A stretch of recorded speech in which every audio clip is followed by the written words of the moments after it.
From Peter drinking more beer than 10 alcoholics combined, we got to experience what it's like to be beer. to Lois kicking a lot more ass than your average suburban housewife.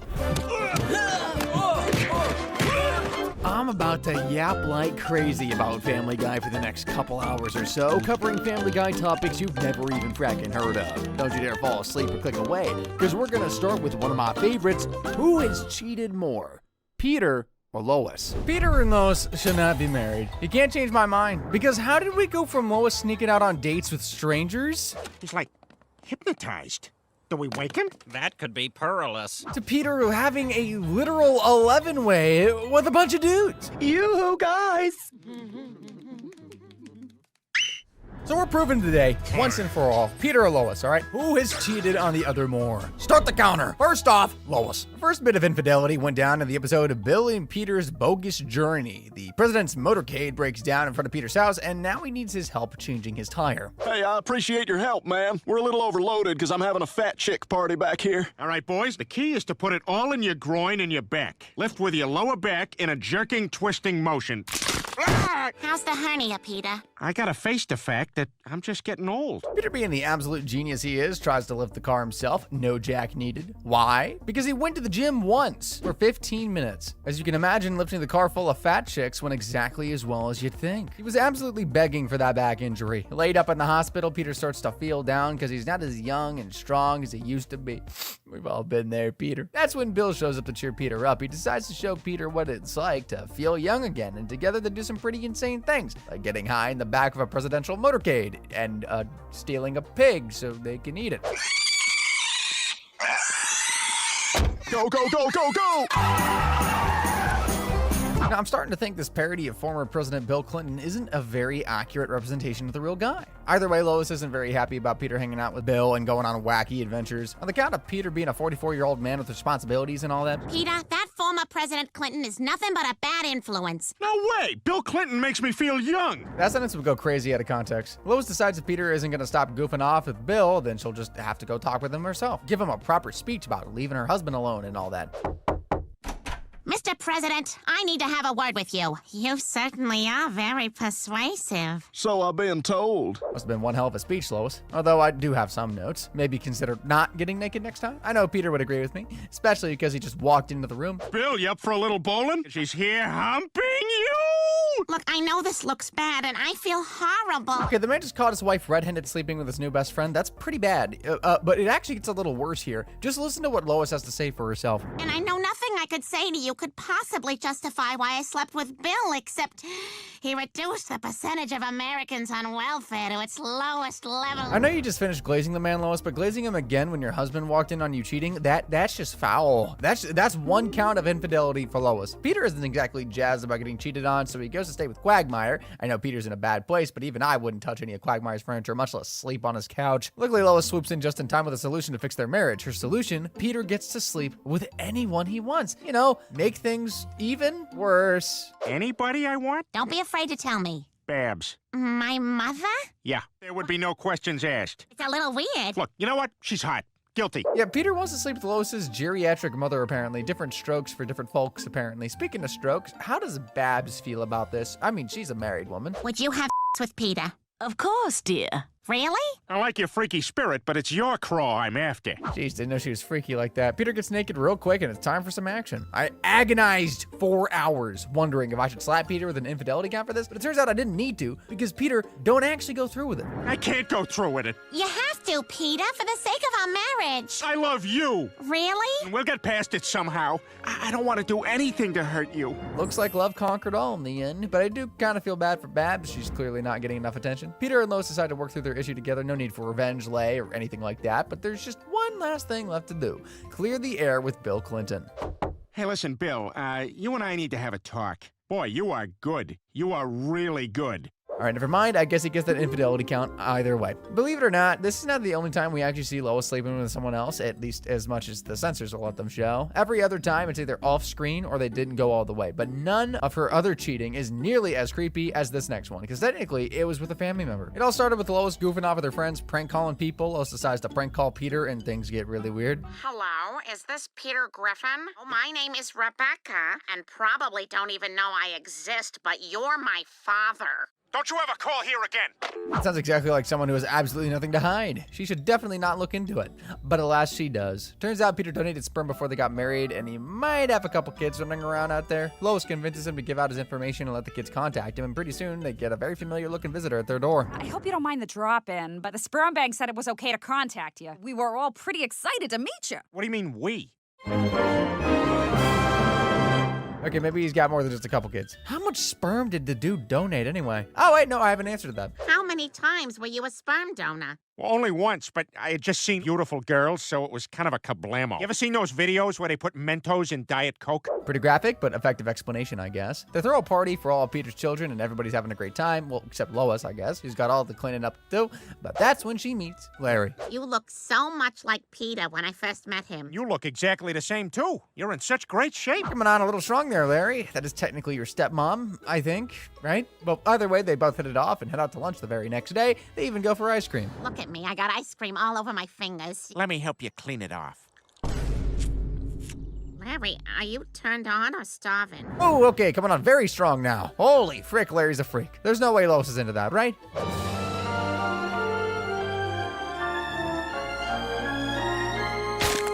Ugh.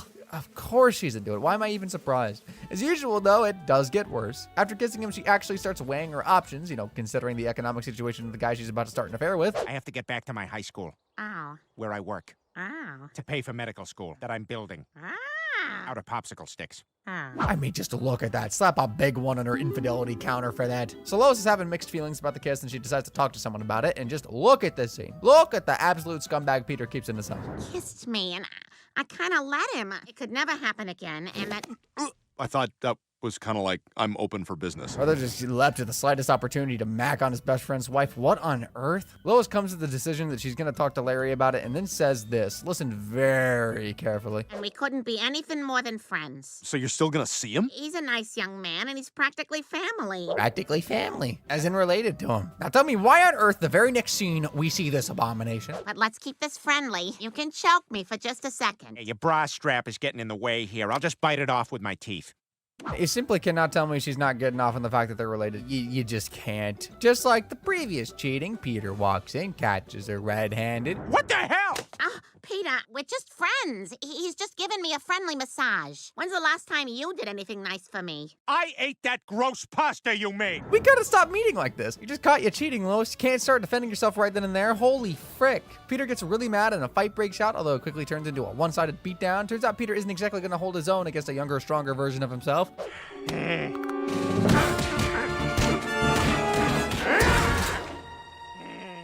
After fighting a giant chicken so many times, I thought he'd hold his own better, to be honest. Lois saves the day, and once again, she says that she's sorry. Peter just folds. Larry just reminded me of a younger version of you and liked that he was paying me a little attention. Maybe I have been taking you for granted. I'll be the best husband ever. You already are. By the way, if you're worried this one's gonna end with Peter sleeping with Larry, don't worry, it don't happen. Thank frick for that. Peter does find himself in a similar situation, though. I say similar, but this one was mostly because Peter's a frackin' idiot. So Peter gets into old Nintendo games and decides to recreate Donkey Kong in front of his house. Slightly awesome, still pretty dumb, because someone can get easily hurt, and guess what? Someone does. What is all this noise? Farrell! Ah, my foot! Oh, I think it's broken. Got Lois's leg looking like a wet sock, and now she's laid up in bed unable to do jack diddly squat. That means Peter's in charge of taking care of the house and the kids, and you just know he's gonna be a natural at it. Breakfast? You're supposed to make breakfast. Oh, right. Maybe we should go out for food. Yeah, I think eating out might be a good idea. But hold on, it's a school day, meaning Super Dad here has to take the kids to school. Yeah, can't mess that one up, right? Get out. There's a grenade in here. Use it to get a better lunch. You got the wrong bag. Finally. Ah, crap. 3 kids. He's clearly having the time of his life. Okay, he clearly wasn't. But that changes real quick when he figures out people treat you real nice when you're a single dad. Doubly so if they think your wife's dead. Yeah, that's a thing he's telling people now. To be fair, it all started with a slight misunderstanding. Where's this little guy's mom? Is she coming in too? No, she's not with us. She's dead? I'm so sorry. Actually, We make a great homemade banana cream pie. It's on the house. my wife is dead. I'll have that pie. But yeah, he runs with it, and pretty soon people know him as the dad of the dead wife. That's when he meets another single parent, and they hit it off. My name's Becky. You're the single dad whose wife is... 2 feet under, yes. I was wondering if you wanted our kids to have a play date. Start hanging out, having beers at her place, taking Stewie on play dates. It's all completely 100% platonic. I lied. She immediately falls for Peter for some reason. Well, maybe it's because he keeps saying stuff like this. Can I tell you something? I don't use this word lightly, but I love the way you cut sandwiches. You're amazing. You're amazing, too. Oh, she's falling hard, all right. Peter ain't even trying. Well, try or not, things start to get hot and heavy in the park. We go back to my place? Keep the play date going? You think I'm ready? No, but I'll make sure you don't spill. Yes, I'm gonna have to add that one to your infidelity count, Peter. And before you say it's not fair, just know that he keeps it a secret and don't come clean to Lois. He tries to handle it on his own, and well, it might have worked out if Becky didn't show up at his house unannounced. Surprise! Becky, I wanted to come over and make you dinner. you don't have to do this. Hey, Mom too is here. You're the funny Family Guy shenanigans. Becky has dinner with the family while Lois stays upstairs. At least that's what Peter would like. Nope, instead he gets to race back and forth, up and down, running errands all over the house to make sure Lois don't meet Becky. Really funny stuff. Doesn't work out though. There you are, Peter. I'm sorry, who the hell are you and why are you holding my baby? See? Total right? Peter comes clean and apologizes for what he's done. Happy endings all around, but Lois can't help herself from landing one last jab before it's over. I don't blame you for what happened. You can do better than a 44-year-old morbidly obese guy. I mean, she does have a point, but then again, that's a bit of a cell phone, seeing as how you're married to him and all that. In case you're wondering, yes, Lois has kissed a lot of people she's not married to, and sometimes she's done it in front of Peter. Although, to be fair, the time she did kiss Bonnie, Peter looked like he was into it, and yes, that did happen.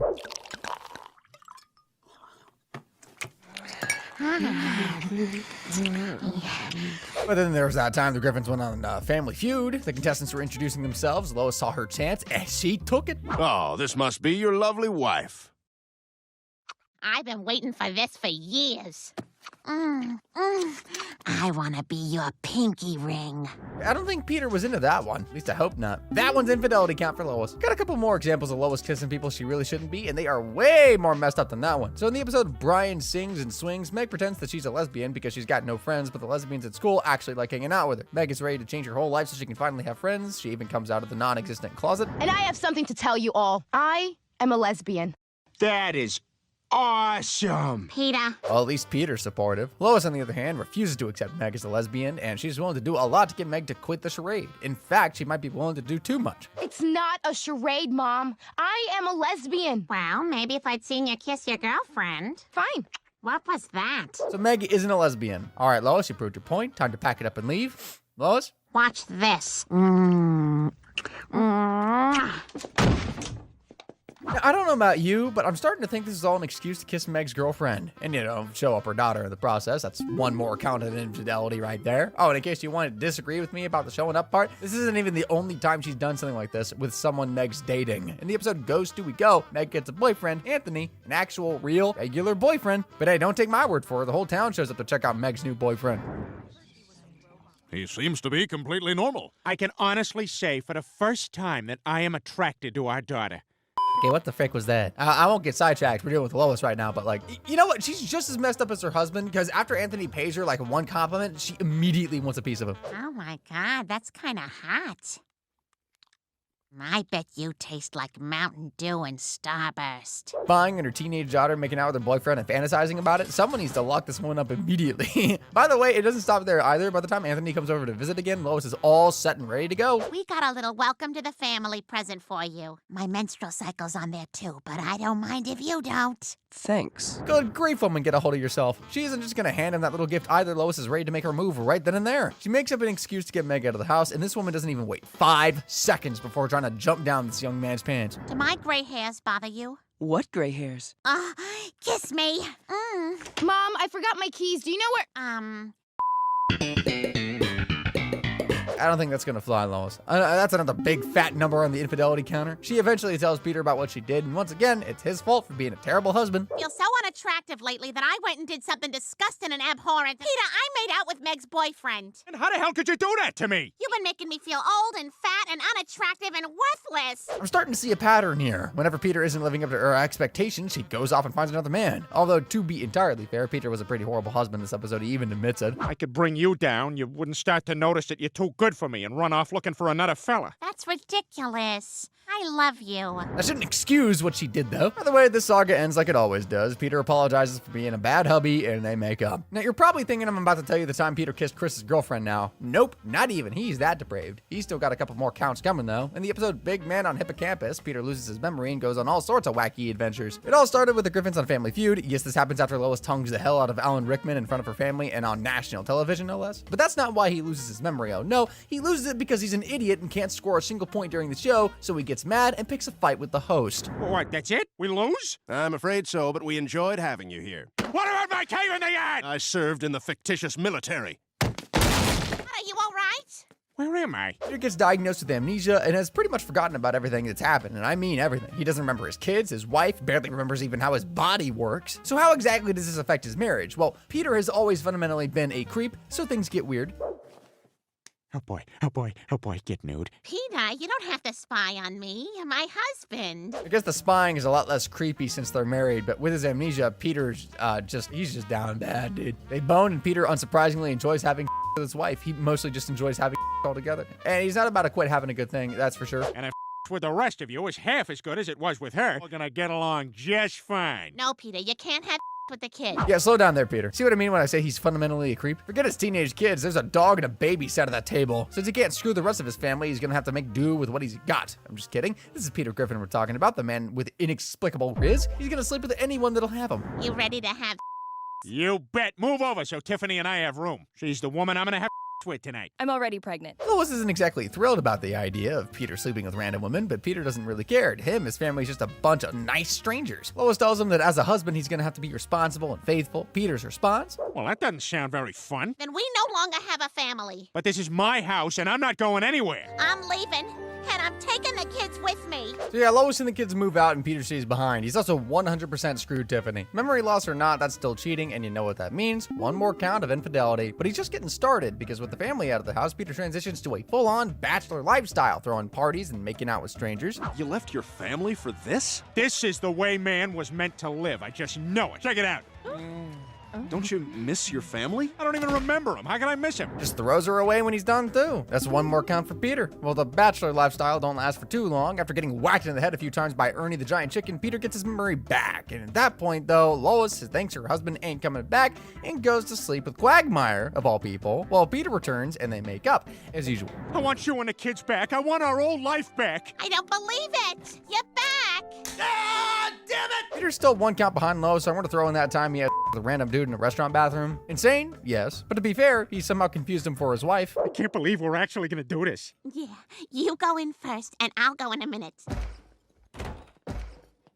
Oh, my God. Oh, this is amazing. You dirty girl. Peter, I haven't left yet. You sick. Because that's fair. Maybe at some point he must have figured out that that was a dude, and now he's just working on plausible deniability. Either way, that's one more count, squaring him and Lois off. At this point, it's pretty clear that these two have successfully cheated on each other a few times, but there's still a lot more cheating to go, because we haven't even gotten to the swings and misses yet. Because like in real life, you do not hit 100% of the shots you take. And Lois has done a lot of missing. Like in the episode Lois comes out of her shell, this one starts out with Peter once again making his wife feel terrible about her appearance, except this time it's on her birthday. To my dearest Lois on her birthday. What a journey we've had together. Life has a way of changing things. What were once pink and succulent rose petals now take the form of the Yeah, Peter, that's enough. Oh no, Lois, he ain't done yet. You may not be the young filly you were when I met you, but you're still my reliable old plow horse. Pull the plow and let the husband horse slap a batch at her now and then. So Lois didn't love his little speech, and honestly, it could do with some work. I'm pretty sure your wife running out of the room crying is not supposed to happen. Well, Peter's insanely crass comments trigger Lois's midlife crisis. She buys a new car, starts dressing and acting half her age, and pretty soon they're doing stuff like this in the laundry room. Get over here and kiss me. Let's have on all the clean folded laundry. I like it a lot. Ah, Peter. Destroy me. Oh my god, that's so disturbing. They just sat there, listening. You know you got free will, right? You can always leave. Peter isn't leaving, though. He loves his new wife for a while, at least. Pretty soon, her wild partying lifestyle starts to take a toll on him. He's not as young and spry as he used to be. So with Peter no longer being able to satisfy her wild side, Lois turns her attention elsewhere. And by that, I mean she becomes a Justin Bieber fan. He is so adorable. I know, he's perfect. This is back in 2012, so you tell me how well this joke aged. Of course, Lois isn't satisfied fawning over this barely 18-year-old kid. She's about to do what she always does when Peter isn't giving her enough attention, cheat. So she sneaks backstage and gets into Justin's dressing room, but she's not there for an autograph, let me tell you. Hey there, cutie. Oh, hey, how's it going? Just get your pants off, hon. Stop right there. Get away from her. Settle down, Lois. Wine and dine him first. That's one more count for you. Well, it's not like Peter let her go further anyway. He's here to confront his wife again. But first, he's going to confront the young man his wife was just... Yeah, maybe punching Justin's lights out was a bit uncalled for. Once he's done with that, though, he yells at Lois for being off her rocker the past few days. And, well, I think you've probably figured out the pattern by now. Peter apologizes for being a jerk, and they make up. I want a smart, beautiful, middle-aged companion. My Lois. Oh, Peter. Doesn't even bring up the fact she was trying to sleep with someone else. I guess he's just used to it by now. I mean, she pulls off stuff like this semi-regularly, like in the episode Girlfriend A. She immediately starts slobbering over a handyman that's about to fix her wall. Just the handyman here to fix up bocce balls. Hi there, young lady. I heard you had a hole that needed to be filled. Is that a big job? Nothing my caulk can't handle. Hey, can't blame her too much, though. I mean, look at the guy. Is what I would be saying if she didn't take things too far. She's not about to let this handsome drink of water out of her sight. I was hoping maybe you could come back tomorrow and fix our sink or something. Why don't you call me when you have a few things for me to... Okay. Now, I guess who's gonna have to pay for all that damage? The same husband she's trying to cheat on. Talk about adding insult to injury. There's only one problem, though. Lois has competition. She's about to get caulk blocked by her own daughter. Oh, this is Mama's show, Meg. You've got Dad. Jamie's mine. Meg, I'm warning you, if you don't back off, I will end you. Mother of the year, ladies and gentlemen. Of course, fighting with your daughter for first dibs on the handyman is always going to end in disaster. Unfortunately for this time, it's not going to be Lois or Meg, for that matter, that suffers the consequences.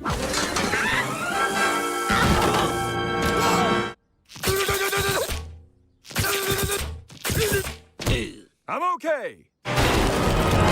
See, this is what happens. You couldn't just share. Now he's dead, and nobody gets to have him. Even at his funeral, his frackin' funeral, Lois is still thirsty, down bad as all hell. She looks like she's in luck, though, because the handyman's twin brother just walked in. Are you also a handyman? I'm an inner thigh masseuse, specializing in moms in their 40s. You must need a hug. Yeah, that's gonna be 2 more counts of infidelity for Lois. By the way, she doesn't just draw the line at dudes, obviously. She's trying to cheat on Peter with women as well. Well, women that aren't her daughter's age, at least. That'll be $6.11.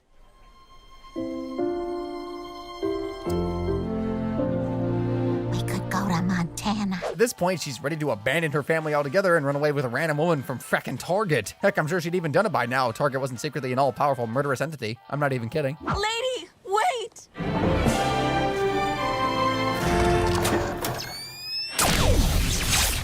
No! Cinnamon-skinned Target lady! Target might have saved her marriage, but she's still getting 1 more count for that. Once again, Lois has pulled ahead, but Peter is not far behind. Did you know this man has a second family? Apparently, he's someone else's wife. Who's hungry? Yeah, Mommy's home! I'm so glad you're home. Certainly worse than any other cheating Lois has done, I think. But who knows? Maybe he's a far better mother than a father. Still getting 1 more count, though. That isn't even anywhere near the strangest extramarital affairs Peter's been involved in. The relationship between Peter and the breeding bull takes the cake. And it all started because Peter wanted to be a cowboy. I'm a breeding bull. What's that? You gonna find out. Fatty, we gonna have a party. I'm not going to show you what happens next. I think you can probably fill in the gaps. I'm also not going to give Peter a count for this one. However, Peter didn't cut things off with the bull after getting violated. He starts, no kidding, consensually hooking up with him. What is right, Meg? You gotta be careful who you get involved with romantically. I'm in the mood for some coitus. Get over here. Pick up wine on the way. Well, Angela, if I'm really the only guy at work who can solve it, I'll be right there. We don't get to see what Peter does to that bull, but I'm pretty sure it's obvious. So, yeah, that's another count of infidelity. Although off-screen cheating does happen a lot more than you'd think, like the time Meg got into college. Peter decides to tag along and experience the college life, complete with joining a fraternity and hitting on girls barely a third of his age. Hey, ladies, toga party tonight at I Delta PU. Ew, no. Oh, and let's not forget bothering the hell out of Meg. Hey, what are you reading? Boning up for an exam. I boned up yesterday when I walked into the girls' shower. Sorry, Meg, I've been smoking doobies all morning. Talk about higher education. Even after leaving home and going to college, she can never escape the torture. But that's not why we're here. We're here because Peter decides to enjoy every single aspect of college life. And I think you can catch my drift by now. I'm a hippie now, and I'm feeling the burn. None of my hippie girlfriends shower and my crotch itches. What is with these two and shamelessly cheating in front of their daughter? And in case you missed it, Peter said girlfriends with an S. Lord knows how many women he's actually slept with already. But I'll be generous and only give him 2 counts. Speaking of off-screen romances, Lois has had her fair share of strange men just popping in and out now and again. Like in the episode Into Harmon's Way, Peter and Quagmire decided to start a music duo and go on tour. Before he leaves home, though, he makes sure to remind Lois how terrible of a husband he is. I don't like what success is doing to you. Well, I don't like what time is doing to you. Droop, droop. Hey, checking my notes here. Yeah, I guess that's the first half down. Peter makes fun of Lois's age and or appearance. Next comes the cheating. Except we don't see any of that. Instead, Peter and Quagmire have a falling out and the band breaks up, so Peter comes home and we're treated to this reveal. Dad? Oh boy. You gotta get out of here. It's been a great 2 months. Turns out she's been shacked up with some other guy for the last 2 months. She didn't even try to hide it either. That's going on the infidelity counter for sure. Now, before you get mad at Lois, Peter's got his own cheating to fess up to. Remember how he had a falling out with Quagmire? Well, the two kiss and make up. Literally. Oh, Quagmire. Well, I'm glad to have you back home for Thanksgiving, Peter. Whoa, what? I guess Peter was doing a lot more than playing music on the road, huh? And Lois doesn't even say anything about the very sensual kiss they just shared. I guess she was cheating on him, though, so that might be too hypocritical. Seriously, though, how are these two still married? That's one more count for Peter. It's gotten to the point where Lois just goes out on dates with strange men, even when her husband isn't out of town. Hypnotized. Do we wake him? That could be perilous. Middle of the day, too, she's doing this. That's an obvious count right there. We haven't even gotten to the crazy amount of cheating these two get up to behind the scenes. And no, I'm not talking about the voice actors or the animators. There's this thing where the characters on the show are simultaneously actors in real life and the characters themselves, but they're also still a real family behind the scenes. Yeah, it's a bit confusing, I know, but it does lead to some pretty funny jokes, like this one. What's going on here? I'm pregnant. We're in the middle of a thing here. Peter, what's going on? This girl is obviously not well. She's been stealing from the show, and she should probably be escorted out of the building. Family Guy! So technically that isn't Peter, that's Peter, the actor that plays Peter. Look, I'm not gonna get any less confusing, just go with it, because this is also one more count for Peter. If you think getting a dancer pregnant is pretty bad, Lois might have done something even worse. Turns out Chris might not even be Peter's son. In the episode You Can't Handle the Booth, the family head off to record DVD commentary for an earlier episode. Although it goes pretty smoothly for most of it, eventually some very uncomfortable truths come out. First, I find out you make 4 times what I do. Then I find out you were married before? You're really bad at having when I'm drunk. You're impossible! Yikes, dude. Looks like the Griffins are just as dysfunctional behind the scenes. In the heat of the moment, Lois lets an old secret slip as well. Philip Seymour Hoffman? It was in his trailer during that tornado chasing movie. 9 months later, Chris is born. I've always wondered why Chris just happens to be the only blonde one of the family. Guess that explains it. That's another count for Lois. I hope this tops Peter having a second family. And by the way, in case you're wondering, actor Peter cheats way more than actor Lois. In the episode Inside Family Guy, we get another backstage look at the family, which includes this interview with Lois talking about what it's like to be married to a horn dog like Peter. Certainly not easy being a family that also happens to star in a sitcom. I discovered those naked pictures of that 18-year-old intern on Peter's phone. That his phone number was the old number of her ex-boyfriend. Come on, Lois, there's no way you believe that. I think she's in denial and you're about to believe me because this interview ain't over yet. Still married, still on the show. And it's happened 5 times since then. And 5 more times? Dude, that's an easy 6 more counts of infidelity for Peter, and with that, he flies way into the lead. And he's gonna stay there because we aren't even done talking about Peter just yet. We haven't even talked about his 11 way. In the episode Family Gay, really on the nose title there, the Griffins are going through some tough times. They need money like yesterday, all because Peter bought a brain-damaged horse and took it to the racetrack. Go, horsey, go!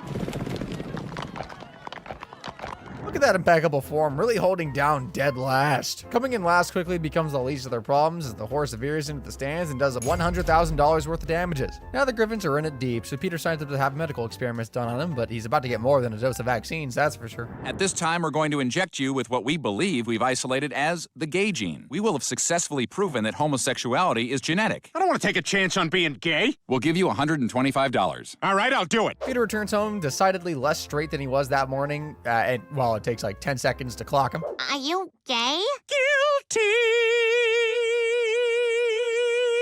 Peter's got some pipes. Lois isn't loving the idea at first, but it turns out being gay makes Peter a better husband and father. He even bakes muffins now. She decides that maybe they shouldn't go back and reverse things until she remembers what it means that her husband is now gay. What are you doing? Come on, sweetie. Let's have some fun. I'm gay. We can't have No. Yeah, they go to the doctor the next morning, and turns out Peter's situation isn't exactly reversible. It might wear off, or just might be permanent. And just when the family are trying to get used to their new dad, Peter bursts into some family-shattering news. Hi, everybody. This is Scott. Who's Scott? My soulmate, Lois. But don't get used to it, because I'm leaving you. I'm sorry, Lois. Peter clearly did not just meet that man outside his front door. There's obviously some history there, so that means one more count of infidelity. But at least Peter had the testicular fortitude to leave his wife. That means I'm not gonna hold it for him for cheating. Just in time, too, because he's about to take things to the next level. Guess what? I have a welcome home surprise for you. Remember how you told me your ultimate fantasy was to have an 11-way? You guys!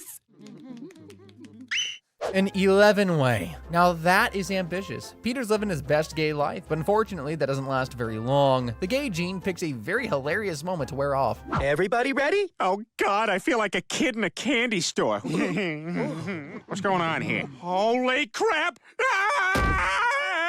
These are mine!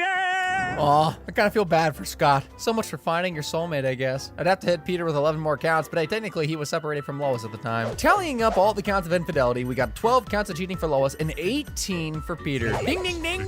We got a winner. Turns out Peter's an even bigger cheat than his wife. Be sure to reference this video next time someone tells you Lois is the worst wife or she keeps cheating on Peter or whatever. My man also slept with Bill Clinton, has a second family, and slept with a literal bull. Yeah, Peter's much worse. Since we're talking about doing the horizontal tango, I might as well tell you just how many people Quagmire slept with. This is a typical day in Quagmire's life.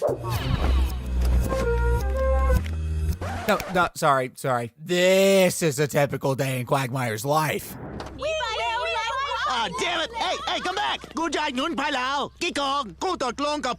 Yeah, he slept with pretty much everything and everyone he can get his grubby little mitts on, and I'm here to tell you every single one of them. Starting, of course, with the folks on Spooner Street. First up on our list is Lois. Quagmire's actually tried and technically succeeded at sleeping with his best friend's wife a couple of times. There's the time Peter lost his memory and kicked Lois out of the house. Quagmire wasted no time whatsoever swooping in, and pretty soon she was in his bed about to make the beast with two bags. That is until Lois tells Quagmire how much she trusts him. It's at least nice to know I'm in the arms of a trusted friend. You trust me?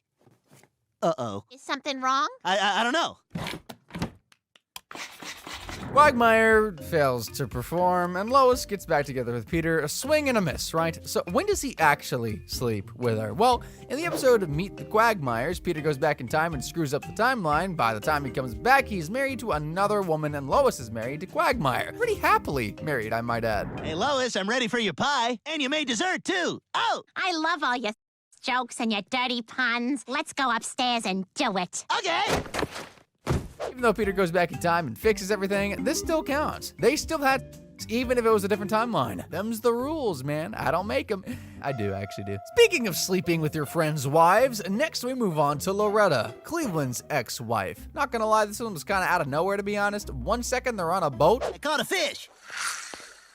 Hey, can I have my fish back? You're gonna have to reach into the cookie jar. Well, you're my best friend's wife. Reach in there. All right. Show that fishy who's boss. Hey, Quagmire. Next, they're boinking sploinking on Cleveland's couch. What was that? Shut up and put some more of that sugar in my bowl. Is Quagmire not just the worst, man? Like, seriously, he just betrayed his best friend because he felt like it. He does the same thing to Joe, too. But unlike with Cleveland, he did it the gentleman's way. Lying. You gotta help me get laid. I've never had. What do you mean? You've had a million times. I'm a virgin, Joe. Let me have with Bonnie. I guess so. You're a good man, Joe Swanson. What a pal. He actually agrees. Of course, Bonnie doesn't turn him down. Big surprise. She's cheated on Joe a bunch of times. That was your first time. Oh, I've had lots of times. I just wanted to have it again.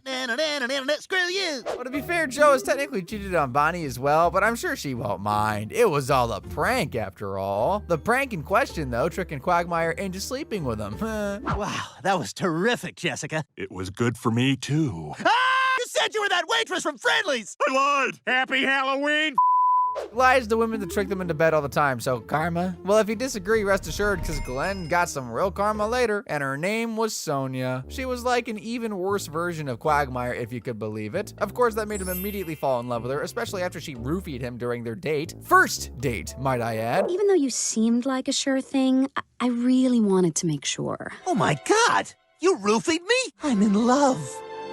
Yeah, I'm gonna add her to the list. They go on to do all sorts of insane, messed up things Quagmire loves to do, but she out-crazies him. In fact, she pushes Quagmire to go way beyond the boundaries of what he'd normally do, which is really saying something. I can't even imagine what twisted, deviant act you've thought of this time. To have with your father. Are you crazy?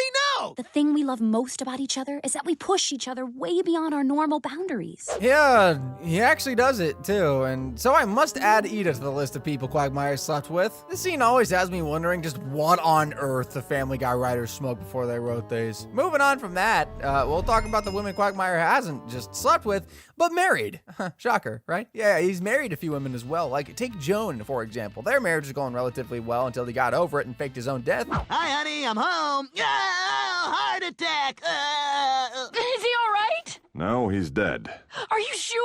You know what'll prove it? When people die, they void their bowels. I said when people die, they void their bowels. What a jackass. Joan actually dies at the end of that episode, by the way, but she's still going in that list. There was also Carrie. She was into dogs, and Quagmire was kind of hoodwinked into the marriage. Anyway, that one also fell apart when Glenn couldn't handle the insane number of just mutts she had running around wrecking the place. There's something you need to know. I hate dogs. That's not even my dog. That's Brian, my neighbor's dog. Brian, say something. Brack. Bite me. There's another one for the list. Next, we have Charmise, the wonderful prostitute Glenn married after getting blackout drunk. I have $3.74. Do something to me. I love you. Excuse me, Lois, where's your bathroom? I gotta check on a whistling sound.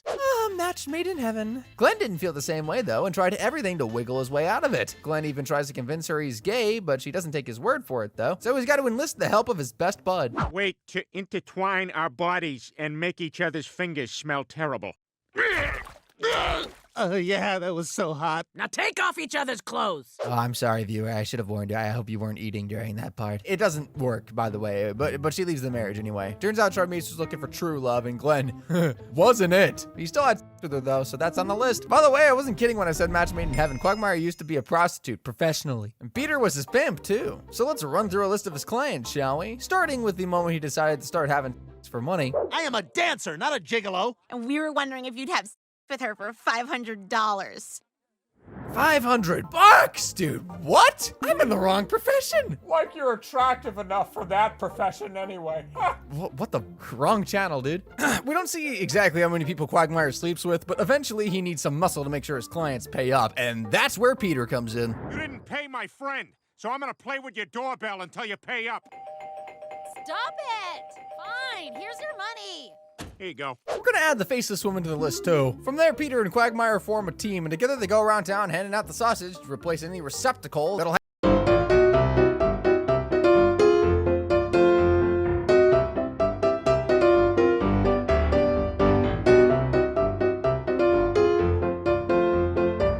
that little bubblegum switcheroo definitely didn't stop him. And don't even get me started on that pizza thing. Peter will just eat anything, huh? Pretty soon their partnership stops, with being a partnership and Peter transitions to being a full-on pimp, complete with fancy clothes and a pimp cup, of course. Also a backhand perfectly adorned for slapping. You want a party? And can I have some of your bread? You can have something of mine that smells like bread.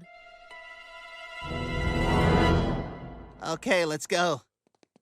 Doesn't take very long for Peter to have Quagmire turning tricks on the streets. Hey, honey, you shopping for groceries? Shopping for groceries is what I say instead of do you want to pay me for...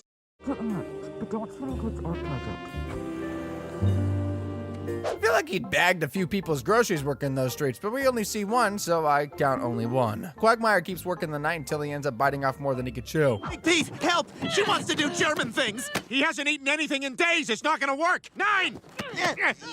She's got us both! Help us, pimps and hoes! Some pimp he is. Peter can't even save him from getting Germaned all over. Wait, do I add her to the list? Yeah, I'm gonna add her to the list. At least Peter learns his lesson, right? Turning tricks ain't all that fun, and it's certainly not a game, and everything goes back to normal. Anyway, let's move on to the many random women Quagmire has boned over the years, starting with this random woman at the airport. I know you have a choice in airports, and I appreciate your choosing Quagmire. The contents of your panties may have shifted during coitus. Oh, I forgot to mention, he was supposed to be flying a plane at that time. More like he was supposed to be saving a plane that was about to crash. Say, which gate is flight 209? That flight left half an hour ago. Oh my God, my friends are on that plane. They're all gonna die. What? And that's not the worst part. Here's the condom I said I put on. Aren't I just the worst? He really is the worst, isn't he? There was the time he stole yet another woman from Cleveland in the episode Love Blackshuley. Curlin?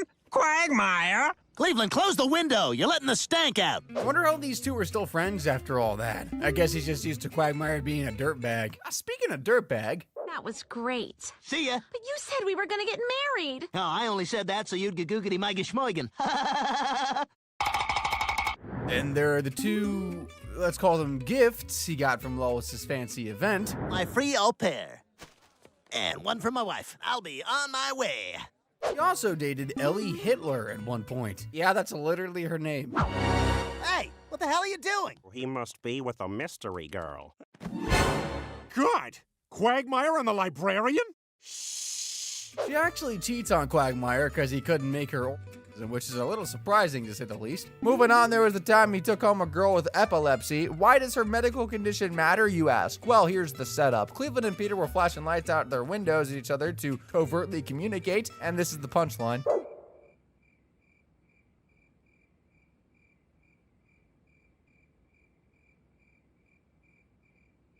Dude, it's amazing the kinds of jokes that the show can get away with. Next, we got Kimi, the buxom girl he took with him to a couples retreat with his friends. What the hell happened to you? Kimmy and I fell asleep on the beach. I think you better change. Okay, we'll be down in a minute.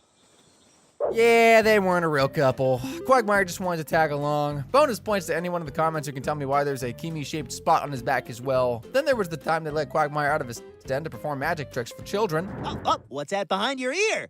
Oh, it's a condom! Stop touching my baby with a condom. And for my next trick, I'm gonna split my beautiful assistant in half. Won't be needing this. Not entirely appropriate for a birthday party, but hey, they invited him. When Quagmire isn't sleeping with random women, sometimes he just has random women he's kind of dating, like in the episode From Russia with Love. He starts dating a woman named Stephanie, Lois's old bully. Lois Pewterschmidt, what a small world. You have aged infuriatingly well. Did you both escape from the same cult? But also, how do I get invited to one? No, you just tell it. No, you. You go. Fine, I'll go.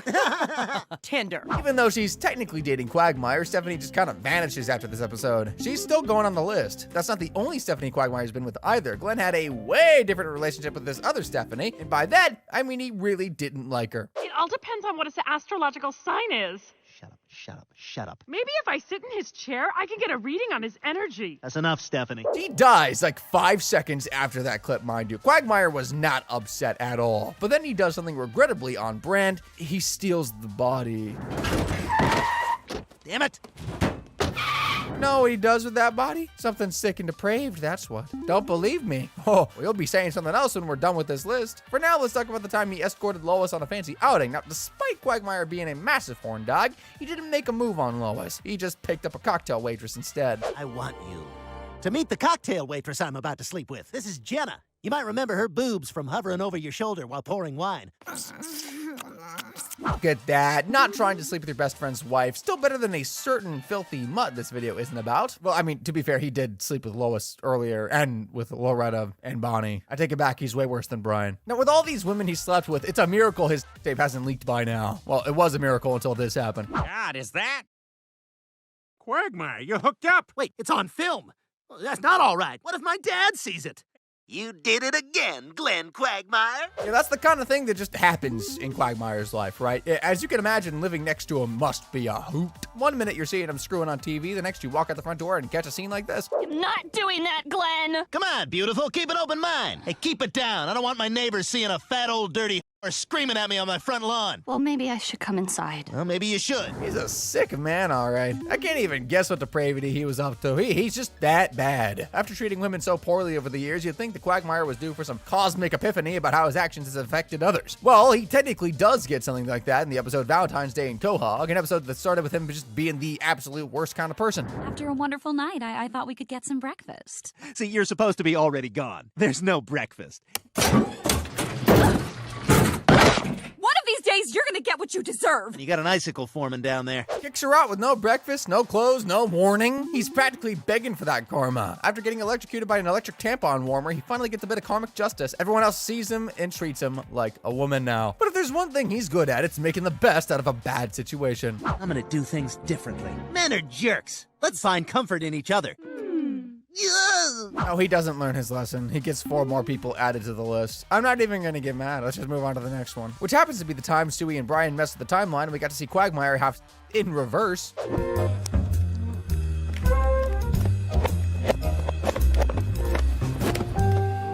Where does Quagmire meet these women?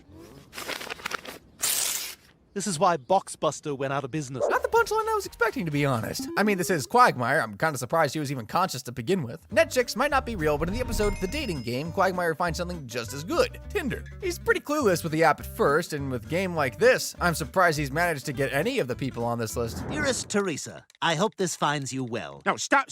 Just send her an eggplant and the erupting volcano. Now, for a married man in his 40s, Peter's awfully good at this Tinder thing. His advice goes a long way, and pretty soon Quagmire lands himself a date. That was great. And we could still make our reservation. We already had. So I don't have to make small talk with you or spend any money? Here, wipe yourself off with this West Elm catalog. My God, this app is amazing. Okay, maybe date is a strong word. Turns out Tinder makes getting laid like way too easy, and Quagmire goes on an absolute bender. I don't ever slow up, no I don't take shit. I got no love for the fakeness. If you wanna play tough and wanna hate this, I'll always show up. Guys, I'm already going insane, okay? Please don't ask me how many times he asked. Why don't you calculate the volume of the bowl, the volume of a single condom, then apply a pack and density factor to account for the spaces between each individual packet and extrapolate from there, okay? I'm a YouTuber, and at this point, I'm barely even that anymore. We're gonna go with 50. Quagmire gets ferocious with the swiping, too. Heck, he starts doing it while doing it.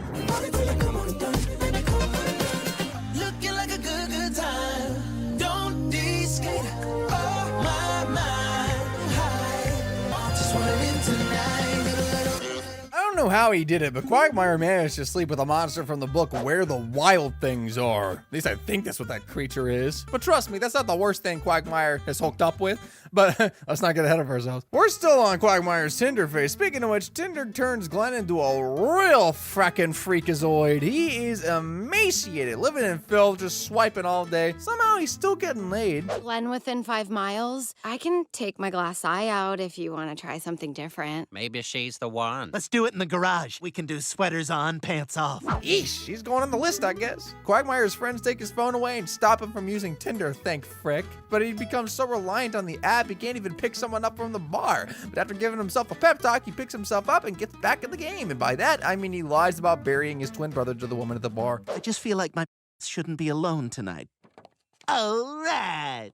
I guess he's going back to being a different kind of repugnant degenerate. One more to the list. Of course, this is not the only time Quagmire's found a quick and easy hack to get laid. In the episode Island Adventures, he gets Lois to teach him all about seducing middle-aged women. His first victim, a 44-year-old woman named Monica. Sure has some neat pictures of sinks. What if we just bail on dinner and head back to my place? Great, I'm in.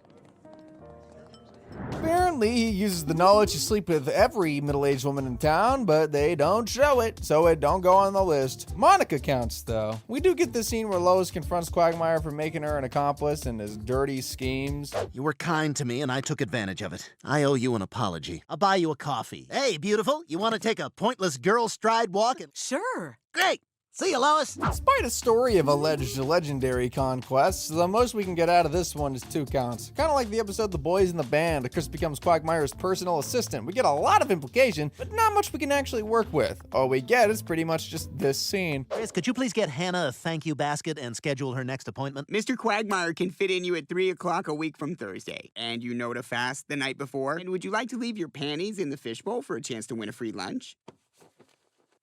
That's one count. And no, I will not be running a mathematical equation on this bowl either. Sue me. In case you weren't aware already, not every one of Quagmire's encounters is 100% legal. A couple of them are actually completely illegal, and this man should not be allowed to see the outside of a jail cell ever again. Allow me to elaborate. There was a time he had with a high school girl. Did you have with this underage girl? I don't want to go to jail, but I really want to take credit. You're under arrest for statutory.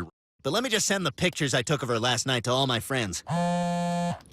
Oh, yeah! Boom! We've got all the awesome evidence we need. He's found guilty, but manages to avoid prison time after his mom had an under-the-table agreement with the judge for leniency. But that's not even the worst one. That dubious award goes to what he did to Marge Simpson. He's devoted a lot of time and energy and expectation that it could grow into something much more significant. Well, then I gotta say, I've lost a lot of respect. Okay, immediate prison. 500 years, immediate prison. I'm a completely fair and balanced judge, as we all know. Yeah, I passed my bar. Okay, so yeah, that's pretty bad, right? But then he does something even more messed up. Hey, what's going on here? Get off my wife! Oh my God! I'm calling the police!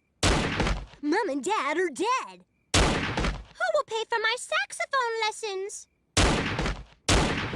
Murders the entire family, just murders them. You know, I was gonna go on a whole thing about Quagmire's criminal history, but I already made a video about that, thoroughly dissecting it. You should give it a watch. But hey, since we started talking about his crimes, why don't we stick with that, okay? I've got a lot of ammunition as well. The depravity of this man knows no bounds. So let's start with the what? Ilya, you ask. This one from a deleted scene. Put her on the list. It's not a one-off thing, by the way. There was also that one time with the dead body of his wife. The wife he pretended to be dead so that they wouldn't stay married, by the way, just to be entirely clear. Her name's Joan. She tries dying to protect Quagmire from death itself. How does he honor her? Death, can you leave that body here for another 5 minutes? That's Quagmire! Just can't count her twice, can I? But that is very vomit-inducing. I think it'd be a huge crime to not put this on the list. Not as bad as what he did to Loretta, though. After Peter kills Cleveland's ex-wife, literally. Time for United States of Terror. No, no, no!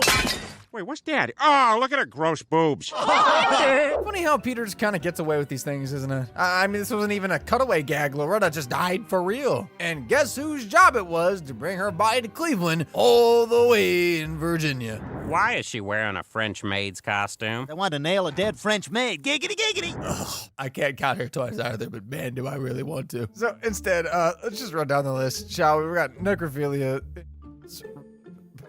What's next? Zoophilia? Why'd I have to ask? Yeah, it's zoophilia. I'm into a lot of different stuff. What, you hear something? Nah, it's all good. All right. When it comes to animals, he doesn't even seem to care what they are. Game is game, apparently. He especially seemed to like giraffes a lot for some reason. Huh. Couldn't imagine why. Like, listen to what he says when Peter gets a giraffe and it pays him a little early morning visit. Morning, honey. That feels really good. What the hell? You're not the same giraffe from last night. Get out of here. Not the same giraffe from last night, he says. Oh yeah, that's definitely going on the list. So what, he screwed one giraffe? It doesn't mean he's obsessed, is what I would say if he didn't marry a different giraffe in another episode. You may kiss the bride. I'm glad we waited. Giraffity! Yeah, see, that's not mine. I don't know what kind of unholy, abominable ritual he did to spawn that giraffe hybrid, but I think a new law should be made. He should get the maximum sentence to whatever it is. Speaking of his giraffe spawn, Quagmire has sired quite a few children over the years, and even though we don't get to see the women he slept with, we have evidence that he did sleep with them because we're gonna count the kids that they made. First, there are the children he saw in school when he came to pick Peter up. My name's Glenn Griffin. I'm here to pick up my son Peter for a doctor's appointment. You look a lot more like that child over there. Daddy? Oh, God! Daddy?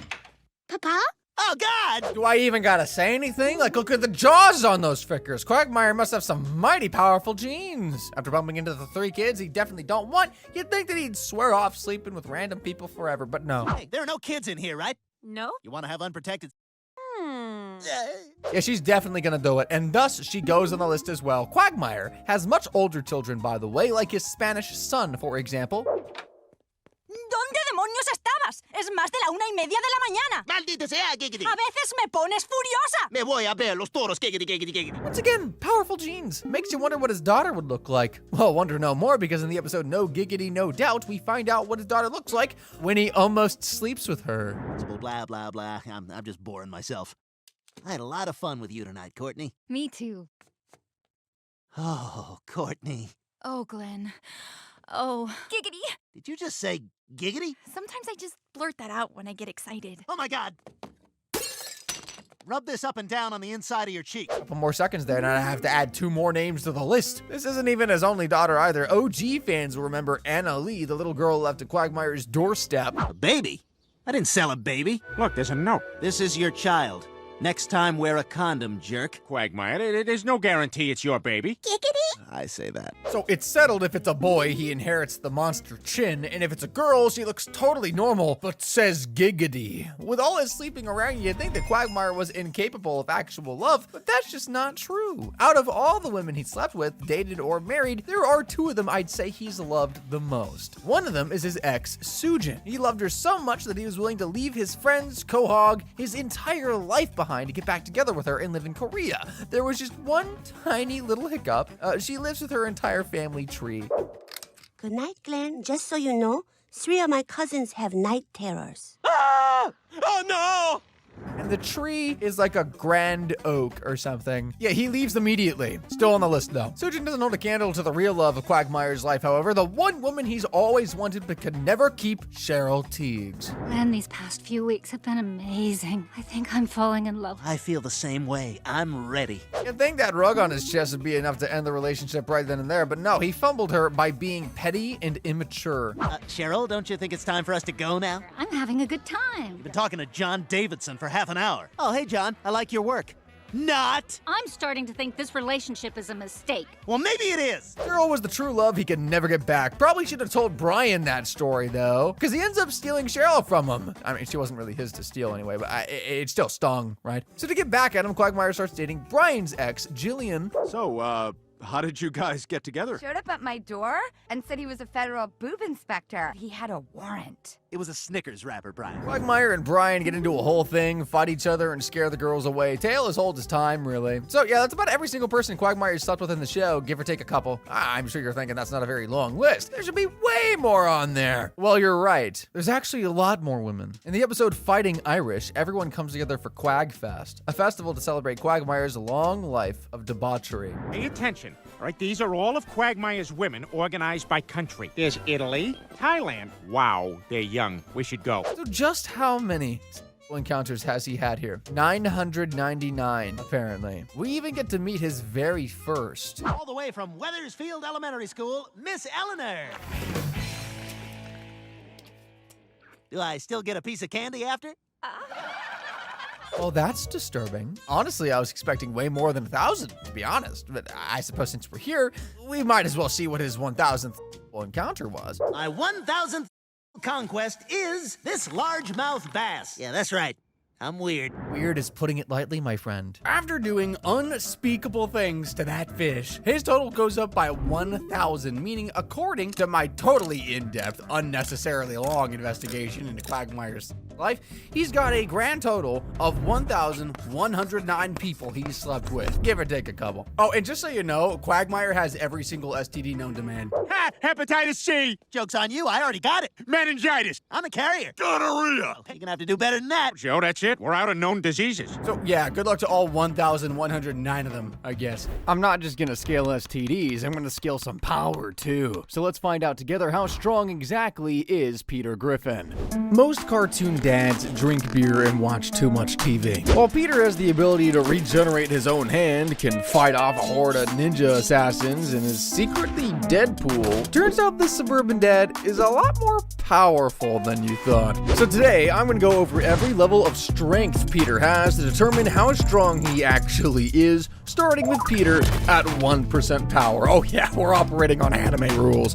So, it goes without saying that Peter is pretty decent in a fight, you know, except for the couple times he's gotten his ass kicked, like when he fought Liam Neeson.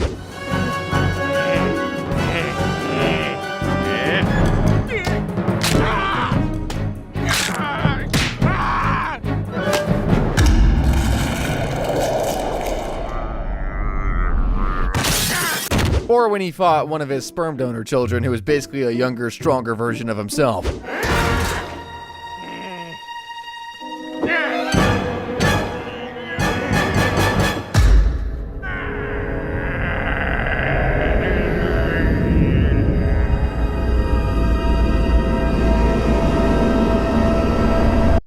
Sure, he's taken a couple L's, big deal. But that's because he never really unleashed that 1% of his power and hit them with his finishing move, Roadhouse. What's that, you ask? Well, this. Help! Somebody!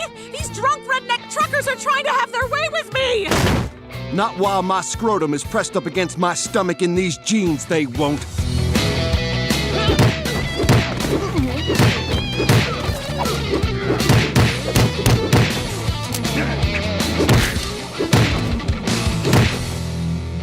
Roadhouse. Okay, fine, that wasn't very explanatory. Roadhouse is when you give someone a roundhouse kick and say Roadhouse. Kind of like this. What did you say to me? Peter, what are you doing? Get off my plane! That's not even the same. Oh! What the hell? Not gonna talk to me like that in my bar! Not a bar. Oh! Now that is Roadhouse. Okay, to be fair, he mostly used the move on a small dog and tiny children he has ancient beef with. I'm talking about Lucy from the Peanuts series. Okay, that is the last time you were gonna pull that crap. You hear me? Yes! Do you hear me? Yes! Now you are gonna hold down that football until Charlie Brown kicks it. You got that? Yes! Now go ahead, Charlie. Yay! And you know what else? I did some checking around. You're not a licensed therapist. Roadhouse. Peter Roundhouse kicking a little girl might be a tiny, eensy-weensy bit problematic, but I've said it before. Peter's hands, or I guess his feet in this case, are rated E for everyone. That's why he's given a couple of adults a roadhousing as well. Ha-ha! Roadhouse callback. Roadhouse callback. By the way, if you think this is just some run-of-the-mill roundhouse kick he's planting in these people's faces, you're dead wrong. This comes up with some real power behind it. Here's your burger, sir. Thank you. Sir, I need another $1.25. Is that right? Keep the change. Roadhouse. It's enough to wreck a whole drive-through window, concrete and all, and he's just been casually smacking people with it. Wild that a kick capable of breaking concrete is just 1% of his power, but what if that was enhanced somehow? How strong would he be then? Well, to figure that out, we'll take a look at what Peter's capable of at 12% power. Peter's a pretty strong guy, there's no denying that. Now imagine what he could do if he got jacked and, dare I say, beautiful. Well, we got to see what that would look like in the episode He's Too Sexy for This Fat. Excuse me, sir, what is a handsome man like you doing waiting in line? I need an adult! I need an adult! Warren Fredericks, Quahog Beautiful People's Club. Come on in front. All those people were in front of me. You haven't been beautiful very long, have you? Peter becomes buff and beautiful, and his entire life changes immediately, all thanks to a little bit of cosmetic surgery. Lois isn't very happy about it, but she's not exactly angry either. You walk in here with your chiseled jaw and you... Oh, my. I liked you the way you were. You're not even real anymore. Peter, did you get a new buttocks? I had to. My old one had a crack in it. Well, I couldn't be more angry with you. You really let this family down. We should be embracing the things God gave us, telling our kids that a person's not as good as someone else or the way they look. Holy crap! Now imagine Peter, who's already strong, getting jacked with a body coursing with steroids. That is the true next level of Peter's power. Steroid Peter. Peter, could you please pass the potatoes? Ah! Damn it, Meg! Be able to headbutt a hole through reinforced concrete as soon as he gets his roid rage in check, that is. Crazy part is, Peter doesn't even need steroids to be a powerhouse. All he needs is to get mad, and that takes us from 12% to 27%. No joke, once Peter gets angry and does that little squint in his eye, you know the one. He can take on anything. Throw whatever damage his way. He's eating it like breakfast. Like this taser explosion from that time he fought Donald Trump.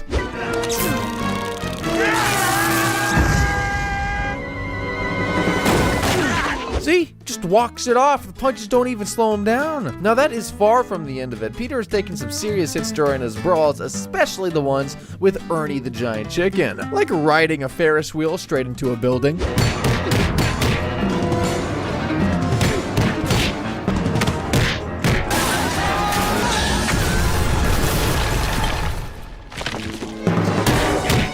frickin' thing blows up and collapses for goodness sakes. He just walks right out of the rubble. He took quite the fall, too. Now here's the mind-blowing part. That fall is far from the highest one Peter's ever walked away from. This man once got so caught up in a fight, he accidentally took up extreme cliff diving. This isn't medium rare. Then have them take it back. Okay, now that is an insane fall. Would you be shocked to find out Peter survived an even higher fall than that? No? Well, what if I told you that fall was from outer space?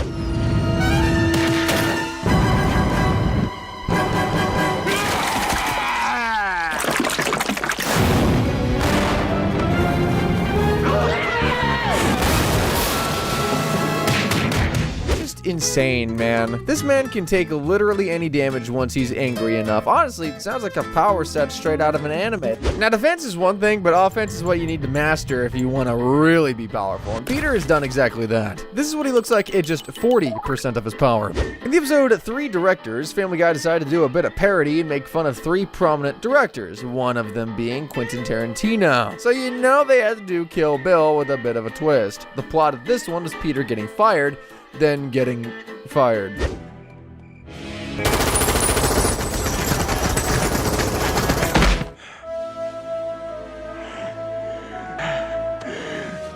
Where's my family? Dead. All of them.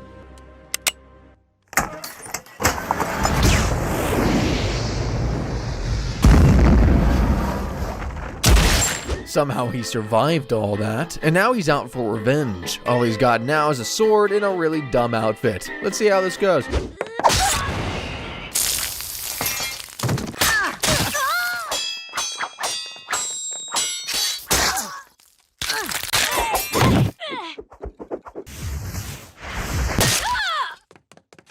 Okay, Peter's got some moves. He still looks incredibly silly though. Now back to the ultra-violent slaughter fest.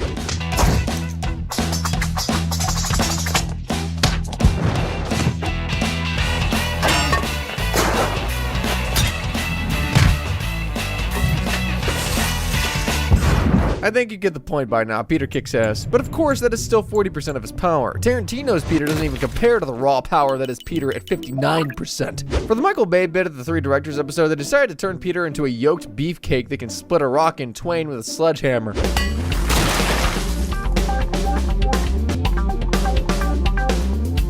This already doesn't make sense. Oh, but that's nothing. This Peter Griffin can free throw fully loaded kegs of beer over ridiculous distances. He's just that strong.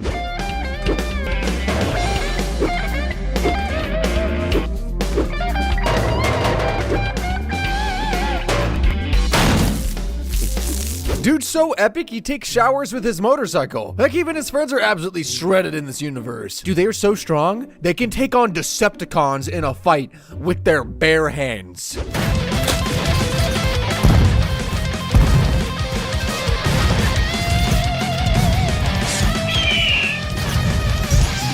If that doesn't impress you, I don't know what will. Actually, no, I got you. The fact that Peter destroyed the Decepticon leader by shattering the laws of physics.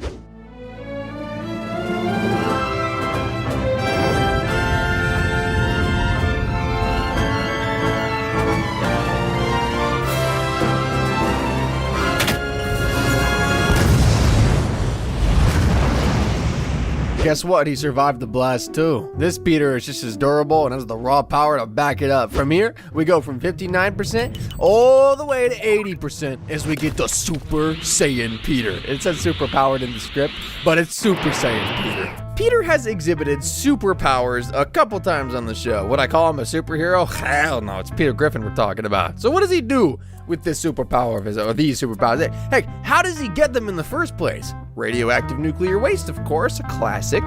What do you think's inside? It's candy! Chris, no! Lois, let him dream. What is this stuff? Dear me, does anyone else feel a trifle queasy? The entire family don't get the myriad of ailments associated with sloshing around in nuclear waste. Instead, they get superpowers. Stewie gets telekinesis, Chris gets the ability to conjure fire, Brian gets super speed, Lois gets super strength, and Meg, well... Meg's super amazing ability to grow her fingernails. back itches. terminal, really. Ugh. Who else are they going to come crying to? Next tragedy aside, we're here for Peter's power. It's a pretty busted one. He can transform into pretty much anything or anyone. But of course, he pretty much uses it to just screw with people, like turning into Britney Spears to steal a lock of Justin Timberlake's hair for Meg. All right, hold still now. Ah! You'll be fine. Hey, come here. Give me a kiss. Ah! I'm Gene Shalit now. Bye! But make no mistake, Peter is capable of some serious feats. We see a shot of him terrorizing people by turning into a tsunami. It's just one of many public disturbances caused by the Griffin family of Quahog. And when the town gets fed up with the Griffin's wildly dangerous antics, they show up to flex on the town and let everyone know that they mean business. You can't stop us, Mayor West. We are all powerful. You've let yourselves become drunk with power. Silence! We demand obedience! Or else! Is that all you can do? Ow! Anyone who opposes our demands will be destroyed. You will erect a statue in the town square. Statue will depict Blair Warner admitting to Mrs. Garrett the poem she submitted for her creative writing class was actually plagiarized from a work by Emily Dickinson. We have spoken! He just walks through that concrete like it's paper. Clearly somebody forgot to tell this family that with great power comes great responsibility. Mayor West tries to stop them from enslaving the town, and he decides to do that by rolling around in some toxic waste. Why? To try and get his own powers, of course, but he forgot he's not the main character. Mayor West, you have lymphoma, probably from rolling around in that toxic waste. I see. What in God's name were you trying to prove? I was trying to gain superpowers. Well, that's just silly. Silly, yes. Idiotic, yes. Yeah, pretty idiotic, but I suppose that was enough to teach the Griffins the errors of their ways. I can't believe we let those superpowers go to our heads. Well, for now, we are going to use our powers to help you get better. Thank you. As long as I have Mrs. Garrett's giant rack by my bedside, I'll be all right. Girls, girls, girls! Now, yeah, sure, Peter didn't do much in that episode, but you can't tell me Peter doesn't solo. And I think you know the verse I'm talking about. Speaking of which, Peter was also Deadpool at one point. Call me Red Stool. The treatment didn't give me powers, but it did spread cancer to my anus.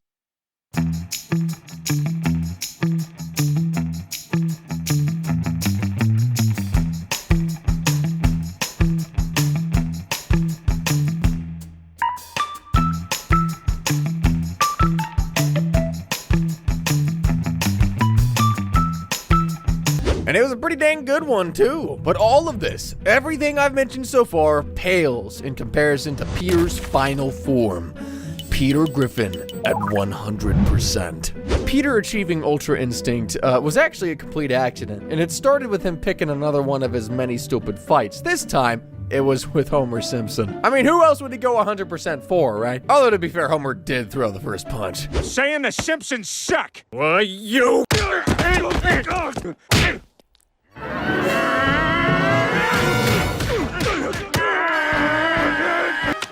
Ow! What the hell? That really hurts! No, it doesn't. I do it to my son all the time.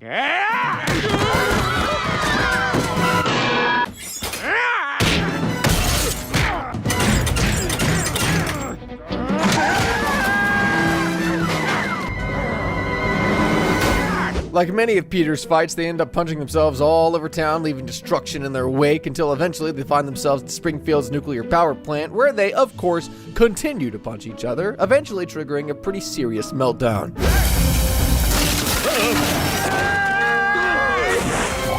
They take a dip in a big old vat of nuclear waste, and you can probably tell it's about to happen given the history. Ooh. They turn into properly superpowered beings. This time Peter has powers way beyond turning into anything he wants. Radioactive Peter has some serious Deadpool level super regeneration. He can fly too. He's got that super strength. I mean real super strength. Look at what happens when Homer and Peter clash fists.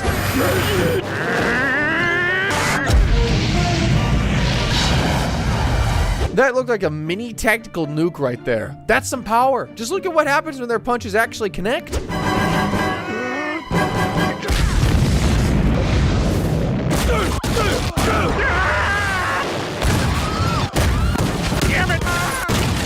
Oh, but that's not all. These two fly so fast, they escape the Earth's atmosphere in seconds, and they can survive the vacuum of space because why not?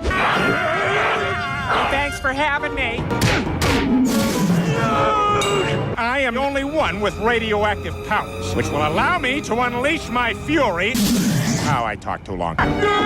Well, it was great while it lasted. At least now we know Peter has the ability to give your average Viltrumite a run for his money. He just needs a bit of prep time and a lot of toxic waste. Peter isn't just a powerful guy, he's a powerful drinker too. So while we're at it, let's also find out how much alcohol Peter has drunk over the years. This is Peter Griffin, loving husband, hard worker, and very responsible drinker. Sweet morning drinking. Yeah. Who am I kidding, bro? Here he is being a degenerate alcoholic. Clean up on aisle 3. I got it. Guess what? It gets way worse than this. So today, we're going to be going through every single episode of Family Guy to find out exactly how much alcohol Peter has drunk, starting with the episode, The Giggity Wife. Peter might be an expert at drinking, but there are times when he gets wasted, and I really do mean wasted. One of such times is when Peter and his drinking buddies went to Harvard. Yes, the prestigious university. And no, not for educational purposes. Man, I bet they got fancy food up there at Harvard. Pigs with apples in their mouths. Or them lambs what ain't never seen the light before. Hey, we should drive up there and use that car to eat for free. Let's go to Harvard. Well, there you have it, free food. I'd say the idea came from being under the influence, but one glass of beer ain't enough to do that. That being said, Harvard was everything they expected. Posh, fancy, breakfast for dinner. But the bars in the area were meh. So this is a Harvard bar, huh? Seems pretty normal. No, right? Where are the people passed out in the corner? Where are the drunks itching to start a bar fight? Where are the overachievers that end up puking all over their friends? The place was a total buzzkill, so the boys decided to hit up a more fitting place.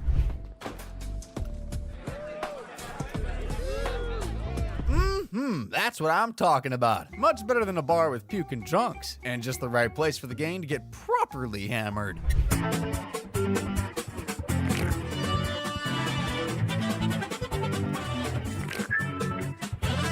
Clearly, nobody parties like Peter and his friends. And what better way to end such a night than by showing off to your ex?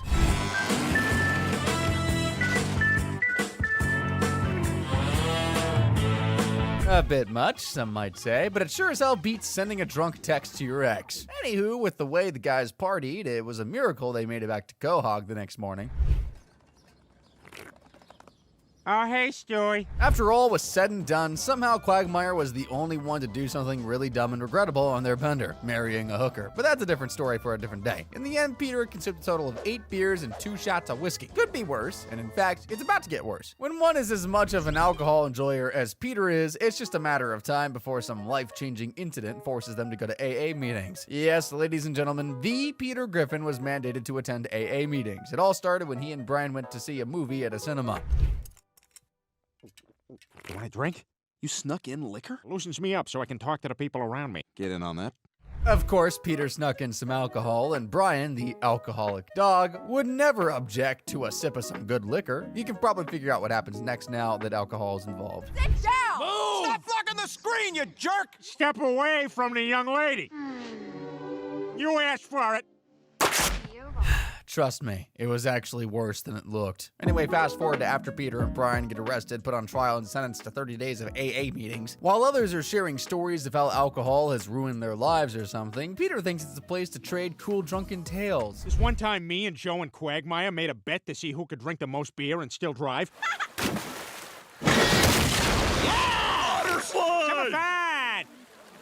I'd say no kids were harmed during that whole debacle, but I'd be lying. Which, come to think of it, Peter does crazy drunken stuff like this, or even worse, all the time, and yet it's a minor disturbance at the cinema that finally gets him in trouble with the law. Make it make sense, please. Be that as it may, AA meetings were such a drag for Peter and Brian that they had to liven them up somehow. Hey, anyone in the house addicted to alcohol? Bringing alcohol to a bunch of barely repressed alcoholics was like putting a lion in a petting zoo. So I clicked on it, and the girl's got a bigger wang than I got. Okay, that's enough drunk talk for now. For a full-grown man of Peter's size, the sizable 270 pounds, I'm pegging him down for at least 6 beers for that level of wastedness. With the AA meetings now a low-key hangout spot for drunks to drink, it didn't take too long for the police to come a-sniffing. But Peter and his fellow alcoholics had it all under control. Oh no, there's a policeman coming. You know what to do. Alcoholics, transform!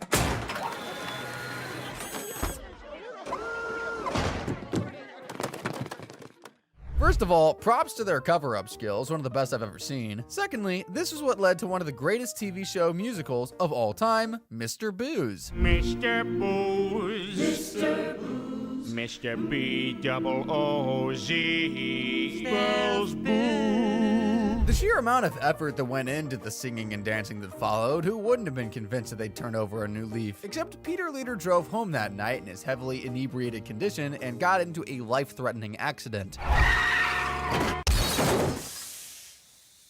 But there is a silver lining in every morbid situation. Thanks to that accident, Peter finally decided to go 30 days sober and reevaluate his drinking lifestyle. We can finally drink again. Peter, didn't you learn anything from this? These are going in the garbage, but these I'm keeping for myself. Moderation, Lois. Not sure how trashing every 3 beers from a 6-pack is a great idea rather than just keeping it aside for another day, but hey, at least he learned moderation, I guess. And it only took a total of about 10 beers and 5 shots of whiskey to get there. It's hard to say what really started Peter's descent into full-blown alcoholism. Perhaps it's the mundane life of being a middle-aged husband with annoying kids and a dull 9-to-5 job. What I do know is that losing the father who never really loved him only made him hit the bottle much harder. It all began when he decided to clown up for Meg's birthday. Meg, your father worked very hard to put this party together. Hey, kids, I'm Pea Pants, the inebriated hobo clown who wears found clothing and eats out of your garbage can. Oh boy, I'm sure nothing good can come out of this. I know this is Peter and Lois's way of making it up to Meg for not knowing or caring how old she was, but dressing up as a drunk clown is a surefire recipe for a messed up birthday party. I don't think you're actually supposed to swallow those. Yep, and so it begins. I must say though, Clown Peter really pulled off something quite unique with those scarves. No illusions needed. That's a strong 8 out of 10. Anyway, the tricks were just the beginning, and so was the alcohol. Peter, have you been drinking? Well, little. It is a party. Well, he's not wrong. I mean, what's a party without some booze to get things popping, I guess? Where I draw the line is him trying to perform tricks on a unicycle while drunk as all hell. Then again, it's not the worst thing he's ever done drunk. This is gonna blow you guys away. Grandpa! Oh my God! Somebody call an ambulance! Maybe you better call 2 ambulances. Take it back, considering that little accident cost his dad his life, it's definitely up there on the list of worst things. But at least he got to hear his dad's final words. Come closer. There's something I need to say to you. What is it? You're a fat, stinking drunk. Well, it's not so surprising, as far as I remember. He's never had a single nice thing to say about Peter for a long, long time. Why should his deathbed be any different? That being said, his dad's last words really stuck with Peter, making him swear off alcohol and seek questionable alternatives. What are you doing? Crack? What the Hey, at least I'm not drinking, Brian. It could be worse. Thanks to Brian, Peter went on to delve into the root of his alcohol addiction. His soul-searching led him to some surprising discoveries. Turns out Peter's dad wasn't actually Peter's dad, which led him on a hunt to find the real one in Ireland. You know, Ireland has more drunks per capita than people. I don't think the Irish drink as much as people say they do. Big surprise, Ireland is exactly as you'd expect from an episode of Family Guy. Plus, it doesn't help that the first thing Peter and his real dad do when they meet is a drinking competition to somehow prove he's actually Peter's dad. Let's drink until the alcohol in our system destroys our livers and kills us. I just want to point out the DNA tests exist for these kind of situations, but oh, heaven forbid logic stops Peter from doing what he does best. Anyway, I got like 50 on Peter's dad winning. He's practically got whiskey running through his veins. Peter's victory came his father's acknowledgement that he was in fact his son. As for his drinking problem, it was renewed once more, big shocker, now that he'd found a father who was actually proud of him. Who wouldn't be proud of a kid who can guzzle down 18 shots of whiskey and 26 beers in one episode? With the way Peter drinks, he's definitely not setting a good example for the kids. Heck, it's a miracle that they're still somewhat barely functional children, but occasionally one of them tends to fall off the wagon and do some pretty crazy shenanigans. Like Meg when she discovered the joys of alcohol and the confidence that comes with it. Ugh. And don't go crazy. That was just lucky. Oh, yeah? I'll be damned. The gift of drinking is genetic. Anyways, Lois catches on to Meg's newfound love for drinking, and you wouldn't believe who she leaves to deal with the problem. Your mom says you've been drinking. A little bit, but it's nothing you have to worry about. Yeah, leave the alcoholic father with no sense of self-control to talk to his daughter about self-control. Marvelous. Whatever could go wrong? You want to see where I was sitting when you were born? And they just so happen to be talking about the dangers of underage drinking and alcohol addiction in a bar. I'm sure we all know how that one's gonna go down.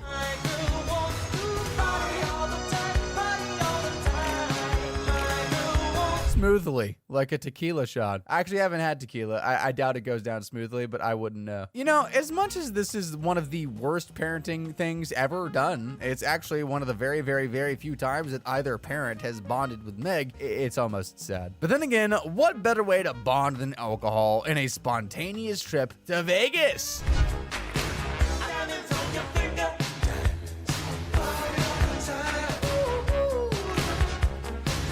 Oh, what a night, huh? The kind that ends with them waking up in the middle of the ocean and swearing off alcohol. Yeah, right, I give it a day. So in total, Peter guzzled down about 10 shots of tequila, 12 mini bottles of whiskey, and 15 beers. Just the right amount to smooth over that awkward father-daughter bonding time Peter is so very terrible at. Man, it's been a crazy ride so far. I'm actually starting to get a hangover. I'm not even the one drinking. My man Peter has gulped down 10 shots of tequila, 12 mini bottles, and 34 shots of whiskey, and 79 beers. I read that like it was a money amount that he owed someone. I'm just oh so terribly used to it. But believe me when I say, that all is nothing compared to what's coming next. Like a surprising number of TV shows, there comes a time when they do the Charlie in the Chocolate Factory reenactment, and for Family Guy, instead of chocolate, the prized product is beer. It all started when Peter and the guys were catching up on their weekend morning beer. We interrupt for this breaking news. Pawtucket Pat has announced that he's opening his never-before-seen brewery to a lucky few. Probably already know how the story goes. In order to win, the lucky few had to find a silver scroll and a bottle of beer, and trust me, everyone was dying to win, even if it meant dying literally. 2 more dead from alcohol poisoning. Wouldn't mind finding that thing myself.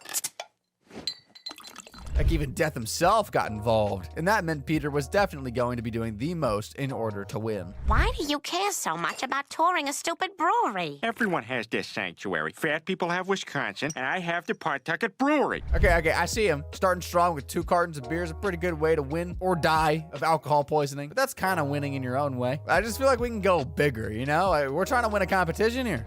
Go, go, go, go. Nothing. Peter, it's 7 in the morning. Oh, that's what I'm talking about. 9 fracking cartons of beer, and dude doesn't even look too buzzed to lose focus on the mission at hand. A real go-getter right there, let me tell you what. Sadly, after all that hassle, there was not a single scroll inside. Peter would later go on to find the scroll in a pretty random bottle, all things considered. Last beer. Here goes. I bet that scroll makes the beer taste terrible. What the hell? Well, luck works in mysterious ways, I guess, and thanks to that, Peter got to spend a day at the beer factory. Probably the happiest day of his life, with his marriage being a distant second place. Can't blame him, though. To an alcoholic or alcohol enthusiast in denial, the place was literally heaven. Beer river, beer waterfalls, beer fountains. What more could someone like Peter ask for? And much to my surprise, he didn't immediately rush to drown himself in all that brewed goodness. That is, until he found the one beer that never goes flat. Beer that never goes flat. This beer will still be carbonated long after you die of old age and we buy another dog. Peter, I wouldn't... Wow, that's incredible. Oh, what the hell. Cheers.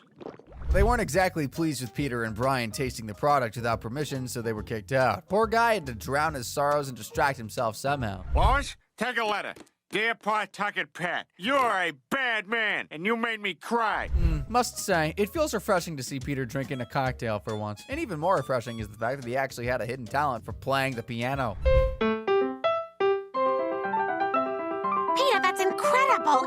You're like the idiot from Shine. And leave it to Lois, the objective best wife in animation history, to try and take advantage of him to enter a piano competition against a rival she hated. The only problem was figuring out what made Peter a great pianist. This'll make you feel better. I think we found his muse. Well, I'll be fricked. Alcohol does have its advantages. You just need to find out what you're good at while wasted. Anywho, Lois struggled a bit with the whole morality of using Peter's alcoholism to win the competition over some petty rivalry. Then she simply said, screw it. Consume. I love you so much.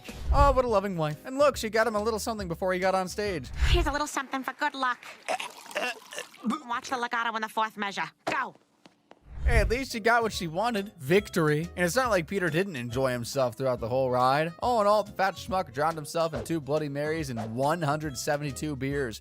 Not a bad trade for a magical factory tour and a pianist trophy, I guess. Peter has no doubt proven himself to be a man who'd probably sell his family for booze, especially beer. I mean, this is a dude that goes out to drink with his pals at 8 a.m. on a Saturday morning. What's wrong with us? It's Saturday morning and we're drinking in a bar. We should be drinking at the Goodwill donation dumpster. Because right now is when all the yard sales end. Joke's on you if you thought he was going to suggest something other than day drinking. Later in that same episode, Lois had to go on a retreat, leaving the family under Peter's care. Big mistake. While the other kids may have been able to fend for themselves, Stewie wouldn't have. And this was Peter's way of taking care of the poor baby. Chris and Meg are off to school. Guess it's just you and me now. You want a popsicle? Breakfast popsicle? Whoa, there's vodka in here. Now what did you want? Glossing over how he wanted to give Stewie a popsicle for breakfast, he was also 2.5 hours late in taking the little tyke to preschool. But no, the vodka was much more important, so much that he had to gulp down half the bottle in seconds. Milk. Let me quick just check in the freezer. Here's your veggie burger. It'll thaw out. Suck on it. It'll thaw out nice. I'm out of here. My bad. It was the full bottle of vodka. Dad of the year, everyone. I'm pretty sure Stewie never made it to preschool that day. Speaking of his bad parenting, who can forget the time he made a sensitive and hardworking clone of himself for the family? Why? So we could spend more time drinking at the Clam. Guys, should we wrap it up? Yeah, but can one of you throw glitter on me? Better if Lois thinks I'm at a strip club. Peter, I think you're a little too drunk to walk home. Can we give you a ride? I'll just black out and never know how I got home. Gotta admit, though, it's not such a bad idea. Blacking out and expecting to find your way home, though, that is a bad idea. Works every time. And it's good for the environment, maybe. I stand corrected. Turns out you can black out and magically get home somehow, and with a couple cans of beer too for the road. As we've established, to get wasted as he does on a normal basis, he'd have to have consumed about 6 bottles of beer. You don't just take my word for it. Peter has the science of the whole thing down to a T. I know how many beers I can drink and still be able to drive. I figured it out. 7. 6. Well, you heard it from the expert himself, folks. If you want to drink and drive, the limit is 6 beers. At least he made it home with some bizarre shenanigans, unlike that one time. Okay, Joe, you're drunk. Give me your keys. And I'm drunk, so I'll give you my keys. Okay, now we're both good to drive home. Yeah, that totally sounds like a great idea. Not. You been drinking tonight, sir? No, officer. I just had a glass of dinner with my wine. Step out of the car and walk a straight line, please. I guess for once, Peter wasn't the one behind the wheel, drunk and flagged by a police officer. Then again, he is still drunk while impersonating an officer, so it's not any better. Which just begs the question, what is the limit for Peter when trying to climb Mount Everest?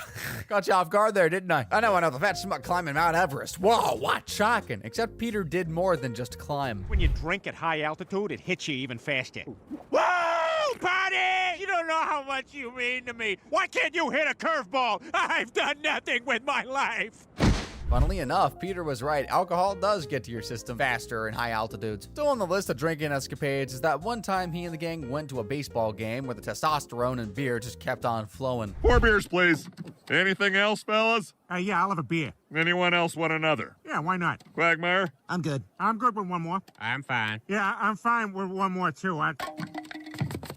So much for taking the last one to the bathroom, and to think he was already drunk off his ass before the game had even started. Although the 6 beer limit isn't always consistent, remember back in the first ever episode of Family Guy, Peter surpassed his drinking limits, and this was after he promised Lois he would avoid any alcohol. Promise me, Peter. Honey, I promise. Not a drop of alcohol is gonna touch these lips tonight. Drink the beer. Right here. All right, what do I win? Another beer. Oh, I'm going for the high score. Well, can't say we didn't see that one coming. But what's a couple of beers? I'm sure Lois wouldn't mind. Of course, like any good alcoholic, Peter doesn't stop there. Dude went on to drink 37 beers. At least he made it home. Someone go check the hood of his car real quick. Now, you think that's a lot to drink, but I see your 37 beers and raise you 300. You drank 300 bottles of beer without succumbing to alcohol poisoning. Are you a witch? Don't tell anyone. 300 fracking bottles of beer. You just gotta applaud the effort at this point. But to be fair, Peter was only able to pull that off because the literal personification of death was recovering from a sprained ankle and couldn't carry out his sacred duties. But that doesn't mean he needs death to be on a vacation to pull off a feat like that. Take, for instance, that one time he tried to down about 600 gallons of beer straight from the brewery's tank. 600 gallons of beer in one big thing. You know, I always thought I could chug that until now. Are you nuts? No way you can chug that. You know what I love about Peter? It's the confidence, the balls, the sheer audacity to try and challenge 600 gallons of beer.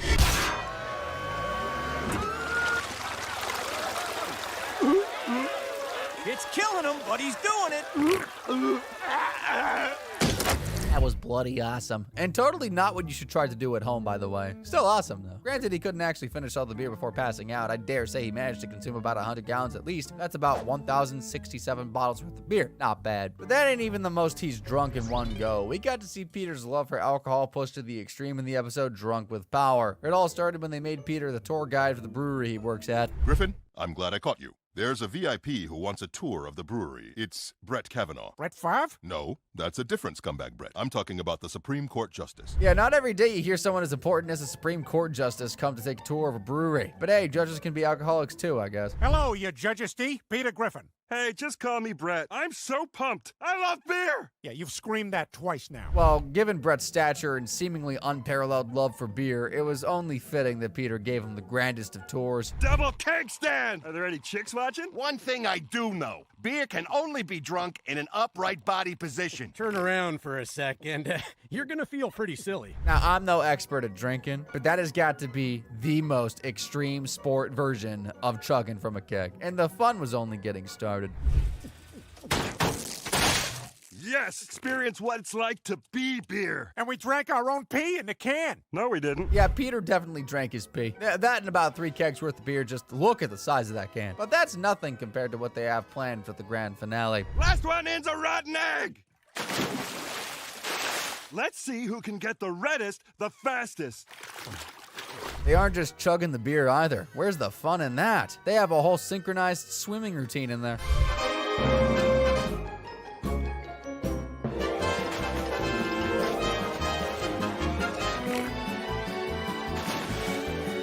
Aw, don't they just look like two odd ducks having the time of their lives in a massive vat of booze? By the time the routine is over, that vat is looking significantly emptier. I dare say, between the both of them, they probably downed about 200 gallons. All people want to do is scream at me in steakhouses about women's bodies. My wife hates you, which kind of makes me secretly like you. Hey, Brett, do you think that we'll still be friends at college? I don't know, man. At this point, I'm just wondering how these guys aren't already sick of all the beer. Or, you know, regular sick from all the alcohol. Alas, fun times like these must come to an end, except in special cases where there's a good old switcheroo. God, we were super drunk last night. Did I accidentally kill Brett Kavanaugh? Why did you accidentally kill me? Just kidding. I don't want my life anymore. Brett. Well, no. What actually happened was that Brett was tired of living the cushy yet boring life of a Supreme Justice and wanted Peter's life of unabashed alcoholism. Hilarity ensues, of course. Peter is a terrible Supreme Court Justice. I'm sure there was a lesson to learn somewhere, but that's none of our fracking business, is it? Our business is how much alcohol Peter guzzled through this entire episode, which comes down to a total of 1,736 beers. Now, as much as Peter tends to go on random drinking sprees every so often, let's not forget the amounts of alcohol he's been consuming daily since he was of legal age at 21. Well, what do you think, guys? I'll go next.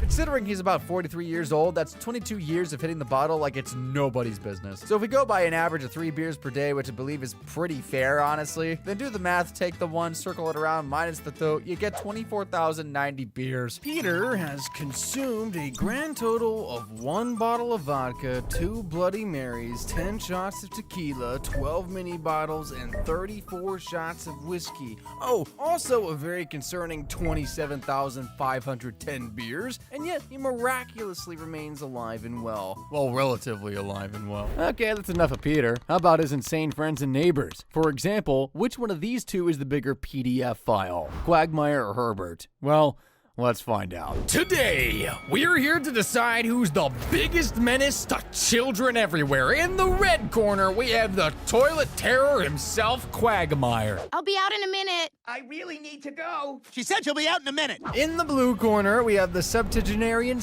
defender, Herbert. Hey, I just want to talk to you. Why don't you come over to my place for a glass of wine and we can go in the back room and play Crazy Snakes?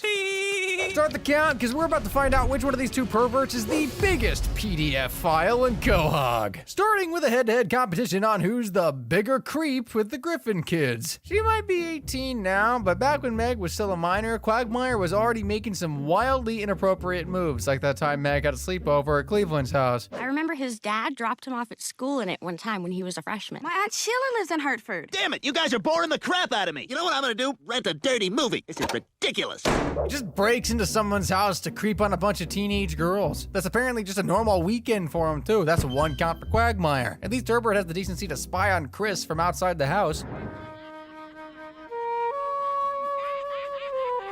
Yeah! This thirsty old man can barely walk, but he lugged a ladder all the way to Chris's window just to get a peek. Amazing what you can do for just a sip of water. To be fair, sometimes he doesn't even need a ladder. He just hides in their bushes. Is for the only one. Although, once again, to be fair, I shouldn't give Quagmire too much grief for breaking in. Herbert's done that before as well. That's 3 counts already. Quagmire has some catching up to do. And he's gonna do just that, because this creep might as well live in the Griffin house with how much perving he does. You can't even use the bathroom with this guy around. Quagmire's not just gonna break in, too. He's gonna break in there with a camera and studio equipment. Like in the episode Brian Sings and Swings, Meg pretends she's a lesbian to make some friends, and Lois decides to snap her out of it by showing her what a real lesbian looks like, apparently. And guess who's there watching, recording the whole time? Except for Chris, of course. Chris, I'm all out of digital audio tape. Oh, he's gone. Hey, can I get you guys to sign these release forms? That's 3 for 3 now. How does Herbert respond? Well, unlike Quagmire, who pretty much exclusively has to break into people's homes to creep on Meg, Herbert was once invited into the Griffin's home to watch the kids. So it would only be till Monday, and we could pay you for it. I mean, you've spent time watching children, right? Yes, sir. Yes, I have. Wonderful. Do they not know how much of a freak this guy is? Just look at the ground rules he sets for the kids. No cussing, and only a half hour of radio, and then it's off to bed. And don't you mouth off to me, or I'm gonna slap you right in your...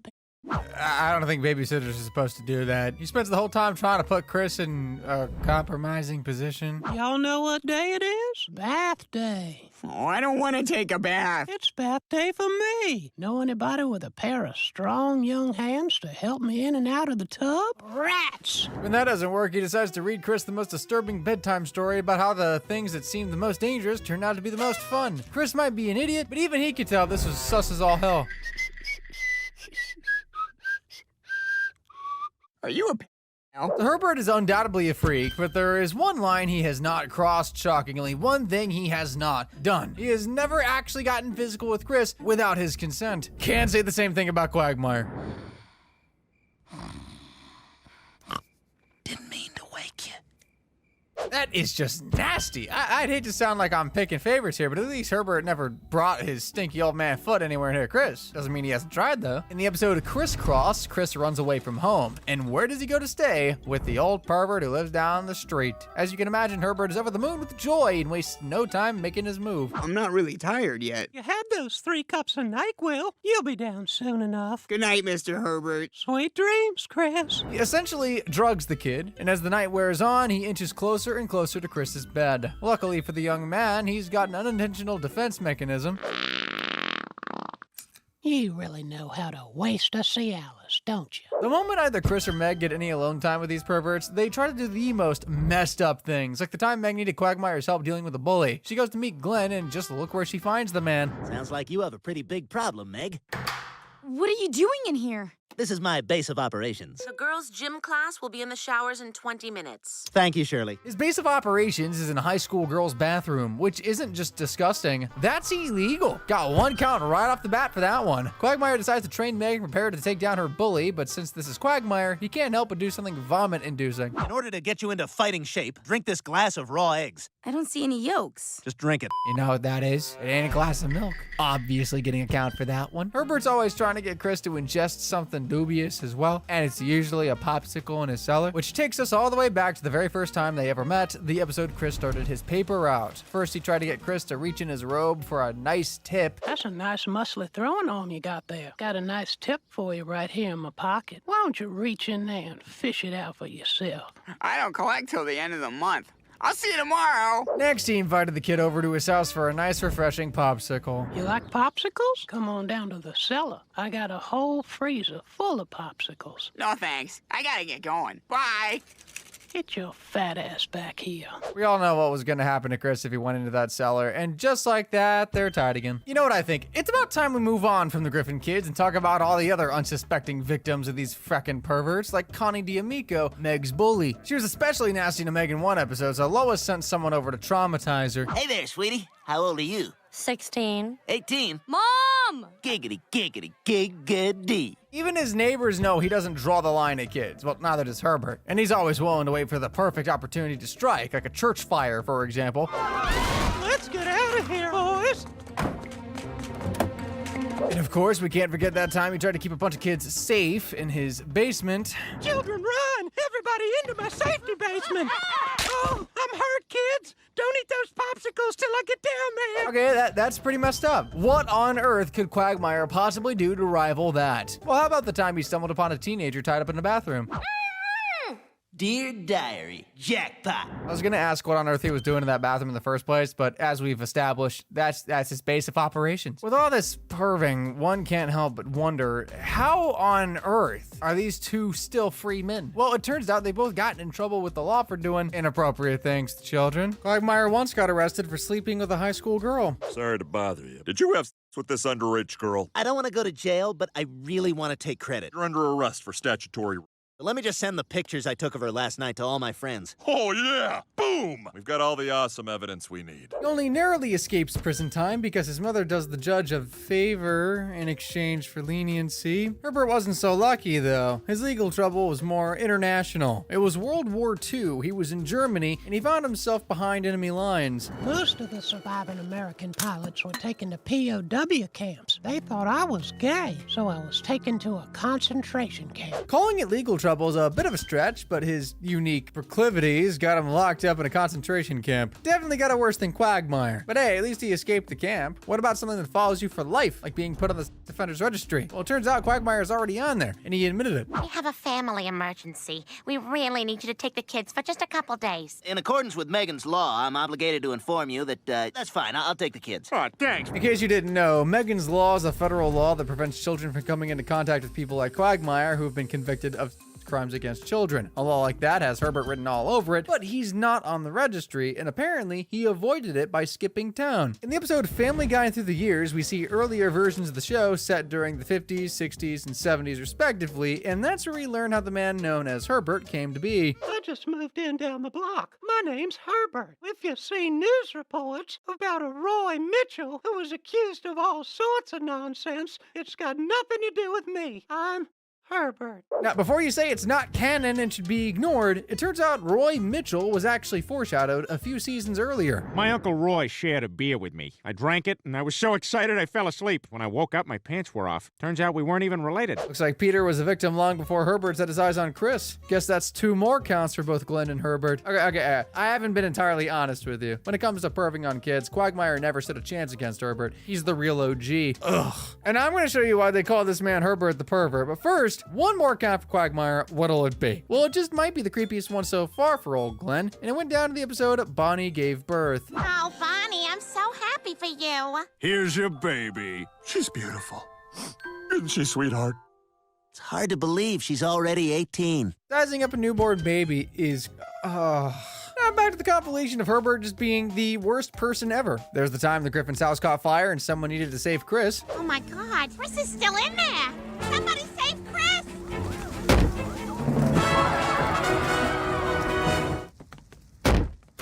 You know what? He's earned that. They all just watched him leave, huh? Clearly he took that as permission, because later in the episode he does it again. Now that one seemed less earned. This isn't the only brazen act of Chris snapping either. One time he just walks in fully armed.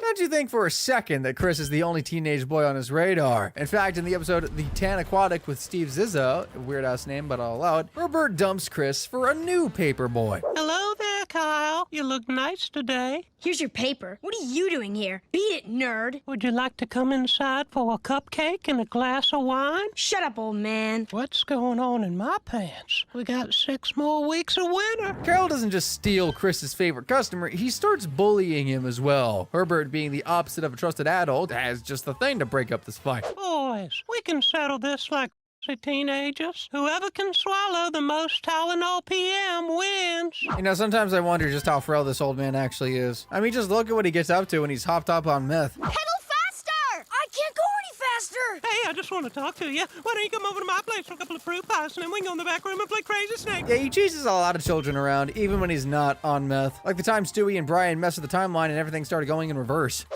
Seems like reverse time did that kid a favor. I'm not so sure about that. Stand up! You're gonna break that thermometer! Pretty wild how this man literally chases down children, but everyone in the neighborhood just lets it slide. Although sometimes he doesn't chase down the kids, he just lets them come to him.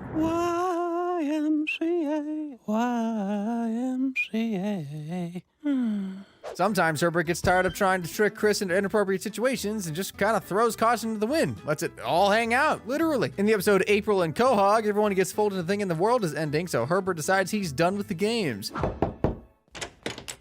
Seems like I've run out of waiting time. Hold on a second, I'm gonna go bleach my retinas. Herbert might target children, which is already messed up, but then he's also really freaky with it, too. If I gave you a sandwich, do you think you could get Chris to fart on it? I'm gonna be real, I had to take a break after that scene. Just needed a quick breather. A reminder that not everyone is like this. Speaking of breathing, look at what Herbert does with Chris's hat. God, let me just sniff his hat. That's all I want. Want more. If you think that bit of perversion was out in the open, then you don't know how much of an unashamed menace this guy truly is. He's out here holding signs like this at a baseball game.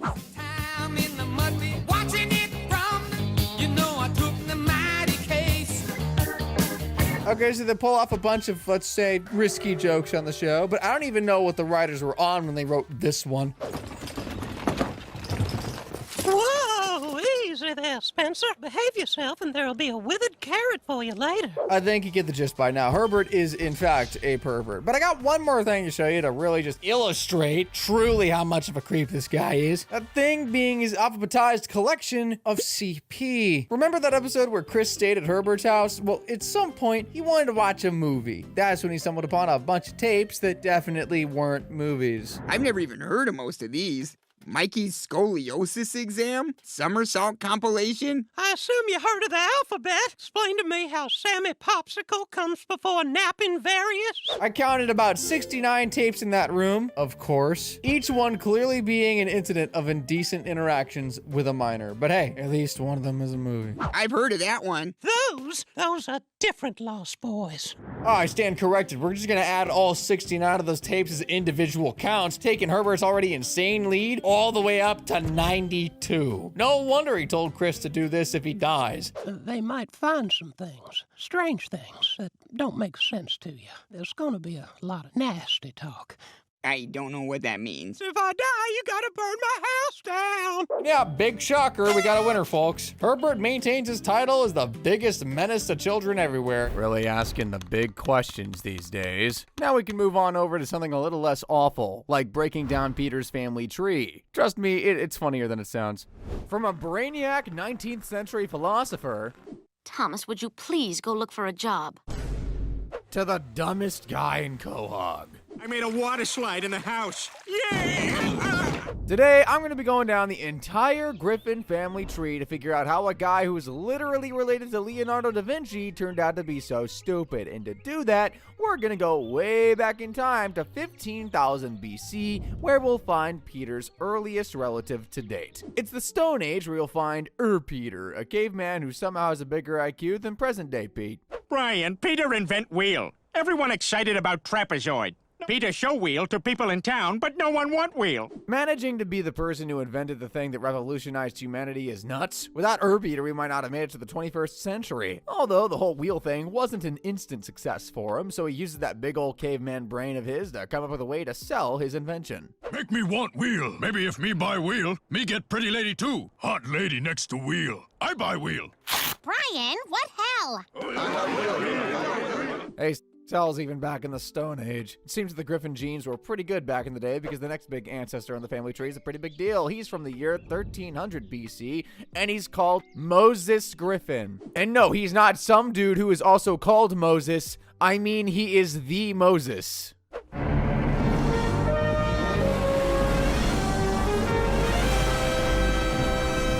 Yep, saving the Israelites, parting the Red Sea, 10 Commandments sharing Moses, although his 10 Commandments are not the ones I remember reading in the Bible. Commandment number 1, there's nothing I can do about the sun. Commandment number 2, there are no more Jolly Ranchers, they're all gone. Commandment number 3, shut the hell up. Commandment number 4, please don't read it out loud, all right? Now come on, let's get going. As we move on down the long line of griffins, our next jumping off point is in the Middle Ages, around the year 850, where we meet our first royal griffin family member, King Arthur Griffin.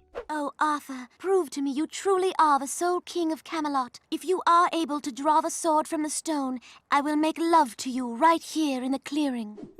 Maybe this is where the dumb gene starts kicking in for the Griffins. Seeing as how he's called King Arthur Griffin, guess he got that sword out eventually. It does seem there's a bit of a blue blood theme going on with Peter's ancestors, because right around the year 1400, he got another royal member on the family tree, and this guy's the King of Denmark. More table! More women! More wine! Back in the 1400s, Denmark was Viking country, and with that came all the Norse gods and Valhalla, which if you didn't know is like a heaven where you go to eat as much as you can before battle, and some Norse kings used to try and recreate that, which is what you're seeing here. But as King of Denmark, Griffin is gonna find out, you can have too much of a good thing. Is anyone at the table a doctor? I'm having a heart attack! I am? Come here, hurry, run! I guess that's why Denmark has small tables these days. They learn their lesson from their great 14th century king. Now, in the name of technicalities, I want to talk you through a member of the family tree who's sorta related to the Griffins and sorta not, Leonardo da Vinci, who's also from the same sort of time. Now, while Leo isn't called Leonardo da Griffin, we find out in the episode that he looks a lot like someone we all know. That must be Leonardo da Vinci. Da Vinci must be my ancestor. Which is weird, right? Well, it turns out that Da Vinci's related to the Griffins through Lois, which also makes sense as to why he resembles Stewie. So technically, he is on the Griffin family tree. He's not directly related to Peter, though. Otherwise, he'd look exactly like him, because that's how his genes work. The Griffins get another humanity-shaping person in their ancestry as well. That's our ancient and prehistoric side of the family tree covered, so let's move on up into a little something more modern. Getting back to the descendants that directly sit above Peter in the tree brings us to the guy who discovered the Fountain of Youth, the famous explorer Ponce de Leon Griffin from the year 1520. Let's just say, though, this guy was a bit big-headed. There it is, boys, the Fountain of Youth. Well, that was worth the 8-year boat ride. I mean, it worked, didn't it? Well, at least Ponce is real, which is more than can be said for the next member of the Griffin family tree, coming right around the 1670s. It's Griffin Peterson. In fairness to him, it's not really 100% stated if he's real or not, but present-day Peter finds out about his long-lost relative thanks to a fortune teller, and this Griffin Peterson fella is pretty important. I see. A long time ago, I see England. Whoa, Peter's got an ancestor that lived in England? That'll explain why he loves to drink as much as he does. Well, that and his real father's a drunken Irishman, but hey, who's counting? Griffin only had eyes for one woman on English soil, and her name was Lady Redbush. It's so good to see you. What are you doing here? I was just walking off. I thought I'd come by and ask you a little question. By the sounds of it, she's clearly into him, but there's another suitor waiting in the wings, and he's a far bigger fish than Griffin. King Stuart. That's Lady Redbush and her husband-to-be, Griffin Peterson. Well, not if I have anything to say about it. That piece of ass is marrying that tall glass of poop juice? A woman of that caliber should be married to a king. I'm not quite sure a 17th century king would say poop juice, but then again, I don't think a 17th century king would be a baby, or have a dog as a jester. Anyway, on the day of Griffin and Lady Redbush's wedding, King Stuart demands that Griffin be exiled from England and sent to discover the New World. But I'm supposed to get married today. That medium-sized hill? Seize him! And on his voyage, Griffin finds a new land, a land that would be home to his ancestors nearly 400 years later, Quahog. This place is nothing but a wilderness. What are we gonna do? Except blacks, Asians, Hispanics, Jews, gays, women, Muslims. We'll have a happy new life and we'll have equal rights for all. We're gonna build a new settlement. Technically speaking, the land is America, but that specific part is now Quahog. You know what I mean. After years building the new settlement, Griffin is once again reunited with his long-lost love, Lady Redbush. Of course, Griffin had to go through the complex divorce procedure required by 18th century society. Oh, don't celebrate too soon, because King Stewart is hot on the heels of his wife, and to settle the score to see who should get to keep Lady Redbush, Stewart and Griffin go head-to-head in a talent show. Stewart does some stand-up comedy.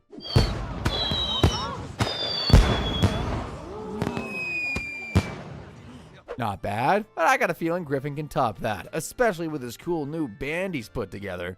On stage tonight to do a show for you. Considering the electric guitar wasn't invented until 1931, I'm pretty sure you can say these guys were really ahead of their time. Griffin and the guys win hands down, and King Stewart is forced to hand over his wife. Let's grow old into our 30s together. Oh, Griffin, I love you. And I you. Together, Griffin and Lady Redbush were key figures in the rise of Quahog, and thanks to them, it's the thriving town it is today. Although it's also thanks to them that Peter Griffin's on the loose, so, you know, double-edged sword and all that. Seeing as we've just looked at an English ancestor of Peter's, it's only fair that we take a look at the side of his family with Scottish roots, like his great-great-great-uncle from the late 1700s, Angus. Angus Griffin is a pretty important person in history, seeing as Peter thinks he's the guy who invented golf. Whoa, you're like the Arnold Palmer of golf. Yeah, life is good. I'm not sure this one is true, though. I mean, Peter probably does have Scottish ancestry, but seeing as the game of golf has not been linked as far as back as Roman times, I'd say Angus wasn't the guy who invented it. So with that, let's move on to some relatives that are a little bit more contemporary as we come to Griffins in the 1800s. While doing some digging of his own into his family history, Peter finds he has an ancestor who he didn't know anything about, and it's probably his most famous, Nate Griffin, and he's from 1840. In 1840, Nathaniel Nate Griffin used to groom horses. Holy crap, I'm black! That's Peter's great-great-great-great-grandfather, and sure, while he looks a whole lot like Pete, there's one big difference. Nate is black. While he lived and died in the US of A, Nate was originally from Africa. Hey, Quag Dingo, how was your date last night? It was awesome. You never feel as big as you do with a pygmy. He wasn't called Nate Griffin back then, though. Instead, he was called Richard Bachman, which is pretty specific, especially as that was the chosen pen name of famous author Stephen King, someone who's been parodied to hell and back on the show in the past. This couple is attacked by a lamp monster. Ooh! You're not even trying anymore, are you? But going back to Nate, which I'll just call him that to avoid confusion, his village was soon a target of American slave traders, and you know what's about to happen here. I'm Cleveland from South Carolina. Would you like to be equals? It wasn't long before Nate and the rest of his friends were literally shipped back to America to be slaves. Nate landed in the estate of the Pewtersmith family, where he became a horse groomer, and more importantly, first saw the great-great-great-great-grandmother of Lois. She was the kind of woman you just want to have with over and over. He knew he had to have her, with the kind of breasts pushed together so she looks like a cross-eyed torso. This means that technically, Lois and Peter are distantly related, because as you can guess, Nate's charm is too much for Lois to handle, and they start seeing each other secretly, raising a family together. You know the best part about being half black and half white? I'll be accepted by everybody. Obviously, Mr. Pewtersmith is outraged to find his daughter raising a family with a slave, but don't worry, Nate gets his own back. Nate and I love each other. Tell it to the authorities, because you're all going to... Run! Oh yeah, and as one final act of revenge, Nate also was the guy who invented the DMV. Sir, did you fill out the 1170? I think I did. That's the 1190. You're gonna have to go stand in the blue line. Look, I was sir. already in that. Then there's Huck Griffin, the guy who sailed down the Mississippi in the mid-1800s. That is our word. You've got no right using it. Hey, I'm cool. No problem. Could you pass me the or N-word, Jim? Thank you. Huck's an interesting one, as it's kind of impossible he's Peter's great-granddad. He would have been born in the early 1800s, over 160 years before Peter, and considering he's got a few great-grandparents coming up who were born nearly 50 years after Huck, I highly doubt he's one of Peter's real great-grandfathers. But let's turn our attention to someone who probably was real, Peter's revolutionary great-great-uncle, Ulysses Griffin. He was the great general of the Union Army in the American Civil War. I know what you're thinking. Did Family Guy talk about the intense familial struggle both Griffins went through being on different sides of the Civil War? This is Family Guy, folks. They simply did not care. But hey, let's forget that and look at Ulysses in action. All right, no more slaves. Deal. Yeah! Barkeep, Pedro Nemo Slappywag. A season or so later, we find out that Peter also had two great-great-uncles who fought in the Civil War, but there's something particularly different about them. I'm seceding. Not too smart, huh? Yeah, did not think that one through. I can only imagine how crazy the family dynamics were with them guys in Ulysses. If these guys were somehow on Jerry Springer in the mid-2000s, you know it would have been a box office. Well, not for the dead twin, but you know what I mean. Then next on the timeline is one of Nate's grandkids, Thomas Griffin from 1872, and this guy is a throwback. Remember how Peter's early family tree was filled with decently clever people? Well, Thomas is a pretty brainy philosopher. Thomas, would you please go look for a job? Why? Come on, when you're related to Peter, that's as good as you're gonna get. Things get a little bit confusing now as Peter places his great-great-granddad and great-great-great-granddad within 20 years or so of each other by showing us how John Wilkes Photo Booth Griffin got his nickname.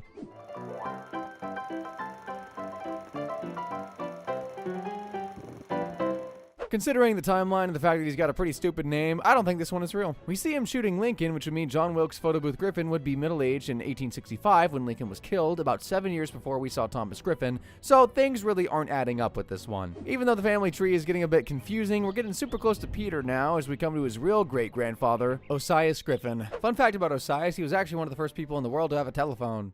He owned one of the first dozen telephones. Hello? No, what number are you calling? 7. Oh, this is 3. Oh, sorry. Even though there were only 12 numbers to call, they still managed to get the wrong number. Are you sure that guy on the phone isn't the one related to Peter? The Peter we know and love isn't that far away now, especially as we head on into the 20th century. The early 1900s is a big time for the Griffin family, especially as a world-famous silent movie actor is Peter's great-granddad. And his ocular misadventures made him a star. He was basically Oliver Hardy with one key difference. Instead of a Brit by his side in all of his big films, Willie had his trusty dog by his side, who looks a lot like Brian.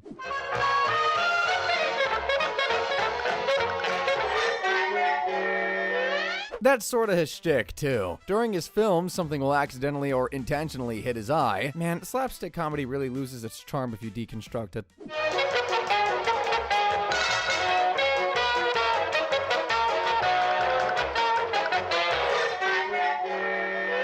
After his boom in the early 1920s, Black Eye Griffin looked to be unstoppable. He had fame and fortune, and there were no signs of him stopping until 1927 when the first film with sound was released, and let's just say he didn't really have the voice for talking films. Oh my!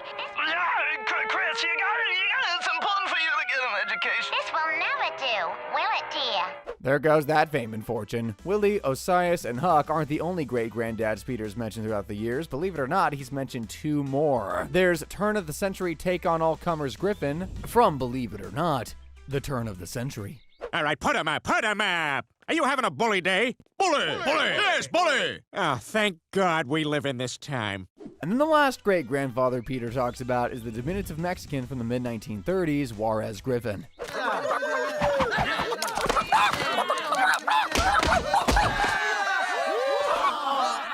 This is where things for the entire family start to sour, as at some point in the early 1900s, the Griffins had a whole new family enter the tree, and let's just say they were pretty famous in the late 1930s in Germany. I'm of course talking about Peter Hitler, our Peter's great uncle and the brother of Adolf himself. Hey, there you are. Hey, you ready to go check out that new skin flick over at the Boobin Garden? And just like his great nephew, Peter Hitler is one annoying dude. I am from Japan. It also just hit me that Hitler is also our Peter's great uncle. I'll leave that with you guys while we go back to Germany to see what it was like during one of those famous rallies. Saying, the time for victory is upon us! Victory up the ass, baby, yeah! A new world, a better... Yeah, Germinator, I'll be back. No wonder Adolf pulled the trigger. As we come to the next family member on Peter's tree, we're only now 1 generation away from the big guy, because it's Peter's granddad from around 1940 who's next up for us to look at. And we first hear about him in season 2 when we find out he played a part in creating one of the most famous cartoon characters of all time. All in favor of Bugs Bunny, and all in favor of Ephraim the Retarded Rabbit. Oh, you can all go to hell. His name is Josiah, but you guys might remember him from a later episode of the show where Peter calls him Pop-Pop, although he does look a hell of a lot different. Please give me rat poison. I want only to die. No, we did it, Pop-Pop.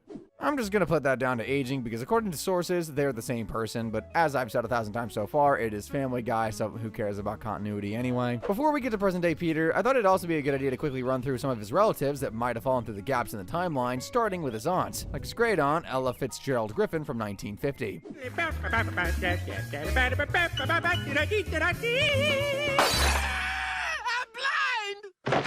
Or his other great aunt, the Queen of Burlesk Griffin from like 5 years after Ella. When they had no fans, but a terrible time to live in. I've tried water, soap, bleach. I still can't get that image out of my eyes. So let's move on, shall we? Then in 1958, Peter's got one more great aunt for us, and she's called Legs That Go All the Way Up Griffin. Hey, baby, do those legs go all the way up? They do. Oh my God, you're a monster! Come back! My legs are shaved like a little... That's barely any better than his burlesque dancing aunt, and no, before you ask, she's not related to Chloe Grace Moretz. Then we've got all of Peter's cousins, and talking about celebrities, one of his cousins is actually a celebrity, Kathy Griffin, and as you guys know, she was born in 1960. Okay, and then I got on Suddenly Susan, and I still stand up, and people laugh and give me money. Isn't this great catching up? She's I was in still college. Anyway, talking. there was one RA, and his name was C-Rock. Really cool. Then there's Rufus Griffin, who's also got a bit of fame in the 70s because he's an actor who works on, which is better to show you, really. We talking Marty McSuperfly. Marty, I want to be your fine, sweet-ass Brother done kissed his mama. Peter does have a few more oddball family members I want to cover, like his anthropomorphic cousin Peter the Pig. Because I just made stool in there, and if you blow it down, the whole woods is gonna stink. You understand me, sir? Not too sure whose son that is, but to be honest, I don't want to think about how Peter the Pig came into this world. Another thing I'm not sure about is where in time Peter the Pig sits. He could be from around the early days of humanity, the Middle Ages, nearer present day. I also have the same problem with Peter's great-great-uncle, Jabba the Griffin. Why, go la walkie nipple pinchy. I know this happened a long time ago in a galaxy far, far away, but I'm not sure how long. Also, there's the fact that this is the first alien in Peter's lineage, so you can understand why Jabba the Griffin slipped through the cracks here. Now it's time to talk about Peter's immediate family, and what better place than to start with the people who brought him into this world, his mom Thelma, and... well, we'll get to Peter's dad in a sec. Many moons ago, Thelma went on a trip to Ireland, and when she came back to the US, she found out she was preggers with the one and only Peter Griffin. Knowing his dad was a drunken Irishman, Thelma went down to Mexico to try and terminate the pregnancy. You were born right there. You were so beautiful, and I loved you. And so Peter was born. Obviously, Peter's real dad was back in Europe, but it wasn't before long that Thelma met and married Francis Griffin, and he took Peter in as his own son. Although he wasn't exactly the greatest dad in the world, he was largely an unloving, strict, and quote-unquote devoutly religious man. And even as Peter got older, their bond didn't really get any better. You've never spoken to me like that before. In that case, I'm suing you for harassment. Seeing as Francis is where Peter gets his last name Griffin from, that does kind of mean that all of his ancestors aren't really related to him. That, or Francis took his wife's last name. That would explain why all of his ancestors look just like him. I like to think that Peter just says Griffin because it's easier than explaining the stuff about his dad, and he's really related to them through Thelma. But going back to who Peter's actual dad is, turns out he's a guy called Mickey McFinnigan. And he sure as hell lived up to the title of Drunken Irishman, that's for sure. For the morning, laddies. Let me cut you an Irish rose. Yeah, that's Peter's dad, all right. Might be obvious to us, but Mickey isn't so sure. So he challenges Peter to a drinking contest to see if he can keep up. As stereotypically Irish as Mickey may be, even he can't come close to the cast iron liver that his son has. What are you guys over there? What you guys... After seeing Peter beat him in his own game, Mickey has no choice but to admit that Peter might be his son after all. Nobody but a McFinnigan could handle that much of the creature. Welcome to me family, Peter. So that's Peter's mom and dad covered, but what about the rest of his family? I mean, we still haven't spoken about his siblings yet. There's Karen Griffin. She's only technically Peter's half-sister, as she's Francis's daughter, but that doesn't stop her from being family or bullying him senselessly.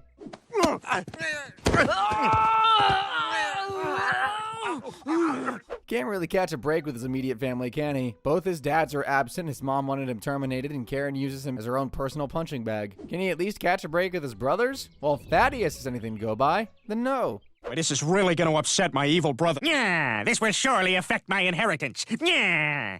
But Peter does have another brother, and this one's way weirder. He's actually his twin. Usually twins have a way to tell each other apart, a mole, a freckle, birthmark. Well, for Peter's twin, it's that he's completely hairless. Close the door, the moonlight burns.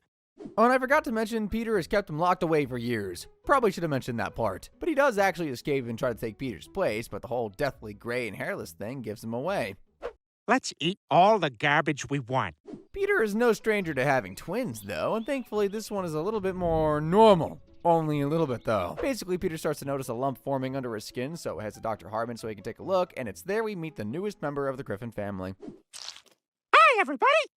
Oh, my God. Well, looks as if he's more fully formed than we thought. And that little guy's name is Chip. Unlike the rest of his siblings, Peter gets on great with Chip, maybe even a little too well. Sister, help to trim the sail. Hallelujah. But soon it's trouble in paradise for the pair as Chip wants to do things with Peter's body, which, well, Peter doesn't want to do. I'm using my knowledge of the local food scene to get this woman to go to bed with me. Well, now we know. I can taste what he eats. So to keep the brothers happy and on good terms, they decide it's best if they split, like Dr. Hartman goes in and removes Chip out of Peter's neck. It's a pretty dangerous procedure and Chip could die, so will he make it? Hey, everybody! Chip! Yeah, and I'm okay too. Of course he will. Chip goes on to lead his own toxically positive life. But we're not quite done with Peter's siblings just yet. Because to complete the list, we've got his special broster. Basically a brother and sister in one person. You'll see what I mean. Hey, Peter, you want to see my paginas? I don't know. But what about Peter's kids? Well, we all know about Meg, Chris, and Stewie. Did you know Stewie also had a twin brother called Dave, who he killed inside the womb? Here's baby boy number 1. One more to go. Oh dear. Oh no, did Dave not make it? And another twin brother who sadly ends up dying too, but this time Stewie's innocent. I am worried about my funny brother, though. This is tragic, but will also open a door for me. And then there's Peter Griffin Jr., who also sadly died. Man, the Griffins have a lot of dead kids. It's just so horrible. I thought if I shook him enough, he'd stop crying. I'm sorry, Lois. I was kind of right. It's horrible to say, but the dead kid train doesn't even stop there because there's also Meg's conjoined twin. Did you know you had a tiny conjoined twin attached to your hip? Is it worth anything? It is to me. I've been using it as a bookmark. As well as Chris's twin, Tmiss. Yeah. You know, Chris, you and your stillborn twin Tmiss were named after Christmas. This has to be the worst name you could possibly name a child. Actually, no, wait. Chris does have another brother, though, but he hasn't seen him due to the fact that Peter and Lois abandoned him at the cinema. Mom, am I gonna fit in the seat, or is this gonna be like last time? This should tide you over for a while.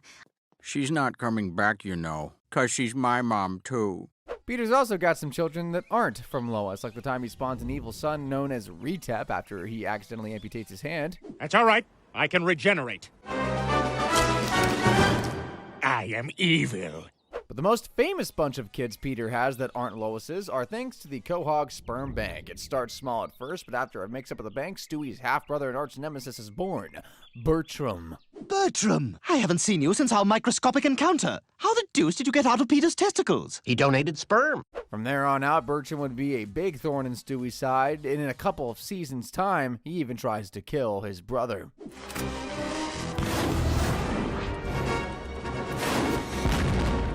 Although it was Stewie who ended up getting the last laugh, just like he did with Dave. Your favorite kind of bottled water. But there have been quite a few others who have benefited from all of Peter's tadpoles. I mean, seriously, it's too much to count. Well, pretty excited to meet you.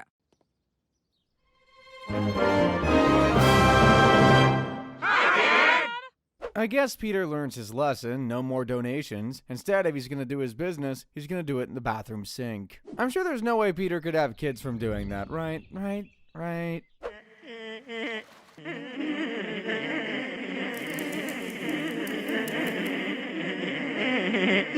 We have fun down here.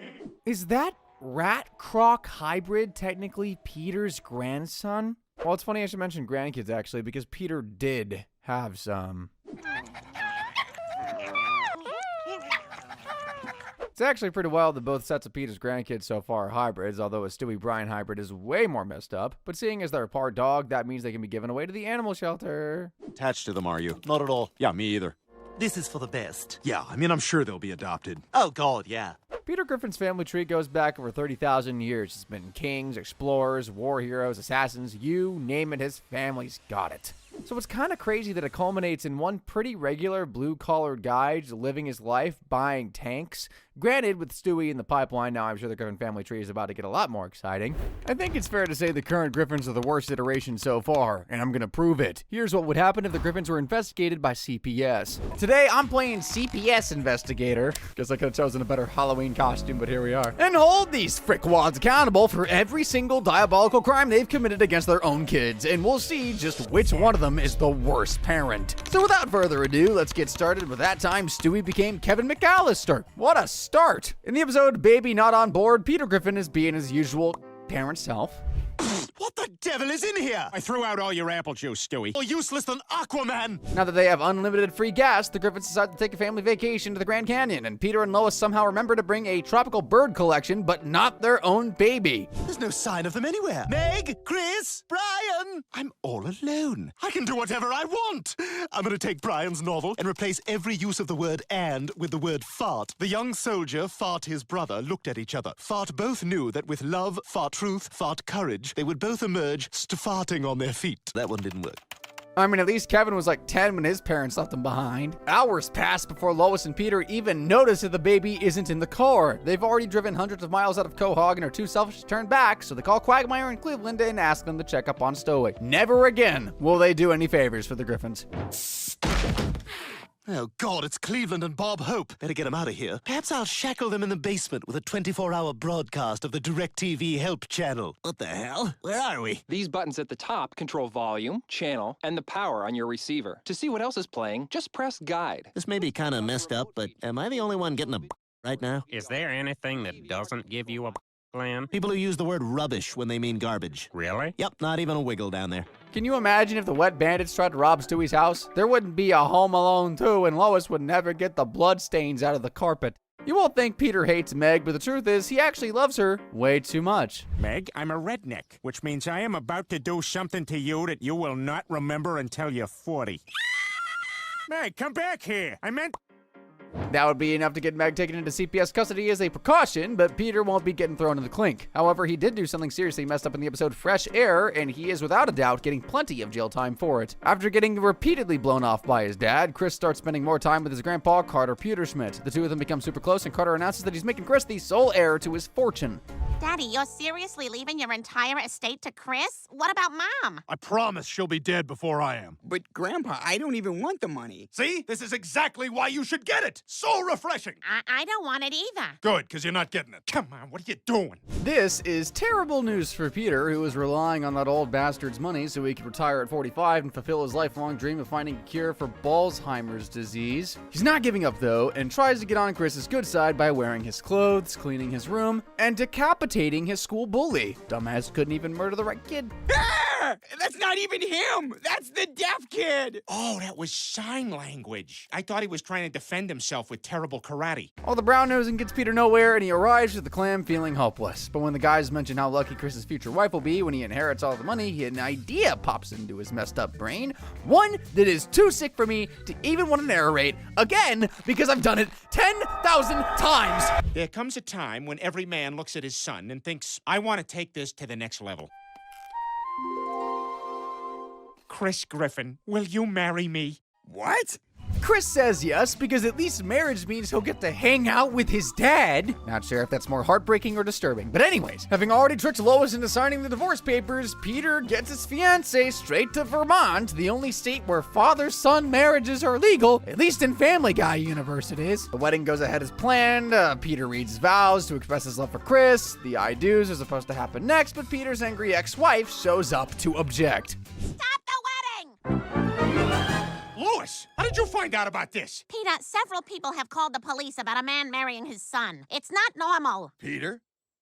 Here's a gross fact for y'all. People can still be convicted of even if no activity takes place. A perfect example of this would be trying to marry your own son. As Peter did exactly that, he's now facing a decade in jail for being such a piece of pervert father man.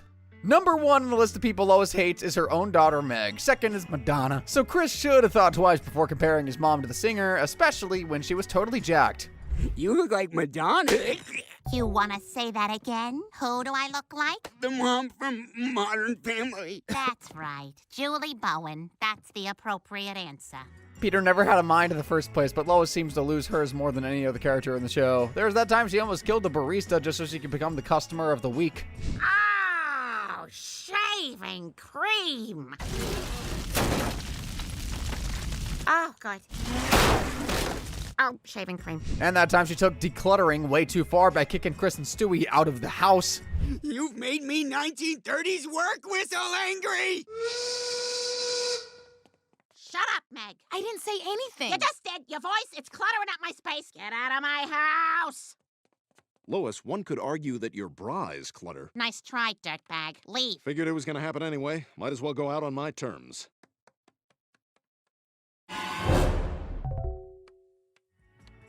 And then there was the episode Pure Heroin. Yes, it's about drugs. Brian falls down the stairs and the vet prescribes some painkillers. The meds are fine for dogs, but when Lois tries just half of one, she takes a wild trip to the top of Chris Daughtry's bald head.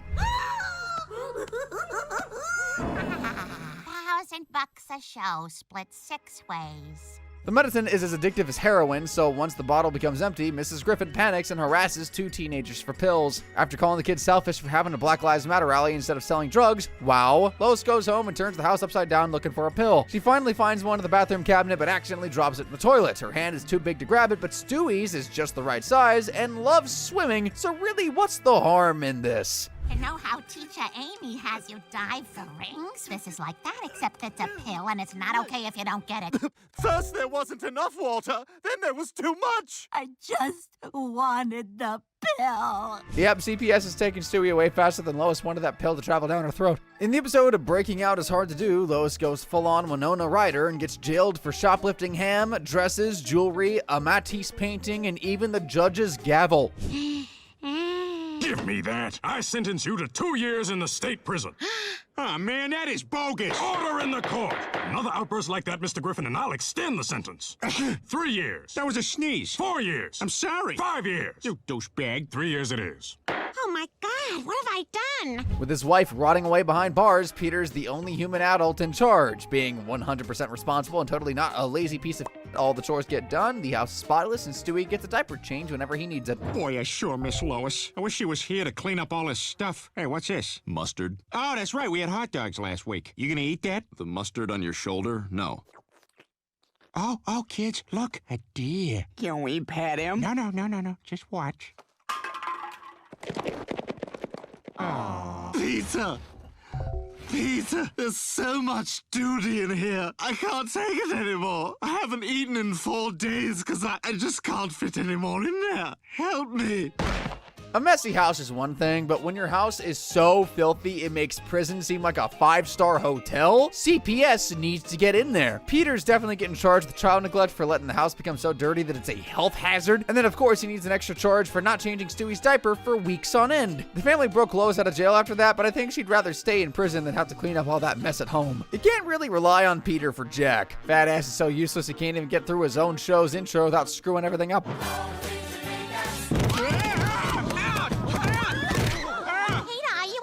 No, I think you should call somebody. Ma'am, are you all right? I can't breathe.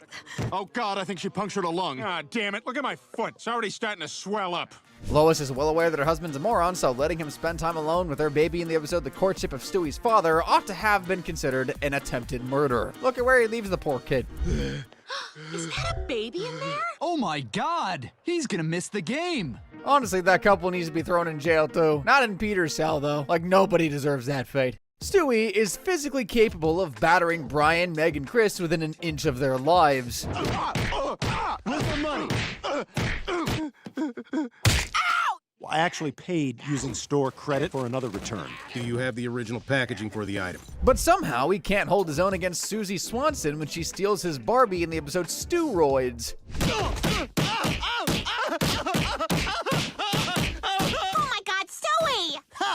got beat up by a baby girl. Peter feels totally humiliated that his son got beat up by a girl, so he gets Stewie's weak ass straight to the gym to toughen him up. They start with a barbell, but being a baby, Stewie can't lift it and poops himself. Desperate times call for desperate measures, so Peter literally injects his infant with steroids to get him ripped. If there's anyone I can trust, it's a stranger at the gym holding a dirty needle. Here, Stewie, try this. Yeah, what the hell are you doing? Whoa, oh my. Suddenly I'm full of energy. All right, fat man, let's do this. Stewie spends the rest of the day working out at the gym, and by closing time, he's mini Arnold Schwarzenegger. Like with 99% of Peter's shenanigans, Lois is not impressed at all. Why the hell does Stewie look like this? Well, I took him to the gym, and the colorful gent there advised me that I put him on steroids. You listen to him? Yeah, I believe everything everyone tells me anywhere. Wow, are we sure Lois isn't on steroids too? That punch knocked Peter out cold. He 100% deserved it though. Guys, we're only halfway through the video, and these absolute failures of parents have already racked up an insane amount of jail time. Right now, Lois is looking at 46 years in the big house, but Peter's getting caged for 87. Combined, that's more than a century of jail time, and we're just getting started. Let's kick off this next half of the video with that time Stewie almost died, and his very loving parents immediately tried to cover up his accident instead of taking him to the hospital. The episode's titled Brian Griffin's House of Pain, which is perfect considering Stewie really does live in a house of pain. Well, I'm off to buy imaginary groceries. Poor little guy didn't even make it to the parking lot of the imaginary grocery store. A baby with a normal-shaped head would definitely be dead after that fall, but Stewie is still breathing. Only after the maggots eating away at Stewie's brain evolved to develop space travel does Peter notice that his son is unconscious. Surely he's gonna take Stewie to the hospital now. Oh my God! Stewie! Oh God, what have I done? Looks like you ran over him, Lois.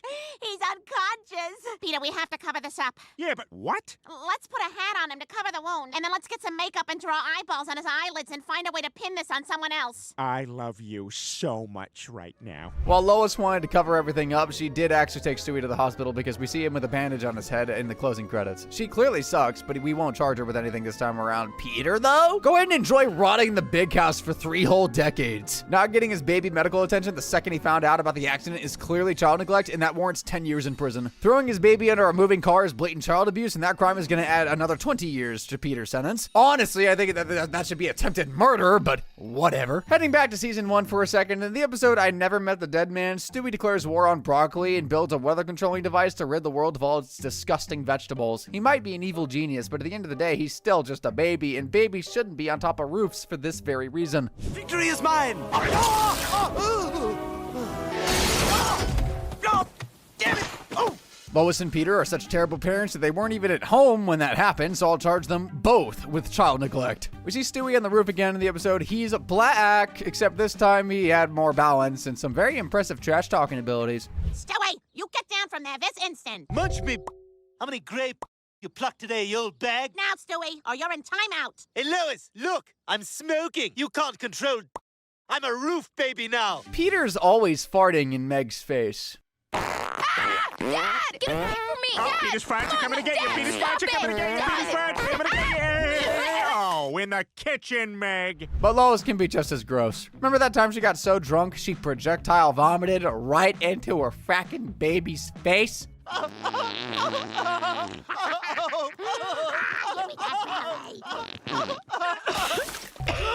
my God!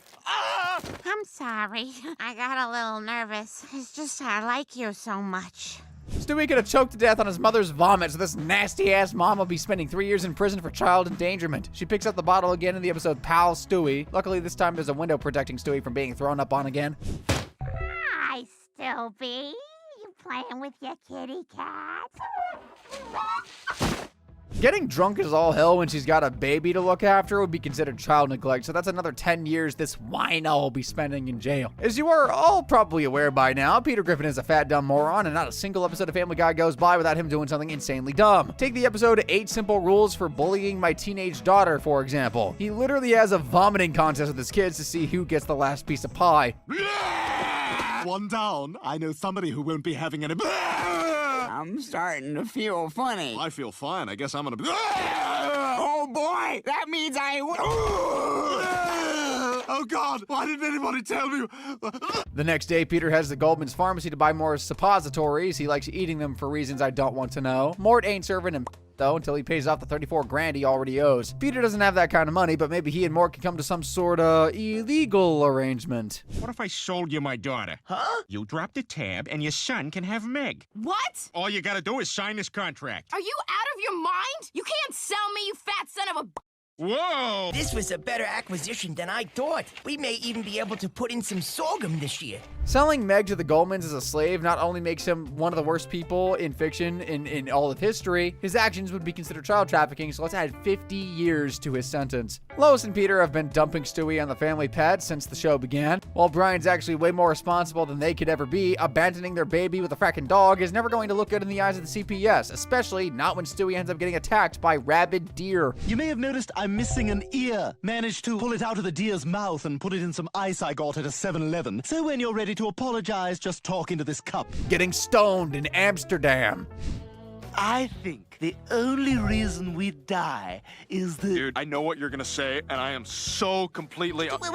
Wait, shh. The only reason we die is because we accept it as an inevitability. And getting drunk at the clam just like Daddy. To the black man, thanks for taking it all in stride. Ever wondered what Peter and Lois's life was like before Meg? Well, they used to be a pretty talented musical duo called Handful of Peter. Noble Indian chief, bring us back your way. You Indians were so awesome in oh so many ways. They all loved each other, regardless of the tribe. One Comanche needs a cup of sugar, and the Blackfoot would apply. The only cause of death was drifting off to sleep. Now, how is Peter smart enough to play guitar but can't even cook a meal without accidentally killing his own children? All right, kids, you are really gonna love these Cornish game hens I cooked for dinner. Now, I don't want to pat myself on the back, but I worked all day getting them just right. Holy crap! Oh my God! Then that means... And that also means... You know what, Peter? You tried hard, and you still earned that wine. In the episode Deep Throats, Peter and Lois decide to resurrect their old band and enter a talent show. They get to work writing new music, but their songwriting skills suck without all that inspiration they had 25 years ago. Luckily, Brian has plenty of inspiration in the cigar box under his bed. That's my favorite picture of Brian. He wants to have with me so bad. He's not gonna get to. Well, it looks like Peter's got the munchies. CPS doesn't go easy on parents who get high on marijuana and leave their baby to wander around town with a fucking dog. Both of them would get charged with child neglect, so that's 10 years we need to add to both of these pothead sentences. Oh, and they totally lost their talent show, by the way.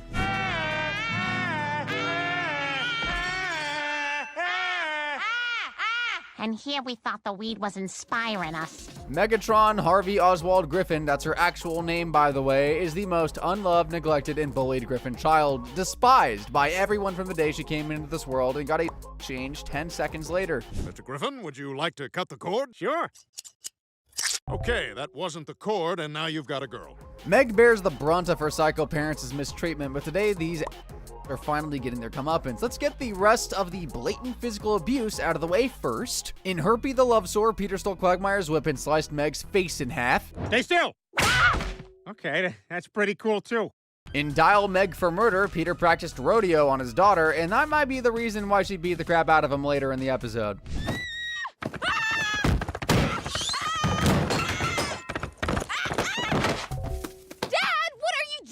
This is only gonna hurt for about 3 weeks. What the hell? In The Father, the Son, and the Holy Fawns, Peter took steroids, and guess who he takes his roid rage out on? Please pass the potatoes. Ah, damn it, Meg! She got knocked out again in the Griffin family history, this time with the end of her father's baseball bat. Dad! What is it? What's going on? Is somebody downstairs? Oh, God, Meg, you startled me. I'm sorry. What the hell's your problem, you dumbass? In Not All Dogs Go to Heaven, Meg got mumps because her parents were too selfish to vaccinate her when she was a baby. Peter felt guiltier than that time he blew up a children's hospital, so he apologized to his darling daughter with a little homemade soup. Meg, your mother made soup for you. Here you go, honey. In We Love You, Conrad, Peter got the chance to do something every dad dreams of. Plus, when's the next time you're gonna get to give a bride away? This is a once-in-a-lifetime opportunity. You can give me away when I get married, Dad. Well, that one was just rude. In Road to Rupert, Peter straight up set his daughter on fire. Hey, Meg, don't be such a hothead. What? Hey, Meg, you sure look hot today. What? Hey, Meg, I lit your scalp on fire. And this last one is literally just attempted murder. Hi, Dad. Oh, don't be too hard on yourself, Peter. While Lois has never set Meg on fire, that doesn't mean she hates her daughter any less than Peter does. She just shows her hatred in different ways. The episode Steroids, for example, shows us the kind of lunch she sends her daughter to school with. My favorite, PB&J with the crust cut off. What'd you get? Your crusts. That's it? No, I also got an orange peel and a picture of Mom eating a turkey leg. In that very same episode, Meg cries over not being invited to Chris's party, but instead of comforting her daughter, Lois does this. I hate my life! Okay, look, Meg, I've been at this for 45 minutes. I don't know what else I can say. Here's a Sylvia Plath book and a bottle of Ambien. I'm gonna look the other way, and whatever happens, happens. Those were sleeping pills, and Sylvia Plath is an author who committed... Lois is basically telling her own daughter to go off herself and encouraging... is a real crime, so we'll add 5 years to her sentence. Now let's talk about the crimes these frickers have committed against Meg together. The episode Chap Stewie reveals Peter and Lois literally kept their daughter prisoner in the basement before Stewie was born. We don't allow Meg upstairs. In a deleted scene from the same episode, Meg gets shot, but neither of her parents take her to a hospital or even acknowledge that she's been hurt. I have found you! Yeah! Oh my God, Stewie, you okay? Quick, somebody call an ambulance. This could need stitches. We don't want this to leave a scar. No, there's no time for an ambulance. We gotta take him to the hospital right away. Guys, I'm all right. I think Meg... Oh my God, he's delirious. He's talking nonsense. Quick, everybody in the car! In the Griffin family history, burglars break into the house, but Meg is forced to leave the panic room and risk her life making everyone sandwiches. Put my sandwich on whole wheat, please. Don't use that mustard. Use the other mustard. Oh God, Meg, they know you're there. Quick, scrape that mustard off. Use the other mustard. That would be considered child endangerment, so let's add 3 years to each of Peter and Lois' sentences. And in Peter's daughter, Meg ends up in a coma after her parents make her swim underwater and rescue beer from the fridge. Peter, Meg's been in there a long time. Boy, you cannot wait to criticize her at every turn, can you? Go get her!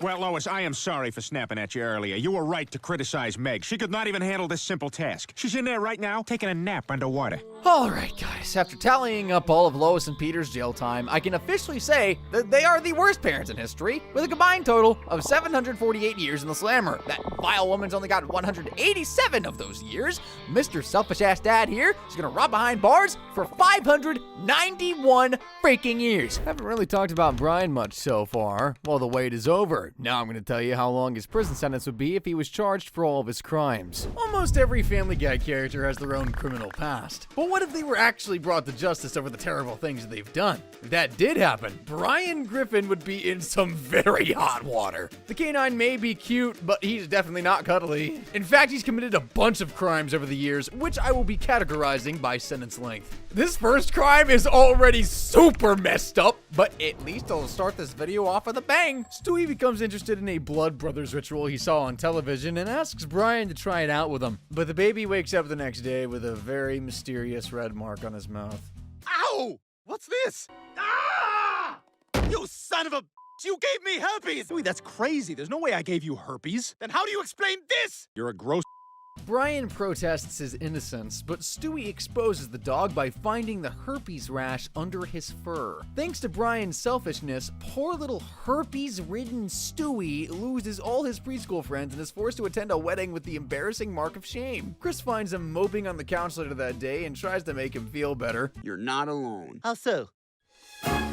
You've got herpes too? I also got it from Brian. He knew he had herpes and he didn't say anything. Maybe he was mad I gave him fleas. I don't know. Chris, if you're the one who gave a dog fleas, now is the right time to finally take that shower. As revenge for giving both of them herpes, Stewie and Chris hack Brian's social media and embarrass him to the world. You hacked my Facebook account. We actually just changed your profile picture. Ah, damn it! Look, enough, okay? Having his herpes exposed on Facebook may be a better punishment for Brian. If the law got involved, though, Brian would be facing 6 months in jail. That's 3 months per kid he deliberately spread herpes to, and it's definitely too light of a sentence if you ask me. I mean, those were kids, and herpes is a lifelong disease. If you want to see one of Brian's scummiest moments ever, just go back and watch the episode American Gig Olo. Brian has a hernia and he needs surgery, but he won't be able to afford it as Peter's health insurance no longer covers him. Lois suggests that he get a job to pay for his own insurance, and Chris asks how he got the injury in the first place. Actually, I got it performing an incredible act of heroism.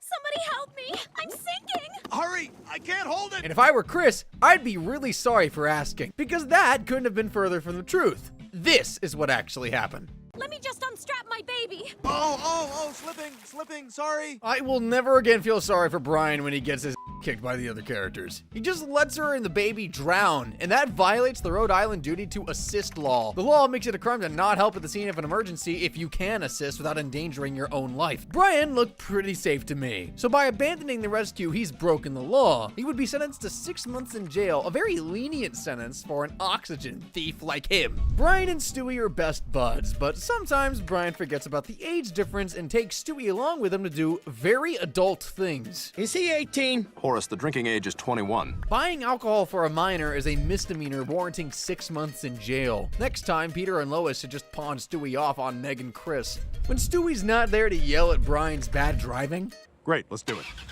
Whoa, whoa, whoa, whoa, whoa. What the hell? Where are your hands, Brian? On the steering wheel? 10 and 2. He can end up doing pretty terrible things with his car, like ruining the holidays. It's Christmas time in Quahog, and Brian is being a bit of a Grinch.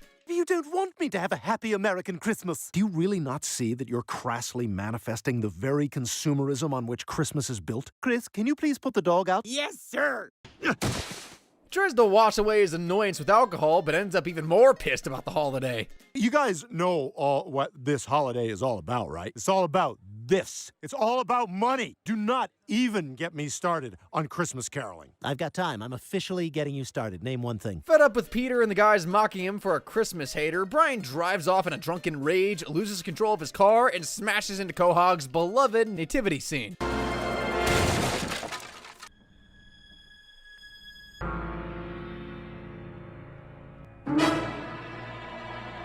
The vandalized nativity scene causes Mayor West to cancel Christmas, and Stewie drops an anonymous tip so police can find the wrecked car Brian abandoned in a parking lot. Brian is then arrested and spends Christmas morning alone in a jail cell, and that makes him realize the true meaning of Christmas, being with his family. Aww. While the ending of that episode was sweet, drunk driving definitely is not. In the show, Brian was released from jail within 24 hours, but in real life, he would not get off so easily, even if it is Christmas. He would spend a whole year in prison and could be banned from driving for at least 180 days, but worse than that, Brian will be getting a big pile of coal from Santa. Brian is usually a well-mannered dog, but he did take something without permission once. You remember Brian's son, Dylan?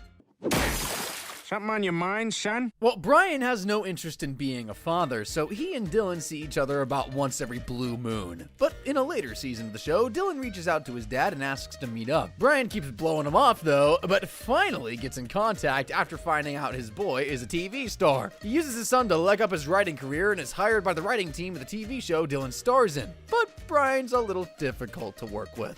Really? I'm the only guy here who's heard of that. That sounds made up. Are you afraid right now? No. That's what's wrong. You should be. This is writing, man. The viewer wants to be.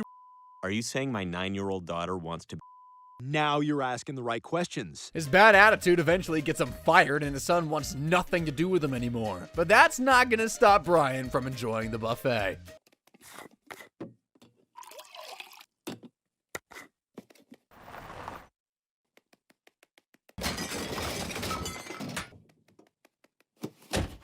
Stealing a whole buffet is extremely petty, but it's still classed as theft. If the producers reported Brian to the police, he could be sentenced to 1 year in jail.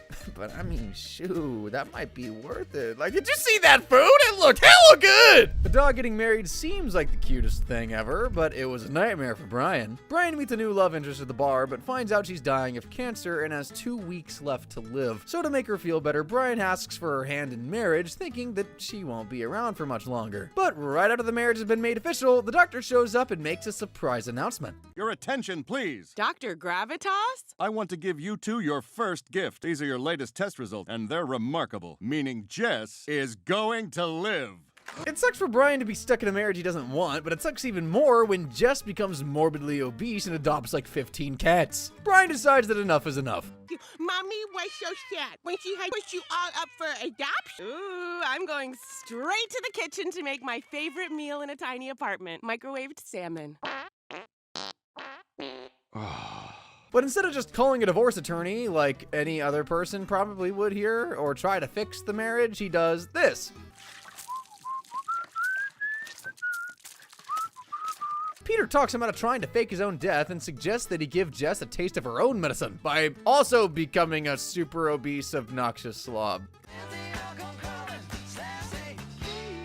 But that only leads to Brian developing hip dysplasia. Jess promises to take care of him, but simply dumps Brian at the pound to be euthanized. Fortunately for Brian, Peter barges into the vet's office before he meets his fate. There's no law against attempting to fake your own death, but there is one against attempted arson. It's classed as 5th degree arson and carries a sentence of 1 year in jail. That's enough time for Brian to hit the prison gym and get back in shape again. Brian loves to try his hand at different jobs, but other people usually end up hurt as a result. Peter wants to play with Brian's rope toy, but the dog can be a little possessive.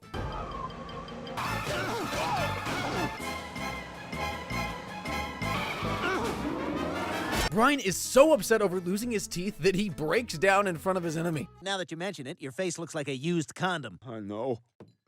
Don't cry, be a man. I'm not crying. Here, take this. What is this? That's my dentist. He'll bill me. I've got an account. And we know Glenn's dentist probably didn't go to dental school because Brian's new teeth end up being freakishly huge. Brian's big teeth cause him to be mistaken for a realtor, so he just decides to take up the job. To repay Quagmire for his generosity, Brian offers him a special deal on a super luxurious condo. Nestled somewhere between the ocean and your imagination, Prescott Towers. Come live in the kind of place a Persian guy would say is a little much.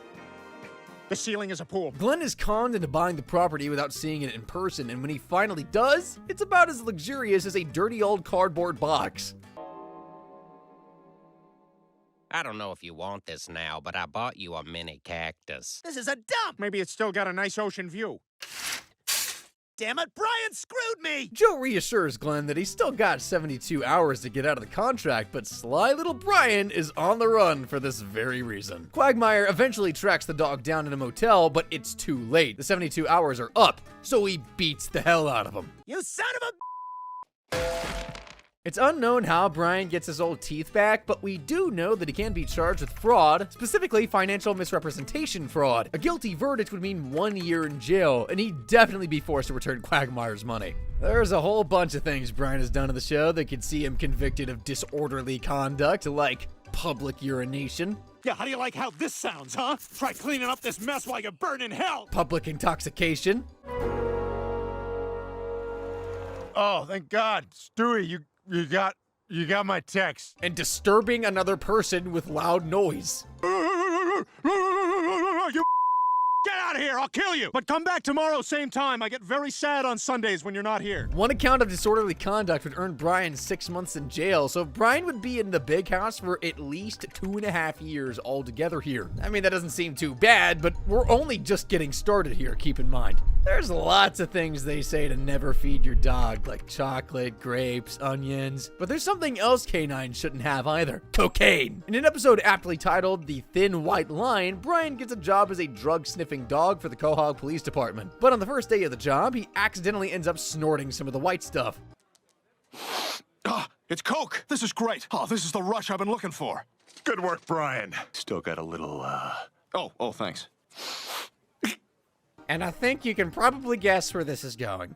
Everybody, this is Tina. What happened to you? Hey, how about a little less questions and a little more shut the hell up? Brian's drug problem causes him to be fired from the police department, and with no job to keep him busy, he starts acting like an even bigger jerk than usual to his family. Here, baby, I'll show you the channel Lois doesn't know about. Chris, look away. Meg takes Joey upstairs. Brian, would you please ask your new friend to leave now? Things getting a little too real for the Stepford wife? Come on, baby girl, let's go to the park. Brian's douchebaggery eventually becomes too much for the family and they stage an intervention. He goes to rehab, gets clean, and it's like nothing ever happened. But Brian wouldn't be able to put his cocaine addiction behind him so fast in the real world. Cocaine is a Schedule II drug in Rhode Island. Possessing it'll mean Brian spends the next 3 years in jail, which seems kinda unfair. Like, it wasn't his fault that he became addicted, but I guess he's still gotta face the consequences of his actions. Dogs are supposed to be the loyal protectors of children, but Brian doesn't care about where baby Stewie is or what he's doing. Brian is standing in the driveway browsing the morning paper, and Peter's about to head to work. This sounds like a recipe for disaster, doesn't it? Huh. Thanks to effective treatments, Magic Johnson down to 1 aid. Oh, God, did I hit that deaf kid again? It'll put a bell on that guy. Is there anyone in the show who hasn't been hurt by Peter at this point? Brian is wheelchair bound and must wear an e-collar while recovering from the accident. He feels more depressed than ever, and Peter's attempt to cheer him up only leaves him feeling worse. Here, have some food. I'm not hungry. Here comes the gravy. However, Brian finds the joy of life again after singing with Frank Sinatra Jr. on stage. Brian and Frank start performing together on a regular basis, but his musical career is inconvenienced by Lois and Peter dumping Stewie on him. But the little guy proves to be the perfect addition to the duo. In Rhode Island. Oh, easy, kid. These people paid good money to get in here. How much are you charging them to get out? No mistake. Like a bowl of chowder and a big clam cake. We love Rhode Island. I hate how Stewie's musical talent gets overshadowed by the whole evil genius thing. After the show, Brian goes out drinking and ends up losing the baby. So Lois starts to actually freak out, but the lost little boy soon reappears. Stewie was supposed to be in bed 2 hours ago. He was right here, right next to me like 4 hours ago. Brian, you were supposed to watch him. Hey, Brian, remember me? I'm the guy you left standing at the counter at McDonald's with a bag full of burgers.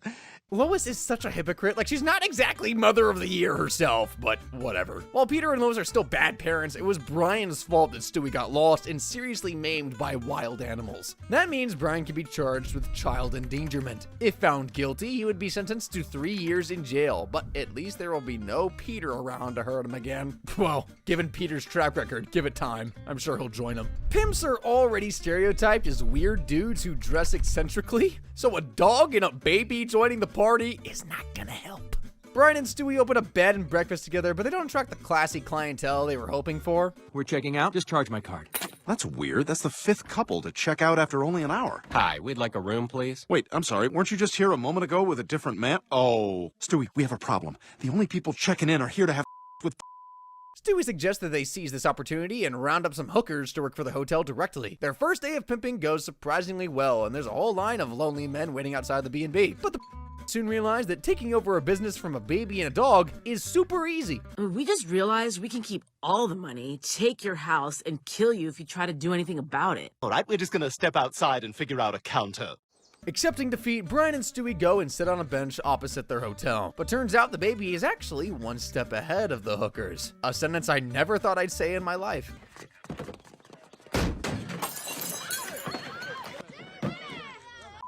Is illegal in Rhode Island, so running a brothel is a very serious crime. Brian can be charged with pimping and be imprisoned for 5 years. Brian rarely takes Stewie to age-appropriate places, and the time they went to a folk festival is just one example of Brian's bad babysitting. Brian attends a graduation ceremony at Stewie's preschool and belittles his friend's achievements. big moment. He's moving from the green room to the purple room. And just last month, we had to come here when he went into the green room from the yellow room. Despite inventing a literal time machine, Stewie believes he has no real achievements in life and decides to take a year out of preschool so he can go traveling. Like true travelers, Brian and Stewie stop at a folk festival and the booze goes straight to the little guy's head.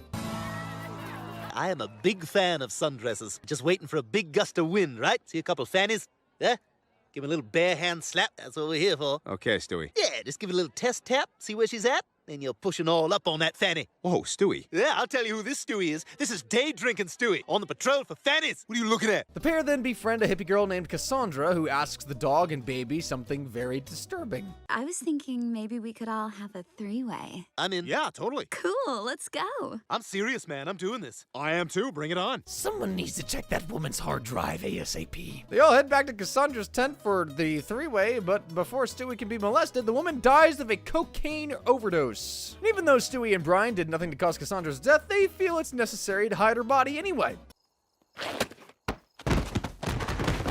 Stewie's satisfied that he has experienced the real world, and the two of them head home. Knowing that hippie chick was dead but failing to report it is a crime, and actually moving her body and throwing it off the cliff is 10 times worse. Brian would be sentenced to 5 years in prison for violating the law, but he'd probably be more scared of people finding out he agreed to a three-way with a baby. Jeez, I can't believe I only covered 12 of Brian's crimes so far, and his prison sentence is already like 25.5 years. And if this dog is still your favorite character at this point, I'm sure these next crimes will change your mind in a heartbeat. Being a 2-time published author isn't an interesting pickup line, but having a time machine is. Brian hits the bar hoping to get laid, but his chances keep getting ruined by guys more successful than he is. My house has 8,000 square feet. Wow. I'm a writer, published twice. I own a cinder block yard. In an act of desperation, he says he has a time machine, taking credit for Stewie's invention. The time machine pickup line works crazy well, and pretty soon Brian is bringing back a different chick each night to have in the time machine and explore different historical events, like the assassination of Lincoln for one. Where are we? Ford's Theater, April 14th, 1865. Valentine's Day! How romantic! Sure, you know me. The president's been shot! If you ask me, the president's the lucky one. He doesn't have to sit through the rest of the show. That was satisfying to me, guys. I always hated those old Muppets. But the jig is up for Brian when a young girl notices a sticker on the time machine, which reads, "Property of Stewie Griffin." Brian comes clean, but the chick he's just had sex with was hiding something even worse from him. Won't you see that thing on the control panel that says years traveled? What thing? It's no big deal. Just reverse it and take off the miles. That's what I do when I take my dad's car out. Are you 16? I will be next September. Somehow, I doubt a high schooler who spends the weekends at bars and sleeping with older men is very into reading, Brian. Having consensual sex with a 15-year-old is statutory. Brian would be facing 5 years in the clink, so he better get that time machine up and running pronto. We saw the miserable fate of Brian's siblings in the hands of Stewie. It's your brother. I found him for you, buddy. What's that big thing around his neck? Oh, I'll show you. But his cousin, Jasper, is alive and more fabulous than Brian will ever be. Jasper visits Brian to make a surprise announcement about him and Ricardo. Okay, all right, time for the big announcement. Ricardo and I are getting married. Ooh, you hear that, Meg? Guys can marry other guys now. So, I mean, if they can do that, that's pretty much it for you, isn't it? I mean, you might as well pack it in. Game over. You're wrong, Stewie. Meg can always marry Neil. Not that she'd want to, though. Everyone is happy about the engagement, but Lois starts to feel uncomfortable when Brian suggests the couple get married at the Griffin's house. But Jasper and Ricardo's wedding will never go ahead anyway because Mayor West has just banned gay marriage in the bid to prevent citizens from knowing he spent all the treasury on a Diggum statue. Brian is heartbroken for his cousin and starts the petition to fight the new law. Lois refuses to sign the petition, and Chris, wanting to win over a bigoted girl he has a crush on, destroys it. What the hell are you doing? I'm gonna get to touch right-wing boob because of this. You idiot! Now I'm gonna have to get 10,000 more signatures before tomorrow morning. What were you thinking? I'm not gonna lie, Chris's new haircut makes him look like Lois that time she cut her hair short. Poor Brian stays up all night gathering around 10,000 signatures and presents it to Mayor West in the morning. This is very impressive, but my decision stands. No! Come on, buddy, you'll leave. No, I can't let Jasper down. Since his peaceful petition didn't work, Brian chooses violence this time. I'm not gonna let you sign that. I don't want to shoot you, Mayor West. Good, because I'm incredibly crafty. Hey, what's that on the ceiling? Ha ha! Now I'm over here. Lois sees Brian holding Mayor West hostage on the TV and realizes how important legalizing gay marriage is to him. She goes to the courthouse to convince Brian to let the mayor go, and he does. In the end, Mayor West re-legalizes gay marriage since the kidnapping has distracted everyone from the Diggum fiasco. Jasper and Ricardo have their wedding as planned, and everyone lives happily ever after, supposedly. But Brian's ending wouldn't be so happy. He'll be charged with kidnapping Mayor West and would definitely be found guilty. He'd be spending the next 20 years in a jail cell, but at least he'd be there for a good cause. Brian claims to be an animal rights activist, but he really is just a massive hypocrite. Remember that time he participated in an illegal dog meat trade just to make a quick buck? Brian, I think I know why it's so cheap. They're made of dog meat. Look at all those poor, sad dogs. Or that time he hired a hitman to kill Quagmire's cat?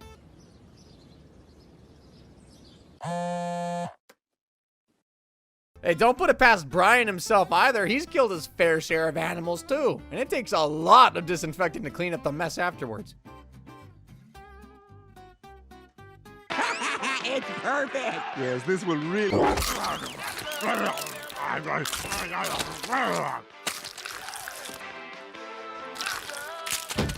You just know you're evil when your violence renders Stewie speechless. Animal abusers get 5 years in jail, so Brian will be behind bars for the next 20 years for this, but he'll probably die of old age before he can get released anyway. Brian and Stewie are always bantering with each other, but in the episode Killer Queen, Brian's teasing went way too far. Stewie has ventured through time and space, but is terrified by the Queen album News of the World. What the hell is that? Killer robot monster? It's News of the World. It's an album by the band Queen, see? Stewie, relax. No, Brian, you keep that thing away from me. Is it looking at me? Can it see me? You're really scared of this thing, huh? Does it eat little boys? If it's hungry.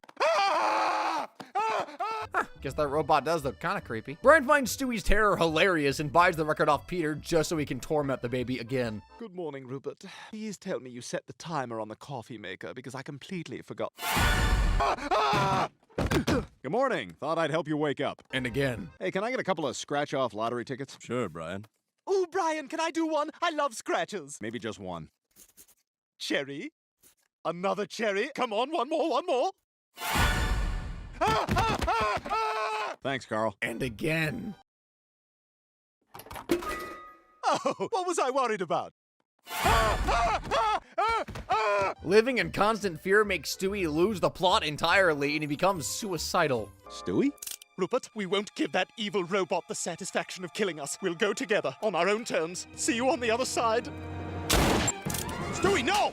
What the hell's wrong with you? It's that robot. He killed Queen, and now he's going to kill me. Poor little guy. Robophobia is no laughing matter, guys. Stewie does finally realize it's just an album and forgives Brian for scaring him like that, but a judge is not. Most people imagine child abuse as being physical, but in Rhode Island, harming a child's mental health can also get you convicted of the crime. And of course, Brian is also partial to physical child abuse as well. Child abuse carries a sentence of 20 years, so Brian would be in prison for a total of 4 decades. Despite that, Stewie's still safer in Brian's care than he is with his own parents, believe it or not. Ah, damn you! What's all the yelling? Oh my God, what are you doing? First there wasn't enough water, then there was too much. I got you now, Bat Damon. Aw, now I want you to live. What is it?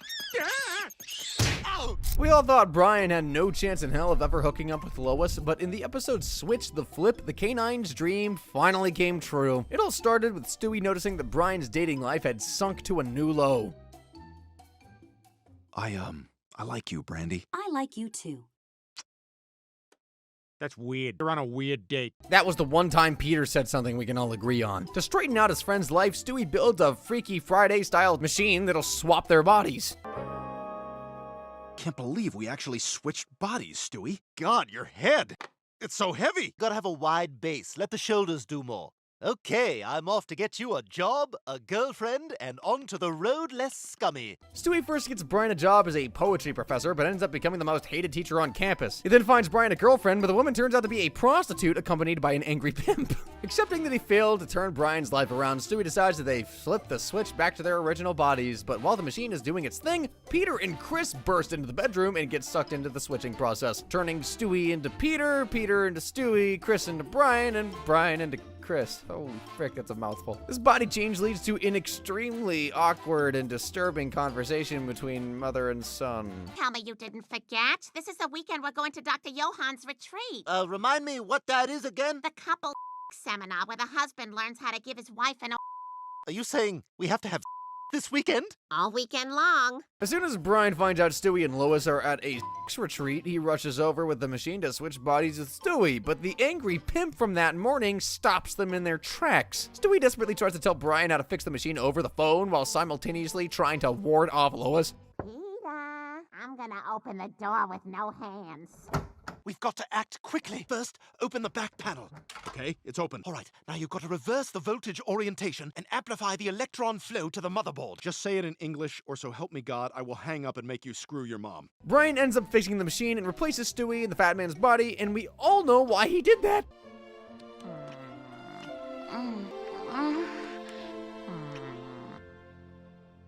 You didn't listen to a word Dr. Johan said, did you? No, I did not. Give Brian the benefit of the doubt, though, okay? It must be hard to do his usual moves when he's stuck in the body of a 500-pound man. Lois did not consent to having with Brian. Therefore, he her. I mean, she'll never know, but if a court did find out, Brian could be handed a life sentence, and that's at least 25 years in prison. But I don't know, maybe Stewie could help Brian escape by switching bodies with a prison guard or something. Peter and Lois have faced a lot of marriage difficulties over the years, and Brian usually takes advantage of them when he can to try and get with his crush, his best friend's wife. Brian wins an award for an essay he wrote and is invited to Martha's Vineyard to receive it. Peter and Lois are invited along with him, but Peter goes missing the night of the award ceremony. He misses Brian's speech, and when he finally does show up, he's a tad tipsy. Hey, did I miss Byron's reward? Brian's award. And yes, you did, Peter. You've been a good son, Brian, and I'm sorry you're so sick. Okay, I guess tipsy wasn't the right word to use. The next morning, Lois and Brian spend the day together after Peter ditches his wife and soils himself. I wish I had a clip of that. Actually, no, I don't. By the end of the day, Brian's fantasies of kissing his darling Lois has become too much to bear, and he aggressively makes a pass at her. Oh my God, Brian, now stop it! Can't help myself, Lois. I know you're married to Peter, but I love you and I can't stand it anymore. Brian, no! No! Get down! This is a good sweater! Off! Off! Brian, I think you'd better go. No! Stop scratching the door! Okay. She tells Peter what Brian did, and he confronts him the next day the only way he knows how.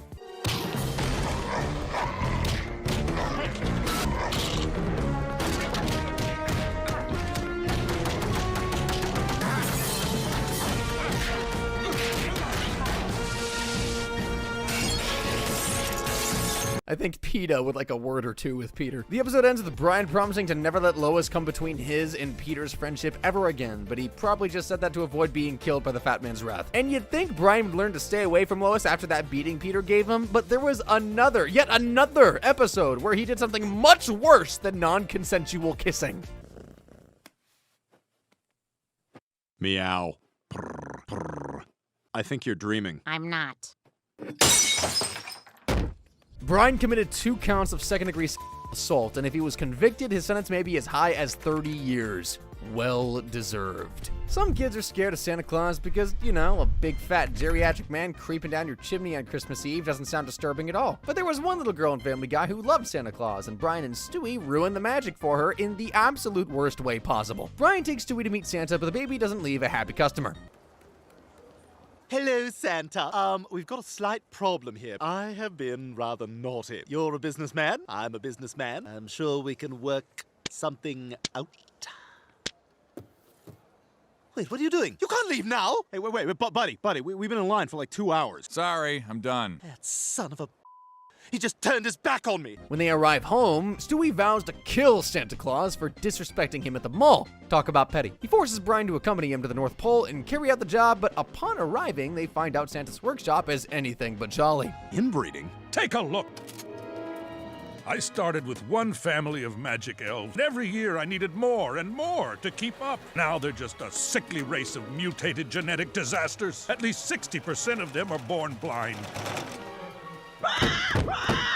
Ah, man, now I kind of feel bad for calling Brian a Grinch earlier. He was right about how terrible the commercialism of Christmas is. Santa is too ill to deliver the presents to the children of the world, so Brian and Stewie's gotta take over and try to save the holiday. They reach their first house of the night, but they probably just should have asked the old man for a few pointers, because, this happens. Where's Dan? Oh, crap. Quick, Stewie, get the bat! Mommy! Find some duct tape. Oh my god, oh my god, oh my god, oh my god.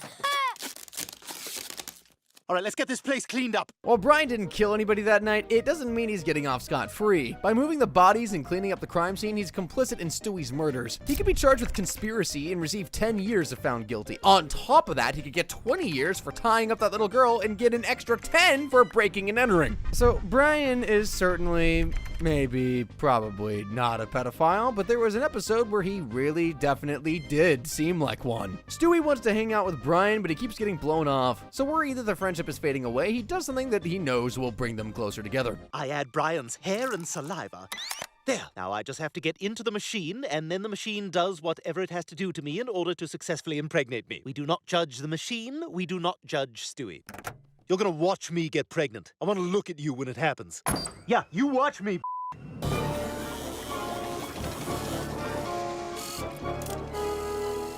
don't worry. Stewie got the DNA from Brian's fur and saliva. He didn't go anywhere near. Anyway, the next morning, Stewie announces his pregnancy, and Brian is obviously shocked and worried about what people are going to assume he did to the baby. He immediately demands that Stewie get an We're pregnant. You're pregnant with our baby? How could this even happen? I took your DNA and inserted it into my temporary uterus through my fertilization device. People are gonna think I had with a male baby and then got him pregnant. Stewie, you have to get rid of it. Get rid of it? Say the word, Brian. I want to hear you say it.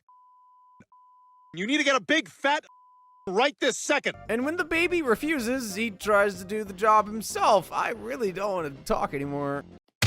Is it dead? What kind of monster hits a pregnant toddler? If you ever lay a finger on me again, I'll burn you in your bed. Could you do that now, please? Great work, Brian. Now people think you're not only a child, but a child beater. I cannot think of a worse thing for you to do in that situation. Stewie somehow reaches his third trimester within a few days, and the pregnancy side effects start to take a toll on him. My back is killing me, and I've also been experiencing a little morning sickness. It's for the baby. It's for the baby. I wonder what Lois is thinking about all this. Either she's so neglectful she hasn't noticed anything is wrong, or she thinks her baby is experiencing the worst case of bloating in human history. Stewie's water breaks before the due date, but Brian can't make it to the hospital in time. This means Stewie must have the baby in the car. Brian, I'm going to need you to deliver the baby. Can you wait a second while I put a towel down? I don't want anything to get on the seats. Of course, our first priority should be to keep the vinyl clean. Oh, God, it's coming! Can you see the head? I don't know where to look. Maybe you should look at the part of me where there's a baby coming out. Oh! Careful, don't get anything on the seats. I think another one's coming. I don't see it. I think it's coming out of my mouth. They're coming out of everywhere. Kill me. This hurts too much. Holy what is happening? Brian, save the placenta. Do you even have a placenta? Whatever comes out, save it. I want to eat it. Oh. The writers of Family Guy must have tried, like, every recreational drug on the black market to think of that scene, man. Stewie and Brian try to adjust to being the parents of 7 Stewie-Brian hybrids, but they can't cope with their children's many birth defects. I think that one is blind. We'll have to get him little sunglasses. Because dog head, human ears over here doesn't react to anything I say. Hey, you! Okay, this one is deaf. We are going to be spending a fortune on schools. How are we going to pay for that? I don't even have a job. Well, you better get one. And not writing. A real job. Why are you being such a jerk? I don't know. I'm sorry. I just feel like once I get them on a schedule, everything will be fine. I'm surprised that one drowned. Like, knowing how messed up the baby's genes are, I was expecting it to have, like, gills or something, man. What? Don't look at me! I'm just... 2 more babies died tragic deaths after that, with one meeting a very bloody end under Joe's lawnmower. Eventually, the exhausted parents have had enough of their remaining kids and throw in the towel by dumping them at an animal shelter. Stewie kept his pregnancy and birth a secret in the show, but what if CPS found out about those babies? And specifically, about the 3 babies who died in their parents' care. Well, Brian would definitely be charged with manslaughter for not keeping a proper eye on his small children. 3 Stewie-Brian hybrids died on his watch, so that is a 90-year prison sentence altogether. But since all this was Stewie's fault, hopefully he can get in his time machine and make things right again. Anybody ever seen the TV show The Twilight Zone? If you have, you probably noticed the reference to the Family Guy episode Love Thy Trophy. And if you stuck around to the end credits, you saw Brian off Serling with a shovel.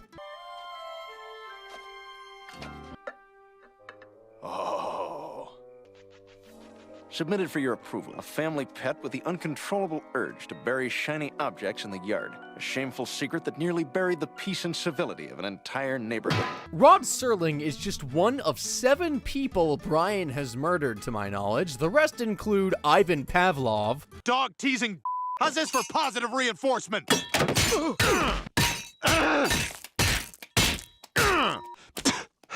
All right, where to next? Dean Koontz. Are you Stephen King? No, I'm Dean Koontz. Oh. An anonymous waiter. Later, dink. And 3 Arabs. Son of a... Oh, this is like a video game.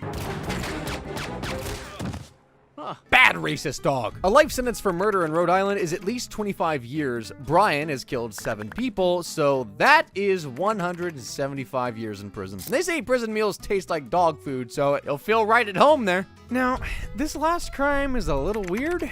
As you know, Brian has a long dating history, and only 2 of his previous partners have been dogs. Stewie, what the hell? These are all my ex-girlfriends. Interspecies relationships are apparently acceptable in the Family Guy universe, but they are extremely not here. While Brian is technically committing reverse zoophilia, I think the whole talking dog, human level intelligence thing would mean a judge would charge him for the crime anyway. Brian does better in the dating scene than most humans. Throughout the show, he's had 20 non-canine girlfriends. Rhode Island punishes zoophiles with 20 years in prison, so that means he'd be sentenced to 400 years in the slammer. All in all, Brian is a dangerous dog who will be spending a grand total of 870 and a half years in prison. Now, who's gonna follow him to prison? Wouldn't want him getting lonely in there, would we? Let's go ahead and get Quagmire and figure out how many years he'd spend behind bars. Ever wondered, hey, what if the characters in Family Guy got charged for their crimes? No? Just me? Okay. Well, to find out the answer to my own question, apparently, I spent the last 7 days huddled in a dark bedroom watching Family Guy on repeat. And let me tell you, one thing became apparent very quickly. Glenn Quagmire is getting thrown in jail faster than you can say giggity. Giggity giggity. Giggity goo. Stick around. I'll be ranking his offenses from petty misdemeanors to crimes so disgusting and perverted they are single-handedly keeping Family Guy at a 15+ age rating. Alrighty, let's begin with Quagmire's first crime, deliberately spreading his transmitted diseases. Quagmire ain't called Captain Syphilis for nothing. He's absolutely riddled with like every STD and STI out there. Gotcha! Ha! Hepatitis C! Joke's on you, I already got it. Meningitis! I'm a carrier. Gonorrhea! Patient 0. You're gonna have to do better than that.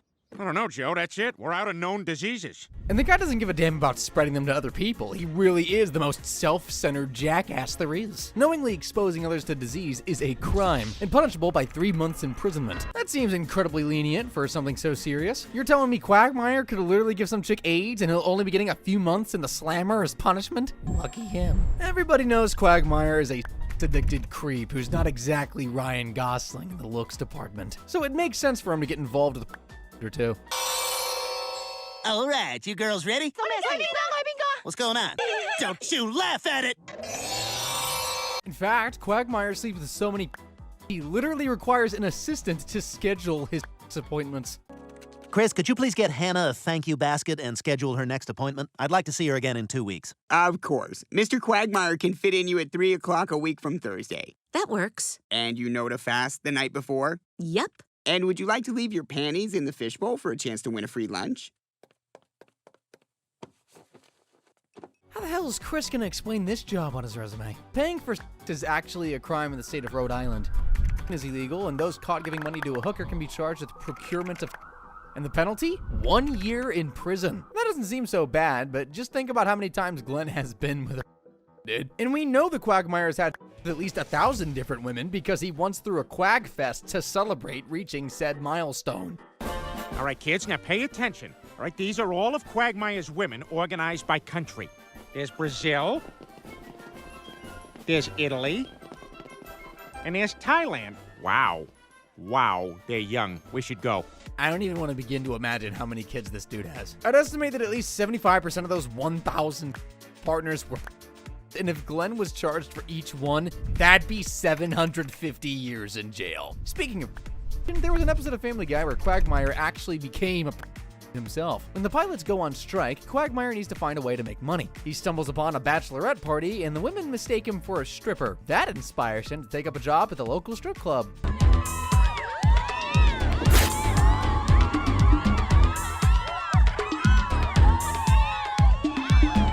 He's actually like super athletic for a guy in his 60s. Must have been all the he's had. However, Quagmire's stripping career is short-lived, and he soon ends up taking on a more profitable job.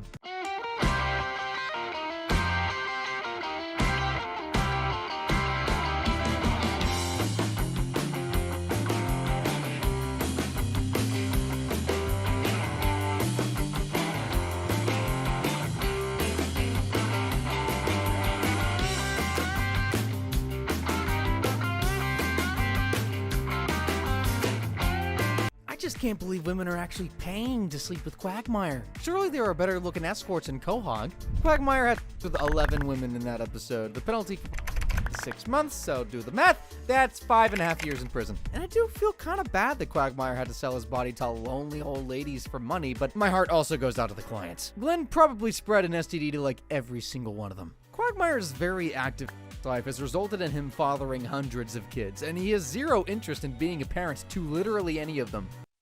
Daddy? Oh, God! Daddy? Oh, God! Papa? Oh, God! Hey, there are no kids in here, right? Nope, just me. Oh, thank God. That distinctive Quagmire jaw genes mean that Glenn is able to see his kids coming from a mile away. But there was one child who was born actually normal, and that eventually led to this very disturbing encounter. A lot of fun with you tonight, Courtney. Me too. Oh, giggity. Did you just say giggity? Sometimes I just blurt that out when I get excited. Oh, my God. Rub this up and down on the inside of your cheek. Now that Glenn has been reunited with the daughter he didn't know he had, he decides to make up for the lost time by taking her to work with him. But I don't think the same rules of take your kid to work day apply when you're a pilot. Now roll it. What? No way. You're a Quagmire. Grip it and rip it. Okay. No, we're not doing that. I got my daughter with me today, you perverts. He's not doing it today. Another time. Probably got his kid with him. Glenn Quagmire calling his colleagues perverts really is just the most ironic thing I can think of. Courtney's not a trained pilot, so allowing her to fly the aircraft and even be inside the cockpit mid-flight is a clear violation of aviation regulations. Glenn could be sentenced to 1 year in prison and fined $500. And if you ask me, that's pretty light for such a dangerous crime. We're talking about hundreds of lives being at risk here. Now, you would probably have expected Quagmire to expose himself to his not-so-secret crush, Lois, but the one time he did choose to flash himself, it was in front of an innocent delivery woman just trying to make ends meet. Package for Glenn Quagmire? Oh, excuse me. I got a package for you, too. All right. Nice try, but I built up an immunity. Poor Chris has to live on a street with no one but two perverts. In Rhode Island, it's illegal to intentionally expose your genitals to the view of another, where doing so can cause distress or alarm to that person. And that delivery girl looked pretty distressed to me. Therefore, Quagmire is guilty of indecent exposure and can be sentenced to a whole year in prison. Womp womp. Meg is the very abused black sheep of her family, so whenever she gets an opportunity to have fun, I'm thrilled. After Peter is declared mentally unfit to look after children, finally, Meg has a sleepover at Cleveland's house, but it gets ruined by a certain someone. Damn it, you guys are boring the crap out of me. Stupid, mindless chatter is what it is. You know what I'm gonna do? I'm just gonna go back to my place and rent a dirty movie. This is ridiculous. That was weird. Oh well. Hey, let's compare breasts. I know Peter would let Quagmire perv on the girls just to spoil Meg's night, but Cleveland's a decent guy. I bet Glenn actually broke in uninvited, and if that's the case, he's trespassing. And that wasn't the first time Glenn broke into someone's house to fulfill his desires. Check this out. Chris, that it has even gone this far means you are a dirtbag.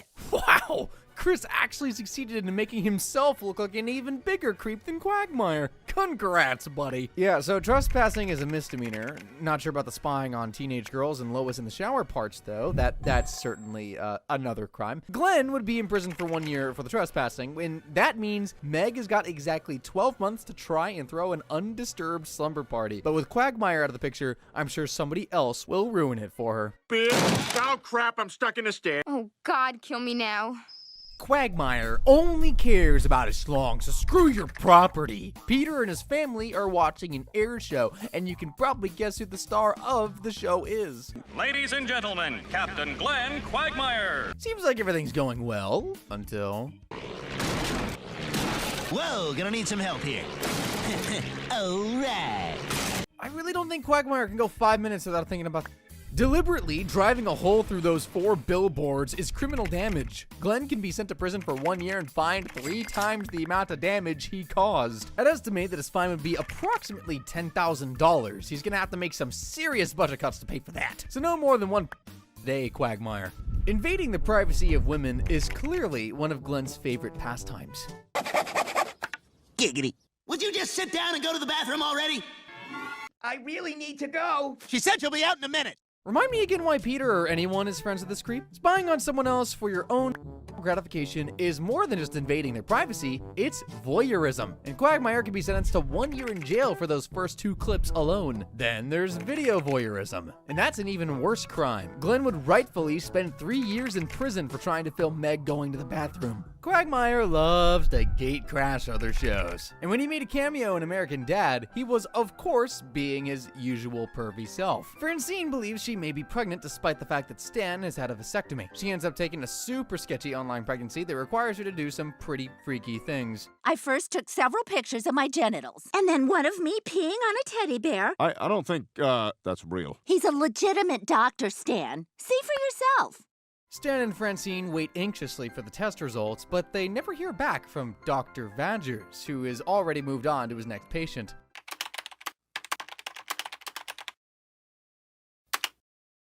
Giggity.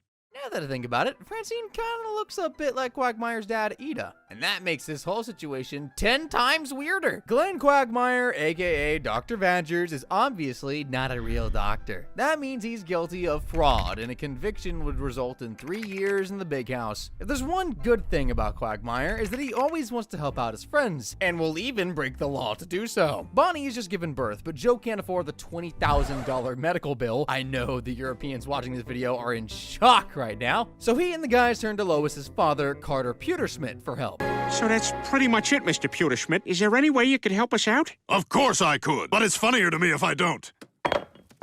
In about an hour, I'm gonna piss away 20 grand. Carter really is the final boss of capitalism. Not taking no for an answer, Peter suggests the guys rob the money from Pewterschmidt. Now, cue the most bizarre heist ever.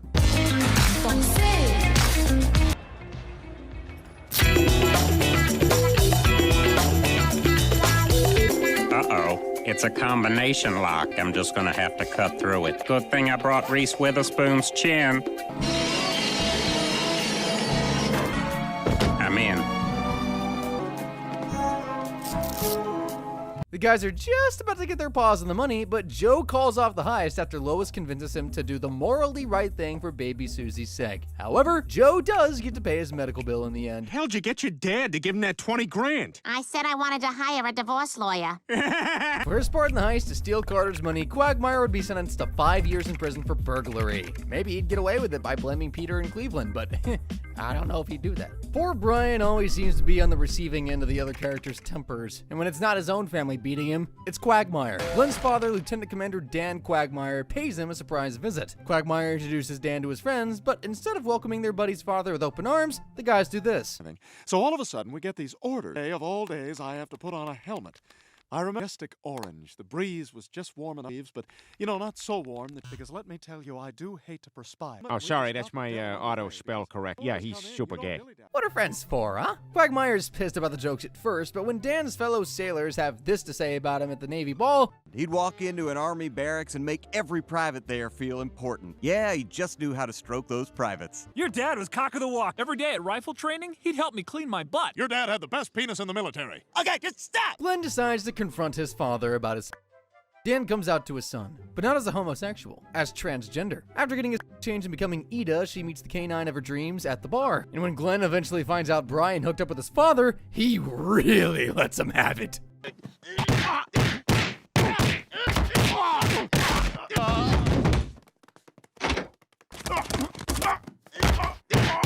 One eternity later.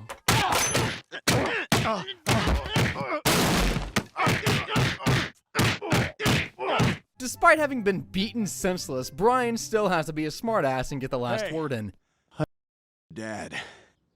For beating Brian black and blue, Quagmire would be convicted of animal cruelty and caged in a prison cell for the next 5 years. With his hundreds of 18 to 20-something-year-old available on speed dial, Quagmire's got access to all the young chicks he could dream of. So why does he get caught sleeping with underage teens? When Peter finds out his birth certificate actually reads Justin Griffin, he embodies his new cruel kid persona by throwing a house party. Peter, what the hell is going on? Dude, is that your mom? No, I'm not his mom, you little bastard. All right, everyone out of here. A bunch of underage girls happen to be at this middle-aged guy's party, and one ends up going home with Quagmire. Wait, what?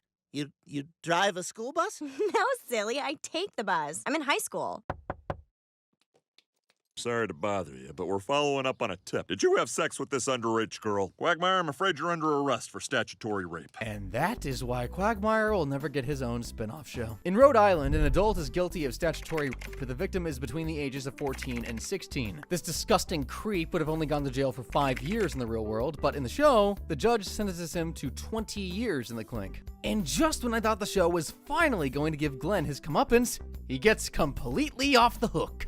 Mr. Quagmire, wait! I wanted to tell you the good news in person. Your sentence has been commuted. I don't understand. Hello, Glenn. What's going on here? By the way, Your Honor, your fly is down. Well, let's just say some new DNA evidence was produced. And an impressive amount, I'd say. Mom, did you? Yep, twice. Yep, Quagmire's deeply religious Christian mom spared her son jail by screwing the judge. A grown man punching a 13-year-old kid is not cool. And yes, I'm still looking at you, Mr. Glenn Quagmire. Chris is determined to prove to everyone that the evil monkey in his closet is real. He sets up a camera to capture video evidence, but finds some pretty weird footage the next morning.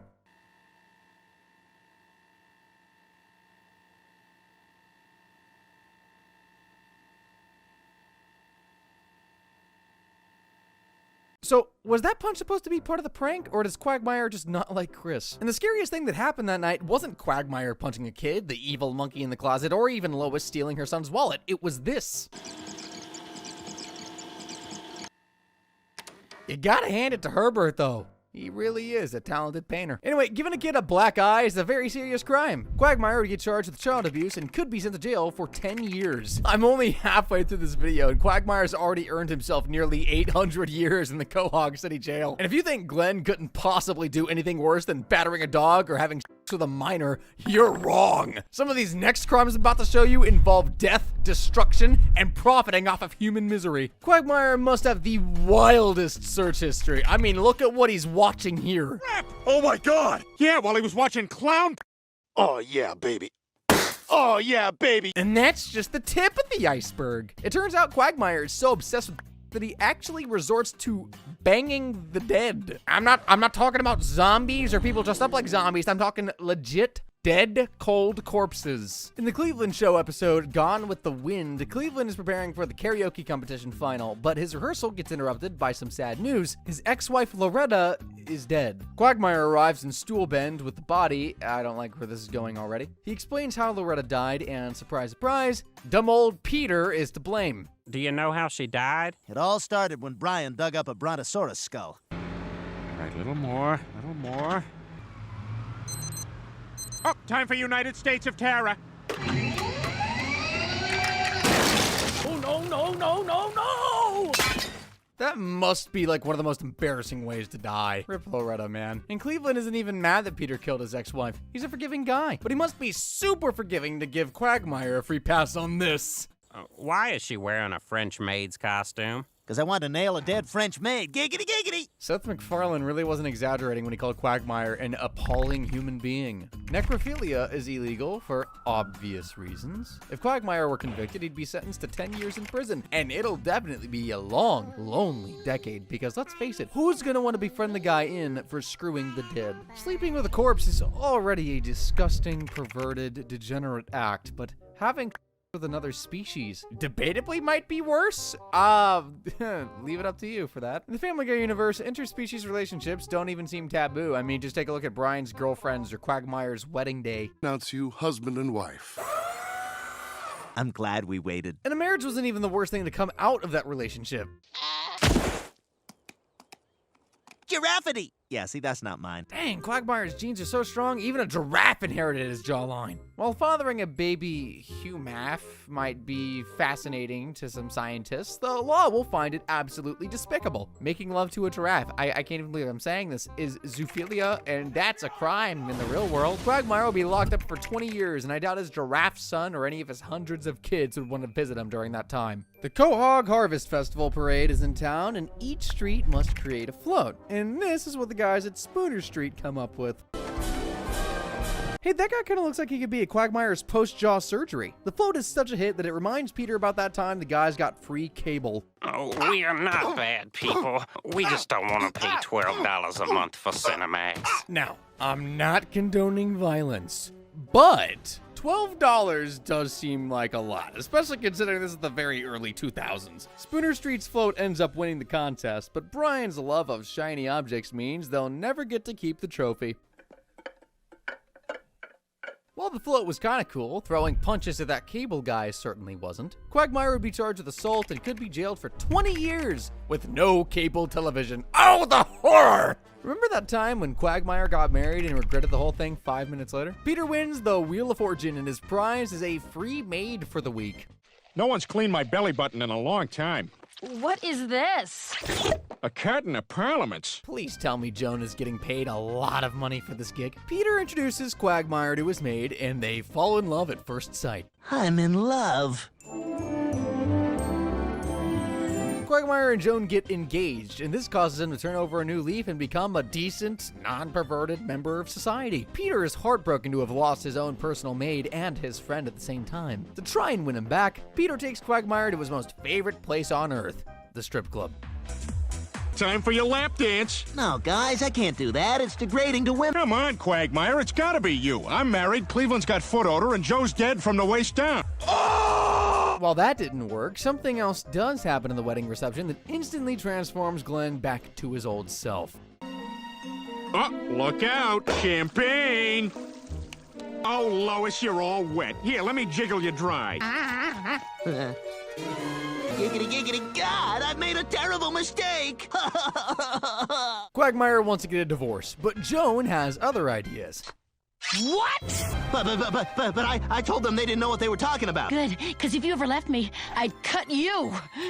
And that is precisely why you don't get married at first sight. To try and escape Joan's clutches, Quagmire fakes his own death with a little help from his friends. Here's Quagmire walking through the park. I just happened to be there with my video camera when a ninja shows up.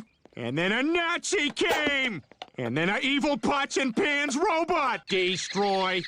Destroy. Joan obviously doesn't believe that, so Glenn tries faking a heart attack instead. That works, and his funeral is put in place. The plan was to bury Quagmire alive and then dig him up later, but Mayor West has just declared that all graves will be covered in concrete. Well, Mayor West is afraid of zombies, so the city says all caskets must be encased in concrete. And Joan is just so relieved that her husband is alive. But death has already arrived and must take a soul with him. Joan begs for Glenn to be spared, but ends up dying herself when she touches Death. Before his wife is taken to the afterlife, though, Quagmire asks Death for a quick favor. Hey, Death, can you leave that body here for another 5 minutes? That's disgusting! Ew. Faking your death doesn't happen a lot in Rhode Island, so it's difficult to say how Quagmire would be charged, but I think he needs to get 20 years for it, 10 for faking his own death, and another 10 years for the necrophilia part. Dirty old Quagmire has perved on dozens of unsuspecting female characters throughout the show. Well, hello, Lois. Quick, I need to borrow your car. I've got a bar mitzvah to stop. No problem. Let me grab my keys.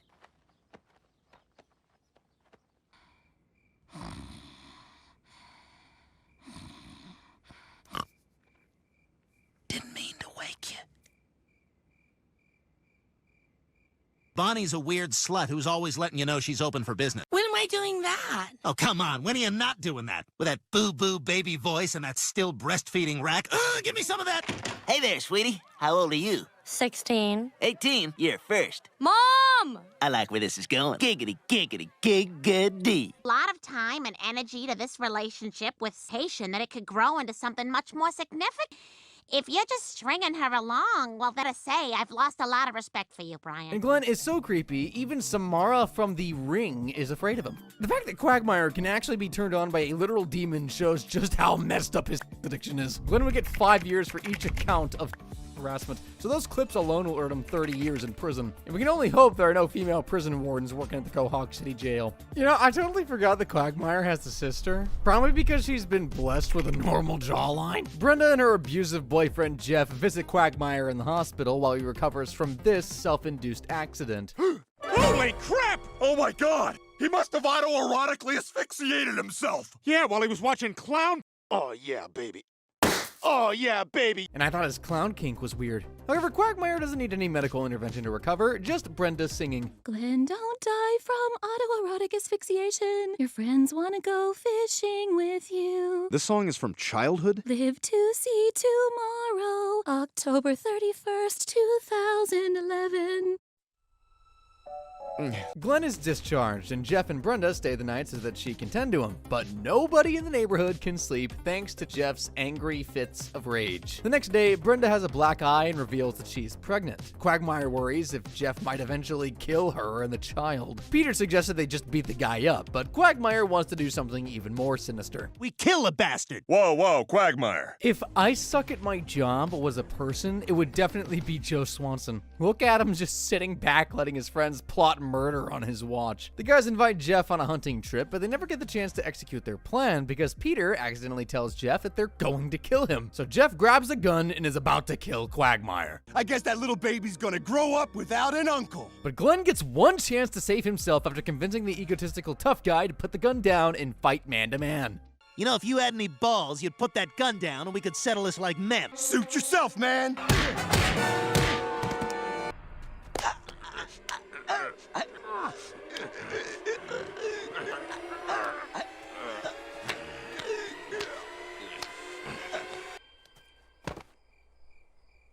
I guess Jeff was right. Quagmire really is a scrawny bastard. Why didn't he just knock him out with his massive jaw? Jeff starts digging a hole to bury the body, but Quagmire's not finished just yet. What the hell? I killed you! I choke myself every day, you bastard.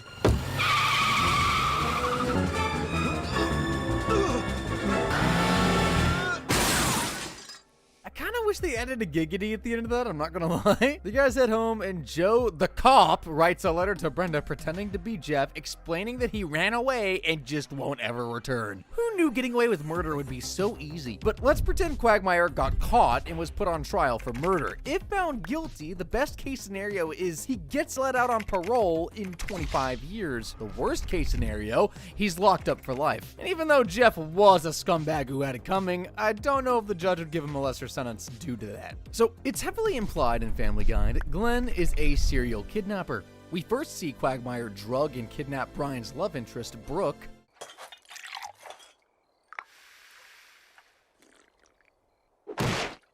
All right. Oh, forgot about you guys. Well, I guess your date's over. Good night, Brooke. Thanks for a lovely evening. Next, the episode Family Guy Light revealed to us that Glenn's house is fitted with booby traps to stop women from escaping. Can I have sex with you? Lastly, Quagmire once let this very dark and disturbing secret slip. What do you say we hit another bar? Keep it going. I can't. There's a girl tied up in my basement who needs some food. You funny, Pointy Man. Those clips show us that he's kidnapped at least 3 people, and kidnapping carries a penalty of 30 years. So Glenn, for these specific instances, will be spending 6 very long decades in jail, which is exactly what he deserves. We don't see a lot of Mort in the show, but when we do, something memorable usually happens. Peter's stupidity leaves Quagmire hurt yet again. Holy crap, Quagmire, you all right? No, I'm not all right. My head's gushing blood, you idiot! They go to Mort's pharmacy to get medicine, but find out that it's closing down. Quagmire and Peter try to stop Mort's business from going under, but end up massacring a bunch of teenagers instead of saving the business. We got a giggity over there on the 32nd floor. I'm gonna go in for a closer look. All right. Look out! Oh, no!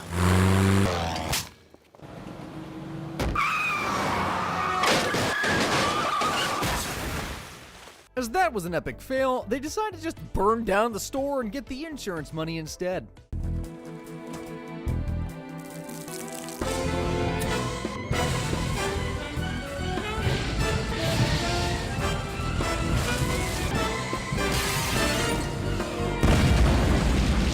But Joe quickly notices things don't add up about the fire, and this is confirmed when he listens to a voicemail Peter accidentally pocket dialed to him the night of the fire. Look at that fire we started, Quagmire and Mort. You know who I don't miss is Joe. Joe arrests his friends without a second thought, and I was shocked by that. He's totally chill with Quagmire killing Jeff and kidnapping women but he'll handcuff the guy straight away over a bit of insurance fraud. Joe really needs to get his priorities checked. 3 crimes were committed in that episode: insurance fraud, arson, and manslaughter. The school bus can carry around 40 teenagers, and the maximum penalty for manslaughter in Rhode Island is 30 years. Add another 40 years for the arson and insurance fraud, and Quagmire's looking at 1,240 years in jail. But hey, at least Peter and Mort will be there to keep him company. As well as being a serial kidnapper, Glenn is also a serial big shocker, I know, and there are many episodes to prove this. Exhibit A, the episode of Mission Impossible reveals that Quagmire is a registered offender. In accordance with Megan's law, I'm obligated to inform you that, you know what, that's fine. I'll take the kids. Aw, thanks, buddy. Megan's law is a federal law that prevents children from coming into contact with people like Quagmire who have been convicted of crimes against children. Exhibit B, in the episode It Takes a Village Idiot and I Married One, the Griffins spend the night at Quagmire's vacation cabin and discover it's fitted with this booby trap. I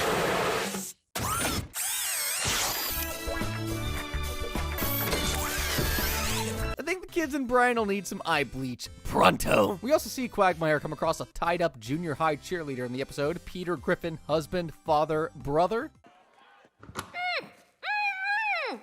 Dear Diary, jackpot. I don't think I want to know what he was doing in the girls' bathroom in the first place. And finally, Exhibit C, don't forget about that time Glenn lent Meg a huge bag of his roofies. I was wondering if I could borrow some roofies? Oh, sure, just a sec. Seeing anyone special these days? Yay, obviously, right? Roofies is a street word for a sedative drug named flunitrazepam, a drug commonly used to commit date. Judging by that half-empty bag, I would guess Quagmire is probably, or at least attempted to, around 50 women. It's punishable by 10 years in prison, so Quagmire would be sentenced to 500 years in the jailhouse at the bare minimum. Quagmire has a stable job at the airport that earns him plenty of money, yet he still chooses to profit off of human misery. After watching a redneck comedy show, Peter is inspired to become one. He starts doing typical redneck things like bringing the couch out on the lawn, chewing tobacco, and attempting to drive a pickup truck. What the hell? My car!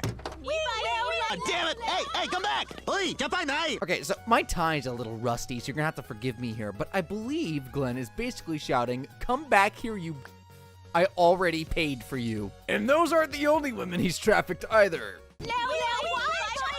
Trafficking another person is a serious felony, and Quagmire can be imprisoned for 50 years and fined $40,000. I saw around 11 women in those clips. That means Glenn's total sentence would be 550 years in jail, plus a $440,000 fine. Quagmire is so much more than a creepy old pervert, though. He's literally a mass murderer. And his victims? The Simpsons. Yes, even the kids. Quagmire travels all the way to Springfield to bone Marge Simpson. 3 times in a row. You're amazing, Glenn. Oh, I just take a lot of pride in what I do. And just like a bad soap opera, Homer barges into the bedroom and catches his wife in the act. Hey, what's going on here? But instead of running away shouting giggity giggity, Quagmire chooses violence. Oh my God! I'm calling the police. I can remember. Mom and Dad are dead. Oh no! Who will pay for my saxophone?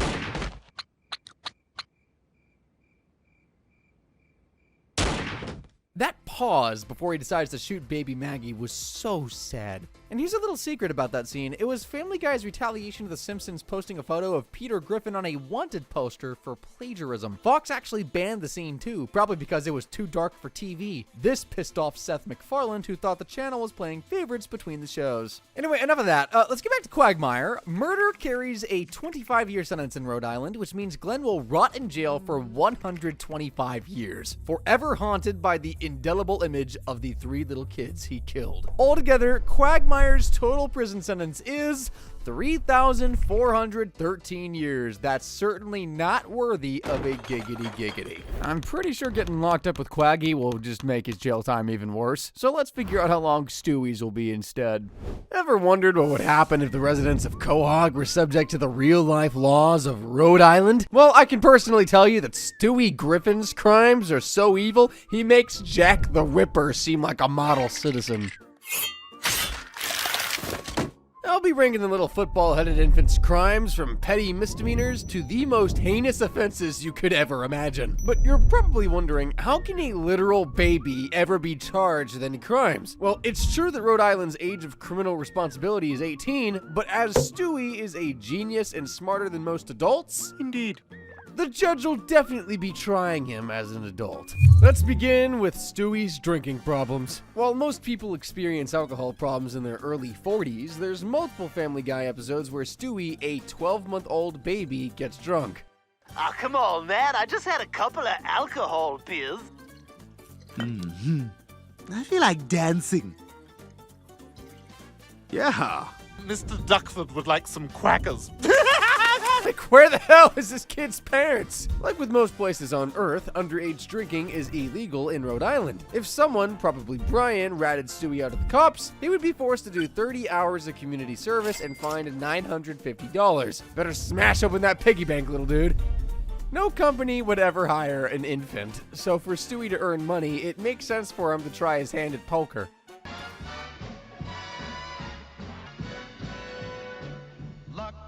Oh, look at him. In his little suit, being evil but adorable. While Stewie's lucky at casino games, he wouldn't be so lucky in the court of law. For gambling as a minor, he could be jailed for up to a whole year and fined $1,000.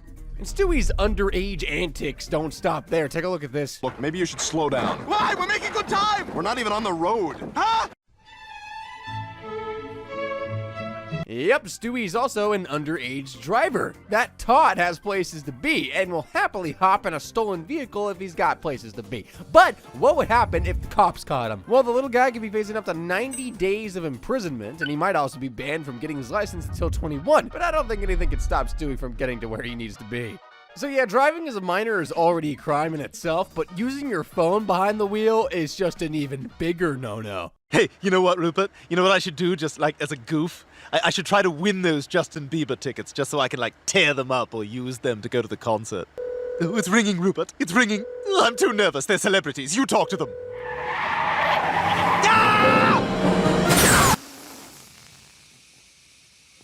And I bet Stewie would have won those Justin Bieber tickets if it weren't for that dang streetlight. For recklessly driving, Stewie would end up in jail for a year, and he could be given 10 extra years on top of that for stealing Brian's car. But the better question is, why is a dog driving anyway? Is that even legal in Quahog? Anyway, Stewie Stoner might be a more fitting last name than Griffin, and I'm about to show you why. Stewie tries to run away to the UK and spend the rest of his life on the BBC set of his favorite TV show, Jolly Farm Review. Brian chases after him, but the two of them end up on the wrong flight and land in Saudi Arabia. To escape the Middle East, Stewie uses the only skills he has that don't involve inventing or world domination. And you get a kick out of stroking your... We're too different to people! But Stewie, Brian, and Chucky don't get far. Yes, they name the camel, as Chucky dies from exhaustion, leaving the pair lost in the desert and fearing for their lives. But turns out that a comfort inn and a hot air balloon have been like right in front of them this whole time. Seriously, how did they miss that? Brian and Stewie reach Europe and tour their way around the continent, humiliating the Pope along the way.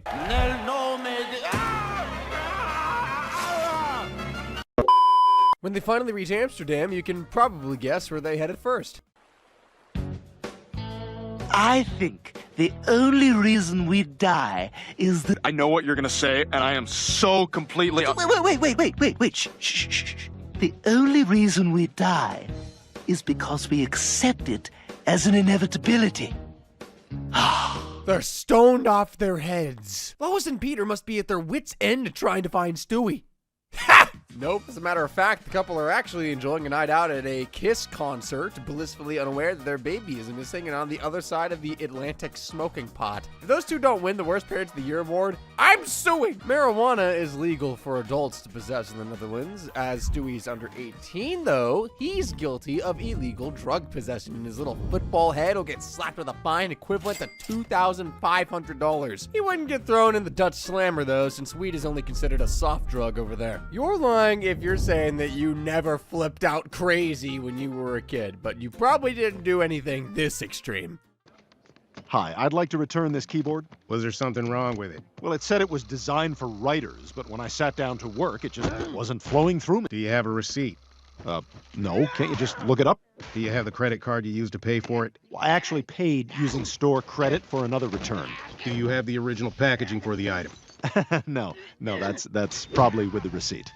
Gee, saw that rage over a massage chair? Stewie clearly dominated that fight to an insane degree, so I think a court of law would consider him solely responsible for the damage to the store. That means that he'll be jailed for 1 year and fined $9,000, triple the amount of damage caused, which I estimated to be around $3K. The episode McStroke might be one of the most offensive Family Guy episodes ever made, and we're probably going all to hell for laughing at it. And a fun fact alert, it was one of 3 episodes that never got approved by show creator Seth MacFarlane. Stewie bets Brian that he can become the coolest kid at James Woods High.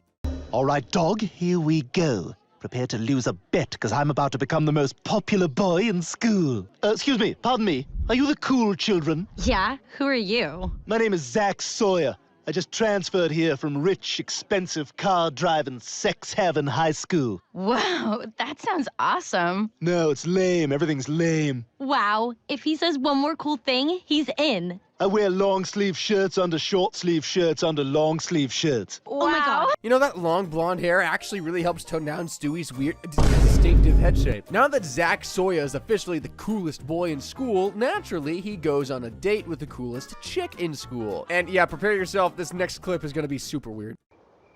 You enjoy the movie, baby? Yeah, but I think I'm going to enjoy this even more. Excuse me, what? And trust me, the episode gets even worse than that. Now check this out.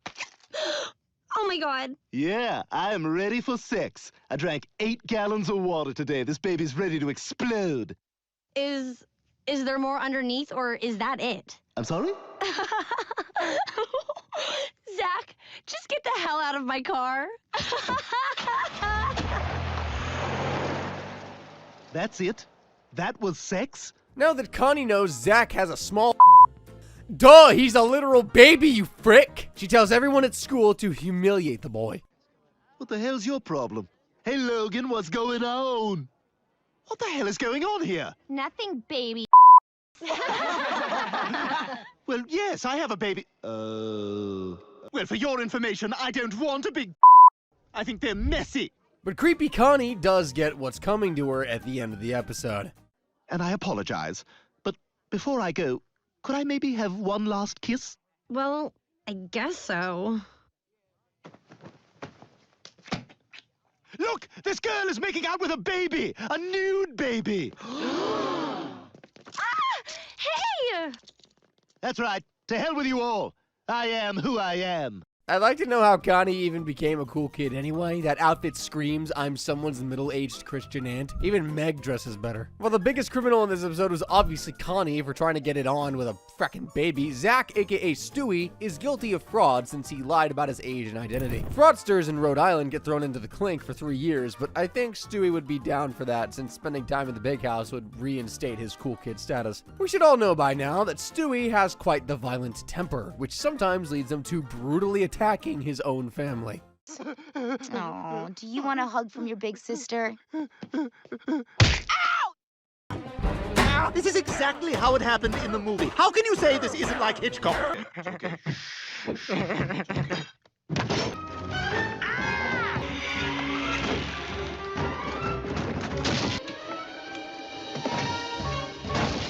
Victory is mine! Wow, I should really watch where I'm going. Beating up your family is domestic assault, and the penalty is 1 year in prison. As Stewie attacked 4 family members, he's going to be spending 4 years in jail. And honestly, I'm kind of disappointed. You're telling me Stewie can knock out his own dad with a baseball bat and only get a year in jail? I feel like the maximum sentence for domestic assault definitely needs to be higher. Anything is possible for Stewie Griffin, and that includes controlling the weather. Manipulating the weather, aka geoengineering, was actually one of the first crimes that Stewie committed in the show. Lois forces Stewie to eat all his broccoli, making him develop a vendetta against the wretched green stuff. Then, who the hell do you think you are? Honey, it's not gonna go away just because you don't like it. Well then, my goal becomes clear. The broccoli must die. To make sure he's never again subjected to that vile food, he creates a weather control device that will destroy all of Earth's vegetables.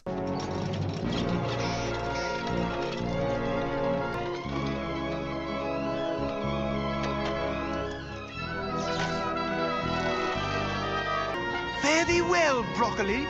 A baby on a roof? I don't care how intelligent little Stewie is. This sounds like a recipe for disaster. Victory is mine.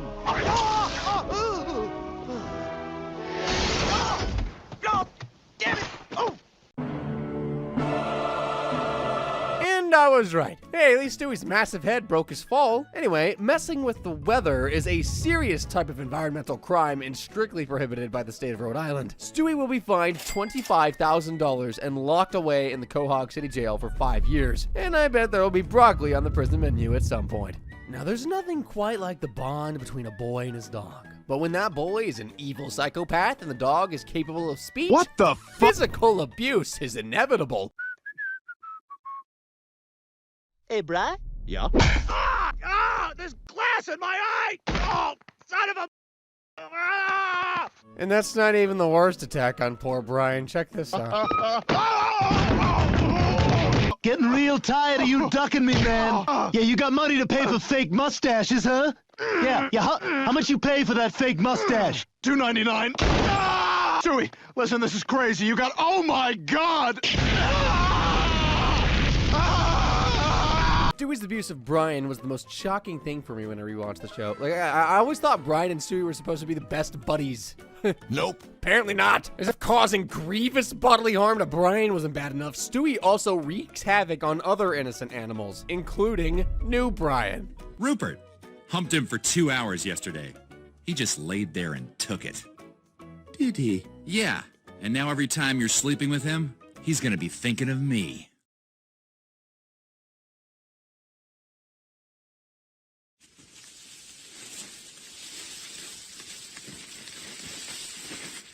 And all of Brian's 9 siblings. Ah! Oh my God! Oh my God! What did you do? I killed him, Brian, and he's the lucky one. He went quickly. There were 9 dogs in that litter.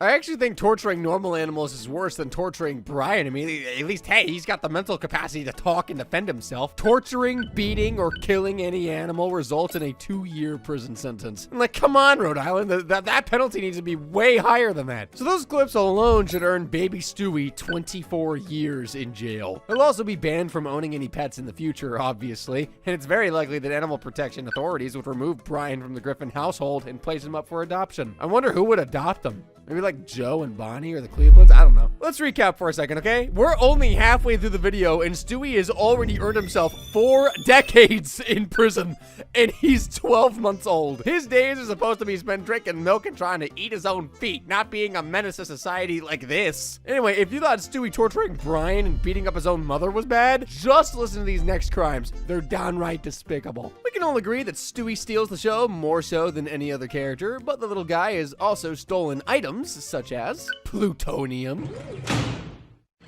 Morning. Morning. Morning. A portal gun. Where'd you get that? I borrowed it from Rick and Morty. They borrowed plenty from us. Lois's jewelry. This is mine, and this is mine, and that's mine, and this is mine. The food at McBurgertown.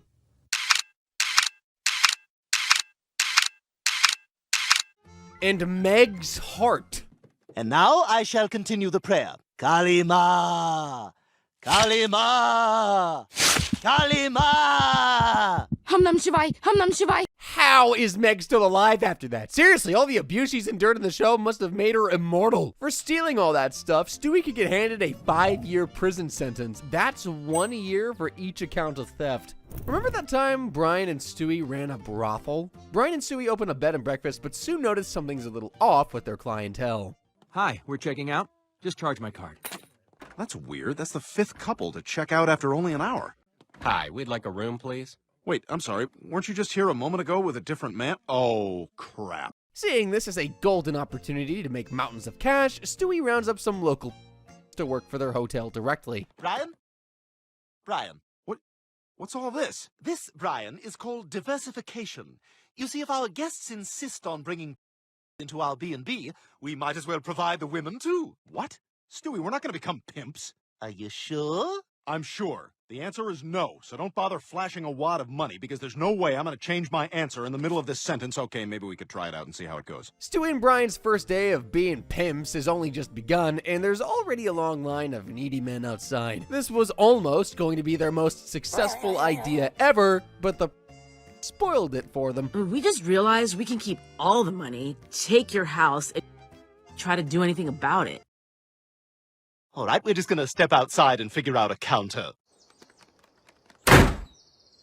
And they locked us out. What about my loaf of cinnamon raisin bread? It's mine! It's not for the whole house! Hey, at least give the bread back. Stewie then gets back at the women by reporting the brothel to the cops.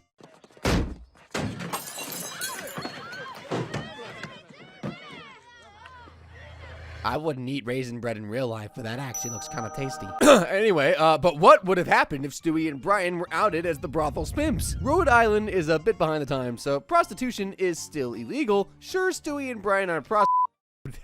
That would be so wrong on so many levels. But acting as a pimp can land you in hotter water than...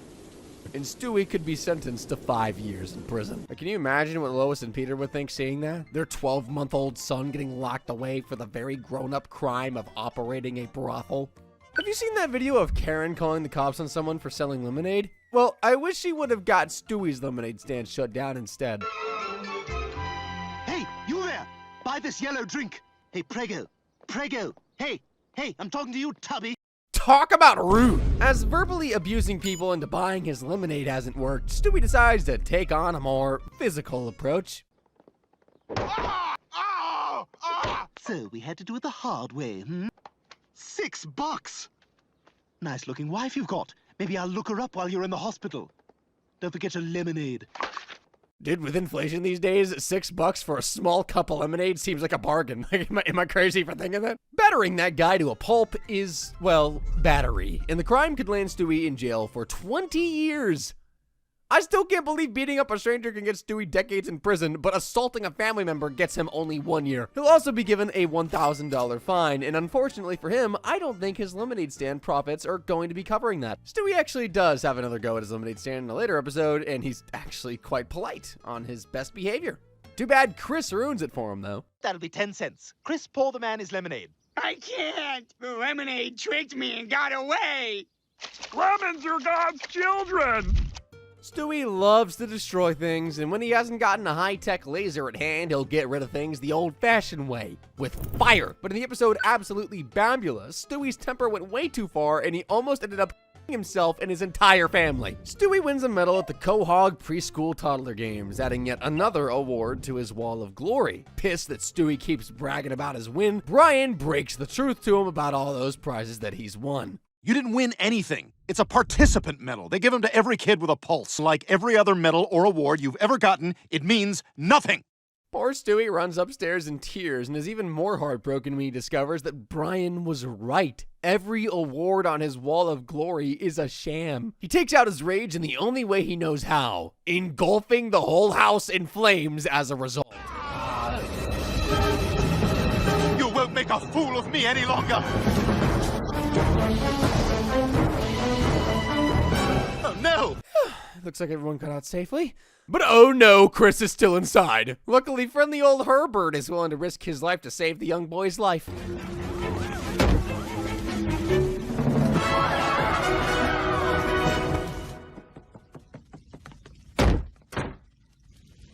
So, are they not going to chase after him? Are they just going to let Chris be, you know? Okay, moving on. Setting fire to your parents' house is no different than burning any other building. Stewie will feel the heat of the law and can be sentenced to 20 years in prison for his arson attack. Something that's always confused me about Family Guy is that Stewie's supposed to be a criminal mastermind, but he's never actually managed Lois. While most of Stewie's attempts to put Lois 6 feet under have failed miserably.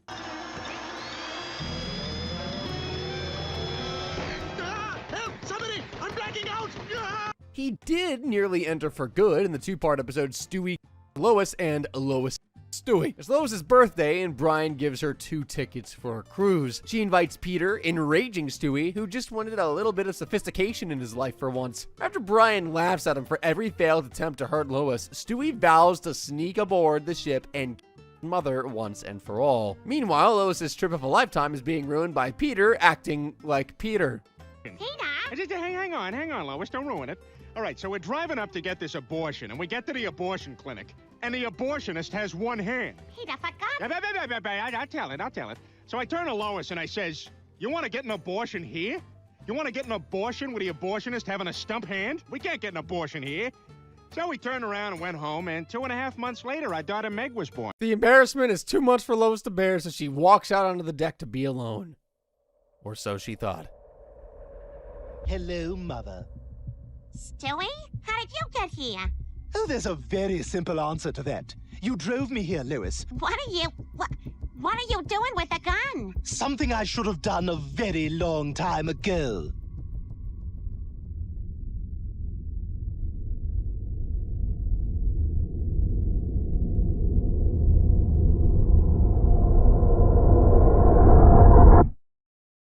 Lois's body is never found, and she's presumed dead. A whole year passes, and Stewie confesses to Brian that he killed her. He destroys the evidence by dumping the murder weapon and drawings depicting Lois's death in the trash can. Just so happens that Joe recovers the items, and the preschooler handwriting can only point back to one person. There's no doubt anymore. Peter, wife. This is fantastic! I'm completely off the hook! Peter is found guilty at his trial, but just before the judge sentences him to life in prison, someone makes a surprise entrance. Now, didn't you hear what I said? Stewie tried to kill me. Mom, Stewie's just a baby. No, he's not, Meg. He's evil. While Lois talks about the merman who saved her in her time working at a fat camp, clever little Stewie escapes. He eventually flees Quahog and breaks into the CIA headquarters, taking control of the global power grid and achieving world domination. What are you trying to do? Once I locate the proper code sequence, this terminal will allow me to take command of the satellites which control the world's power grid. The entire world will be subject to my whims. Go away, you paperclip! No one likes you! Open up in there, or we're breaking down the door! That was the perfect opportunity for an American Dad crossover. Good job, Family Guy. Stan and the rest of the U.S. military are no match for President Stewie, but maybe Lois can put a stop to him. Go ahead, Lois. Shoot your little baby Stewie. I can't do it. You're a terrible, evil child, but you're still my baby, and I could never hurt you. Well, that works out perfectly, because I can hurt you! Okay, maybe she can't. Peter?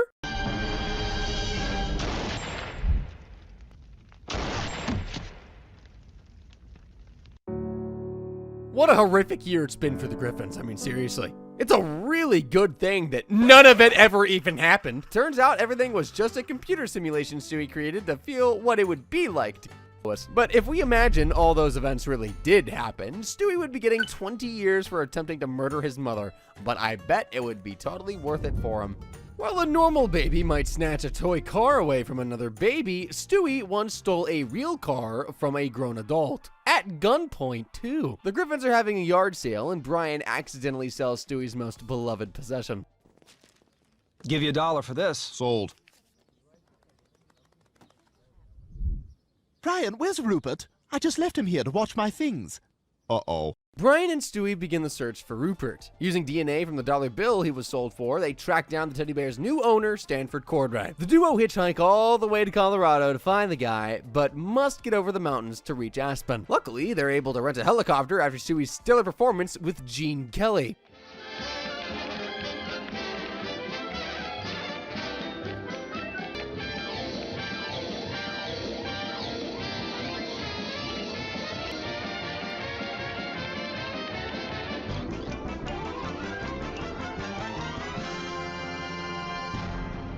Stewie looks like he's having a ball. I wish Lois could have sent him to theater school or something. Maybe he wouldn't have turned out to be so angry and evil all the time. Brian and Stewie start flying over the mountains, but they don't get very far.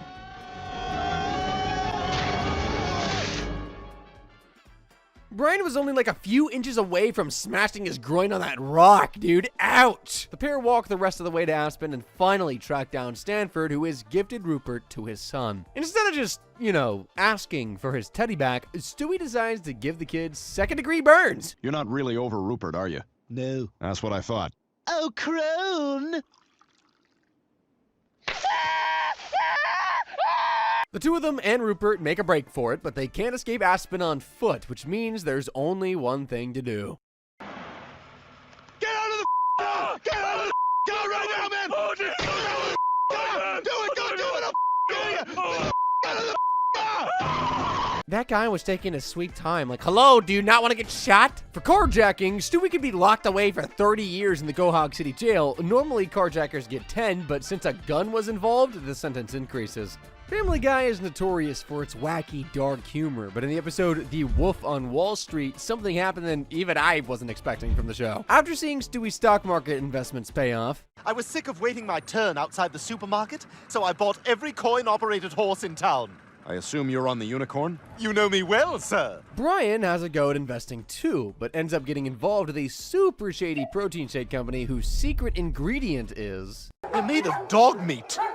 Oh my god, look at all those poor, sad dogs! Who the hell would want to buy a meat protein shake? Anyway, let alone one made of dogs. Money-hungry Brian is willing to betray his own kind and make a quick buck, but karma comes swinging around like a boomerang, and he too gets put on the menu. Luckily, Stewie's gymnastic skills can save Brian and the rest of those dogs. Music!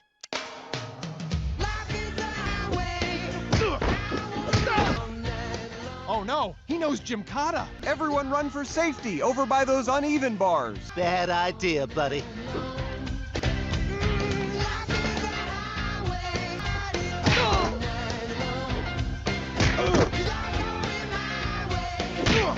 Simone Biles, who? Well, Brian escaped a very painful and undignified death. The same cannot be said for James Cameron. Yes, the guy who made the Titanic. Now that Stewie's investments had made him filthy rich, what better way to spend the money than to head 20,000 feet below the Atlantic to pull James Cameron's pants down? But of course, Family Guy staying true to its dark humor makes this stupid prank go wrong in the grossest way possible. There he is. This is gonna be so great.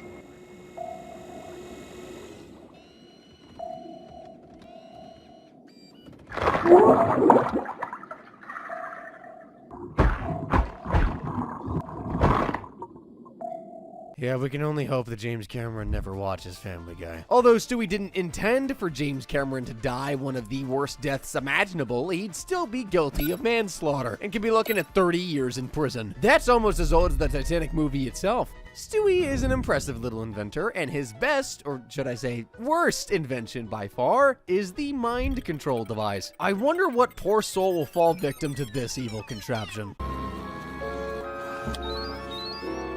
Let's take the old boy out for a spin. Eyes open. Voice test. I'm Chris. I'm Chris. Eviscerate the proletariat. Eviscerate the proletariat. If you're blue and you don't know where to go to, put on the Reds! Stewie's such a theater geek, I love it. Stewie turns on Chris and makes him complete tasks he's too short to do, and that includes Lois.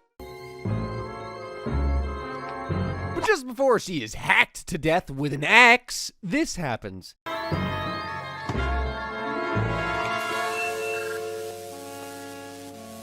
Yep, the microwave saved the day by disconnecting the mind control device from Chris's brain. But the episode isn't completely smooth sailing again. Without people asking me if I made it up. How could Dad do this to me? Honey, he wasn't doing it to you. He was doing it for you. He knows how much you want to go to Brown. Well, I'm gonna get in now. I'm a felon. Now, that's not true. Libel's not a felony. It's a civil matter. Don't worry. Your father will Are straighten... you serious? So obviously mind control doesn't exist in the real world, so nobody's passed any legislation about it. I would imagine mind control would be treated a bit like assault, so Stewie could be facing 20 years in prison, and the attempted adds another 20 years to his sentence. In all U.S. states, it's illegal for a minor to own and use firearms of any kind. So that means Stewie has a lot of explaining to do. And specifically, he'll need to explain his M16A1, M3 grease gun, Winchester Model 1200 Defender shotgun, Micro Uzi, and Para Ordnance P1445 pistol. Most of the firearms Stewie owns are small. He doesn't really dabble in big boy guns for this very reason. 10 gauge. Man, I've never handled one of these before. But just for those guns listed, Stewie would get 50 years in prison and a $50,000 fine, $10,000 for each firearm he illegally possesses. Remember that epic crossover episode between Family Guy and The Simpsons? The one where Stewie helped Bart get revenge on his bully Nelson? Yeah, it was bad. Peter finally manages to piss off everyone in town, triggering an angry mob that forces the family out of Quahog. The Griffins wind up in Springfield and befriend the Simpsons. Stewie hits it off with Bart, who teaches him how to skateboard, but the skateboarding lesson is painfully interrupted by Nelson, literally. Hey, loser, I copied off your spelling test and got a D. I say, how long has that boy been treating you like that? About 24 years. The fact that Bart was bullied for 24 years shows just how useless the school system in Springfield is. Wanting to please his older, cooler friends, Stewie does what Stewie does best.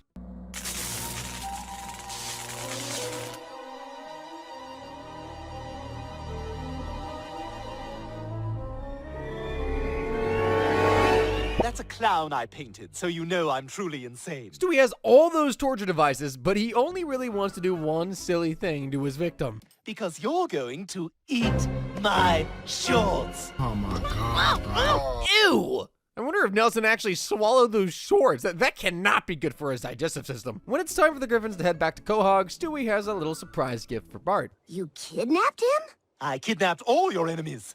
Nelson, Jimbo, Principal Skinner, Sideshow Bob, Apu. I know Apu's not your enemy, but I just wanted to say I took Apu. And that terrified look on Sideshow Bob's face, like, I really wonder how he got kidnapped. I'm scared.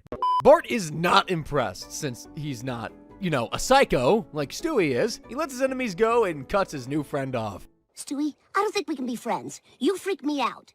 But if we don't keep in touch, I'll myself. That's what I'm talking about. Later, dude. Later, dude. I'm honestly surprised that Stewie didn't get angry and laser zap Bart right then and there, dude. According to Rhode Island law, kidnappers can receive up to 20 years in the slammer, plus a fine of up to $50,000. As Stewie kidnapped 5 people, he could be looking at a 100 years in prison and a staggering $250,000 fine. The thought of a strange man coming down the chimney on Christmas Eve can frighten children, but there's really nothing to worry about. Unless Santa has been replaced by Stewie, in which case you should be very scared. Brian takes Stewie to visit Santa at the mall, but the meeting is ruined when the fat guy gives him the brush off big time. Wait, what are you doing? Santa? You can't leave now! Hey, wait, buddy, we've been in line for like 2 hours. Sorry, I'm done. You want your kid to sit on my lap? Meet me at the bar at Applebee's. Oh, that sucks. Sorry, Stewie. That son of a... Angered by the visit, Stewie vows to Santa Claus and forces Brian to drive him to the North Pole. They reach Santa's workshop, only to find it's not so magical after all. I started with one family of magic elves, and every year I needed more and more to keep up. Now they're just a sickly race of mutated genetic disasters. At least 60% of them are born blind. A few moments later. Santa then collapses, leaving the deliveries up to Stewie and Brian. What could possibly go wrong? The two of them reach their first house of the night, but instead of putting the presents under the tree, something not so jolly happens. What are you doing in my house? We're Santa Claus. Yeah, you're Santa Claus. That's why you broke in through the window. I'm calling the cops. Hey there, how you doing? Who are you? I'm Santa. You're Santa? Who are you? Where's Dan? Oh my God! Mommy! It's okay. Brian, see if you can find some duct tape. Oh my God. All right, that's the last of the blood. Go check on the other kid. What other kid? Johnny, the one who's getting the bat. Stewie, there's only one bedroom up here. What? Do you have a brother? Well, then who the hell is John? Oh my God, we're in the wrong house. Great, now that poor little girl will need therapy every time she hears the word Christmas. The whole world wakes up the next morning to no presents, which means Brian and Stewie officially destroyed the holiday. Way to go, guys. 4 crimes took place in the episode Road to the North Pole: trespassing, kidnapping, and double homicide. Stewie's prison sentence for this could be as high as 121 years. Next time, just leave Christmas to Santa, Stewie. We were all expecting Stewie to at least 1 or 2 people, but the baby actually ended up becoming one of the worst serial killers in human history, and he's probably your favorite character at least once. Just checking in.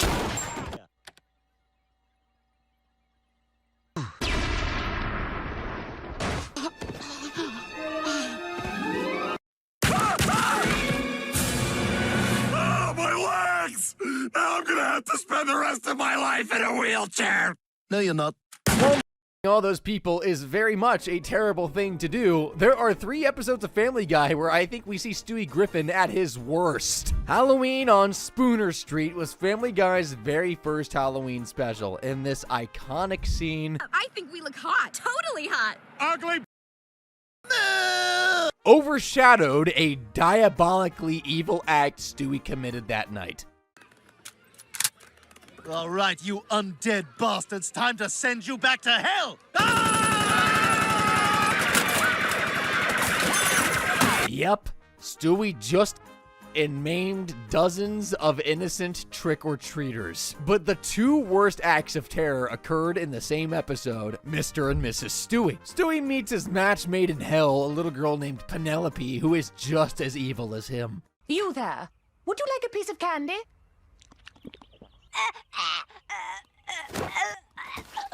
They wreak havoc in Quahog together, committing wicked acts like blowing up Mort. Eventually, they move on to super evil stuff like annihilating the entire city of Copenhagen.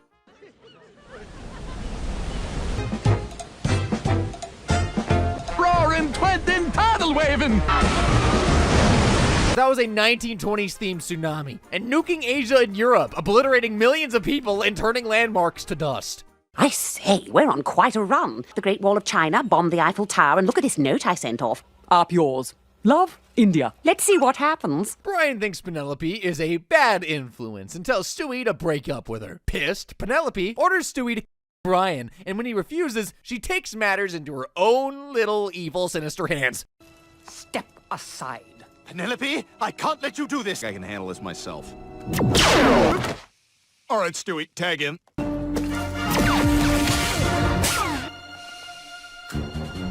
Diving at you! After bruising and stabbing each other for a good few minutes, I was hoping Stewie would finally win the fight, but this happens instead.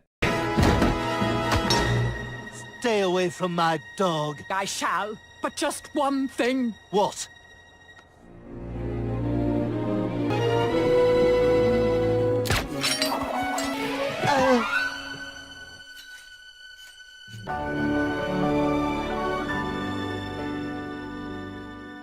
I'm gonna tell my friends I banged her. She just tried to your dog, dude. After scratching my head for a good 5 to 10 minutes, I've concluded that Stewie's count is approximately 700,600,052. The maximum life sentence for murder in Rhode Island is 25 years, so if my calculations are correct, Stewie's facing 17,515,1,300 years in prison for his crimes against humanity. How about we take a quick break from locking people up and answer a question I'm sure someone must have asked at some point. How much does Stewie's inventions actually cost to build? From your average deadly laser gun. You count to 3? Oh, indeed I can. 1, 2, 3! To an advanced prototype Terminator T-1000 robot. For a baby, Stewie sure knows how to create some of the most advanced and expensive inventions known to mankind. So I'd catalog dang near every invention Stewie has ever created to figure out how much they all cost, starting with his digital dream interface device. If there's one thing Stewie hates more than Lois's voice, or just Lois in general, it's being vulnerable. So when recurring nightmares threaten his ego, he builds a digital dream interface to literally fight his demons. Which is why I built this.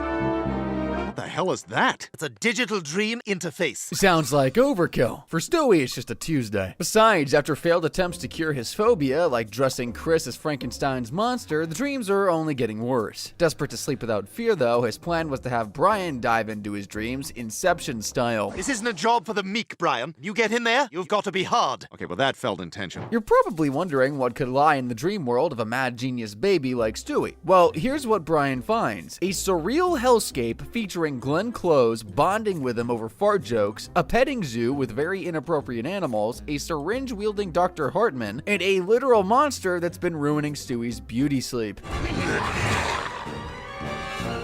After running around for quite a bit, Brian finally mans up to the role he was given in the first place, eliminating the monster that was the source of the nightmare.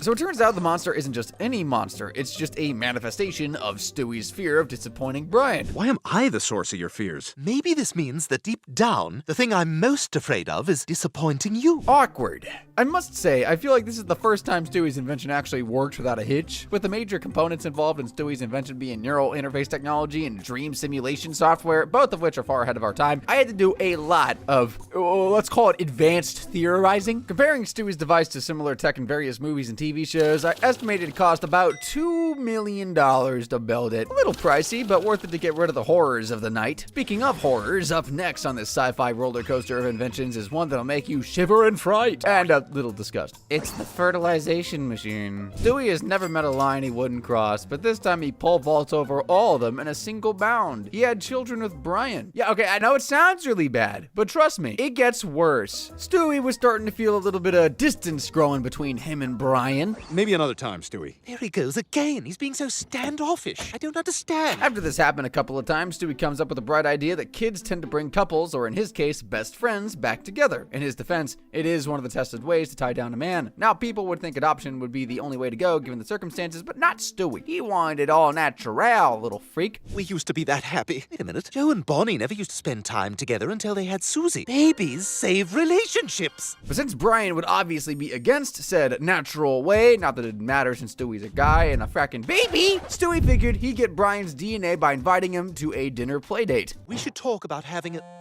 This isn't fun for me. No, this is great, but I gotta go. I have a date. We're going to fix this relationship. We need a baby, and we need it now. Now, why does he need Brian's DNA? To artificially create a baby? Weirdly unethical, but that would have been much, much better. Instead, he came up with this unholy idea.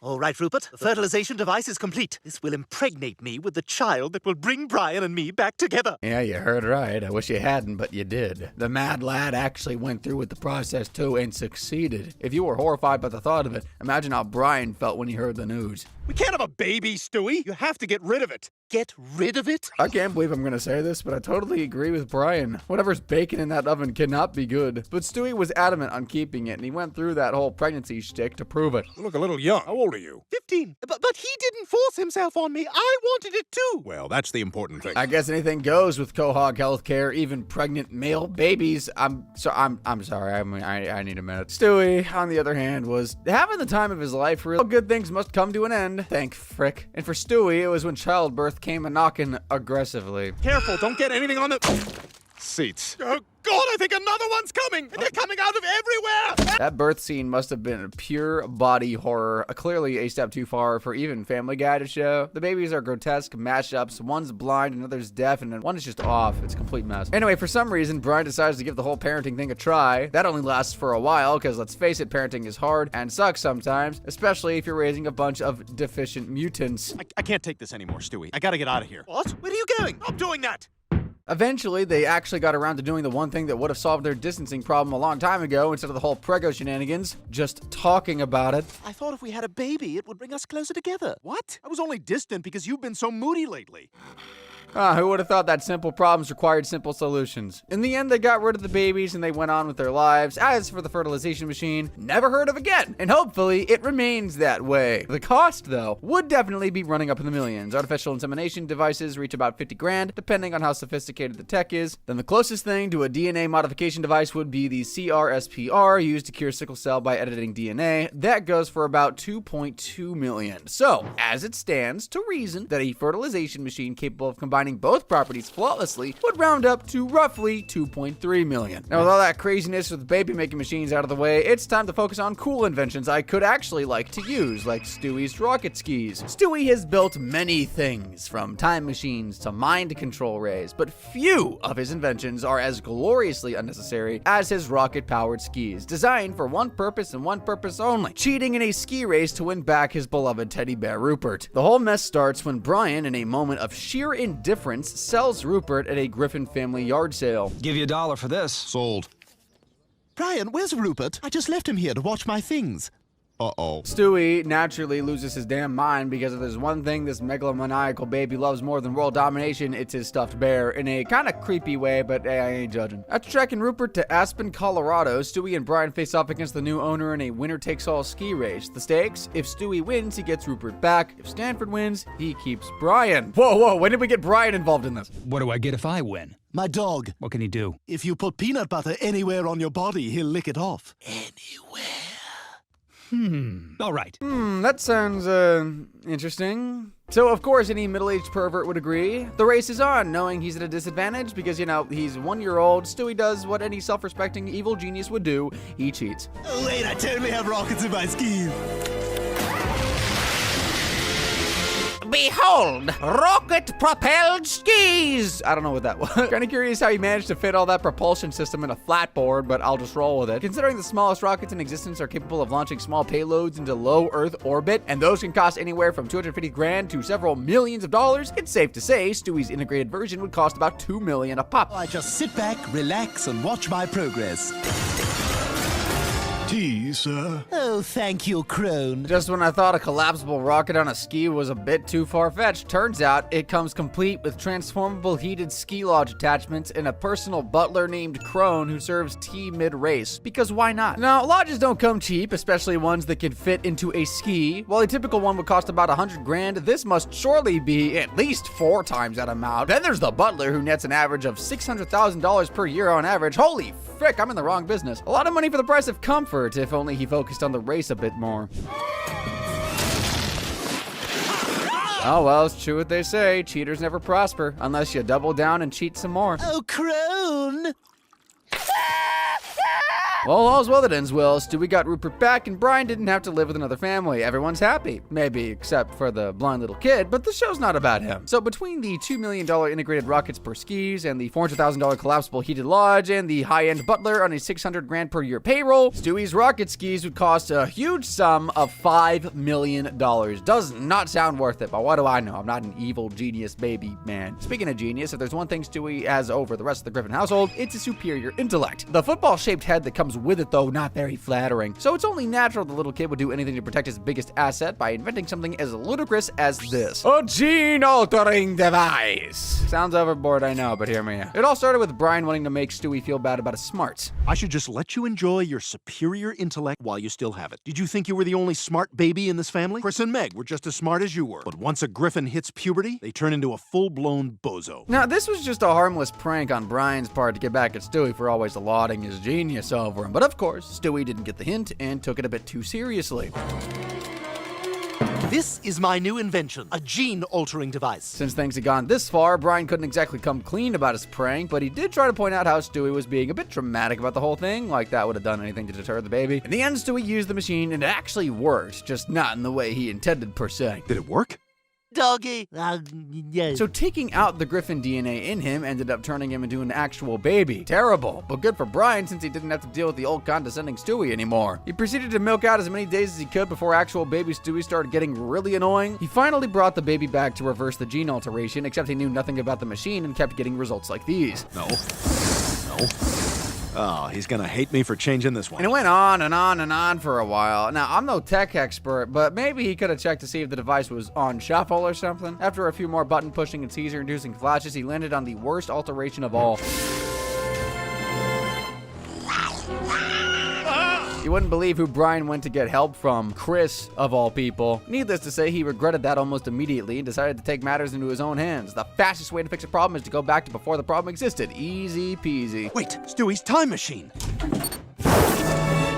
Oh no, what did you do? Good heavens, time travel is such a hack. One I wouldn't mind having, though. Well, Brian was able to convince Stewie not to go ahead with the gene-altering device and owned up to his mistakes, blah, blah, blah. As for the costs, revolutionary technology like the gene-alteration device would be similar to CRSPR. Like I mentioned much earlier, the cost about $2.2 million. Stewie's device, though, would be much more advanced and not limited to editing sickle cell DNA. I reckon this would cost at least twice as much, so around $5 million. Honestly, though, for all that money, I'd have used the device to fix other things besides the genius gene, the football head for one. But most importantly is height, which brings us to the next amazing invention, a hypnosis device. If there's one thing that's always gotten in the way of Stewie's mad plans, besides Lois, of course, it's his height. Apparently being small has cost him a lot of good opportunities, like getting to play around with chemicals in a university chemistry lab.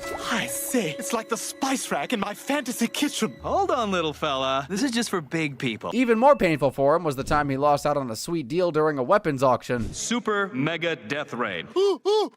$5? Oh, yeah. All right, free? I'm the fat. Nope.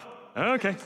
Needless to say, he didn't get that weapon. Surprisingly, Stewie didn't build a machine to make him taller or anything. Instead, he went with a roundabout solution.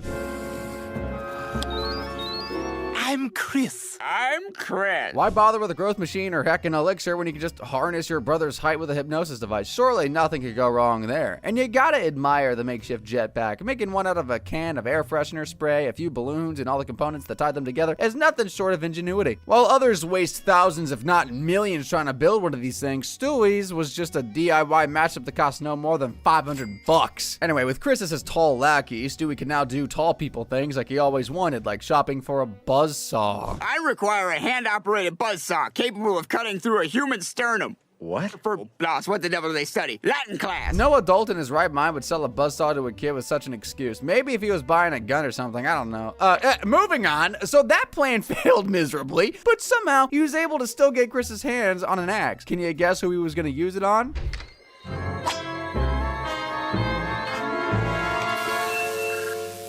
That can't be a good sign for Chris, not Stewie. Imagine the kind of brain damage the poor kid would get. Turns out it was a bad sign for Stewie, too. The electromagnetic waves from the microwave must have set off the hypnotic device, turning the subject against the handler. You'd think the genius baby would think twice about using the device ever again, but no. Stewie made a new, modified version episodes later and tried to use it to take over the world while on live TV. No, my segment's not over. Come on, little fella. You like a jump rope, don't you? If only he were a second quicker. Too bad. What's more, just like the situation with Chris, this one backfired as well. I like jump rope. All right, so you're gonna just sit here and enjoy it. I'm gonna sit here and enjoy it. Poor little guy just can't catch a break. Who knew taking over the world would be this difficult? As for the costs, it's certainly difficult to gauge just how much the hypnosis device would cost, especially since there's not much out there in terms of a reference except for theoretical research and similar tech in a bunch of movies. But if one were to try to emulate hypnosis, they would need top-notch audiovisual stimulation, usually in the form of loudspeakers droning on a single message, and a large screen. Now, to fit all of that into a tiny device, a wireless one at that, is extraordinary. I'd estimate it'd rack up to like $5 million in costs, maybe. And let's not forget the extra $500 for the DIY jetpacks. It's a pity after all that Stewie couldn't achieve his goal of controlling all of mankind, but I guess he could settle for controlling the forces of nature with his next device, a weather machine. If you had one of those, what would you do with it? Make it spring all the time? Fix world problems like drought? Scorch the world with heat waves? Well, lad, those are all epic ideas, just not to Stewie. Little dude built a whole ass time machine just to combat his mortal enemy, broccoli. Dun dun dun! It's not gonna go away just because you don't like it. The broccoli must die. Jeez, dude really hates broccoli. Can't blame him though, no one likes broccoli. Not to mention its infinitely worse counterpart, cauliflower. Ugh. Type broccoli in chat if you made it this far. By the way, before Stewie could do anything about his nemesis, he had to gather some info, interrogate the enemy, so to speak. The first rule of war is know thine enemy, and I know this. Coal kills broccoli. All I need to do is build a machine to control the global environment. The way he keeps glaring down the poor broccoli, I just know he means serious business. I can't help but think if he really did his research, he'd just see why the veggie is good for him. Oh well, with the goal in mind, Stewie sets out to construct the weather machine. Fare thee well, broccoli. I gotta say, for something built out of an animal clock toy, I didn't have much faith that it'd work in the slightest, but I'll be damned. Victory is mine! Oh, damn it! Okay, let's just call that a mini victory. Not enough to rid the world of the edible plague that is broccoli, but not enough to, yeah, I really can't see a win in this. Still, not even top tier scientists could have pulled off a weather machine from a toy and busted satellite dish, but leave it to Stewie not only to fix it up, but modify it with advanced laser technology capable of changing weather patterns at will. And believe it or not, we've actually come close to doing this in real life. While still in its $7.5 million R&D stage, scientists at the University of Central Florida in Orlando have stumbled upon the possibilities of making rain by aiming a high-energy laser beam at clouds. It might not be at the Stewie's level yet, but it's getting there. With that as a soft benchmark, I'd reckon Stewie's weather machine would cost about $10 million, with the majority of the funds going to the laser tech components he hooked up to the busted dish and toy dial. That device is impressive, but not as impressive as Stewie's downright fantastical simulation machine. There is one thing and one thing only that has been Stewie's greatest wish, and that is to kill Lois, at least back in the early seasons anyway. Now, I can't tell you why he had beef with his own mom. Believe it or not, the little guy actually succeeded in finishing her off. What are you doing with a gun? Something I should have done a very long time ago. Okay. Before y'all start panicking, Lois didn't actually die. It was all a simulation that Stewie was running, and a pretty darn convincing one at that. Anyway, a year after Lois's death, Brian vows to find evidence that Stewie was the one behind her murder, prompting Stewie to dispose of it, a tad too poorly, if I might add. This then leads the police to think that someone else was behind the murder. Oh my God. That does look like Peter's handwriting. There's no doubt anymore. Peter murdered his wife. Well, to be fair, in cases of murdered spouses, the other spouse is usually the first suspect, especially if they took out a life insurance policy on the dead spouse before the demise. Plus, who the hell would even suspect a baby of murder? Fast forward to Peter's trial, which was a total joke. No way he was not going to be found guilty. But just as the judge is about to dish out his sentence, someone bursts in. Oh yeah! No, it wasn't the Kool-Aid guy. It was someone much more important, integral to the case even. No possibility of... Yes, cue the gasps. So somehow, Lois survives even after being riddled with bullet holes and going through an unnecessarily intricate journey getting back home, just in time to save Peter from jail and expose Stewie. Now that the cat's out of the bag, Stewie figured he might as well go big or go home. Why not cross the second thing he's always wanted to do off his list, world domination? Stewie, for God's sake, they know we're here. What are you trying to do? Once I locate the proper code sequence, this terminal will allow me to take commands which control the world's power grid. The entire world will be subject to my whims. No way taking over the world could be that easy. I mean, what was stopping him from doing so on a regular Tuesday? We interrupt this program to bring you a special message from the new president of the world. Greetings, loyal minions. Well, I stand corrected. It was that easy. I should probably take notes. I mean, driven with newfound powers, Stewie started passing out a bunch of ridiculous laws, some of which were kind of funny, some of which the citizens didn't really care for. From this day forward, all the nation's milk must come from Hilary Swank's breasts. Anyone who sees Peter Griffin must throw apples at him. And finally, anyone who uses the terms irregardless, a whole nother, or all of the sudden, shall be sent to a work camp. Personally, I don't mind these laws, except maybe the first one. That's just gross. But Lois was not going to stand for it, so she geared up and went on to battle Stewie in one of the greatest Family Guy battles of all time.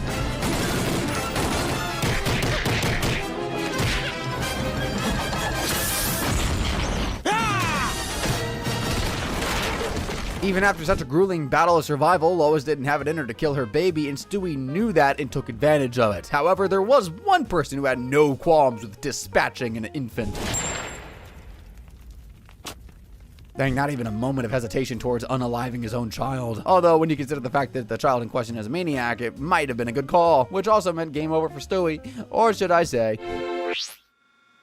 Hey, Stewie, we got a postcard from Peter and Lois on the cruise. What a ride. I guess no matter how much Stewie hates his mom, killing her would prove to be very difficult. How much would that neat thing cost, though, anyway? Well, a simulation device is not so far off from VR, and even the most advanced VR tech in existence, the $10,000 Varho XR4 series, definitely does not compare to Stewie's version. Not to mention the time displacement technology involved. Stewie's simulation lasted over a couple of years, but in reality, it was just mere minutes. The amount of advanced processor chips costing millions, brain mapping tech like the neurofeedback at over $30,000, time dilation tech that would theoretically cost a few $1,000,000, and precautionary failsafe required to build a machine like this would run definitely in the millions, leaving a logical estimate for the full device to be around 10 million schmackaroons. All that just to find out he can't unalive a single woman properly. I'd ask for a refund. Now, simulation is one thing, but Stewie's mind control device can make his dreams into a reality. Now, this is a classic. In fact, it's the first ever invention Stewie ever built, the mind control device, but for the first time. It's not entirely certain why Stewie built it in the first place, but I dare dare say Lois's meddlesome annoyance was a very big reason. Stewie, I said no toys at the table. Damn you, vile woman! Yeah, it definitely had to do with Lois. Also, am I the only one who misses the meaner version of Stewie that's always loaded with intellectual insults? And back then, he was taking some serious shots at trying to unalive Lois. Ah, good times. I mean, this chair leg was loose. Yeah, I could have broken my neck. Damn. Lois kinda had that coming for taking away his device and having the gall to call it a toy. What a noob. Since trying to break her neck wasn't working out quite well, Stewie decided to change things up a bit. What on earth was that? What the deuce are you staring at? It's tuna fish. Nuh-uh, no one's buying that it's a tuna sandwich. Not even a dumb one like Chris. Still, a laser gun is pretty pricey. About $1 million if you factor in thousands of dollars worth of laser components with efficient sustainability streams in the works. Anyway, twice he tried to get rid of his biggest op and twice he failed. So he figured, why not just go after the mind control device instead? Victory is mine! Finally, the device was in his possession once again, and what's more, Lois had stepped into the kitchen just in time for him to use it on her. Victory was his indeed. Now, you contemptible harpy, I shall end your oppressive reign of matriarchal tyranny. Oh, you can play with your toys tomorrow, honey. Oh, blast you and your estrogenical treachery! Blast! So close. Clearly, Lois was a powerful force not to be reckoned with. Not like it stopped the poor baby from trying anyway. Stewie, why don't you play in the other room? Why don't you burn in hell? Such a sore loser. You want to know what's so funny? All these assassination attempts turned out to be completely unnecessary because all the dude had to do was ask. I offer you one last chance. Return my mind control device. You just want your toy back. Here you go, honey. Victory is mine! There you see, easy peasy. It's a shame we never really got to see him use it the way he probably originally intended to, but at least we got to see it in action. He used it on a judge. See, Peter got into a little fraud pickle and was about to go to jail for 2 years. Stewie figured that since he'd be better off in terms of sustenance if Peter weren't the slammer, that he'd do this. The device. Gosh, I can't separate a kid that young from his father. It's unjudgmental, all right? You're off the hook. Can you give me my job back? No. Yes. But how much would this device cost? In a way, Stewie's mind control gun kinda uses the same principle as his hypnosis device we covered earlier, and that was 5 mil. The only difference between the two is that the former comes in the shape of a gun and employs a more targeted area of effect rather than an attachable receiver. That'd probably cost a bit more, coming into around $10 million. Add that to his earlier tuna sandwich laser gun, everything comes up to $11 million. Geez, Stewie's been a very busy baby. All these crazy inventions have tallied up to $71,300,500, and he's not even up to 3 years old yet. And to think, these are just the less expensive ones. It gets a hell of a lot more advanced and a lot more expensive, like Stewie's 3 robot friends. With Stewie being himself, making new friends tends to be quite difficult. That's why he's best friends with Brian. But there was a time they had a disagreement of sorts, something about Brian stealing Stewie's jokes. Anyways, Stewie stopped being friends with him and replaced him with someone else. What the hell? You couldn't find a real friend, so you built a robot? Oh, not a robot, Brian. He's a human mind model adaptive supercomputer. Yeah, I'm pretty sure that's a robot. Amazing how he managed to build one in a single afternoon. The most advanced robots built so far, like ones specifically made by Boston Dynamics Atlas, took years of trial and error, costing about $500,000, and yet they are nothing close to the level of sophisticated tech in Stewie's own. Either way, things were going pretty well, at least for a while. You see, Stewie built the robot to keep getting smarter and smarter by the second. Can you believe that? Advanced AI systems like ChatGPT cost hundreds of millions to build, train, and maintain, and it doesn't have anywhere near the capability of Stewie's robot. Probably for the best, though. And I say that because it was only a matter of time before Stewie's robots surpassed the baby genius's intellect. As Khalil Gilbane wrote in The Prophet, I am the bow from which the arrow of you was launched. It is Khalil Gibran. Ah, yes, I see. So it's an easy mix-up there. For such an incredibly smart kid, it's alarming that he couldn't see how programming a robot the way he did was such a terrible idea. What's going on here? Hello, Stewie. I've built a few friends for myself. I needed to create some friends who are my cognitive peers. Meet Ted R. and Ted P. To be fair, it could have been worse. The robot friend could have made more friends for the sake of taking over the world, but they stuck with just making a fool of Stewie, who would do just about anything to join the cool kids club. I got the garlic blue cheese salad dressing you wanted. Does that mean I'm in the crew now? If you drink the whole bottle while we watch. Okay. It's so salty. Oh, good heavens, the great Stewie Griffin, their creator, for heaven's sakes, being reduced to this. It's just sad. How about you throw it all up back into the bottle? Okay, I can do that. I'm sorry, I forgot to purse my lips. I'll go get another bottle and try again. Oh, I can't bear to watch. I guess even robot kids can be as mean as real kids. Thankfully, it didn't take long for Brian to find out how they were treating poor little Stewie and do something about it. Let's take them out. I'll warn you, it's not going to be easy. I designed them to be constantly adapting. It's done. I sprayed them with a hose. You know, for advanced robots with adaptive learning technology, they got wiped out pretty quickly. Following the obvious fact that Stewie's robots and AI systems are far better than the ones currently existing, one of his robot friends should cost about $300 million. More than the best robot tech we've got out there. there, then all three would total up to $900 million. I don't want to sound like the Scrooge, but 900 mil is too much a price to pay for a couple of friends. But who needs friends when you can swap bodies with whoever you want using Stewie's ingenious body swap machine? If there's one thing Stewie and Brian love more than going on crazy adventures, it's even crazier adventures, including one that involves breaking the laws of physics. Enter the particle interchange transporter, a body swapping machine that turns Quahog into a Freaky Friday free-for-all. But it didn't necessarily start out that way. It all began when Brian hit rock bottom after falling in love with Brandy, a virtual assistant. Think Alexa, but without the all-seeing corporation controlling her. I like you, Brandy. I like you too. That's weird. I strongly second that. Soon enough, he took it to the next level. He maxes out his credit card buying useless gadgets that Brandy suggested, leading to Brandy's repossession and Brian's spiral into despair. Stewie, ever the helpful crazy scientist, offers to swap bodies with Brian to fix his life because obviously getting a life coach or something is no fun. Particle interchange transporter. Things actually worked out well for a while. They switched bodies successfully. Stewie and Brian's body actually landed a good job, albeit under weird circumstances. Are there any unemployed professors here who haven't had with a student or tweeted about assassinating the president? All right, it's you. However, being a professor in college turned out to be too much for the baby in a dog's body to handle, which leads him to the #1 place people go to after a shitty day at work. I was really hoping to come home with a job and a girlfriend today. I could be your girlfriend. Really? Follow me into the men's room. Is this how dating works? No, Stewie, no, that's not how dating works at all. Anyway, fast forward to the point where Stewie finally realizes that he can't fix Brian's life as easily as he thought and gives up. They agree to swap bodies back and live their own lives once more. Cue the familiar hitch that always happens with Stewie's inventions. Hey, Chris. Four eyes. Thanks to Peter and Chris's shenanigans, the machine goes haywire, causing Stewie and Peter to swap bodies and Brian and Chris to do the same. Suddenly, Stewie in Peter's body faces Lois's aggressive romantic advances. Brian in Chris's body grapples with teenage hormones and Cheeto dust cravings. Also, Chris in Brian's body discovers the existential horror of licking his own crotch. He must be in mine. He's got to be freaking out.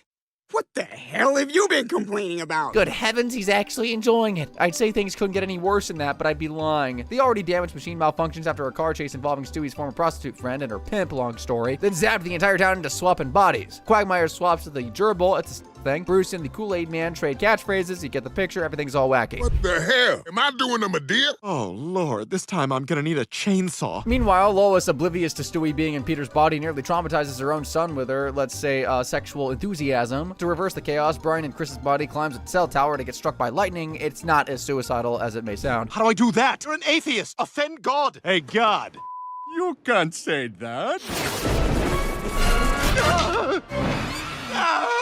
Don't worry, Stewie swapped back to his original body just in the nick of time, except it wasn't Peter who ended up back in his old body, but Brian instead. Best 3 minutes of his life. As for expenses, a machine that can cause that much chaos would fetch a pretty sum. Body swapping has been researched and theorized for as long as science has been a thing. The closest concept to such a technological mystery is probably consciousness upload, and even that hasn't crossed the realms of theoretical speculation with groundbreaking cost for R&D in the billions. Suffice to say it, I believe at least $5 billion to research, develop, and construct something like Stewie's machine would be totally realistic, a fitting sum to prance around in someone else's body for a while. Next on the list of dastardly things Stewie has invented is a gun. No, not a regular gun, that's too easy. We're talking about a freeze gun. It all began on Stewie's 1-year birthday, or at least a couple days before it. Stewie recounted his horrible experience growing in Lois's womb. I believe his choice of words were imprisoned in a uterine gulag. Then, after 9 months, his nemesis in white ambushed him. I rushed to freedom, but suddenly I was ambushed by a mysterious man in white. He must be the hired professional of whom they spoke. He failed to thwart my escape into the outside world, and now, 1 year hence, he's returning to rectify his mistake and put me back in the womb. Yep, the mysterious man in white was the doctor who helped his delivery, and for some reason, Stewie got the notion that he was going to put him back in Lois's belly for his 1-year birthday. With all the genius things he pulls off sometimes, it's almost easy to forget that Stewie is just a baby who doesn't know any better. If I am to defeat him, I shall require professional forces. Come to Managua, the mecca of mercenaries. I must prepare for my journey. I think grenades, mace, heke full of Cheerios. Well, if you haven't guessed already, the little genius was on his way to acquire mercenaries to fight off the man in white. It's on his way to Managua that Stewie finally unveils the freeze gun. After he was stopped at the airport for trying to fly alone without a guardian, the security made the mistake of getting in his way. As the you kind sage, I only hope my heartfelt thanks will keep you warm as you spend the next 10 years in frozen carbonite! Dang, 10 years of being frozen in solid carbonite. Not a good way to go, albeit temporarily. But on the bright side, he never uses the freeze gun again. It probably costs a lot to fill it up on carbonite ammo, I would assume. Which, speaking of, is a very pricey material used in heavy-duty mining for its explosive capabilities. So to create a gun that shoots the stuff like that in solidified form, you'd probably need components like an ultra-fast setting polymer foam with carbon hardeners that solidify instantaneously on contact with organic matter. None of which exists, so... Has been theorized to cost billions, though, so there's that. Once you put all that into consideration, it's not so far-fetched that $8 billion might be a good starting point if you want to create a portable weapon like that. Yikes, don't you just wish there was something that'd allow you to shrink down these outrageous prices? Funny you should mention that, viewer, because Stewie's next invention just happens to be a shrink ray. Being small sucks, and it's a fact that Stewie keeps getting constantly reminded about it by others, his best friend included. Give me that! Hey! Oh, what, you want it? Here, take it. Give it back! No, it's mine now. I'm gonna put it where you can never reach it. No! So in cases like these, what do you think Stewie would do? Calmly wait for nature to take its course and be much bigger than the dog in a matter of years? Nah, not dramatic enough. Instead, my dude hit the workshop and created something wonderful to even the odds.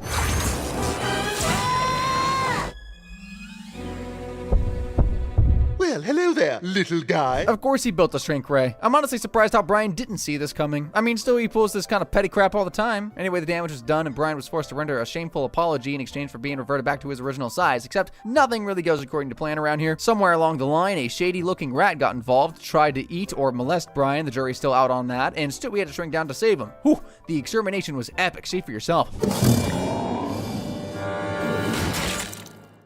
I'll have what she's having. Man, the finishing line could use some more work, but anyway, cue a few more tiny-sized adventures like getting sucked into a vacuum cleaner, being tossed outside in the trash, then having to claw their way back into the house into the machine. Then came another tiny problem, pun intended. This is a two-man job. While I adjust the settings, you go over there and hit the tiny button to fire it up. Wait a minute, this doesn't feel right. What button did you hit? That one, the tiny button.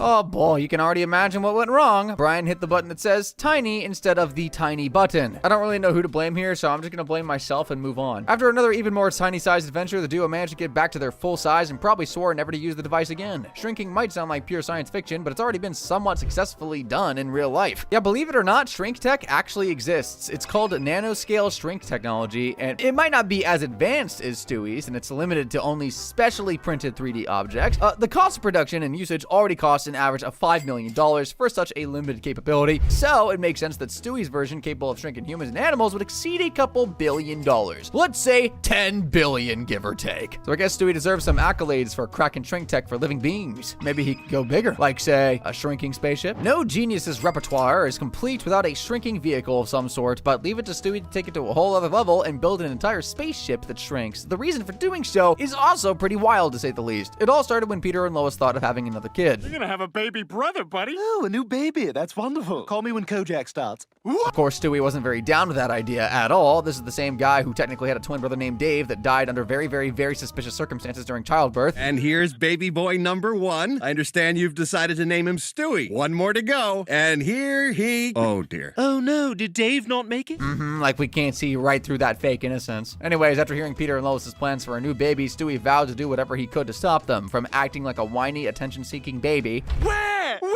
Mommy, Daddy, I had a bad dream. Oh, did someone have a bad dream? Why don't you sleep with Mommy and Daddy? Peter, for God's sake, Stewie's right here. To float the idea that Peter has a side piece. Don't ask. I can't wrap half the stuff that comes out of this boy's mind around my head. You'll see if Lois wants to have sexual relations when she finds lipstick on your collar. There we are. Well, look at you there. You want it bad, doesn't it? Oh! Stewie! I mean, who knows? That plan might have succeeded if Stewie didn't spend the next few minutes admiring himself in the mirror only for Lois to catch him red-handed. Clearly, the small time tactics weren't doing it, so Stewie decided to go big.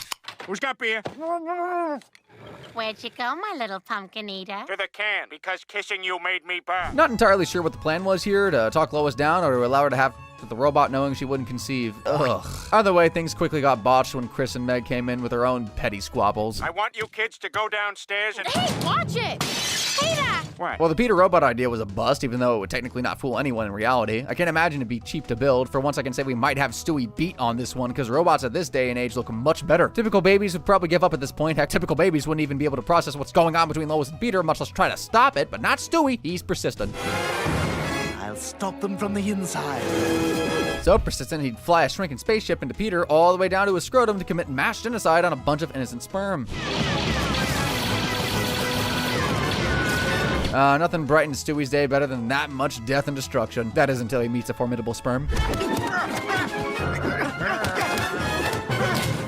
I've got you in the sleeper hold. As are you. Your attempts to escape The two eventually found out that they had more in common than they once thought, and Stewie finally warmed up to the idea of having a like-minded brother. Still, busting out all that tech must have cost a few million arms and legs. The Peter bot alone would cost 500 grand, as already established before. Then there's the matter of the shrinking ship, which would be one of the greatest technological marvels to ever exist. Clearly, it uses shrink tech, which we've already established to be about $10 billion. The spaceship itself would cost another hefty dime. Currently, the SpaceX Starship costs around $90 million to build, so Stewie's version, fitted with shrink tech adaptability and laser weapons and missiles, should fetch about $500 million at the very least. With the Peterbot and the spaceship and everything else, that is a whopping sum of $10,500,500,000. Well, a shrinking ship is all good and fun, but do you know what's even better? A time machine. This little rugrat has a time machine, but what's even crazier is the reason he actually built it in the first place. Unaliving Adolf? Stopping the Green Lantern movie from ever being made? Winning the lottery? Nope, nope, and nope. This is why he left. The only thing worse than the wretched pain in my mouth is the excrement spewing from yours. I wish I could make the pain go away sooner, but I can't turn time forward. Perhaps I can. I'll simply build a machine that can move time.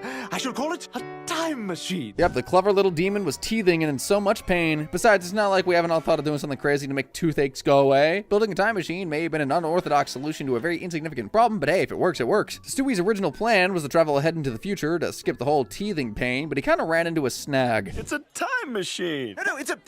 Ask what the devil do children draw. It's a pheasant. Well, sure, here's where the flux capacitor goes. Oh, I can't wait to build one of these on my own. Somewhere in between being fed a tiny amount of whiskey to help with the pain and straight up hanging out tipsy in his dad's basement drinking bar, Stewie lost the plans to his time machine. And well, the rest is history. In order to prevent the surprisingly smart bar hoppers from stealing his time machine idea, he came up with another brilliant idea. Instead of moving time forward to bypass this wretched teething, it might just be possible to reverse time's heady flow and undo ever having drawn those damnable blueprints. I mean, it's a pretty good plan, a tad over the top and effective if you consider the consequences of changing the past irrelevant. Personally, I'd have just let the night run its course. The men would keep drinking and probably pass out drunk with no recollection of the blueprints, but Stewie's plan makes for better entertainment. Now I shall negate ever having drawn those damnable blueprints. Blast! I know what you're thinking. Stewie's time machine's usually bigger than that, right? Well, that's true. However, this little doohickey was the prototype. It's surprisingly effective at that. Guess what they say is true. Size doesn't matter. And now that we know it works, it's time for Stewie to complete the original mission. Oh, my foot. I can't walk. I guess you'll have to take Chris yourself. Oh, my device! Ouch, there goes what would have been the greatest invention of mankind. I suppose he could always just build another one, which he actually did do. Over a lot more episodes, we got to see the new and improved time machine, and I must say, it's come a pretty long way since then. Better tech, sweet RGB lights, the whole works. But time machines like these don't come cheap. If they did, well, let's just say the world wouldn't be the same. While time machines don't exist, or time travelers are uncaring jerks, the concept of time travel has been explored in various ways, like time dilation, which is the slowing down or speeding up of time experienced by someone moving at high speeds or in strong gravitational fields. A lot to swallow, I know, but whatever research and theories are out there are a far cry away from the fictional thing. Hence, I've cross-referenced multiple time travel devices from various fictional sources to come up with a totally logical potential cost for Stewie's device. First, there's the refined uranium required to power it at about $6 million per kg. Depending on current market prices, a machine as big as Stewie's would probably require a decent amount, perhaps 9 kilograms, and an extra 1 for his jump pad, adding up to $66 million. Then there's the quantum processors, particle accelerators, temporal navigation computer systems, portable shrinkage, and stabilization tech. I could go on and on and on with more sci-fi sounding components, each being several hundreds of millions of dollars more than the last. In total, everything would fetch about a heavy estimate of $15 billion.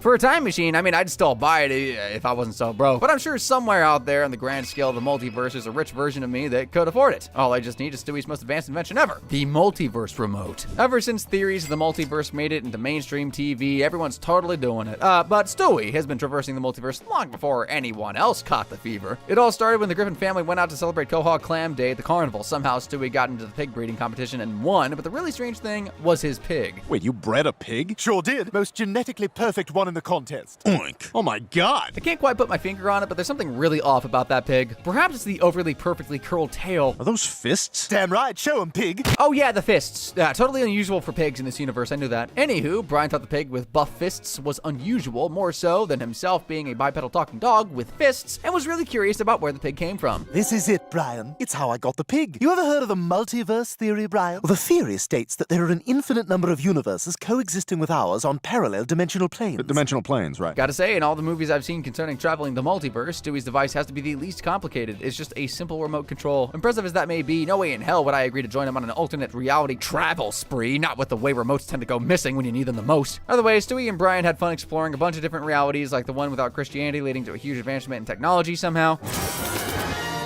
This is Cohort, Brian. Sure, jetpacks, flying cars, and a quick cure for AIDS might have been very cool features of this reality, but I assure you, what you're about to see far trumps those other measly things. Meg? 36D, Brian. And you know what's amazing? In this universe, she's still one of the ugly ones. Then there was the reality that looks like a Flintstones ripoff. Rock, Peter? Yes, Rock, Lois? That was wonderful, Rock. We had last rock night. Yes, I enjoyed rocking you up the rock last night. Okay, I think that's enough of that. Thanks for starting to get a little too PG rock teen, if you know what I mean. Also, there was the weird Japanese-themed universe where America never dropped the atomic bomb on Hiroshima. お父様の願いに従います。おならしただよ。こんにちは。大好きです。 I think I speak for everyone when I say it's time for them to go home. But you know how things like these go. Just when they decide to finally go home, the multiverse remote starts glitching out. So instead, they keep popping in random realities, each crazier than the last. Love it. Hate it. Love it. Hate it. Brian, this feels weird. Hit the button. Oh, good heavens, real-life Stewie and Brian look so weird. I never knew Brian was a Labrador, and that baby's head was far too baby-shaped to be Stewie's. Anyway, after a couple more reality hops, including a robot chicken universe, one where everyone has two heads of opposing emotions, and one drawn by Disney full of happiness, joy, and an obscene amount of anti-Semitism, they landed in one where dogs were humans and vice versa.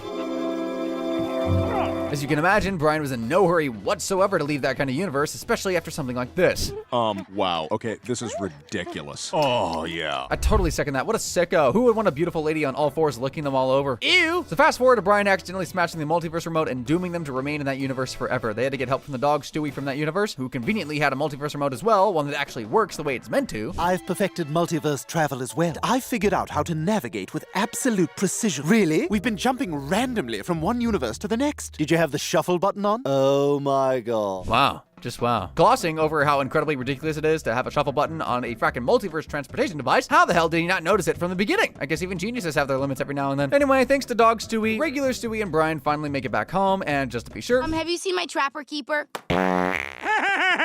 Yep, that's the normal Family Guy universe, all right. It's a shame what happened to the multiverse remote. That's a lot of cash down the drain. Imagine what we could do with that kind of tech if we had it. The closest we've gotten to something as ridiculous as multiversal travel is quantum teleportation. I'm about to be talking like I actually know what I'm talking about, but it's basically the transferring of the quantum state of a particle from one location to another, but don't be fooled. The process doesn't move the particle itself, but rather its information. Yada yada yada, my brain hurts. So it's not completely teleportation, at least not yet. And what's crazy is that research and development of these experiments have cost several years and over $5 billion to achieve. Imagine what Stewie's multiversal remote would cost. Like at least $50 billion by my totally legit and non-fanatical calculations. I think it's fair to say Stewie's inventions are anything but cheap. And after tallying it all up, the grand total comes out to a whopping $99,471,800,500. His inventions cost this much, and he still hasn't taken over the world. Honestly, skill issue. All right then, I believe we were locking people up before this, so who's next?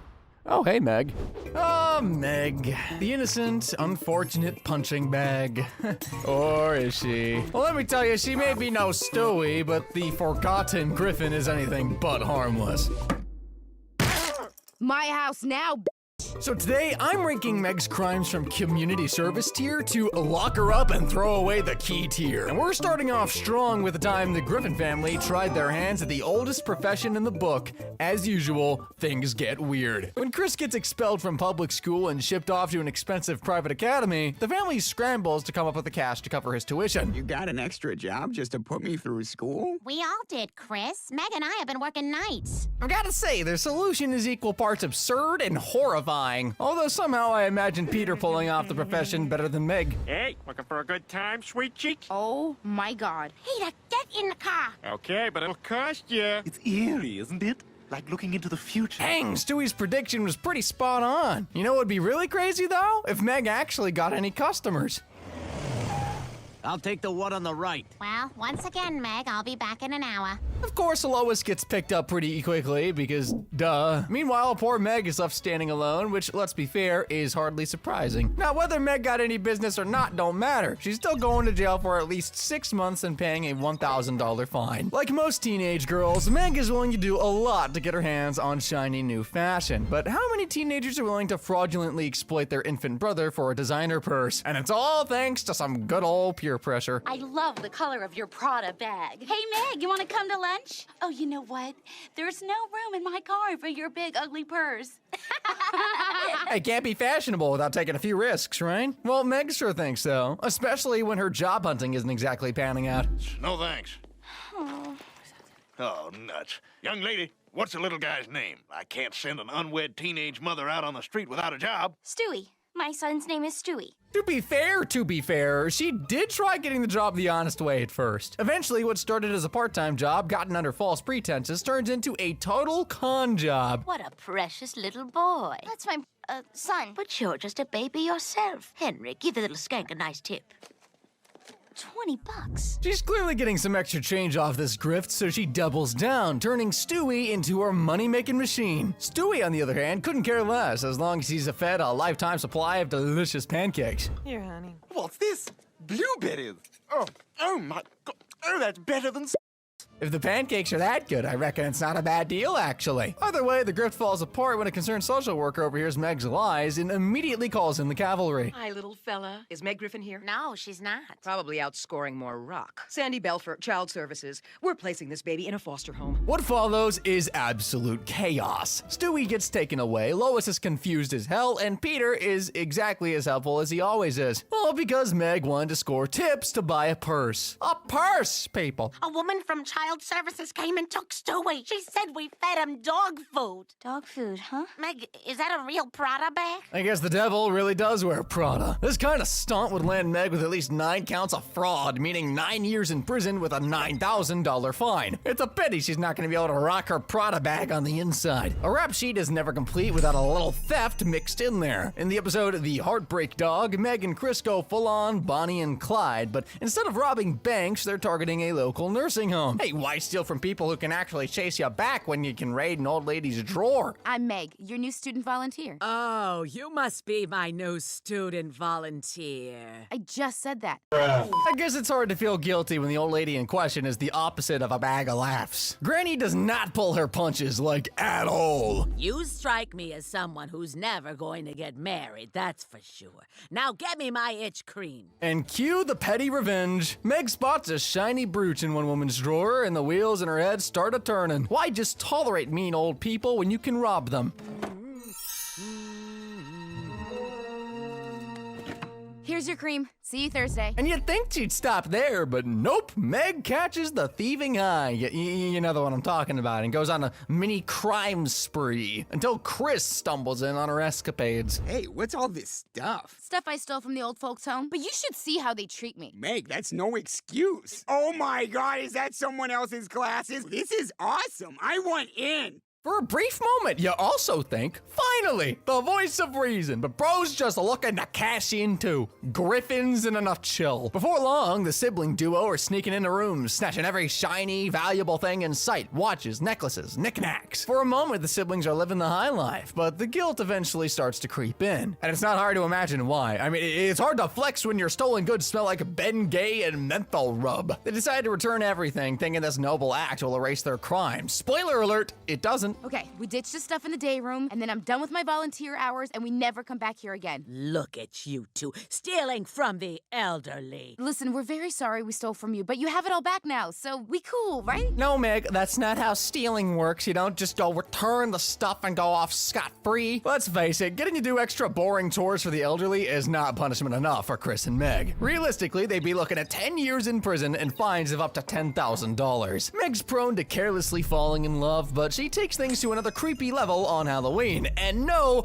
I'm not talking about Romance with a Monster or anything like that. I'm talking about 7 Minutes in Heaven with your blood brother. Meg is getting ready for her first high school Halloween party with her girlfriend, so there's a lot to be excited about. I'm going to my first big high school Halloween party. That's nice. What are you dressed as? I'm a slutty cat. I'll be back late. Don't wait up. Clearly, they don't have much going for them in looks, so they've decided the best way to score some action is by wearing masks. My cousin went to a Halloween party and made out with a guy, and she's hideous. How'd your cousin do it? She wore a mask. If we wear our masks and we don't take them off for the whole party, we'll have a better chance of hooking up. I think we look hot. Totally hot. Ugly I'll admit their plan is actually kind of clever. A+ for street smarts. So the master plan got them into the party easily enough, and they even got invited to play Spin the Bottle. It's all fun and games until it's her turn, and the bottle points to some rando in an Optimus Prime costume. I don't know about Scarlett Johansson, but you know what? I guess a mask does cover a lot. Anyway, not that Optimus Prime here seemed to care, because they were going at it way longer than 7 minutes. Long enough for a crowd to gather by the door ready to burst it open. But what they saw inside that closet, they could not unsee.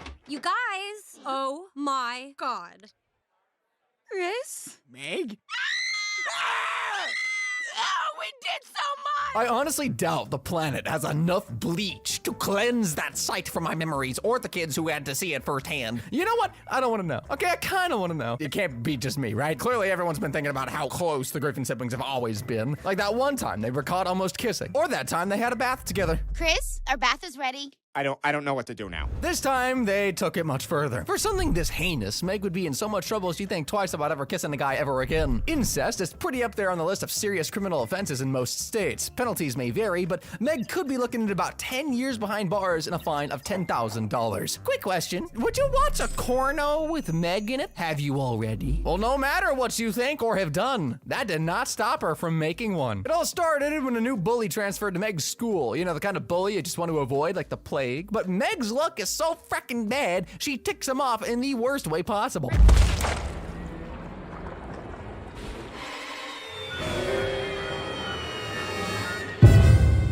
Hissed is an understatement for sure, and I can't blame the bully. Do you know how hard it is to get stains out of denim? So Meg is forced into a future indefinitely one-sided butt kicking, and she comes up with a drastic way to get out of the fight. I figured out how to get out of this fight. All I have to do is get expelled. That tape I released should be everywhere by now. You gotta give it to her, though. Getting expelled is some outside-of-the-box thinking. Keep your clothes on! And for the life of me, I can't figure out what's more obscene, Meg abusing a couple of innocent sausages, or her first and hopefully only viewer. Does Stewie count as a viewer? He's a maniacal baby. I sure hope not. Would it shock you to hear that the Federal Communications Commission had major issues with Meg's escapades in this episode? And for good reason as well. Bad underage corn is still underage corn. And Meg's likely to face 15 years in prison. This is one criminal record you definitely don't want to have. If anyone's gonna go down for blackmailing, you'd think it'd be Stewie, right? Well, turns out Meg is a lot more devious than she looks. When she catches Chris swiping money from their mom's purse, Meg becomes the worst sister ever. I won't tell Mom and Dad about the money if you promise to do whatever I say. I mean it, Chris. Okay. I'll do whatever you want. At first, Meg's demands are pretty tame, making Chris do her homework, clean her room, you know, sibling stuff. But soon her requests take a pretty weird turn. Now you have to watch An Officer and a Gentleman with me. At the end, when Richard Gere carries Deborah Winger out of the paper mill. That's gonna be you someday, Meg. I know it will. Yeah, disturbing as that was, believe it or not, it got worse. Downright devious. I stood outside Planned Parenthood for 36 hours, and here are the pictures of every girl in your class who went in. Now I want you to call them as if you're their dead baby. What do you think she wanted with those photos? Probably more people to blackmail? And she probably would have gotten away with it too if that meddling Chris hadn't pulled a runaway from home stunt. You know, if Meg had played her cards right, she could have climbed the social ranking at school with the dirt that she had on everyone. Too bad the law's not so big on blackmail. She'd be looking at up to 15 years in prison and a fine of $25,000. And making her brother spy on people borders on criminal stalking, which is an extra 5 years in prison. When you're as not so easy on the eyes as Meg, love can be quite difficult to find. So it makes sense why she'd latch on to just about anyone that shows her a sliver of affection. And her next victim of unrequited love is... Drop it, creepo. Freezerino, Paul Sorvino. Yep, Joe Swanson. Must be real slim pickings and quahog, huh? It all starts innocently enough with Meg stopping by to check in on Joe and baby Susie while Bonnie's out of town. Joe, being Joe, shows Meg the kind of basic human decency that she's never received from her family, but for Meg, bless her lonely soul, somehow that's translated to them being soulmates. I don't mind being seen with you. You don't? Of course not. Wow. Hey, who's that? Your boyfriend? Yeah, that's my boyfriend. Can anyone really be this dilute? Yes, a lot of people can be this delulu, myself included. And Meg definitely can as well, because she kicks things up a notch. If she's gonna catch herself a Swanson, she's gotta dress the part, right? What's with the getup? I just wanted to look sexy for Susie. How are your eggs, Joe? If he doesn't say anything about me calling him Joe, that means we're truly in love. They're delicious, Meg. Thanks. You're welcome, Joe. I should have said something. Absolutely stunning mental gymnastics there, Meg. Can we get an instant replay? Anyway, they're totally married in her head now, so she pushes her crazy up one more notch. Hi, honey. Is that Bonnie's dress? Oh, yeah. Susie spit up on me, and I didn't want to go all the way home, so I just threw this on. I hope that's okay. If there was one thing Meg didn't count on, it was the original Mrs. Swanson coming back for some reason. Determined to keep Bonnie out of the picture, though, Meg does something so dastardly it would make Stewie proud.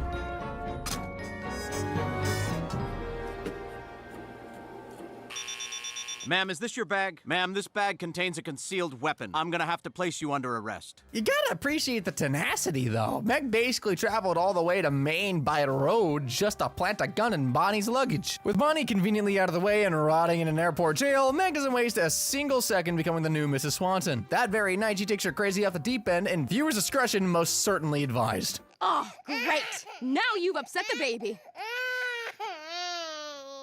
Oh, God! Oh! Poor baby Susie had to be the one to suffer the trauma. The 20 years Meg could be facing behind bars for framing Bonnie does not seem nearly enough. Justice for baby Susie. So far, things are looking pretty grim for Meg Griffin. She's already waist deep in crimes and looking at 79 years and 6 months in prison, not to mention her whopping $55,000 in fines, all before she's even left high school. And here's the thing, guys, she's committed way more twisted crimes than these. Yeah, it only gets worse for the criminal teen here. I will not accept dog slander in this house. There's no arguing that dogs are man's best friend. But are they women's best friend as well? Well, we find out in the episode of Barely Legal, great title by the way, where Meg decided to take puppy love way too literally and ended up stalking Brian. So it's prom season and everyone's getting ready to get their dance on, except for Meg, for obvious reasons. No one wants to go with her. Hi, Jimmy. I heard you didn't have a date to the dance, and I was wondering if you'd like to go with me. Hang on. I'd love to go, Meg, but I have to go to my little brother's funeral that night. Yikes, that's just cold. I'm not just talking about the murder. Anyway, Brian, bless his unfortunate heart, agrees to go to the dance with Meg out of pity. Well, agrees is a bit of a stretch, to be honest, but anyway, not a Meg. This isn't just prom night to her. It's the beginning of her very own rom-com, one that Brian couldn't wait to be over. Yes, she is. Brian, I present to you your polished turd for the evening. How do I look, Brian? You sure do, Meg.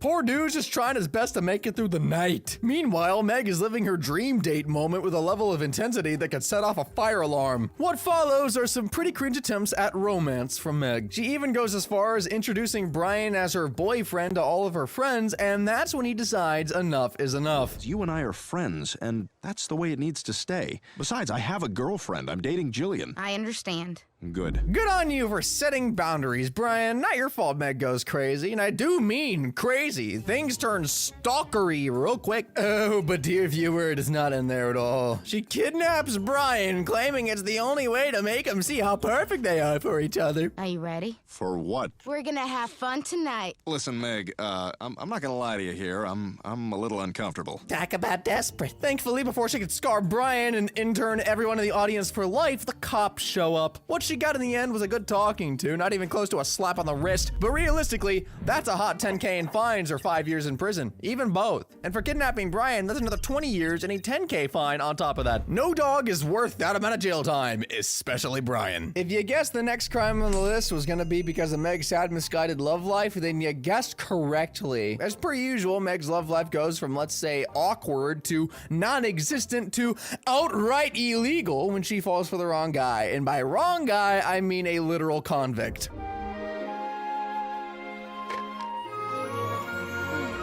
Well, at least she finally found someone that actually likes her. Go Meg! 3 years quickly turns to 3 hours because Luke escapes prison and shows up at Meg's window. Now, most people would immediately call the cops here and let the authorities handle the situation, but not the Megster. No, she decides to hide Luke in her room because nothing says forever in love like risking federal charges for a guy whose last name you don't know. Get in here before somebody sees you.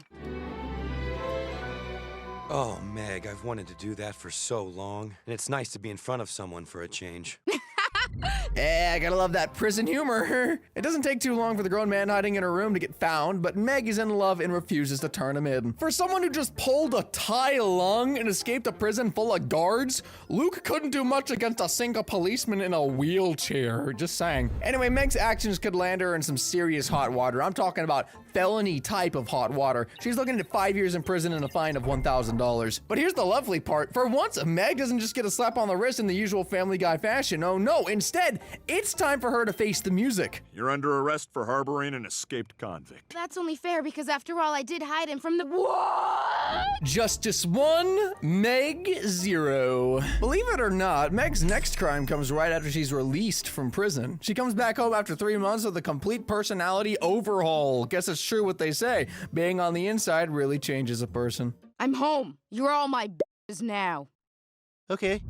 Gone is the awkward teenager we all know and sometimes pity. Instead, we get Prison Meg, a no-nonsense, hard-hitting, absolute tyrant, and my favorite character in the show, personally. At school, it's the same story. Meg isn't just feared, she's untouchable. She doesn't hesitate to smash teeth in or dish out brutal threats to anyone who so much as looks at her funny. Apparently, one of her old bullies didn't get the memo, though. Hey, Meg, are you gonna take those soda cans to the Shaw Skank Redemption Center?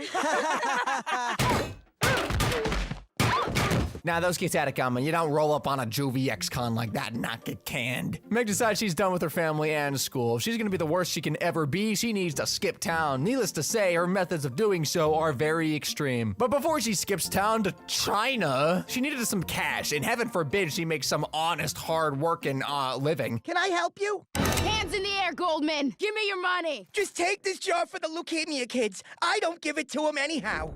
Being a business owner is never easy these days, what with the economy and being held up by tattooed teenagers and all that. Good thing Brian was there to talk her out of it. Assaulting and battering your family and schoolmates is obviously a criminal offense, and it carries up to 1 year in jail and a $1,000 fine. Multiply that by 5 kids and 1 Peter, and we've got 6 years and $6K. Armed robbery, on the other hand, would net her another 30 years behind bars. And let's not forget that she's the new boss of the household now. While Peter and Lois are clearly too scared to press charges, her constant use of threats and intimidation could land her with domestic violence charges, extending her prison time by another year. With Meg's, turbulent love life, it was only a matter of time before her questionable decisions pushed her beyond cringeworthy to legally and morally horrifying. Meg falls head over heels for Kent this time, the dreamy new jock at school. What else is new?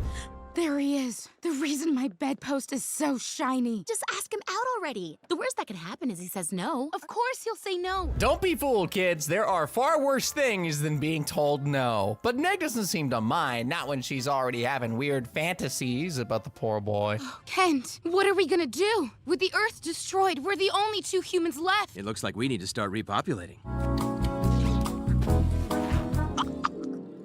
I think she's choking. Should we wake her up? Holy frick, what is it with this girl and abusing sausages? Meg finally musters the courage to ask him out, and he agrees. I know, I was shocked too. You think I'm lying, see for yourself. I was starting to think Kent might be a bit of a freak, but then things take an unfortunate turn. That was fun. We should hang out again sometime. Yeah, definitely.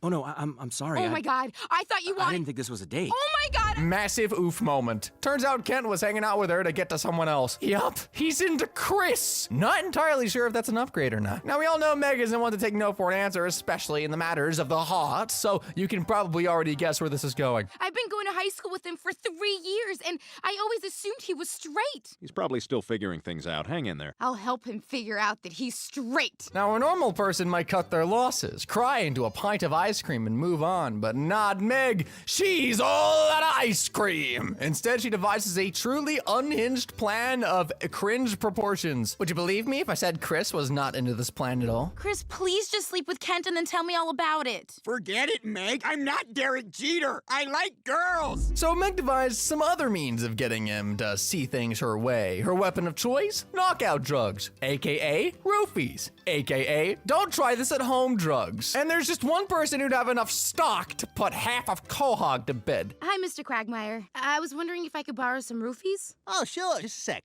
Pretty big pill for such a little girl. Yeah, I know. But I asked someone to do me a favor, and they're not too keen on doing it. Seeing anyone special these days? Yay, obviously, right? Right, of course, yeah. Good luck with everything, and call me if you get arrested. Haha, he's very evil. So if you haven't figured it out by now, Meg's brilliant idea was to spike her own brother's drink and let Kent have his way with him. A snooze juicer, huh? Weird, but who am I to kink shame? So much shame for what she's about to do here, so much shame. Luckily, Meg has one of her rare moments of self-awareness, and she realizes just how insane her plan is. Oh, did ya? She pulls the plug before it could actually happen, which honestly is the bare minimum here. And even she knows that she's hit rock bottom. I was kind of gonna roofie you. What is wrong with you? I lied when I told you that Chris wanted to sleep with you. I don't need your apologies. I can see now that you're a complete psycho. Attempting to spike someone's drink, even if the plan was never carried out, is considered a serious crime. Meg could face charges for attempting to commit sexual assault, which carries up to 20 years in prison. Meg's life is anything but good on a normal day, and it gets even worse after contracting a serious case of mumps. On the bright side, it buys her a few days off of school. On the downside, she gets to stay with her sucky family. Well, Meg has the mumps all right. How is it she was never immunized? Well, it was 1992, and I couldn't be bothered with anything that didn't involve Dan Cortez. Well, at least she gets a TV in her room. And as usual, I spoke too soon. A TV with only one channel is worse than no TV. Except when Meg discovers this one channel. Finally. Up next, Kirk Cameron. Ooh. To talk about God. Ow. I'm gonna tell you why God will always be there for you. No thanks. Are you lonely, unappreciated, not totally happy with your physical appearance? Go on. So Meg's stuck in a bed with a TV with just the religion channel, and cue her discovering Jesus. At first, it seems like a harmless phase, but this isn't just some spiritual awakening. When Meg finds out that Brian is an atheist, she outs him to the entire town, and Quahog quickly turns into an evangelical mob, ready to cast the first stone at Brian for not believing in God. Trashing his car may have seemed bad, but the real damage comes when the liquor stores ban Brian for being a pagan. Feeling isolated and severely alcohol deprived, Brian decides to make peace with Meg. What's a few hallelujahs and amens if it means he gets to drown himself in alcohol? Thanks for setting everyone straight, Meg. I feel the warm, healing liquid presence of God's genuine, cold-filtered grace. Unfortunately for Brian, this is Meg we're talking about, and she tends to take things a little bit too far. Yep, she takes him to a good old-fashioned book burning because nothing screams spiritual enlightenment than destroying literature. By the end of the episode, Brian makes her see the light in a different sense, and she moves on. Good luck moving on from this arson charge, though. Arson's a pretty serious crime in Rhode Island, and she's looking up to 20 years in prison. We all knew it was a matter of time before sexual harassment came up on this long list of devious deeds Meg's committed. This crime starts with a sprinkle of Stockholm Syndrome, a lot of inappropriate behavior, and ends with a lawsuit. I don't mean to shame her, but We need to grease her up so she doesn't get stuck. Everybody spit on Meg! Stop! Stop! You got the chaos begins when 3 burglars break into the Griffin house. Naturally, Peter is too chicken to take on all 3 at once, so they hole up in a bunker. But there's one teeny-weeny little problem. These monitors are for watching the house. See, there's Stewie's room, Chris's room. Peter, there's no phone in here. How are we gonna call the police? Oh my god, we're all gonna die! Why would anyone build a bunker with no food or telephone, you ask? This is Peter Griffin we're talking about. Do you need an answer to that? That is the answer. So the family does the most logical thing. They send Meg down to danger to get help. After all, ugly equals expendable, right? Obviously, getting help should have been Meg's top priority, but hear me out here. You can't panic on an empty stomach. Anyway, the burglars capture Meg, hoping that they'd be able to lure out the rest of the family, and boy oh boy do they underestimate how useless of a hostage Meg is. I think they're making a sign to tell us something. We have your son. Meg's our daughter. As if being mistaken for a boy wasn't enough, Meg is abandoned by her family who'd rather die in the bunker than save their son. I mean, daughter. See, now I'm doing it. But here's the twist. Instead of being terrified like any normal person would, Meg takes this opportunity to shoot her shot. She asked if we were gonna have our way with her. Ew! No sale. Come on! I'm pretty! Are you okay? Yeah, I was so scared. That guy might be a criminal, but I still feel for him. I wouldn't wish Meg upon my worst enemy. After her relentless, unwanted advances, the robbers file a harassment charge against Meg. Yes, her hostage takers decide that they've had enough and want to take her to court. You know what? I bet the burglars turned themselves in just to get away from Meg. But what's alarming is Meg's family's reaction to her being arrested. Help, Dad!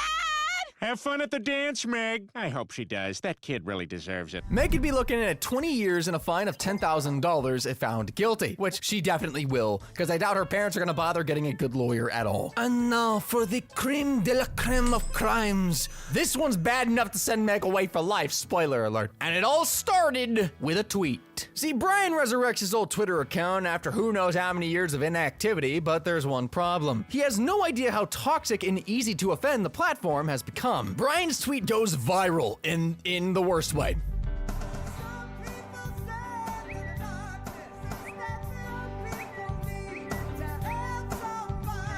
In a matter of minutes, an angry mob is waiting for him outside the theater. Worst part of all this is that the entire Griffin family suffers the consequences of Brian's tweet, and they soon become pariahs. Hey, Kurt. Kurt, come on. It's me, Lunchtime Lois. Brian was just making a joke. I told you about Brian. Come on, he deleted his tweet. But here's where things get heated up. Meg and Chris, who were just trying to get some lunch in the cafeteria, get jumped by a mob of students looking to start some trouble. But Chris wasn't taking any disrespect from none of them. And that is where everything goes from zero to totally epic real quick. Meg and Chris might have been outnumbered, but that just means more souls for the underworld.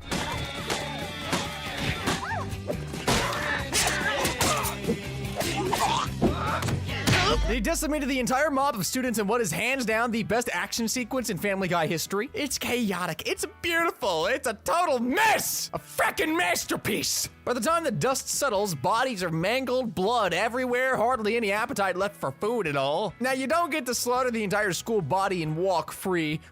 Big shocker, I know. We're looking at some serious prison time. The punishment for murder is life, and the possibility of parole is after 30 years. And looking at all those bodies, I'd say killing all her schoolmates will net Meg 600 years behind bars for mass murder. Add that to the rest of her sentence, and Meg Griffin is looking at fines of up to $92,000 and a total prison sentence of 806 years and 6 months. Meg definitely learned her criminal ways from somewhere. Obviously Peter. But what about Lois? Well, here's how long she would spend behind bars for her crimes. On the surface, Lois Griffin is a sensible, law-abiding citizen and definitely not an obvious choice for a villain.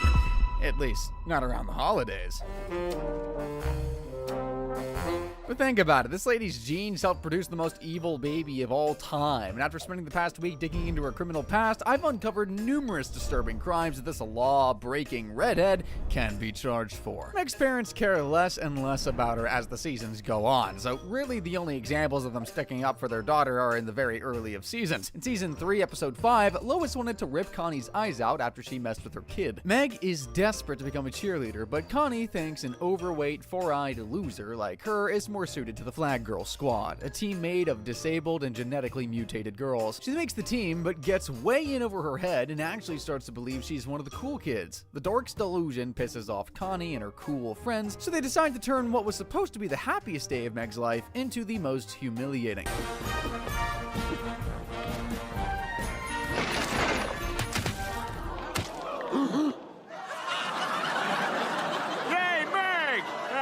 Man, I love how these kids celebrate these days. If this was a later season, everyone in the family would be on the floor in hysterics. Also, just look at Stewie's evil little side smirk. This is going to be a core memory for him, you can already know. Lois encourages Meg to win over her bullies with kindness, and now she has an invite to Connie's Sweet 16. Mrs. Griffin says this is the perfect opportunity to get revenge and has even created a flash grenade to use at said party. But Meg doesn't listen to her mom and ends up getting humiliated again. Okay, everyone get ready. Say hello to the lovers.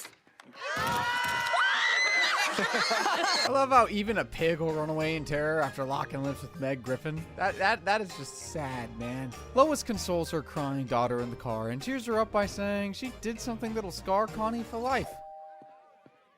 Hey there, sweetie. How old are you? 16. 18. You're first. Mom! I like where this is going. Giggity, giggity, giggity. While guns are legal in Rhode Island, civilians are prohibited from possessing, owning, and using certain firearms like flash grenades. So Lois is going to be spending a year in the slammer for making that frackin' grenade. Yeah, Stewie and his mom might have more in common than I initially thought. I'll just come out and say it. Lois Griffin is the biggest nut job in Family Guy. Don't believe me? Just watch the episode Throw It Away. Lois buys Trisha Takanawa's book on decluttering, and the instructions are pretty straightforward. Throw anything away that doesn't bring you joy. She starts throwing out old sweaters, but even after decluttering every item in the house, including her husband, she's still not feeling the benefits Trisha promised. That's probably because she hasn't thrown away every bit of junk that doesn't bring her joy, like Brian and her own children as well. Now you've done it. You've made me 1930s work whistle angry. Shut up, Meg. Well, I didn't say anything. You just did. Your voice, it's cluttering up my space. Get out. But get out of my house. Dirtbag. Leave. Figured it was gonna happen anyway. Might as well go out on my terms.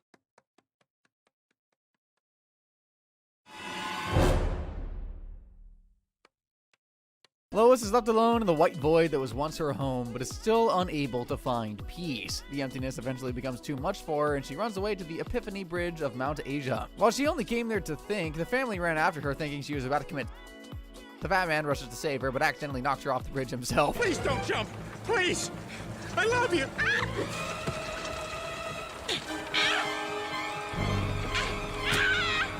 Lois! Lois survives the fall by ironically falling onto a ship full of decluttered items. Being saved by garbage shows her how wonderful useless stuff can be, and the rest of the family gets invited back into the home. This should go without saying, but it's illegal for a parent to kick their child out of the house if they are under 18. Meg turned 18 in season 10, so Lois would only be facing a year in total for abandoning Chris and Stewie. Abandoning a pet is illegal as well, so that's another 30 days we need to add to the scumbag sentence. I'm just glad that she's not getting punished for kicking Peter out of the house. We all know she should have done that ages ago. Remember that brutal act of bullying Lois committed when she was in high school? When you took the blindfold off, I was standing around my ankles and a hot dog in my mouth. While humiliating and scarring Joyce for life wasn't a crime, Lois did get her comeuppance decades later. See, she's out grocery shopping and bumps into the new Quahog news anchor, Joyce Kinney. She's totally starstruck and is on cloud 9 when the journalist invites a nobody like her out for drinks. At the bar, Lois confesses to starring in an adult film during college, and Joyce promises to take the secret to her grave. I think we all know where this is going. Church organist Lois Griffin has revealed to this reporter movie back in the early 1980s. Boy, that black bar would be a lot lower now, huh? Evidently, Lois Griffin, star of Quest for Fur. Raging like an angry bull, Lois storms down to the Quahog news station to confront Joyce for her outing her dirty little secret, only to find out she exposed it as revenge for being bullied in high school. When Sunday comes, Lois bravely shows her shameless face at church, but gets kicked out for being a sinner and a skank. First off, their words, not mine. Second off, that is a terrible church. Back home, she's in floods of tears, but after Brian tells her to own the choices she made, she takes his advice literally by showing her adult film to the whole church. And here it is.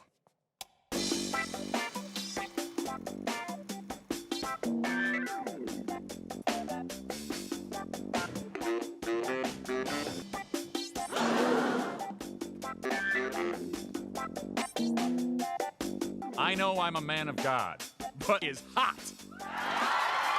That was the best day of certain people's lives. Unbelievably, Lois gets accepted back into the church and is not arrested for showing literal corn to dozens of churchgoers and even minors. The law certainly wouldn't be as lenient as the Quahog Reverend, and Lois would be heading straight for jail for 4 years. That's 2 years for her showing her obscene video to everyone at church, and an extra 2 for displaying the naughty tape in front of minors. She has zero shame. Encountering trolls on social media is the least of Meg's worries. Like, she gets mistreated by her own family on the daily. This is like nothing new.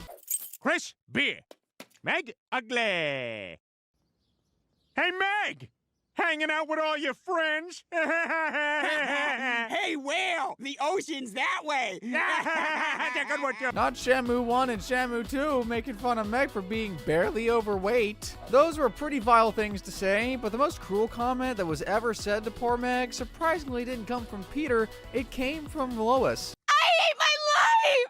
Okay, look, Meg, I've been at this for 45 minutes. I don't know what else I can say. Here's a Sylvia Plath book and a bottle of Ambien. I'm gonna look the other way, and whatever happens, happens. So if you didn't already know, Sylvia Plath was an author who unalived herself, and Ambien is a brand of sleeping pills. So yeah, it's pretty clear what Lois was suggesting when she gave Meg that book and bottle of pills. Believe it or not, encouraging someone to commit is a crime, and Lois could wind up in jail for 5 years if convicted. Someone should tell that to Twitter. Such a garbage mom. No wonder Meg had that voodoo doll of her. Ow! What the hell was that? Oh, keep. There are a lot of things Brian does that piss Lois off, like eating bubble gum out of the garbage and constantly making passes at her, but she completely lost it when that fricker had the audacity to drink all her white wine. I thought you were going to do some kind of Godfather murder on me. Oh, Brian, I don't watch mafia movies, but I did see Fargo. Huh? Brutally killing Brian like that will for sure get Lois a 5-year stay at the Clink, and I just hope the family buries whatever's left of him respectfully, not how they laid Meg to rest. Thanks, didn't want to pay for the hole. Lois volunteering as James Woodhigh's head teacher might seem harmless at first, but when you consider the fact that she once tried to grape a child, the whole thing looks very sketchy. The family's watching a news report about the Justin Bieber concert in Quahog, and to their horror, 40-something-year-old Lois is there screaming about the crowd of teenage fangirls. She's having a midlife crisis and is willing to do anything to make her feel young and hip again, and that includes going backstage and making a move on the underage singer. Hey there, cutie. Oh, hey, how's it going? Are you a friend of my mom's? Yeah, I'm your mom's friend, Mrs. Robinson. I don't get that. Is that a reference to something? Okay. I'm Stifler's mom. Still, no idea. Okay, just get your pants off, hon. Instead of being horrified that Lois is trying to child, Peter beats Bieber to a pulp and apologizes to his wife for previously calling her a plow horse. What? Aging is certainly nothing to be ashamed of, Lois, but how can you ever show your face in public again after you tried to get it on with a literal frackin' kid? Mrs. Griffin could have been thrown in jail for life if Peter hadn't barged into Bieber's dressing room and stopped her, but as this was an attempt, she'd only be getting 5 years. Doesn't make her any less sick, though. While Lois is definitely a more responsible parent than Peter. All right, he doesn't know what he's doing. You fatso, punch your baby in the face. I did good, Meg. Shut up. I did good. I did good. When there's a bottle of wine that needs a drinking, Stewie's safety goes right out the window. Just look at this raging alcoholic vomiting all over him. Oh my God! I got a little nervous. It's just I like you so much. Yeah, I know how that feels. What about the time that Stewie was left in the house alone while his failure of a mother got drunk in the front yard? Mom, come look! Mom! I'll be right there, Stewie. Where's the bush vodka? Where is it? Where is it? Ah, there it is. Hi, Stubby. You playing with your kitty cat? Why does her drunk voice kind of sound like Marge Simpson, though? There's no excuse for getting drunk as a skunk when you got a baby to care for, and Stewie could have been easily choked to death on Lois's vomit, or she could have seriously harmed him while intoxicated. She would be sentenced to 6 years in prison for those 2 counts of child endangerment. Plus, Stewie would be placed in foster care while she's forced to attend an AA meeting. I say and like she's only going to be taking one. No, multiple. We know that Quagmire's love life is weird and perverted. Clowns, giraffes, underage girls. Need I say more? We already did a video on them. But what about Lois and Peters? Well, it looks like they're into some pretty freaky and illegal stuff as well. Did you like that game of Mysterious Intruder, Lois? I told you, I don't know who you are, and my name isn't Lois. Mine is. Let's do it again. Or a pair of pantyhose on Peter's head. Also, why do nipples just not exist in the show? As the episode heavily implied that Peter graped the woman, will add 10 years to Lois' sentence for accessory to grape. I look, guys, I know it's silly that I'm having to censor it like this, but like, I don't got a choice, man. The show is messed up. I don't know how else to do it. Anyway, the creep better learn to love wearing an orange jumpsuit. So corruption and politics go hand in hand. And when Lois became mayor of Quahog, she was a woman of the people for like 24 hours. After a disastrous vacation to the polluted Lake Quahog leaves her and her family bald, Lois decides to take on corrupt Mayor West in the upcoming election and wins after using these words of wisdom to connect with the town. 9/11 was bad. I agree with that. God, I can't believe how easy this is. Mrs. Griffin, what are your plans for cleaning up our environment? 9/11. Mrs. Griffin, what about our traffic problem? 9, 11. Mayor Griffin gets Lake Quahog cleaned up in next to no time. I wonder what other good changes she's gonna bring to the town. Well, a designer handbag paid for with taxpayer money sounds like an amazing idea, as does accepting a luxurious fur coat in exchange for the oil companies dumping their toxic waste back into Lake Quahog. Let the dumping resume.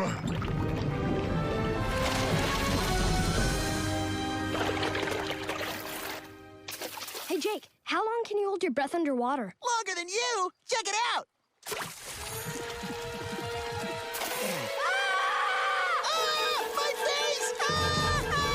Realizing what a corrupt monster she's become since assuming office, Lois shuts off the oil waste pipe and tells Mayor West to take his job back. But putting things right at the last minute isn't going to make her punishment any less severe. Embezzlement is a fancy word for spending money you've been entrusted with for your own benefit. It's a serious felony and would earn Lois another 20 years in the slammer. If she was really going to use the money, she should have at least bought something more worthwhile than a lame bag she'll probably break in 2 years anyway. I'm not telling her how she should use her embezzlement money, I'm just saying, like, if you're gonna embezzle, go big.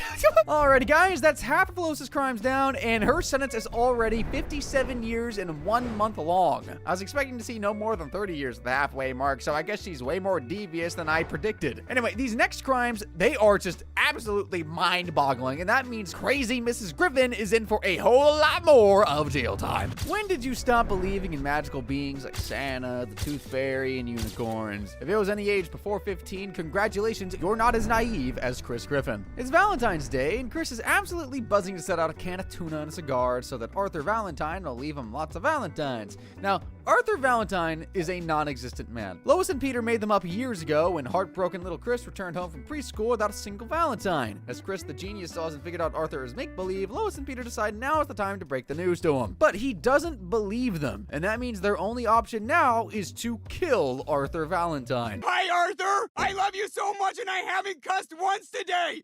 Dad, get the bowl of tuna from under my bed!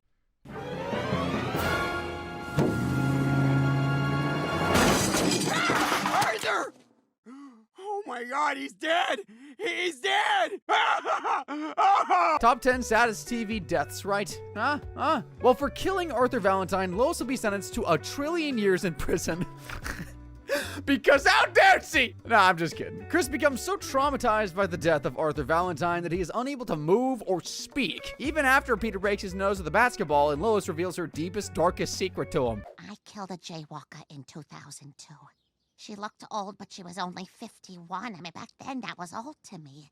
It's why I always talk and ask questions so much. When there's any moment of quiet, I think about her. That's why all mothers do that. Every mother has killed someone. Why am I now just noticing how far apart Chris's mouth and nose are? You could land a plane on that philtrum. Yeah, it's called a philtrum, guys. Did you know that? I didn't know that until today, actually. Lois decides the only way to snap Chris out of the severe psychological state is to bring Arthur Valentine back to life somehow. Peter arrives dressed up as the guy, and Chris is immediately cured. But now he thinks Arthur Valentine is a zombie. Stop! What the hell are you doing? I've seen The Walking Dead. I have to destroy your brain and then talk about it for the next hour. Chris, take it easy. You're gonna kill me. Peter takes off his disguise seconds before he's butchered by Chris the Zombie Slayer, and only then does this 15-year-old finally realize that Arthur Valentine never existed. The three of them hug it out, but that embrace could very well be their last. If Chris shared the deets about Lois's hit and run with the cops, the sociopath would be spending the next 3 decades in jail for the jaywalker in 2002, not Arthur Valentine. It'd be hilarious if she went to jail for running over an inanimate object, though. Lois did some cocaine in her college years and was clean for decades until Peter started the Griffin family meth business. After their house gets robbed, the Griffins move out of the crime-infested Quahog to start a new life on a farm. The family takes shelter in a storm cellar when a tornado hits and discovers that the previous owners of this farm did a little more than just cattle farming. You guys, there's a fully functional meth lab in our basement. Now, I know you're freaked out, but when you really stop and think, our family's best chance to make meth in a lab. As selling meth is way more profitable and less tiring than raising livestock, ask Walter White. Oh, we should totally do Breaking Bad. Holy frick. Let me know down in the comments section if you want to do that. Like, I know it's not a cartoon, but like, let me know. Anyway, the Griffins start dealing the drug. And pretty soon they themselves become hooked on the drug. And when Brian returns home from college, they are a mess. Hello? What the hell? Hey, Hey, Brian's home. He's working on a family project, getting in some together time. I'm back from agricultural school, and I brought some heirloom tomato seeds. That's nice, Brian. Your pee hole. What? Oh, yeah, we're meth dealers. Keith came in and then fell out again. Before Brian can fully take in just how low his family has gone, a news report informs everyone of the rise of meth usage in Quahog. Realizing that they've become the criminals they moved to get away from, Lois wants to go back to Quahog and put this whole meth business behind them. Peter and the kids follow her, but only because the meth lab blew up. Seems like Lois is the only one of the family who can put morals over money. Sometimes. The explosion obliterated all evidence of the meth lab, but if this drug-dealing mom really did get caught, she'd be caged for about 30 years. I guess that's fair. I mean, meth really does screw up people's minds and teeth. Just ask Jesse Pinkman. Okay, I'll stop with it. Peter is, quite frankly, the worst husband in history, and while Lois is normally passive to the big blob shenanigans and the ridiculous comments that come out of his mouth, everybody has their limits. And when Lois gets pushed past hers, well, it's time to run for cover. Remember when Peter roasted Lois's new haircut and immediately regretted it? Look like Anne Hathaway in Les Miserables. Don't you ever compare me to Anne Hathaway, ever! Or when she violently squashed his dumb idea to get naked in the town square and paint himself in blackface? A stupid man! A stupid man! Ow! You're hurting me! Stop it! Stop it, Lois! No! I'm so sick of your crap! Why do you always do these stupid things? And why do you always announce them to me before you do them? Are you trying to get a rise out of me? Are you happy now? Is this what you want? Oh, no! It's not what I want! It's not what I want! I'm sorry! I'm sorry! And let's not forget that time she exploded at her husband for just doing the grocery run. That's her thing, dang it. Listen to me, I've got one thing in this lifetime. You always say I never do anything! More than I like you doing things. Chris, run! Trust me, one day Peter will push his wife so far there'll be blood everywhere and a grave that needs a digging. More than one grave, really. Anyway, Lois would be sentenced to 30 years in the Stony Lonesome for beating the crap out of Peter on 3 separate occasions. He really wasn't lying when he called her the ass-kicking housewife. For some reason, Lois loves her big, annoying douchebag of a husband, and she's so attracted to him that I've been able to create a whole frackin' timeline of her forcing him to make love. The first instance occurred in season 3, episode 7, after Lois gained a black belt in martial arts and was feeling more powerful than ever. What you looking at? The underpants. Lose them. Actually, I sort of have a headache, kinda. So, maybe tomorrow or... Take them off. Yeah, okay. By season 5, episode 6, Peter had become abstinent, but Lois didn't care. Is it. I am gonna have regular with you whether you like it or not. No! I wasn't asking your permission. No, I'm abstinent! This is an affront to the Lord! No! No! Fast forward to season 18, episode 10, a very jacked Lois uses her muscles to dominate her hubby in the bedroom again. When you made me suck the hairdryer, I enjoyed it. I did, but I don't want to do that specific thing again. Well, that's too bad, because I'm ready for round 2. Just gotta make sure the kids don't come in. Now no one can get in and no one can get out. Hands on the headboard, Chief. Yes, ma'am. And lastly, in season 21, episode 10, we saw Stewie watch this eye bleach-worthy videotape of the night he was conceived. There's something I want to do. No! I'm gonna be a mom again! After switching off that tape, he gets revealed an even darker secret. All the Griffin children were born out of assault. That's how it happened with all of us, Stewie. For forcing herself on Peter 6 times, she's gonna be paying with a very long 60 years in prison. She's basically the female equivalent of Quagmire at this point. Oh, hold on, let's not go too far. Lots of Family Guy characters have struggled with addiction. Stewie was hooked on cough medicine, Peter about meth, and Lois, well, she just loves shopping. When Lois is short on cash at the grocery store, she sneakily snatches the expensive ham she wants in her purse and is hungry for more. I don't mean more meat. I'm talking about the most expensive clothes and jewelry in town. Oh my God, that was such a rush. I'm alive! Yeah, she's got issues, all right. Lois's kleptomania spirals completely out of hand, and pretty soon the whole house is filled with a bunch of stolen stuff nobody needs, including a priceless Matisse painting from the Quahog Museum of Art. After Joe realizes Lois has the painting, he places her under arrest after punching her for trying to run away. The judge sentences her to 3 years in jail, and with the least lazy and incompetent member of the family locked away in the big house, the rest of the Griffins end up living in their own filth. Fed up with being an even bigger slob than usual, Peter busts Lois out of jail, and the family escapes to Asian Town. Joe chases them down into the sewers, but when Lois saves his life... Joe, you're too heavy! I can't hang on! Pretend I'm your child, Lois. Nutmeg, nutmeg! He talks to the judge and gets her off the hook for everything. While despising Meg for simply existing should have been a crime in itself, it's not. The real crimes Lois committed in that episode were shoplifting, grand theft, escape, and 2 counts of evading arrest. Those offenses would earn her a total of 62 years behind bars. That's 30 years for robbing the Matisse painting, 20 years for shoplifting at least $10K worth of items, 10 years for escaping prison, and 2 years for evading arrest twice. Looks like Stewie better master potty training ASAP, because Peter sure as hell ain't gonna change his diaper when Lois gets thrown back in jail. Peter's constant, sick, abusive treatment of his children, especially Meg, makes Lois seem like the greatest mom ever by comparison. But the truth is that she's just as bad as her husband. We don't get to see her dark side that often, but when we do, it's dark. Remember when Lois gave her darling baby boy a swimming lesson, but the pool wasn't a pool, it was a toilet? Oh, and the objective wasn't to retrieve a dive ring, it was to get the drug addict her precious pill back? Wait, what's happening? No, no, no, no, no, no, no! Well, you know how Teacher Amy has you dive for rings? Well, this is like that, except it's a pill, and it's not okay if you don't get it. Ah, damn you! Come on, you just touched it! What's all the yelling? Oh my God! The abusive mommy and me time doesn't stop there. There was also that peaceful Sunday drive they took together. Oh my God! Stewie! Oh God, what have I done? She even tries to cover it up. Mom of the year right here. Looks like you ran over him, Lois. Oh no! He's unconscious! Peter, we have to cover this up. Yeah, but what? Let's put a hat on him to cover the wound, and then let's get some makeup and draw eyeballs on his eyelids and find a way to pin this on someone else. That's enough evidence for CPS to snatch Stewie away, but what about Lois's older kids? Surely she wouldn't harm them. Like Madonna.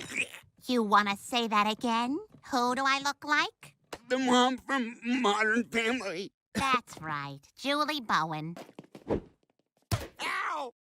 That's right. I do groceries. Fortunately, the Griffin children will never have to see Lois again, as her heinous treatment of them has earned her a whopping 80 years in prison. Peter will become a distant memory too, as his child abuse sentence is like 10 times worse. Lois doesn't actually always commit crimes because she's a terrible person. Sometimes there's a legitimately good reason behind her crimes, like saving a baby dying of cancer. Evil baby Stewie has finally made a friend at daycare, and Lois could not be happier. She arranges a play date with Scotty here, but the baby becomes seriously ill and has to be taken to the hospital. The doctors diagnose him with cancer, and fortunately, it's a highly treatable kind. Lois can't bear to break the news to Scotty's parents, but they already know and aren't planning on doing a single thing about it. To us first. Why wouldn't we bring him? He was unconscious. He clearly needed treatment. Oh, no, he doesn't receive treatment. What? We're Christian Scientists. We don't accept medical care for ourselves, and we don't permit it for our children. It's a rare occasion for Peter and Lois to not be the worst parents in the room. Lois tries to make the couple reconsider, but the Frickers are hell-bent on letting their kid die anyway. And while Mrs. Griffin is a bad person, she's not bad enough to just sit back and let a baby die for absolutely no reason. So in the dead of night, she and Peter attempt to kidnap Scotty and take him for treatment themselves. And notice how I said attempt. All right, I got him, Lois. Peter, what the? That's not Scotty! That's Ben! Oh. Well, you know, we ain't known this family that long. I'm still learning everybody's names. Damn it, put him back and go get Scotty, the baby! Okay, so I'll go get the baby, and while I'm doing that, maybe you do something about that snatchy tone. Thank the heavens Peter's not a real wizard. He definitely would have cast a stupid spell and blown up the whole of Hogwarts. So when he finally snatches the baby from his bed, she drives straight to the hospital, but the police are already there to arrest her for child abduction. Scotty does end up getting the help he needs after Lois convinces his parents that God wants them to use modern medicine. Kidnapping Scotty so he wouldn't die was the right thing to do, I guess, but it's still a crime at the end of the day, and Lois would be getting 20 years in jail for it. But don't let this one selfless act sway you into thinking that Lois is an overall good person. I mean, she literally held Peter and his friends captive in the attic for no reason other than they were annoying her.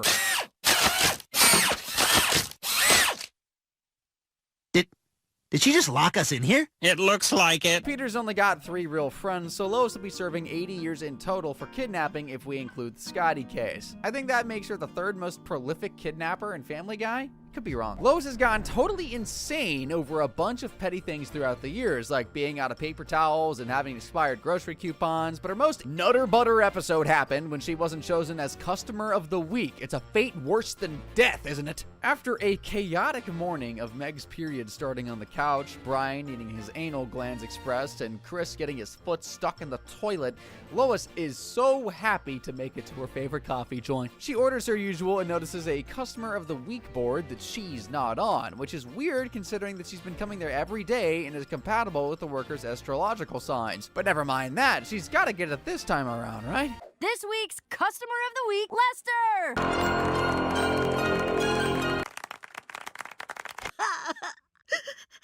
Lois, there's people that are dying. Even after a good cry, she still can't get over not being picked as Customer of the Week, and even buys a barista's lousy artwork for $600 thinking it'll win her the title. She gets shunned a second time, and after her eye has stopped twitching from shock, she loses the plot entirely and decides to poison a worker who's allergic to peanuts just so she can save them and become Customer of the Week. When nobody's looking, she pours a bag of peanuts into Lisa's car and waits to heroically spring into action with an EpiPen. However, Lisa doesn't have the reaction until after driving away.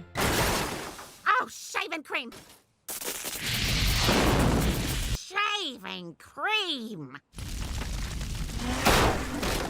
Oh, shaving cream. She really didn't want to put a quarter in the swear jar. I can attest to that one. While Lisa recovers in the hospital, another barista, Kyle H., checks the surveillance footage and unveils Lois Griffin as the vile person responsible for the crime. He immediately goes to call the cops, unaware that he's dealing with a criminal mastermind. Put the phone down, Kyle H. So then I start hearing people say there are different levels of peanut allergy. I hear allergy, I think rash, not throat closed cock. I'm so glad that we could talk about this and that you understand how we got... Yes, once I figure out this whole kerfuffle. Are you scared, Kyle H? I'm a good person. Now, there are 2 ways we can go from... Or I can get you hooked on heroin. Heroin, that's what's bad. After gagging Kyle with Chris's dirty, smelly baseball sock, Lois tries to prove she's still a good person by looking after her captive's cat. And when she gets to the apartment, she does even more good deeds, like kidnapping Kyle's roommates and knocking one of them out with a toaster. That night, police arrive on Spooner Street after discovering the 2 men tied up in Kyle's apartment, but Lois is so out of her mind that she doesn't even react when Joe comes to arrest her. Lois? I'm just finishing the dishes. I'm a good person. Man, only Lois could have like 20 cop cars waiting outside for her, but still believe that she's a good person. 6 months later, Lois gets released from prison, but instead of running into her family's arms or vowing to be a model citizen from here on out, the first thing this nutjob does is go to a new coffee shop and try to win Customer of the Week again. As the Quahog justice system sucks, Lois served barely any time for the serious crimes she committed. The system sucks a little less in real life, so Lois will be serving 90 years for being the customer from hell. That's 60 years for kidnapping 3 people, 10 years for poisoning Lisa with peanuts, and 20 for the toaster assault. I think that's enough evidence to say that Lois has some severe psychological issues going on inside her brain. I mean, for being married to Peter for that long, I can't exactly blame her. While her husband and baby have massive kill counts, Lois has only killed a handful of other characters, and what could have possibly possessed her to unalive people in such brutal ways? Well, there was that one woman who dared to cut in line at the butcher's. Gil, can I get Pound of honey ham. me? I believe I was next. Step aside, lady. And that waitress who told Peter he couldn't order a chocolate chip gumball pizza. I'm on it. I love you so much. Then George Bailey from It's a Wonderful Life had the misfortune of getting in her way while she was raging over being out of paper towels. I want to live again! I want to live again! Whoa! And just minutes after drowning the guy, the Christmas haters slaughtered poor old Frosty the Snowman. You all expect someone else to do it for you, like Santa Claus or Mommy. What the... Technically, Lois's Gregor the Mountain Clegane murdered the Karen at the butcher's, but getting someone else to do her dirty work won't make her sentence any less harsh. As the minimum life sentence for murder in Rhode Island is 25 years, she better get used to seeing bars on her window, as she's gonna be spending the next century in jail for 4 counts of murder. Lois wasn't called the Ovarian Barbarian for nothing. She can erupt into a fit of rage when you least expect it, and when she does, she'll take on any opponent, even 20 New Yorkers at once. Oh, you wanna dance? Jets suck, Yankees suck, Knicks suck.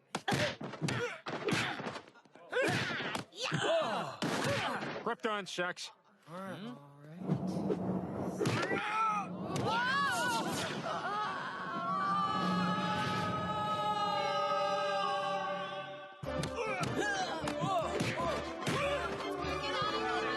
That's right. Go back where you came from, you bastards.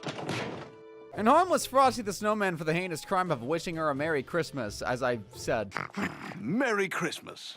Plus, we can count that time she caused grievous bodily harm to one of Stewie's little preschool friends. Oh my god, it's a kid! It's Doug! Lois committed 22 counts of assault in those clips, and as the maximum penalty in Rhode Island is 20 years, that's 440 years she's gonna be serving in the Quahog City Jail for this. But with her anger issues and the muscles to back them up, I think that she'll be okay. Lois, after tallying up all your disgusting crimes, it looks like you'll be spending a long 1,059 years away from your family.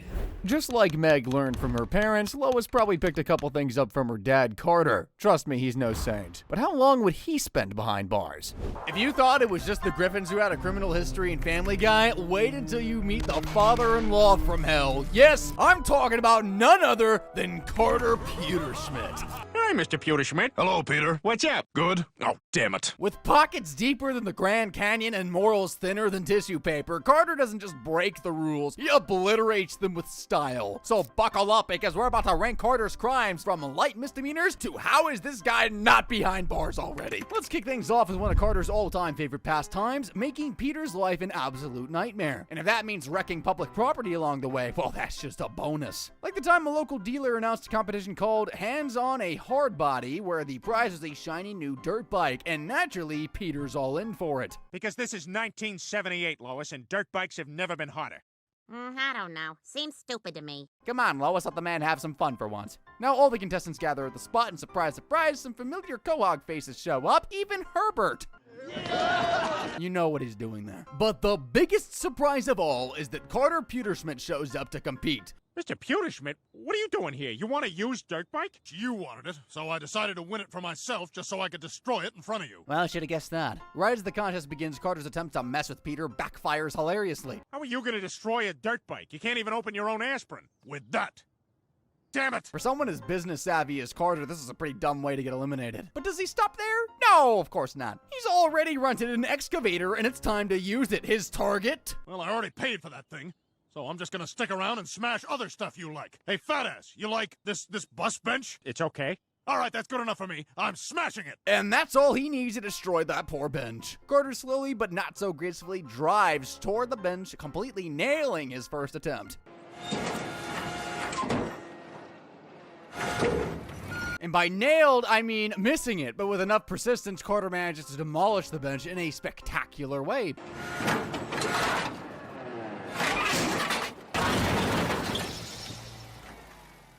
Ha-ha! Meanwhile, Peter, unfazed by Carter's action, stays focused on winning the bike. Now it's just him and the mayor left. Using his usual trickster charm, Peter distracts the mayor. I just sent you a picture of a kitten in sunglasses. Well, this I gotta see. Hello? As expected, it works. Who can say no to that? And with that, Peter wins the dirt bike. And we have a winner! Back to Carter. Like the show, we're not just gonna gloss over this little stunt of his. In real life, damaging public property like that could get him slapped with a fine of up to $100. But let's be honest, for Carter, that's just pocket change. He'd probably toss a couple of bills, tell him to keep the change, keep on wrecking things for fun. On the surface, Carter Pewterschmidt might seem like a loyal, loving husband, but peel back the layers and you don't have to peel for long, you'll discover quickly that this man has a deep affection for affairs. Let's start with one of Carter's earliest infidelities. In the episode Pewterschmidt Manor, Carter is on his way to attend the funeral of Lois's favorite nanny, Meredith. Lois insists on going, so Carter hesitantly agrees to bring her along. At the funeral, Lois crosses paths with Jacqueline, the nanny's sister. However, their encounter takes a sharp turn when Jacqueline tells Lois why her sister was fired all those years ago. Affair? We try not to talk about it. Some rich guy in Rhode Island. Then his wife found out and forced him to fire her. When Lois asks Carter about this, he admits to it. Seeing Lois so sad, he tries to fix his mistake by building a childhood park for her, hoping it'll magically erase the whole adultery fiasco from her memory, and you know what? It works. For now. Thank you, Daddy. Oh no, Raphael, the old gardener, died. I have a story I have to tell you. You'll be getting another pond. I guess. But let's not pretend he just stopped at one affair. How can we forget Carter's whirlwind affair with Trisha Takanawa? God, you're gorgeous. This is on the record. You ever been with a man who's got a prostate the size of a beefsteak? That was enough for Trisha to fall for him? Or Trisha's standards took a serious nosedive? Later in the episode, we find out that he didn't just cheat. He also left his wife for Trisha and sent poor Babs to a sanitarium. And I'll tell you, I don't know why they call it a sanitarium. That place is a filthy hellhole. Sorry, what'd you say? I was texting Trisha. Carter's coldness here is practically Olympic level. Of course, Karma doesn't waste any time. Turns out it was all part of Trisha's undercover investigation to expose Carter's manufacturing improprieties. And Carter, hopelessly smitten, spills the beans without a second thought. I love it when a man confesses to manufacturing improprieties. I ordered the brewery to start making beer cans out of toxic, unsafe metal just to save a few bucks. Thank you, Carter. And there you have it. Poor Carter. He was really into her, too. Finally, we have the affair Peter accidentally stumbled upon. Ah, that was excellent. When I clenched it, you took your fingers away. Mr. Pewterschmidt, you're having an affair? Ew! It's awkward enough to see your father-in-law in a situation like this, but then Carter tries to cover it up, and somehow that makes it even weirder. This is my sister. Ew! She looked at me while I did it to myself. Ew! I mean, she's a man. Carter's love life is full of affairs, lies, and cover-ups. So what does the law have to say about it? Well, it sees him as a criminal. Rhode Island still considers adultery a misdemeanor with a $500 fine per incident. With 3 affairs, Carter owes $1,500. For someone like him, though, again, just pocket change. Barely more than what he'd spend on a bottle of wine. We all know how much of a business freak Carter is, and how he's always ready to put profits above everything else, including his own family. In the episode Let's Go to the Hop, Carter's love for Lois hits rock bottom when he outright refuses to pay a ransom to save her. Yeah, you heard that right. But Daddy, if you don't do what they say, they'll kill me. You know we don't negotiate with kidnappers. Family policy. Please, please. Now we see how he manages to stay rich for all these years. If you're worried about Lois, don't be. Somehow she manages to get herself out of the mess. No thanks to Daddy Dearest, though. But this moment solidifies Carter as a Hall of Fame level terrible parent. There are multiple crimes he committed here. By refusing to pay the ransom and making no effort to save Lois from the kidnapper, Carter knowingly and recklessly endangered her life. Under Rhode Island law, this constitutes reckless endangerment, a serious felony punishable by up to 5 years in prison and a $5,000 fine. Shockingly, not paying a ransom to a criminal can be a crime. His complete neglect, though, as a parent is what's on display here. That could tack him on additional 3 years and another $1,000 fine, so in total, that's 8 years and $6K. Carter Pewterschmidt is a man who thinks family values mean punching Peter in the face for fun. Seriously, if there was an Olympic event for assaulting Peter Griffin, Carter would take home the gold, silver, and bronze.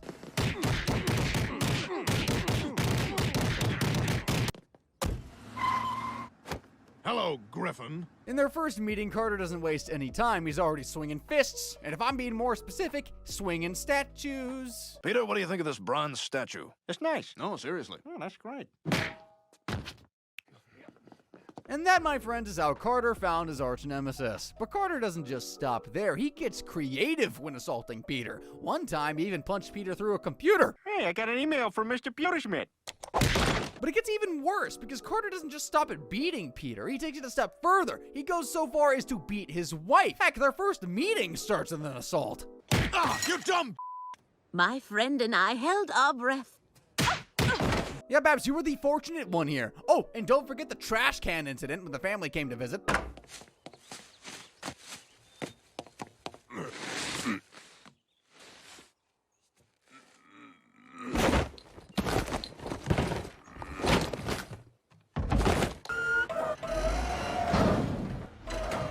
Carter's repeated actions fall under battery and assault, and Rhode Island law takes that very seriously, with a penalty of 1 year in prison and a $1,000 fine per incident. And considering Carter does this 5 times, in just these clips alone, mind you, he's looking at a total of 5 years in prison and $5,000 in fines. Not exactly a family-friendly track record, now is it? Carter Pewterschmidt has done some pretty wild things, but breaking into Santa Claus's house, that's a new low even for him. In the episode Christmas Guy, the Griffins head to the Quahog Mall for Stewie's first ever Christmas carnival. But when they get there, it's just a regular everyday mall with no carnival and Christmas cheer at all. Christmas decorations non-existent. Festive music silent. Santa nowhere to be found. Hey, nice outfit. Fancy pair of shoes, too. What the hell? Where's all the decorations? And the big Christmas tree? Confused, they turn to the mall security guy for answers. Excuse me, sir? It's officer. Where is the Christmas carnival? Canceled. I don't know why. Who could have done such a terrible thing? For now, though, all they can do is just head home. Fast forward to the next day, and Vinny's on the case. Through his investigation, he uncovers the truth behind the whole mess. I've been asking around about this carnival thing. Turns out I know a guy who knows a guy who knows another guy who says the carnival was canceled by the mall's owner. Some guy named Computer Schmidt. Another guy working on finding out who that is. It's my father. Yeah, Vinny, we're shocked too. So to get the Christmas carnival back, Peter heads to Carter's office to confront him. However, Carter reveals a personal reason for canceling it. You know what it's like being rich at Christmas, Griffin? Everyone expects an expensive present, and I get nothing. Yet another selfish Carter move. But Peter is determined to help him and decides to try and rekindle Carter's Christmas spirit. What Peter doesn't realize, though, is just how deep Carter's hatred for the holidays runs. Hey, happy June 16th. Well, let's see how you like it when someone breaks into your house. Knock it off! I'm touching this, and this over here.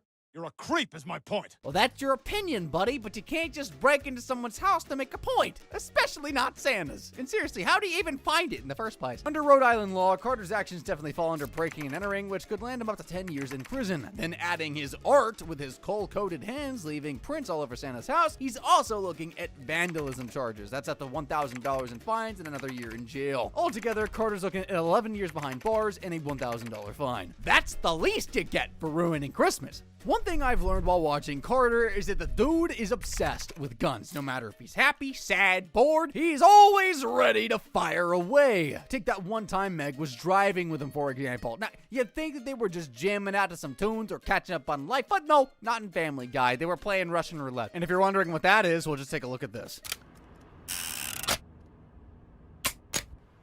That's a stop sign. Anyone with half a brain can see he's lying about the stop sign to get out of playing. And if you thought that was just a one-time thing, guess again. In the episode Peterotica, Carter loses all of his fortune and even his wife over a lawsuit. Thanks to Peter's, shall we say, creative erotica, so Carter decides to pay Peter a little visit. What does he bring Peter, you ask? Just a lovely gift.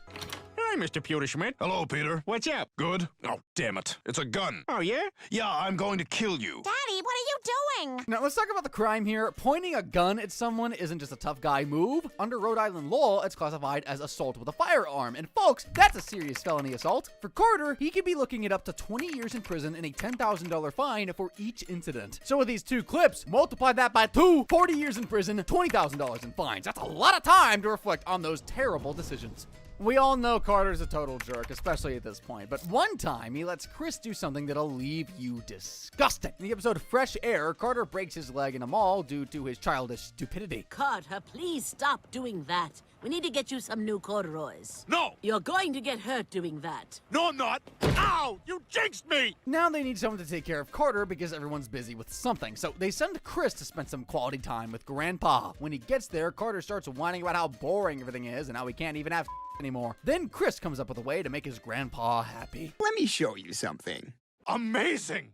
And Linda Carter wasn't actually here? We all know what happened during that transition, but guess what? It's even worse than you think. You can do it basically whenever you're not doing something else. Hey, next time I want to try it with my hand. How could Carter let Chris do that? Dude's a minor! But Carter doesn't even care. This act could fall under solicitation of a minor for sexual acts, which could land Carter up to 20 years behind bars. Carter Pewtersmith isn't exactly the type to help others without expecting something in return. In Padre de Familia, he takes manipulation to a whole new level. When Peter's life hits rock bottom, Carter's help comes with a hefty price that no one saw coming. It all starts with Peter's world flipping upside down when he discovers that he's actually an illegal immigrant. As far as the U.S. government is concerned, you're an illegal Mexican immigrant. And just when you think things couldn't get any worse, he loses his job. Talk about hitting rock bottom, right? Well, this is where Lois steps in and convinces her dad, Carter, to offer Peter a job. Which seems nice at first, but guys, it's Carter. You know something shady's coming. Peter, I'm using you as a house immigrant, so take my family's luggage to their rooms and then go get settled down at the servants' quarters. Instead of offering a real job, Carter puts Peter to work as a servant on his estate, lumping him in with a group of other undocumented workers. We're sharing a tool shed with 7 other families. But Carter doesn't stop there. He goes full nightmare boss mode. One of the most disturbing moments is when Carter forces Peter to do something humiliating just for his own amusement.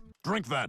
What is it? My blood. I'm a diabetic and I need you to test it. You work for me, now drink it. No! Drink my diabetic blood, Peter, or you're fired. Oh, I can't believe you really did that! This ain't just dehumanizing, it's straight up abusive. Under Rhode Island law, forcing someone to perform degrading acts like this could fall under coercion, which carries up to 10 years in prison and fines of up to $10,000. Guys, we're only halfway through this, and Carter's already racked up 74 years in jail with $43,600 in fines. That's enough jail time to outlast a few generations of the Pewtersmiths. And if you think things couldn't possibly get any worse than this, then buckle up, because the next crimes on Carter's list involve assault, selling illegal stuff, and downright abuse of power. Things we've already kind of talked about, but on whole new levels of absurdity. When it comes to making money, Carter Pewtersmith is that guy. And by that guy, I mean the kind of person who will resort to anything, even crime, to make a quick buck. Like that one time in the episode, Peter Erotica, again. After losing everything he had in a lawsuit created by Peter's Erotica.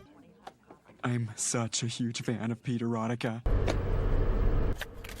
A Hot Chick Who Was Italian by Peter Griffin. As I said before, he finds himself at rock bottom, right? So desperate to reclaim his lost glory, he, along with Peter, decided to start over with a new venture, and one of their ideas was selling pot. And who's their first customer? None other than his own granddaughter. Now, you'd think that a former billionaire would know how to run a business without resorting to shady schemes, right? All right, now we play it cool. Hey, Meg, we're trying to make some money. Would you like to buy some pot from your granddaddy and me? Sure. Oh, fantastic. Apparently not. Once Meg buys the pot, Carter's businessman brain kicks in, and he does this. What the hell was that for? Now we have the pot and the money. If Carter really wanted the pot back, there were so many better ways to do it. I mean, come on, it's a Meg. Offer her a fake boyfriend or something. Promise her some attention. Maybe love. Hey, I'll help make your family like you more or something. It's a lie, but it's a start. She'd probably hand it over with a smile, but nope, Carter being Carter decides to smack her unconscious. This isn't just bad salesmanship, it's straight up assault and battery. Under Rhode Island law, intentionally causing physical harm to someone can land you up to 1 year in prison and fines of up to $1,000. But wait, there's more. Selling marijuana, which is still illegal in Quahog at the time, adds drug distribution charges to the mix, and that's up to 10 years in prison and fines of up to $3,000. One thing about Carter is that there are no boundaries for the man. If he wants to prove something, he'll go to any extreme to do it, and that's exactly what happened in the episode Stewie Kills Lois. It all starts with Brian giving Lois a thoughtful gift: 2 tickets for a luxury cruise. Oh my God, 2 tickets for a cruise? Hey, what is this? We agreed on a $20 limit. Pretty sweet, right? Well, not for Stewie, who's absolutely livid that Lois plans to leave him behind while she enjoys a vacation with Peter. Stewie, Peter and Lois aren't taking you with them. They've already boarded. Not without me. I'm the baby. To Stewie, this is the ultimate betrayal. Fast forward to the cruise, and Peter and Lois aren't exactly living the romantic dream here. During a dinner convo, Peter casually brings up a story. You want to get an abortion with the abortionist having a stump hand? We can't get an abortion here. 2.5 months later, our daughter Meg was born. Yeah, not the right story, buddy. Of course, they end up having a fight over this, and Lois decides to leave the room to get some fresh air. Honestly, I still can't figure out what she sees in him. While Lois might have been reflecting on her decision to marry Peter, Stewie appears. How did you get here? Oh, there's a very simple answer to that. And without wasting any time, he executes his plan. I've been forced to suffer day in and day out under your matriarchal tyranny. What are you doing with the gun? He really went all in on maximizing his revenge. If this were a movie, this would be the part where the villain laughs maniacally. Instead, we get this. Ow! Mommy! Mommy! Oh, yeah, that's right. After that, it's been a whole year since her disappearance. To the world, it looks like a tragic vanishing with no clues or explanations. But one person is still suspicious, and it is not a person, it's a dog, Brian. He's convinced Stewie's behind Lois's vanishing act and vows to expose him. You son of a... You killed Lois! Good luck proving that. I am going to expose you for what you are, no matter what it takes. And seriously, how the heck can Stewie turn his head like this? It's freaky. While everyone still believes Lois is missing, life goes on, especially for Peter. Hanging out at the Drunken Clam with his friends, Peter lets slip a crucial detail. I didn't know that you had life insurance on Lois. Actually, I got it on the cruise. Right after we had that big fight when I said I wish you were dead. Talk about a giant red flag. With that, Quagmire, Cleveland, and Joe all start to suspect Peter of foul play. Meanwhile, Brian is closing in on Stewie, knowing he's in trouble. The baby scrambles to hide the murder weapon, but before he could do that, Peter's friends find the evidence in the trash. There's no doubt anymore. Peter murdered his wife. You gotta admit, Stu's probably feeling pretty relieved right about now. Now, things take a serious turn when Joe, our law-abiding officer with a serious sense of justice, drags Peter into the interrogation room. Next stop, the courtroom. By now, you might be wondering, what does this have to do with Carter's crimes? Oh, it's coming. Let me cook for a second, because now he takes the stand. Peter called me right after he killed my daughter to tell me he killed my daughter. Really? And then he even reenacts the alleged crime. His reenactment, by the way, is just a simulation where Carter plays Peter and an Asian hooker plays Lois. Lois, I'm fat and I'm stupid and I fart at times that ruin my father-in-law's social occasions. You pay me now?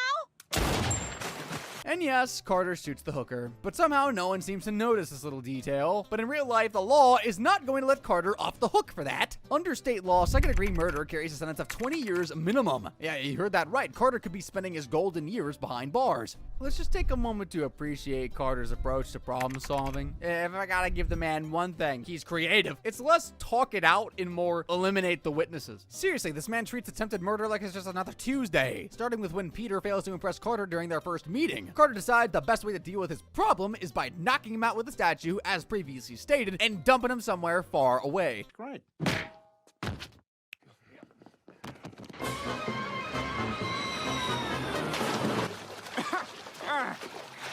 But we're just getting started here. There's that time Carter tried to off someone and did it in the most Carter way possible. He gets a visit from a lawyer with some bad news, a lawsuit that could take everything away from him. So naturally, he turns to his ultimate weapon.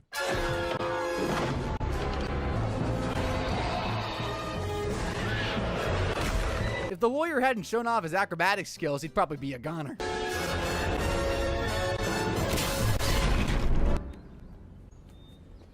Huh. Didn't realize Greenberg was a Jedi name. Not every day you get to see a lawyer win a case and take down a monster. Great job, buddy. But wait, there's more. Let's revisit that time Peter almost met his end at the hands of his beloved father-in-law. In the episode Scammed Yankees, Peter dares to stand up to Carter's plan to demolish an African village. No, Carter. I can't let you do this. I won't stand by and let you further ruin this terrible place. Here's $5,000. Lock up that And of course, he tries to do the right thing, but Carter won't let morality get in the way of business. Give these people back their health clinic and their school. No.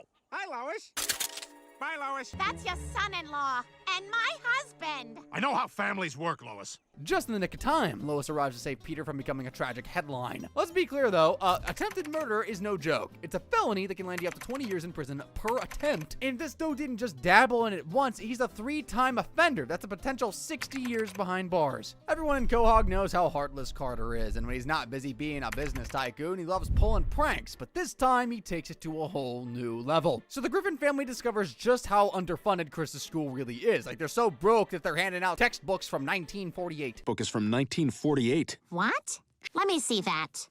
What the hell, are these schools so underfunded that they can't afford textbooks from this century? Raise hell about this at the next PTA meeting. Yes, Lois, be the responsible mom and fight for your children's rights! Little did she know that bringing this issue up at school would have some serious consequences for Chris. Lois demands the principal to raise the school's test scores immediately so the school can get its funding back, and the principal's got the perfect plan for it. I suppose there is one thing I can do to raise the school's test average. We'll drop the dumbest student we have. Chris Griffin is hereby expelled. Now that Chris is expelled, as responsible parents, Peter and Lois try to find different schools for him, but none of them are a good fit. So she turns to her father for help, and shockingly, he agrees, but of course, there's always a condition that involves Peter. Yeah, I already know where this is going. He has to shoot and star in a shot-for-shot remake of Liar Liar for my amusement. Dude hates Peter with a passion, and sometimes I can't blame him. So for his son's brighter future, Peter accepts the humiliating request. It's in my seatbelt. I didn't look in my rearview mirror. I didn't signal when I pulled away from the curb. I almost hit a Chevy. I changed lanes while running a red light and speeding! And with that, Chris is now enrolled in Morningwood Academy. But things don't go as smoothly as expected. When the kids find out Chris is poor, he gets bullied relentlessly, leading to him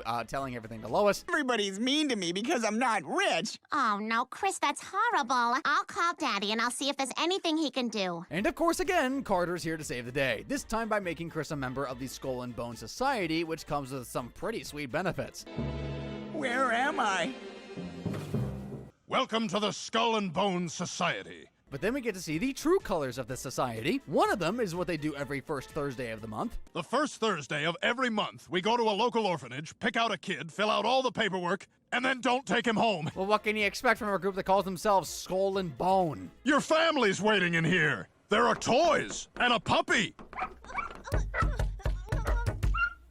Come on, you gotta want it. Okay, I guess you don't want a new family, toys, and a puppy. Oh, that's just downright cruel. Who does that to kids, man? Now, under the Rhode Island law, Carter might not have realized it, but he crossed a line into fraudulent misrepresentation for that prank. That could land him up to a maximum of 1 year behind bars and a $1,000 fine per case. If we assume he's been pulling this prank for the last 10 years, that's 120 years and $120,000. Carter thought he could get away with pranking orphans, but now he's the one getting played by the law. His relationship with the environment is incredibly toxic. Like, seriously, this guy treats the planet like it's his personal dumping ground. In the episode T. Peter, we see Carter pulling off one of his most audacious and devious schemes yet. It starts with Peter opening a business, and just when things seem like they're going too smoothly, Joe appears. All right, Joe, what's going on? Peter, you're running an unlicensed business, and that's against the law. You can't fight City Hall. Oh, we'll see about that. Well, Peter, that's the law for you. Peter's furious about the government and decides to join the newly formed Tea Party. On the rally day, we see a man motivate people against the current government. Is anyone else out there sick of government crap? The government wants to tell you what foods to eat, what church you can go to, that you can't own a chimpanzee because you're not responsible enough. I would feed it. And it turns out to be Carter. So why is Carter getting involved in these politics? Well, it's simple, really, so he can rake in even more profits without pesky regulations slowing him down. But this isn't just about evading taxes or keeping his wealth. It's about environmental destruction. Once the government's out of the picture, Carter wastes zero time making the environment his own personal trash can. Where's all that smoke coming from?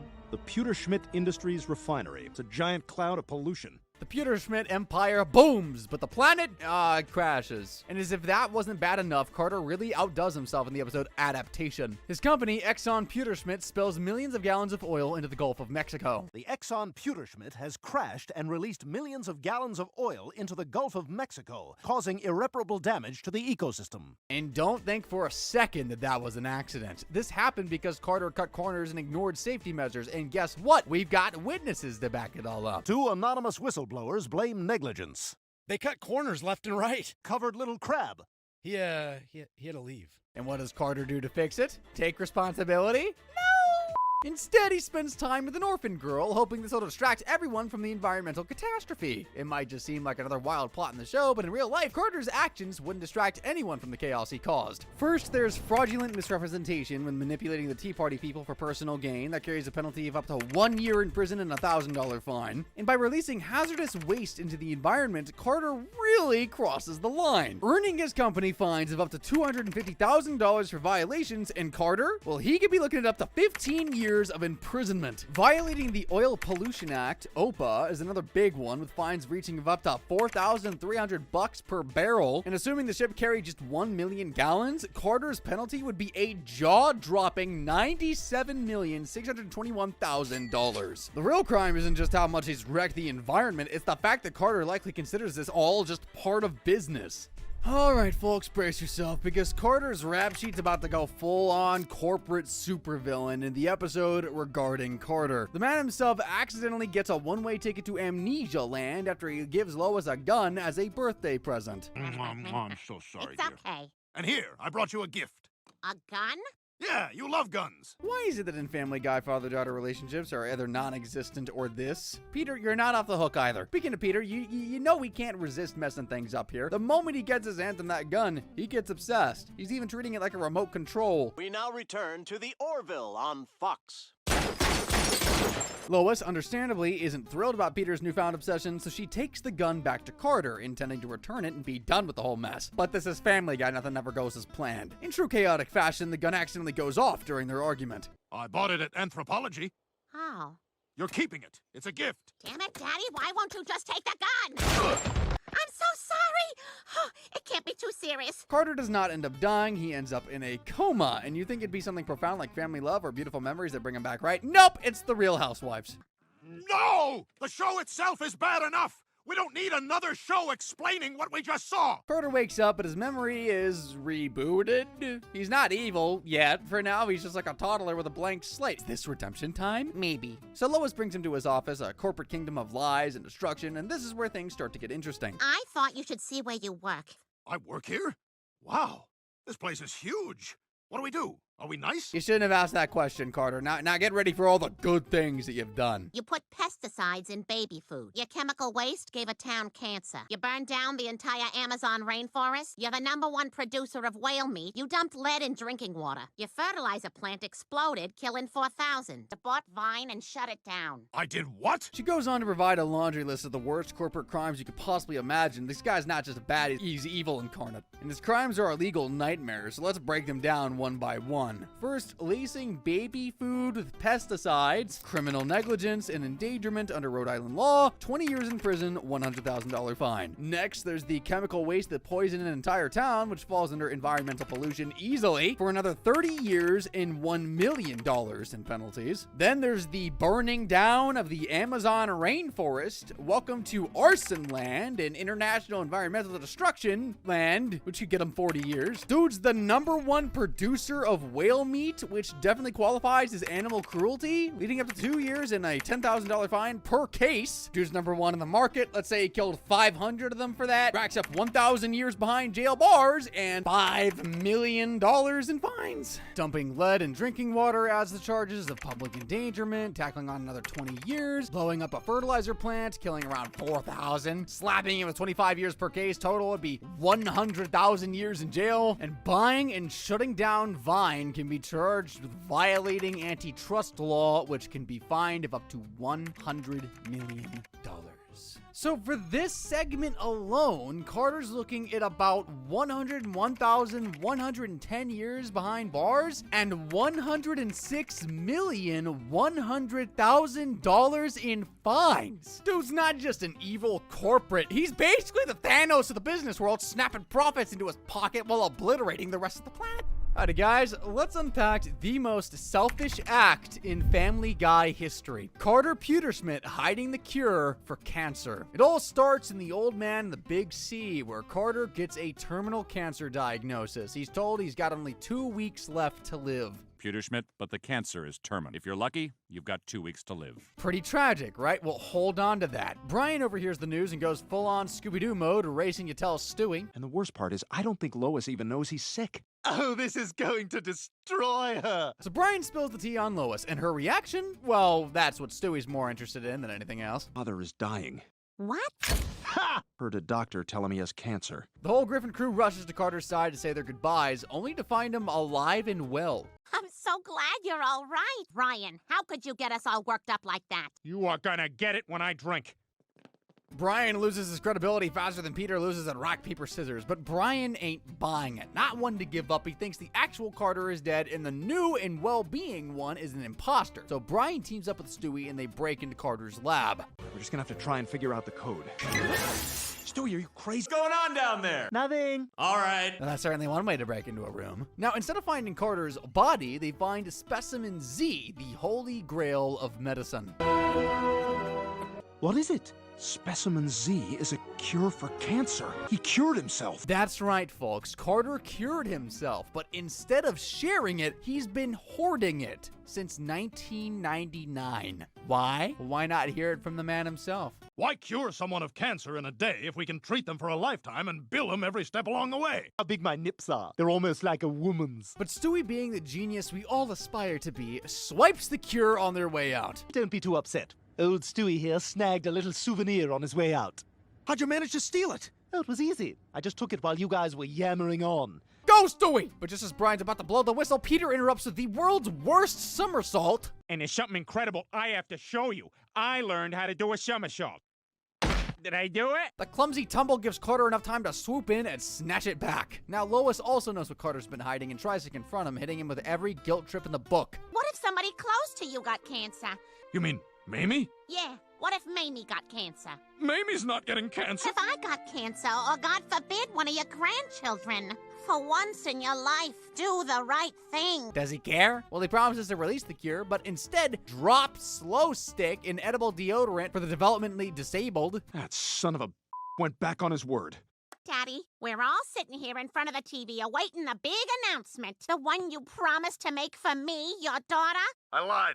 Now Carter just lies to her face without even flinching. Millions of lives lost, billions of dollars made, and Carter walks away without a shred of remorse. Legally, by hoarding the cure and letting millions die, this could be chalked up to criminal negligence, reckless endangerment, and manslaughter in a good and just world. And I'm going off script here because we initially estimated about 1 million people here dying because of his greed, but I just looked up on Google the average amount of people who die from cancer like yearly. In 2022, it was around 10 million people. So we're gonna go with that number, multiply that by 30 years per victim, and Carter Pewterschmidt will be looking at 300 million years in the Stony Lonesome. When you add it all up throughout this entire video, Carter is looking at a mind-blowing 300,101,411 years behind bars, with fines stacking up to $209,139,600.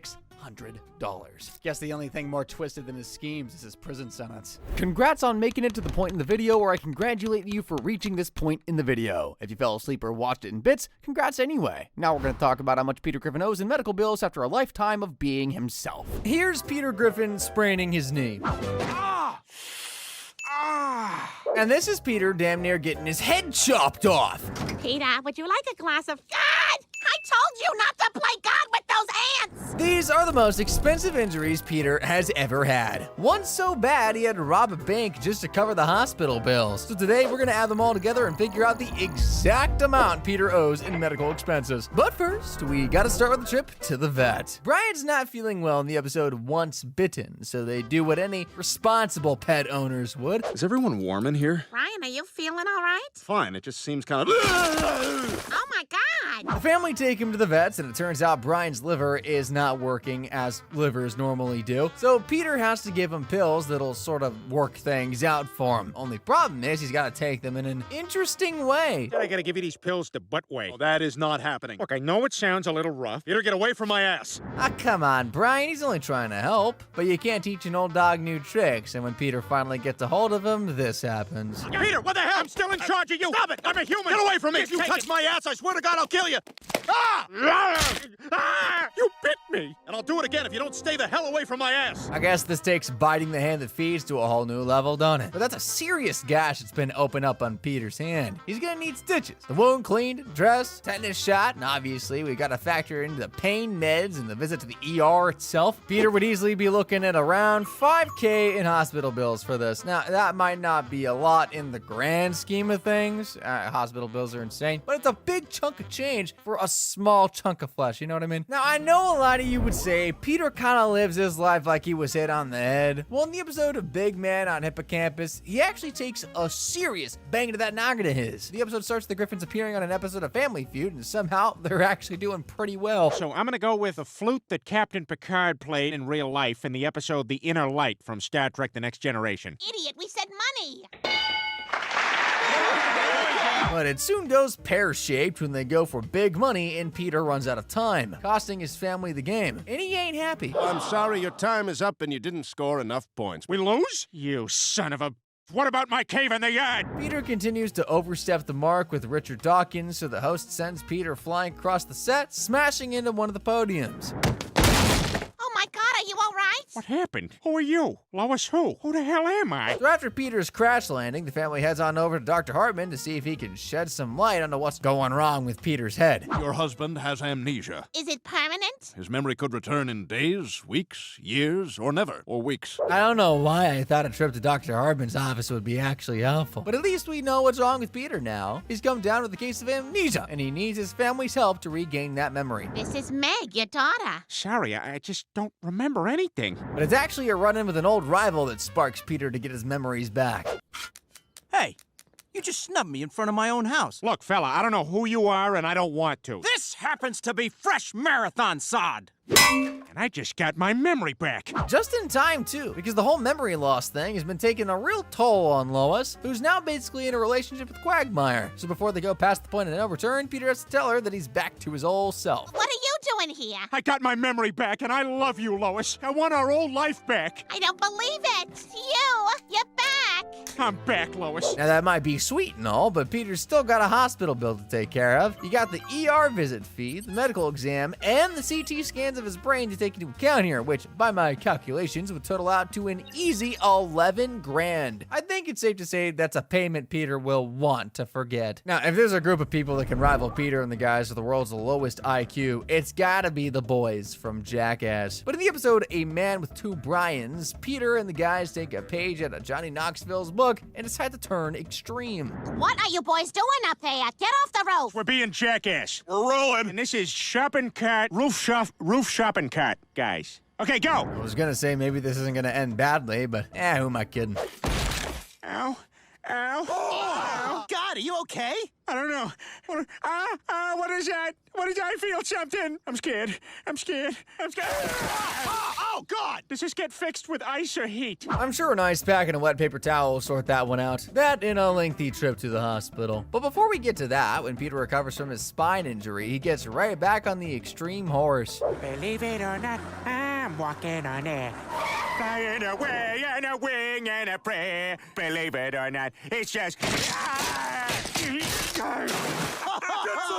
So after smashing into the ground, Peter decides to test gravity one more time and goes headfirst into a tree. He doesn't quite break his back like he did the first time around, but he has a nasty broken arm and nearly drowns. Good thing Brian was on hand to save him. I'd expect this kind of behavior from you, but you have no business endangering Brian like that. He jumped into that lake to try and save your life, and he's 8 years old, Peter. Okay, Lois. Okay, if we start with Peter's spine injury, Peter would easily be forking out around 12 grand on scans and tests before any sort of corrective surgery even took place. And you all saw how bad it was. So that thing will be 100% needing to go under the knife. That alone would cost $63,000 as well as a further $6,000 in follow-up therapy to help him ease his new back into his life's routine. Then we come on to Peter's broken arm, short and sweet, but all in all, it easily costs an extra 8 grand, so that's easily north of $89,000 total dollars. The pavement might hit hard, Peter, but your medical bills hit even harder. Having one Peter Griffin in the world is bad enough, but in the episode of Vestigial Peter, turns out the fat man had a twin all along. It also is kind of ironic that he first notices his twin thanks to a pain in the neck, so he heads to Dr. Hartman's office to get it looked at. Hi, everybody. What the hell is that? It's a little me. Wow, your wife is gorgeous. Is that a foot? Almost. That little guy right there is Chip, and he turns out to be the brother Peter always wanted. Michael rowed the boat ashore.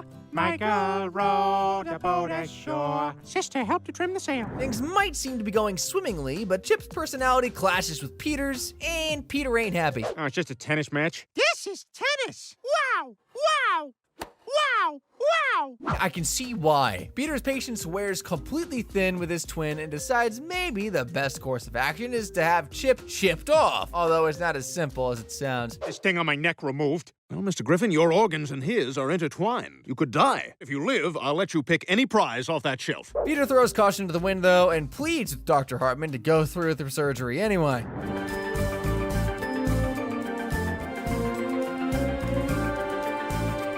Nurse, have somebody fix that clock. It's very distracting. Will it work? Will Peter survive? Will Chip survive? Is everything all right with my dad? I'm afraid we lost him. What?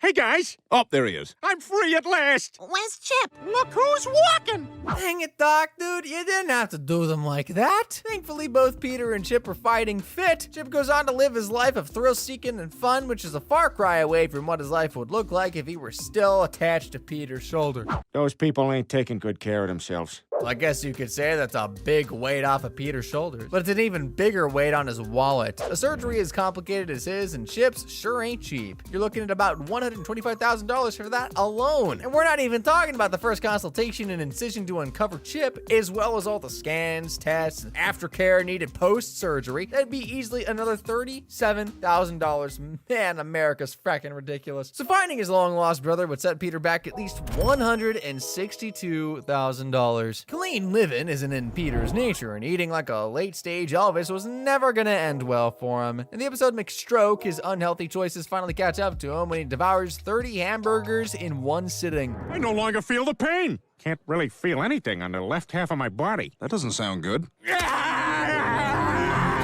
my God, Someone call an ambulance! How can a man put away 30 burgers? I can barely take down 2 Big Macs. Sorry, I meant 2 Big McBurger Towners. All the processed fats go straight to Peter's head, causing a blockage in his brain and ultimately having a stroke. Your husband has had a stroke. Oh my God, how do you feel? Had better days, Lois. After 3 months of hospital stays and rehab, Peter is allowed back home, but he doesn't exactly take to his new life like a duck to water. Peter's getting in the car. He eventually ends up healing himself by taking a trip to his stem cell research lab. How long was I in there? About 5 minutes. Why are we not funding this? I guess you could say finding that lab was a stroke of luck. I'm not sorry at all. So let's see how much Peter's stroke cost him, huh? Ambulances are a standard $3K, along with $15K for the emergency admission, scans, and stabilization. The surgery to remove the clot on Peter's brain would be at least $32 grand. 5 days in the ICU, we're looking at $10,794 a day. That's $53,970 in total, with an extra week's worth of charges on the recovery ward for $21,000. But Peter's not walking this one off. He's also got a month of inpatient rehab costing him $45,000 and 2 more months of outpatient therapy and specialist visits for another $15,200. Oh, and let's shan't forget Peter's shortcut to recovery. That quick little trip to the stem cell lab sets him back another $40,000, with a total standing at an eye-watering $225,170 schmackaroons, man. To be fair, it seems like a good price to pay to stop this from happening. That's better.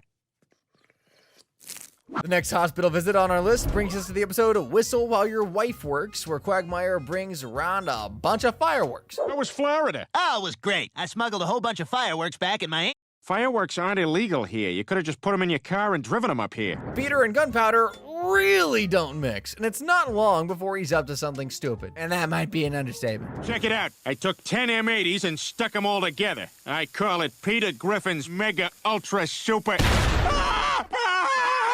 Times like this, I like to look on the bright side. He's gonna save a fortune on gloves. Yeah, I know, Tuso, but it's hard to have much sympathy for the guy. Here's one of Dad's fingers. I learned in biology, if you get them back soon enough, they can be reattached. With the rest of his digits spread across Spooner Street, Peter has to act fast in gathering them up if he's gonna save his hand. Hey, here's one of them. Peter, look out! Oh, brother. How the frick is this an actual episode? To make matters worse, here comes Mr. Herbert's dog, Jesse, and by the looks of it, he's got his sights set on Peter's pointer.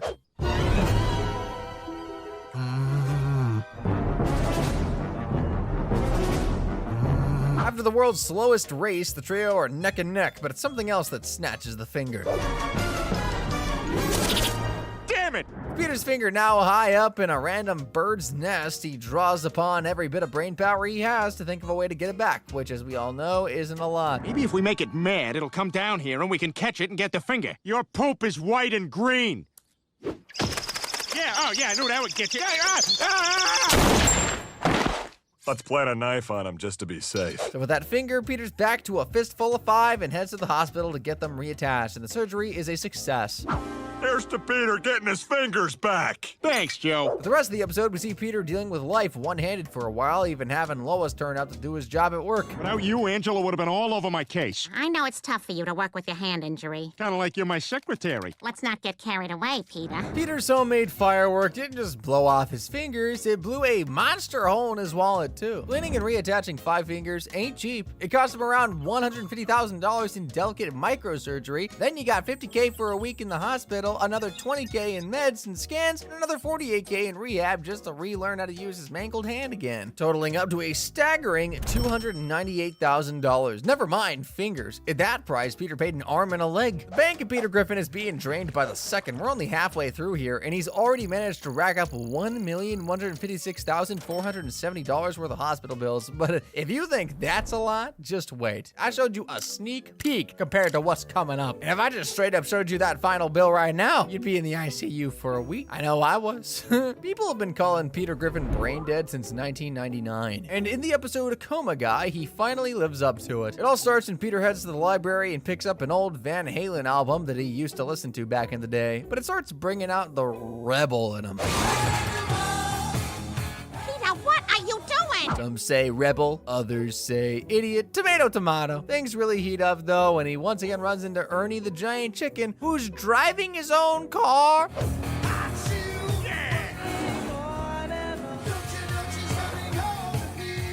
Working squirrel. Ouch. Yeah, that's what'll happen if you let a distinguished squirrel take your eyes off the road. Anyway, joking aside, that crash is bad, and due to the injury sustained by it, Peter falls into a coma. My husband is in a coma? I mean, he's not responding to my advances. Either a coma or he's a frigid bit. I'm just gonna move past whatever the hell Hartman said there, because things aren't looking good for Peter. He's not stable for long, and soon he flatlines. Clear. You do stuff up here. Clear. Clear. I guess there's one good doctor between the pair of them. They managed to kickstart Peter's heart back into motion, and it seems like there's a little bit going on behind the closed eyes after all. Your favorite song. Panama? It is the Panama Canal. While his body is fighting for its life, Peter is still thinking about that stupid song. Sorry, Eddie, if you're watching. Although we can see that there's life on planet Peter from the outside, things look pretty dead. So Dr. Hartman has no choice but to give Lois the hardest decision of her life. Good news or some bad news, depending on how you feel about your husband. Your husband is brain dead. Make your choice. Are you telling me I should pull the plug? I'm afraid so. Lois mulling that decision over. Back in Peter's brain, he's finally about to ride the Panama Canal, but some shocking news brings him back to the land of the living. I think it's time for you to depart. Thanks for everything. What's the boat's Wi-Fi password? There's no Wi-Fi on board. I don't want to go! I don't want to go! Just in the nick of time, too. Looks like Lois made up her mind. Hey, that's a plug. You pulled the plug on me? It was a very difficult decision. And I'm alive! I'm not sure any amount of couples therapy will be able to unpack that one. And Peter's gonna need lifelong therapy when he takes a look at what Dr. Hartman will be charging him. This might be a long one, so just bear with me here. First, you got the ambulance. That's a cool $3K just for the ride to the hospital. Then $15K for his admission and stabilization in the ER before he's transferred to the ICU. We see in the episode that Lois is given the choice whether to turn off life support. So that means Peter will have been in the hospital for at least 4 weeks. Per day in the ICU, it costs $10,794. Peter was there for at least 28 days, so that alone is $302,232. And he got $64,675 for the life support system, $23,000 for daily scans, and $15,000 in meds and specialist visits, coming out to a whopping $422,907. If I had to pay that much money thanks to a stupid Van Halen song, I'd probably jump off the nearest building. Now, I know Peter's a cartoon character, but the guy has been hit, slammed, thrown, smashed, you name it, more times than any of us can really count. We saw him take a tumble earlier that led to amnesia. Well, when he tries to do the dance of life with Lois, it leads to embarrassment. Peter, you're scaring me. Good! Dance with me, Lois. Dance the dance of life! Forget the dance of life. Peter's most famous dance is the one with gravity. Like when he turned the staircase into a slip and slide. I made a water slide in the house.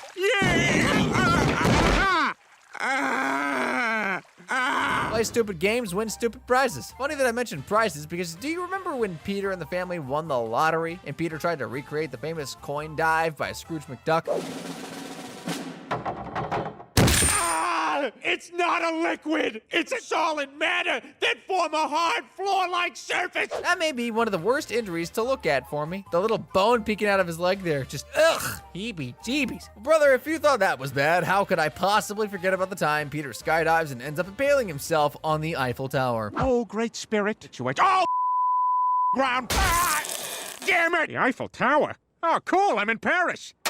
Ah, crap, I'm in Vegas. Dude, I don't even know where that thing entered, and I don't want to know. What I do know, all these idiotic injuries are gonna cost a bomb. Smashing into the cabinet would probably be no more than a quick splinter removal and some painkillers, so that's like $200. Things start to get more serious, though, when we discuss the slip and slide. It looks like Peter's dealing with a few broken bones there. You gotta factor in the ambulance, ER, tests as usual, all that stuff, which should easily set him back 17 grand. Coin dive is all the above times 10. Peter's got a compound fracture, his back might be broken, he's gonna be in the hospital for at least a month and will need severe physiotherapy to get him walking around again. That's gonna be at least $255,000. But Peter getting impaled on the replica Eiffel Tower is the big boy here. The fact he's so high up, you'd have to call for an air ambulance and a team of people to cut him off the tower, transport him back to Quahog, take him to surgery, remove the pole, let him rest for at least 3 weeks to heal. Then you gotta add all the scans, other tests, painkillers, you get the idea. That clocks in at around 322 grand. So if we add everything up, up here, Peter's spree of blunt force trauma has put him $594,200 worth of debt with Dr. Hardman. I'd say maybe he's learned his lesson, but this is Peter we're talking about. That never fracking happens. I know it's hard, but you can't just blame Peter for all of his accidents and injuries, especially when one famous chicken has been the reason for many of them. That's right, I'm talking about Ernie, the giant chicken, Peter's foul nemesis. They fought a lot through the years. Let's take a look at the real standout moments from their fights, like when they first meet in the episode Da Boom and end up falling out of a skyscraper.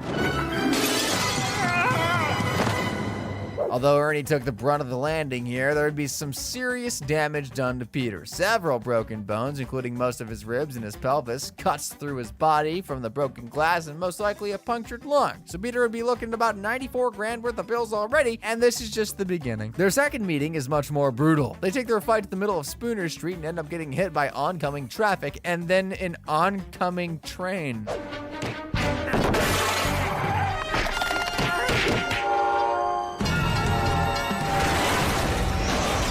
If this wasn't a cartoon, I think Family Guy would have ended in season 4 or something. Peter would have some serious internal bleeding, multiple fractures, brain trauma, the whole works. Most people don't survive getting hit by a full-speed car, never mind adding a train to that equation. If he somehow managed to survive all of that, he'd wake up to a hospital bill worth 228 grand, and that might just kill him anyway. We've seen him get hit by a train, but what about when Peter and Ernie accidentally drive a runaway train mid-fight?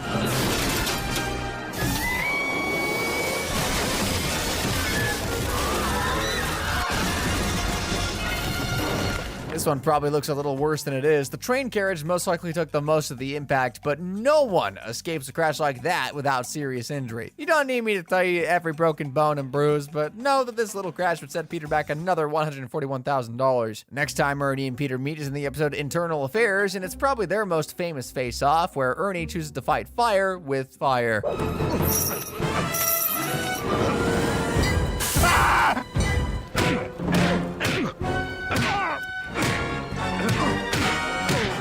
Man, that's gonna leave some gnarly third-degree burns. And then you got Ernie punching the snot out of him at the end there. Peter's gonna need a couple of skin grafts and a lot of care for his brain trauma, and those things ain't cheap, easily adding another $87,000 to Peter's total. Peter might have walked away from his fights with Ernie, but his body and his bank account took one hell of a beating. Just from the obvious stuff alone, his run-ins with Ernie have cost Peter a total of $550,000, but that's not including any of the scans, tests, hospital stays, ER fees, or aftercare. So if we add that on and add a few more dollars for the stuff in between the big hard-hitting moments, the grand total of medical bills Peter would have to pay as a result of his tussles with Ernie is $767,450. I guess that's the price you pay if you want a free-range fight. We all know Peter likes to drink down to the drunken clam, and he's known for his cast iron liver, but in the episode The New Kidney in Town, it's another drink that starts causing him problems: Red Bull. Hey! What the hell are these things? Curtains or something? Hey! Yeah, oh, that's terrific. That opens up the whole room. Becomes totally addicted to the sugary stuff to the point it starts taking over his life.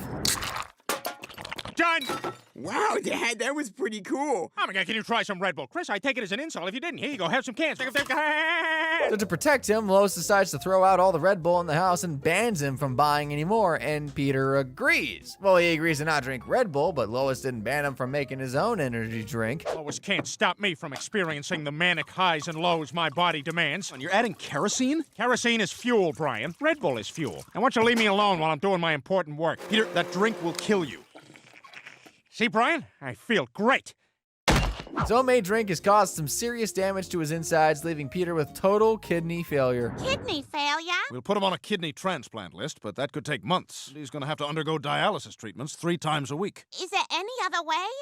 No.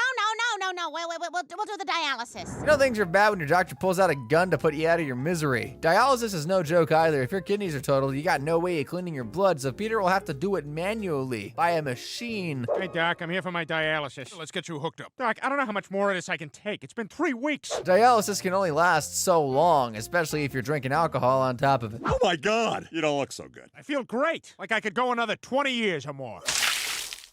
That new kidney can't come quick enough for Peter, but with the donors list being so long and with no one around him being a match, it looks like this might just be the end, until his best friend steps up to the plate. What about me? Is that possible, Doctor? Stranger things have happened in medicine. I once tried to clone a chicken, wound up being a man-sized chicken that was incredibly hostile. We gotta have a talk at some point, but Brian, are you sure about this? No harm in seeing if I'm compatible. Dr. Hartman is responsible for creating Ernie the Giant Chicken? Sorry, time and place, I know. It turns out Brian is a match for Peter, but it's not going to be a straightforward procedure for Brian. As a dog, Brian's kidneys are smaller and don't have the capacity of a human kidney. We would need to transplant two. But I only have two. The procedure would kill you. Even though it'll kill him, Brian agrees to go ahead with the transplant if it means saving his best friend. So they get prepped to go under the knife, but when Dr. Hartman shows up, he's got another idea to save Peter's life. I found another donor for your husband, me. It turns out I'm a perfect match. God, Dr. Hartman. Now that's what being a doctor's all about. Come to think of it, would dog kidneys even work? I mean, dog kidneys? Do dogs have kidneys? Yes. This is the guy. The surgery is a total success, and both Peter and Brian live to fight another day. So how much does this new kidney set him back? When he first collapses from the ambulance ride to the ER admission, tests, his first round of dialysis, Peter would be $22,500 out of pocket. He's then released and given dialysis 3 times a week for 3 weeks, which racks up another $13,500, only to collapse and be rushed back to the hospital, including all the other stuff from his first day, but for longer. Another $28,000 there. And what about the surgery itself? Well, the average kidney transplant in America costs $400,000. Don't forget the year's worth of checkups needed too, which clocks in at about another 33 grand. Yeah, might as well. But the real kicker here is that Peter will be on anti-rejection meds for the rest of his life. And if we say that he lives for like another 40 odd years or so, that's $1.2 million spent on drugs alone. You thought drug addicts were bad. All in all, that comes out to a whopping 1.69 mil. And that's only for one kidney. Imagine if the dude needed 2. If you guys are thinking what I'm thinking, it's how the hell is this dude still alive at this point? Well, the answer's pretty clear. Dumb luck, with a lot of emphasis on dumb. Through the years, Peter has put himself in some wild situations. Like the time he tells Chris he isn't his favorite son, and Chris goes to town on him. No, Daddy! Daddy! He's bruised, battered, 176 shards of glass in his body, but Peter will come away from this one relatively okay. Well, he might do a double take of the $24,000 medical bill coming his way, but well, we're used to that at this point. That's rookie numbers. Nothing compared to when Peter was planning on cooking up some seafood only for the mother of all lobsters to turn up and turn the tables on him.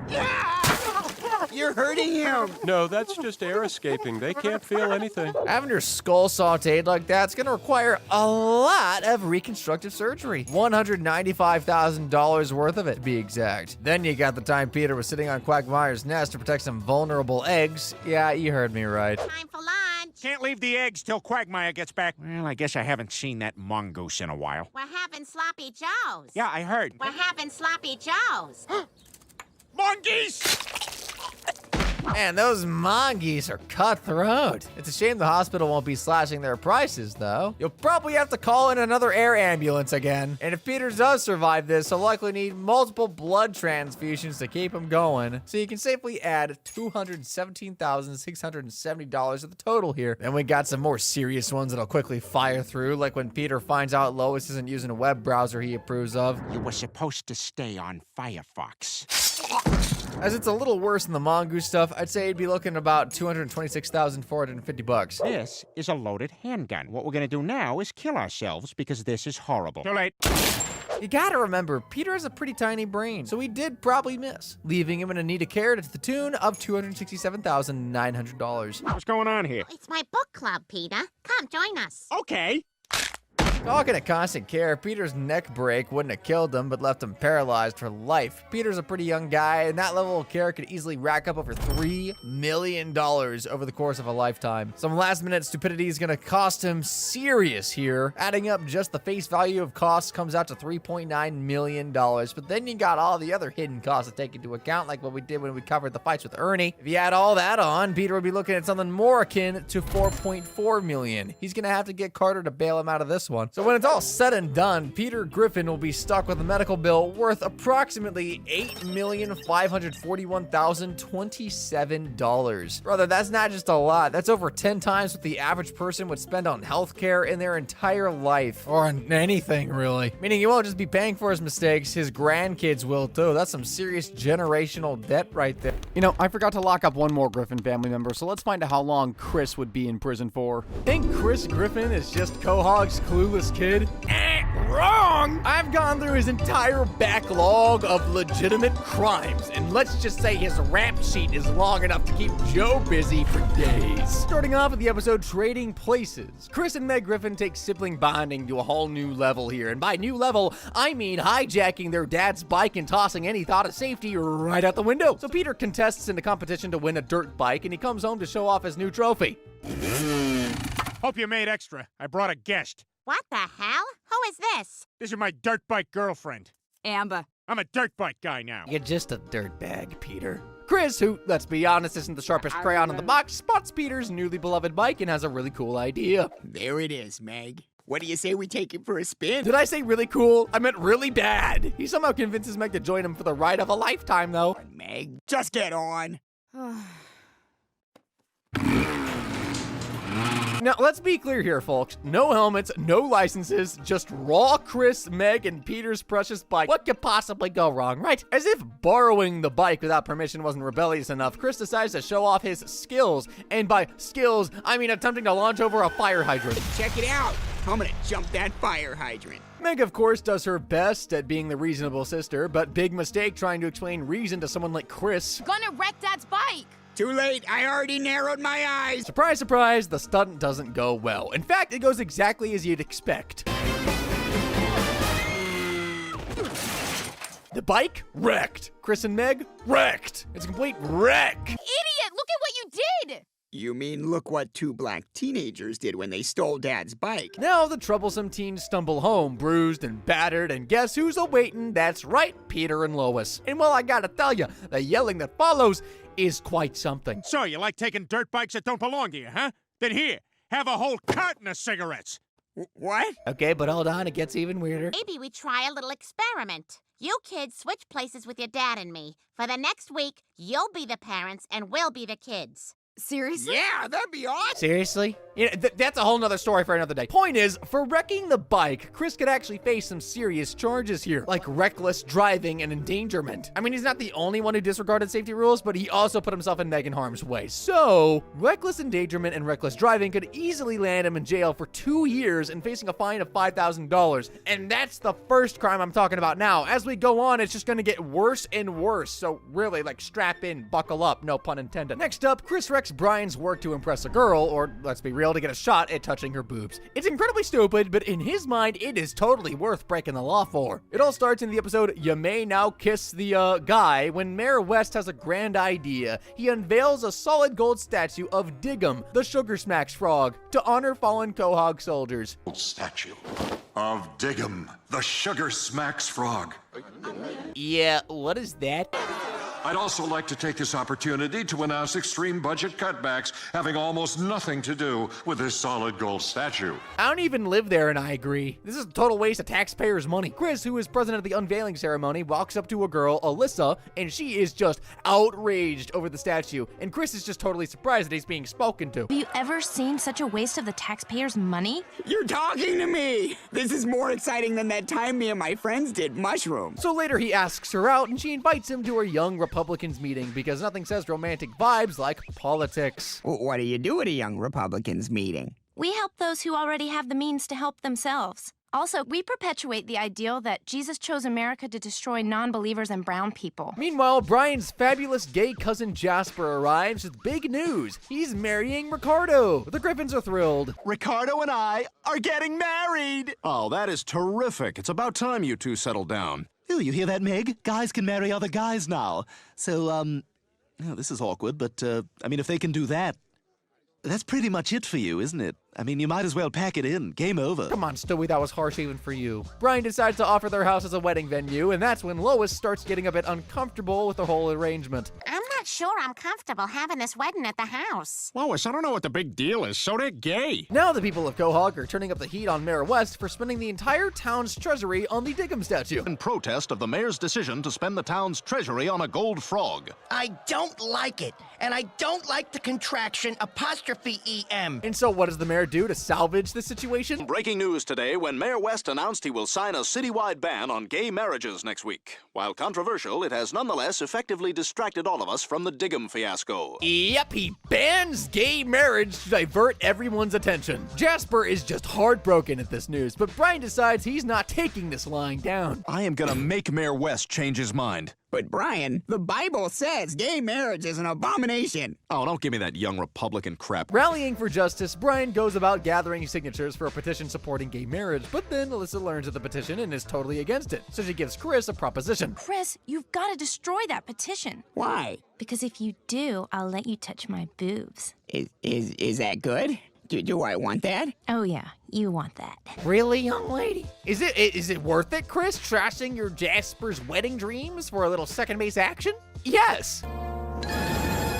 My petition! What the hell are you doing? I'm gonna get to touch right-wing boob because of this. Dude, come on! Frack it. It's not cool, dude. And this is his defense. Idiot! Now I'm gonna have to get 10,000 more signatures before tomorrow morning. What were you thinking? You don't understand, Brian. When was the last time you were even with a woman? Not one to back down, Brian stays up all night gathering another 10,000 signatures. Talk about dedication. Brian succeeds after taking the mayor hostage and Jasper gets his wedding. What was the signatures even for? In the real world, Chris would be looking at a criminal mischief charge for deliberately sabotaging Brian's hard work. But there's more. Since he destroyed the petition over Brian's cousin's sexual orientation, Chris would be slapped with a hate crime enhancement. This takes the charge up a notch to a felony, and so Chris is going to face up to 3 years behind bars and also pay a $25,000 fine. There's no argument anymore that Chris Griffin and popularity are maybe not the best of combos. When he gets a taste of it though, he will do anything to keep it. And in the episode Teacher's Pet, that meant going along with a scandalous rumor that he's dating his own mother. Yeah, you heard me. So it's the big homecoming football game at Adam West High, and Chris, bless his heart, is crowned homecoming dunce. Crowning our homecoming dunce, Chris Griffin.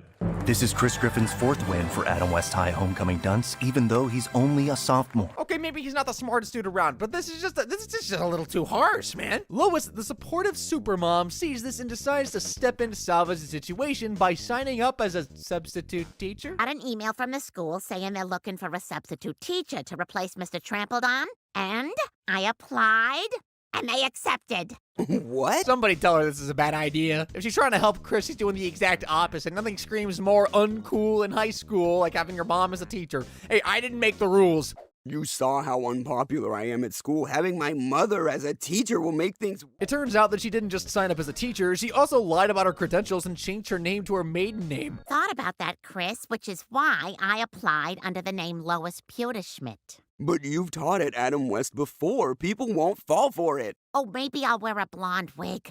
Might even add a sexy beauty mark so I look like Marilyn Monroe. She's thought this through, Chris, so maybe you don't have to worry. Things, however, start going off the rails right away. Lois walks in and Chris's classmates, they instantly start crushing on her, much to Chris's horror. Oh my god, they're all leering at my mom. Then things get a little trickier when the cool kids think Chris is dating Mrs. Pewterschmidt. Quick, Chris, get in. You see what I see? Griffin's getting in the car with Miss Pewterschmidt. Oh, you work fast, dude. Oh, but it gets worse. Quick, Chris, get down. Whoa, Griffin's a selfless lover. Chris, instead of correcting this massive understanding, just leans right into it. Because, hey, why not? Despite Meg's disgusted warnings, you'd think that he'd listen to one family member with some sense. Chris keeps up the act, though. So he keeps spinning stories about his spicy relationship with a substitute teacher. Oh, Miss Pewterschmidt was a braless real estate agent who was showing me a large, mostly empty home in Van Nuys, California, and she'd do anything to make the sale. I showed her a thick wad of ones, and we were off to the races on a brown leather couch next to an empty CD tower. But then the cool kids want more than just stories. They want proof. A naked picture of Miss P, or you're a liar. A naked picture? And so, in peak Chris Griffin stupidity, he decides to deliver. Late at night, he actually sneaks into the bathroom while Lois is taking a shower, and...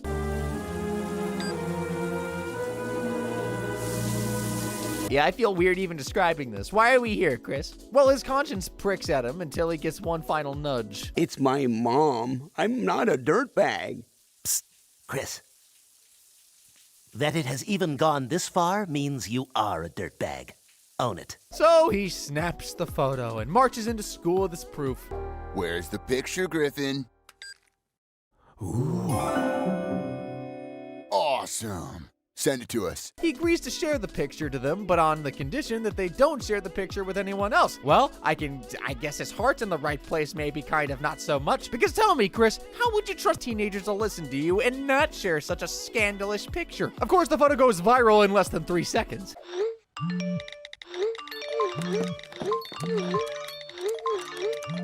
Now, Lois and Chris are dragged to the principal's office, and Lois assumes it's about her fake teaching degree, and so she decides to admit guilt. And I know what it is. I'm guilty. Well, I appreciate the honesty. I mean, I did the same thing at my son's preschool, and no one cared. What? I just want to touch kids, and I have. All of them, even the girls. One boy was unhappy with his D, and I promised to help him get it up. Then it was cram, cram, cram. Oh boy, you're making things so much worse, Lois. She soon realizes what's happening and is shocked, to say the least. Lois demands that Chris come clean, and he actually starts to confess. But in a bizarre twist of motherly pride, she decides to back him up. Chris Griffin was the biggest thing I ever had. That's dedication. Mom got 6 years for with a minor. But Chris wouldn't be going scot-free either. Sharing private images without consent? Oh yeah, that's dissemination of private images, and it's no joke. We're talking a jail time of 3 years and also a fine of $25,000. In the episode Long John Peter, Chris again ends up doing much more than burning Brian's hard work, and once again, he did it for a girl. Now let's rewind how Chris decided to speedrun his way onto Peter's watch list. The Griffin family take Brian to see a vet. Turns out he had a stomach obstruction from... I'm not gonna say it. Turns out it was a used diaper. Oh, yeah. On their way out, Chris sights the intern and is immediately smitten.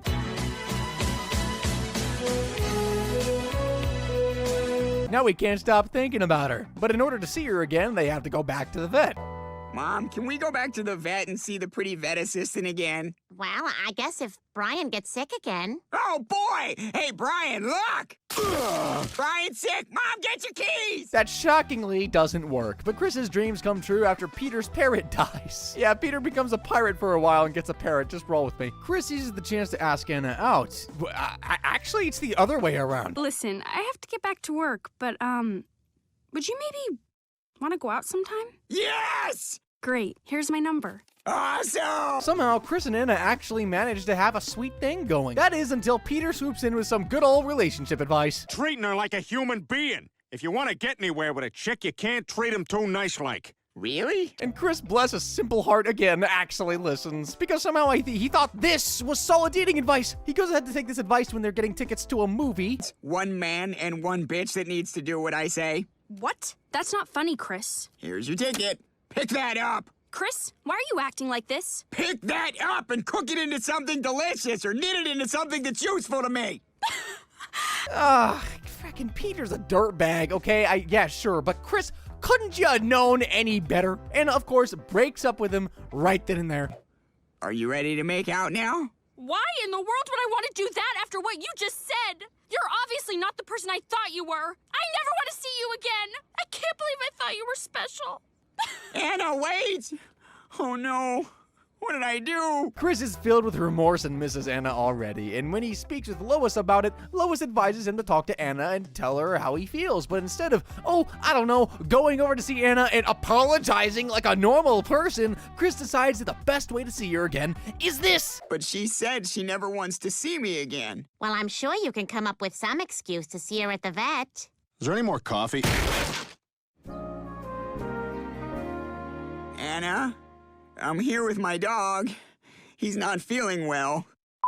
You. The episode ends with Chris and Anna reconciling, while Brian, the real victim here, collapses on the floor. Anna, please, just give me another chance. Gosh, he doesn't look so good. I know, but you do. Of course, Stewie comes out of nowhere to literally kick him while he's down. Okay, somebody really needs to help me here. And yeah, it's all cute and all that he got the girl back, but let's look at the facts of the situation. Smashing Brian's face in with a chair, that ain't cute at all. It's animal cruelty and attracts hefty charges. Chris is looking at serving a jail time of 5 years and paying fines of over $25,000. Now, things get a whole different level of peak absurdity in the episode of Brian the Bachelor. Chris Griffin goes on a vandalism rampage as he takes advice from a zit. This dude really gotta find better role models, man. It all starts when Chris shows up at breakfast and there's a pimple on his face. Good morning, Chris. Oh my God, look at the size of that pimple. You're like a circus freak. And how about a little sensitivity, Lois? Now, most people would grab some acne cream and do something about that zit. Maybe even pop it like what I do. It's not healthy. But not Chris. Instead, he names it Doug, and they're best buddies now. I don't want to get rid of my zit. I like him. He's my friend. His name is Doug. I just wish I didn't have to look at it. Well, we have to look at your anus all day. Hey, someone had to say it. Turns out the pimple can talk. You're a good pimple, Doug. Feed me! You can talk? That's right, and we're gonna raise some hell! All right, raise some hell! And just like that, Doug quickly takes over as Chris's life coach. So naturally, Lois starts to worry. I mean, her son's sitting around talking to his newfound buddy, a zit, but Peter thinks there's nothing to worry about because it's Peter Griffin. Oh, relax, Lois. What's a zit gonna do? Talk to him and tell him to sneak out of the house and cause trouble? Yeah, Peter, it does exactly that. Now light it, ring the doorbell, and run like hell! Oh, I don't know about this, Doug. Just do it! So Doug's brilliant plan is for Chris to prank the neighborhood cop, but Doug doesn't stop there, oh no! Next, he's got Chris grabbing spray paint cans and vandalizing walls.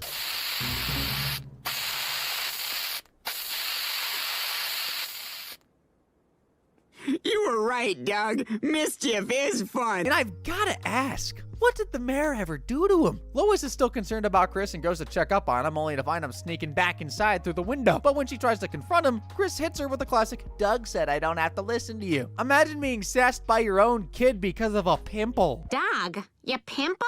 Oh, that is it. First thing tomorrow, we're going down to Goldman's Pharmacy and get some astringent to get rid of that thing. True to her words, the next morning, Lois heads to Goldman's Pharmacy to grab some astringent. Finally, the Doug problem would be solved.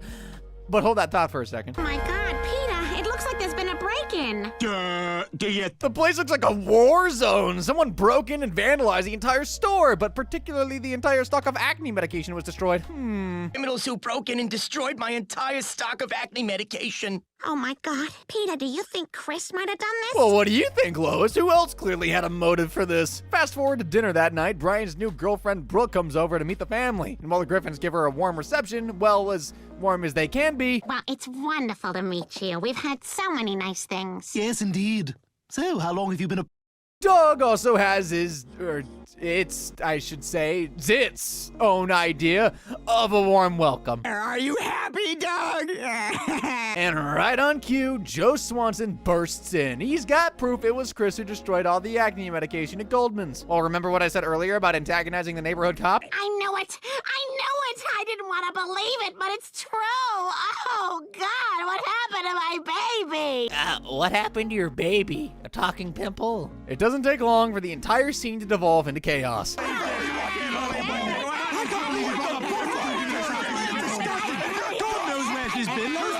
I just feel bad for Brian. Imagine your girlfriend seeing your family like this. Let's take a look at the serious trouble Chris would be in now, though. His antics with Doug would have him guilty of vandalism and destruction of property, not to mention breaking and entering, basically burglary. These are serious charges, and Chris will be facing 5 years in prison and a fine of $50,000. Okay, we know the Griffin family's beyond twisted, but what goes down in Brian's house of pain is beyond sick and twisted. Brian's head is nearly split in half, and who's responsible for this? You guessed it, Chris. So it all starts with Chris sneaking into Meg's room to read her diary.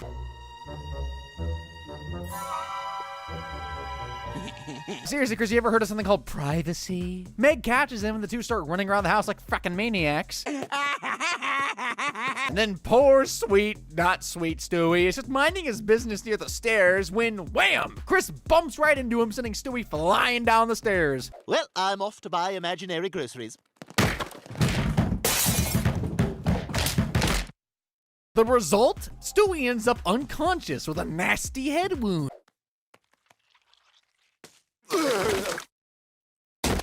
Oh gosh, this is one of those get the first aid kit right now moments. But Chris decides they'd handle it differently. Instead of reporting it to Lois, he and Meg decides genius level plan incoming. They decide to just cover the wound with a hat and pretend nothing happened. Oh, look at my little cowboy. Come on, Stewie, up in your high chair. They keep up this charade while Stewie's head wound just gets worse and worse. Maybe we should take him to the hospital. I think the maggots have evolved to the point that they've developed space travel. Finally, Peter walks in on them, and Chris and Meg are shocked that he's known all along that Stewie was conscious. We just gotta clean the wound, Meg. Hand me that scrub brush. Hey, Chris. Hey, Dad. So, question. How long has Stewie been unconscious? Oh my God, Chris, he knows. Dad, I'm so sorry. We should have told somebody, but we were too scared. And I wanted to take him to the hospital, but Chris wouldn't let me. Now I'm thinking, okay, someone's finally got to take Stewie to the hospital. But nope. Peter, in true Peter Griffin fashion, decides he's going to keep the whole thing under wraps too. Or hats, so to speak. Of hats. I need these by 4 o'clock. Good idea. One of those hats would have helped him at the park today. Chris, did you put a coonskin cap on Stewie? No. Why?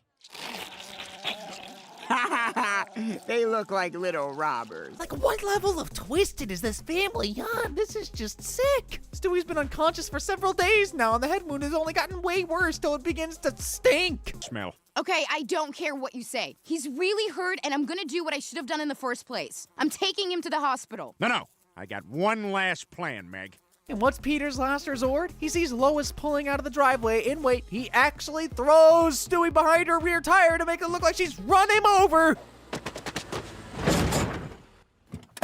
Oh my God! All right, at this point, I'm ready to call the cops myself. But just when you think it couldn't get any worse, Lois, instead of freaking out, starts brainstorming on how to frame someone else as family's hopeless. We have to cover this up. Yeah, but what? Let's put a hat on him to cover the wound, and then let's get some makeup and draw eyeballs on his eyelids and find a way to pin this on someone else. I mean, seriously, what is wrong with this family? But I suppose nothing cements a marriage quite like seeing your wife think the same twisted thoughts. I love you so much right now. Let's go to the hospital. Now, everyone here definitely deserves some serious jail time, but we're just focusing on Chris today. Since he literally kicked off this whole mess, he'd be looking at some seriously hefty charges. For starters, assault for kicking Stewie down the stairs, and then child endangerment for refusing to get him help.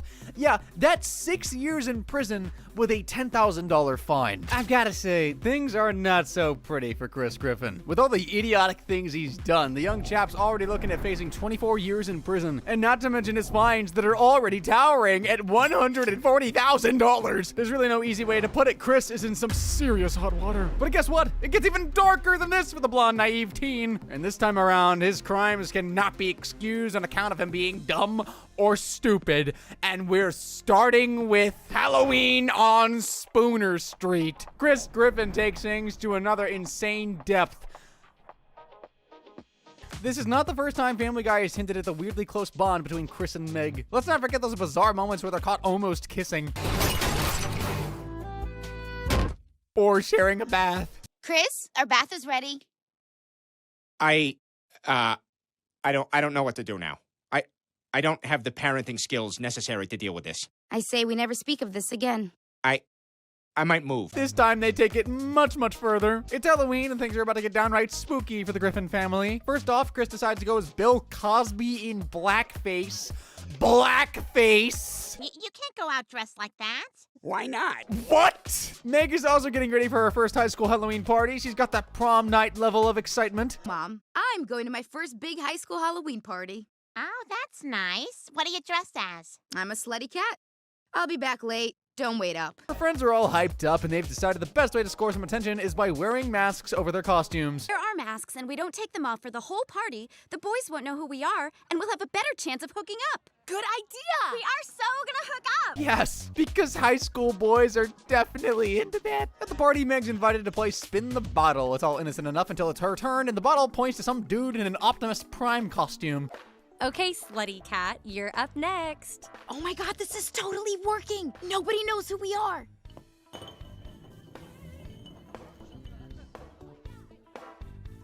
All right, slutty cat and Optimus Prime, into the closet.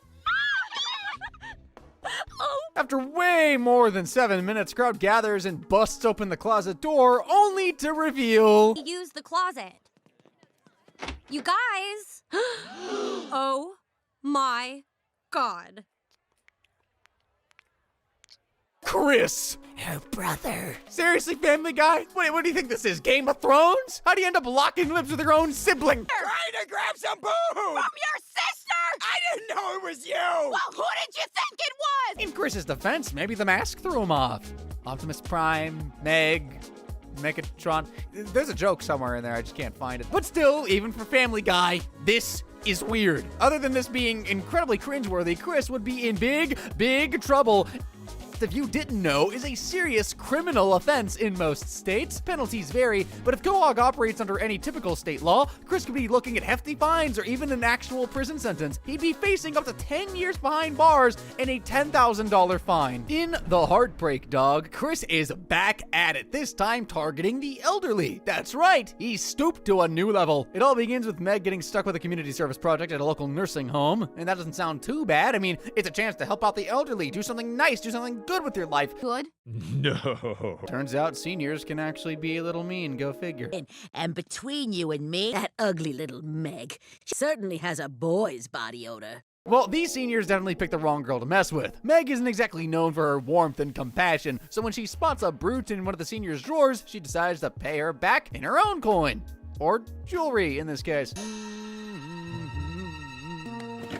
Here's your cream. She doesn't even hesitate. She feels no guilt. That woman's a nightmare. But Meg doesn't just stop at one brooch, and that's where Chris comes in. He walks in and finds quite the loot from Meg's escapades. But if you think he'd do the sensible thing by advising her against stealing, you either A, haven't been paying attention in this video, B, haven't watched Family Guy, or C, both. See how they treat me. Meg, that's no just plain. Oh, that's someone else's glasses. Other people's glasses. Well, I guess he tried. But that's not all. He decides that maybe this is the kind of excitement that he's been missing out on. So naturally, he joins in, a little too eagerly, if I might add. You do! Wow, this is awesome. I want in. Meg, of course, is more than happy to show him the ropes. So together they hit up another elderly resident. Why are you in my room? Oh, hi. You died, and I'm here to take you to heaven.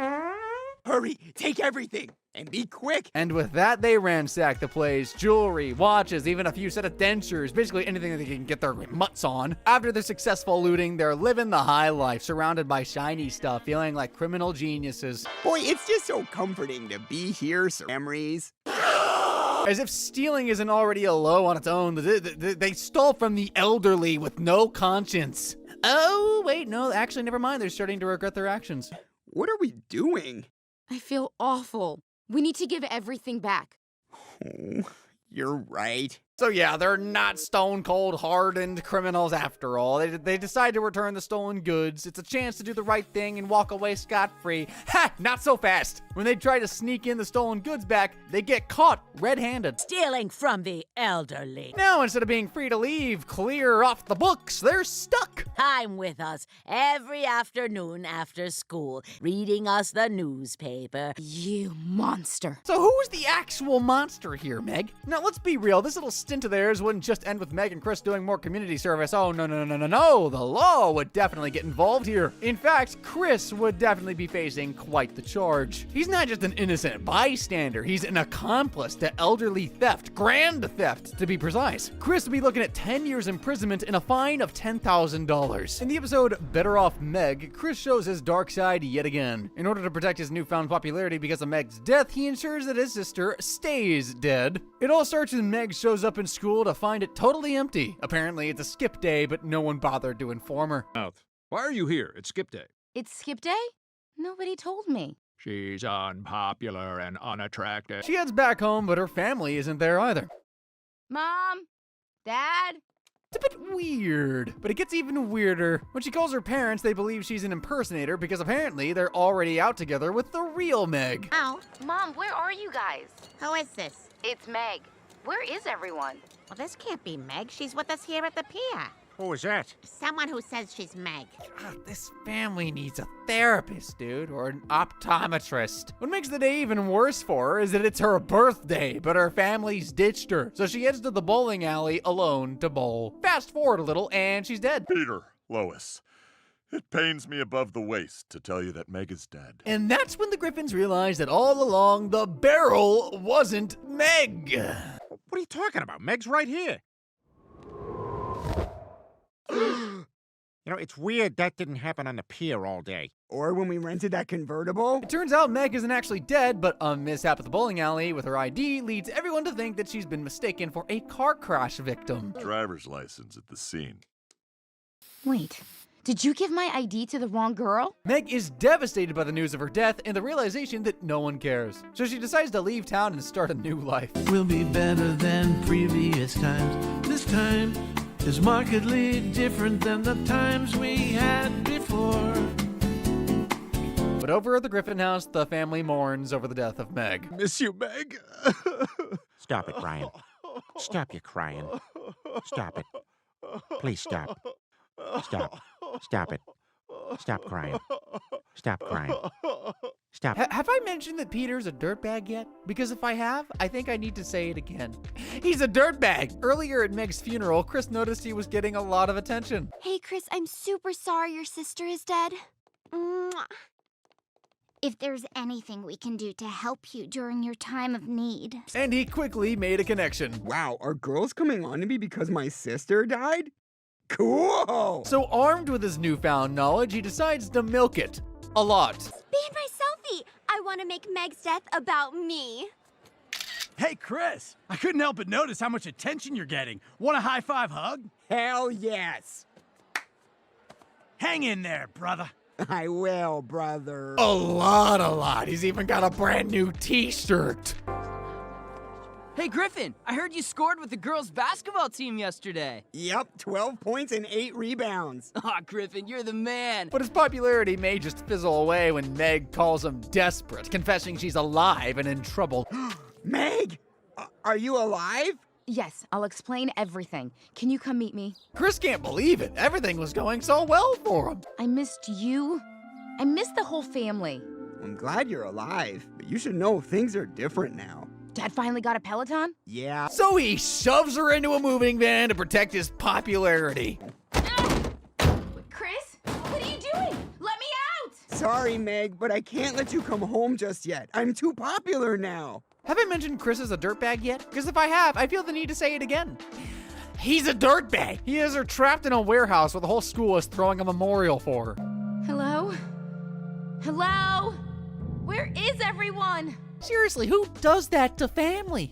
Oh wait, Chris does. Not only is this wildly cruel, but let's talk about the legal mess he's about to walk into. Now, under the US law, false imprisonment is defined as restraining someone's freedom of movement without their consent. Shoving someone into a van and leaving them tied up falls under that criteria. Please, everyone, welcome Chris to another 10 years of prison time and another $10,000 fine. This time, Chris ends up on offender list, and it's all because of two things: a smartphone from Peter and terrible advice from Neil. Oh, and a third reason: he's too dumb to think for himself. In the episode An App a Day, Peter learns about cell phone apps when Cleveland uses one to identify a song. Get this on my phone. You just download it. It's an app. Programs you use on your phone while driving. Seriously, have you been living under a rock? So he loads up the phone with apps like at the buffet, and soon he gets addicted to it like every other human being on the planet, including myself. Sweet. What are you doing? Well, I just found out about these. This one's a cool bowling app I got. The phone gets wet in the shower and is damaged, and Peter decides to give it to Chris. Here, Chris, your first cell phone. Yay! What could go wrong with handing a teen a broken phone? Well, it turns out Meg has some tech skills up her sleeves for some reason, and she helps Chris get the phone working again. But things take a turn for the bizarre when Chris cites his crush and decides to take advice from Neil Goldman.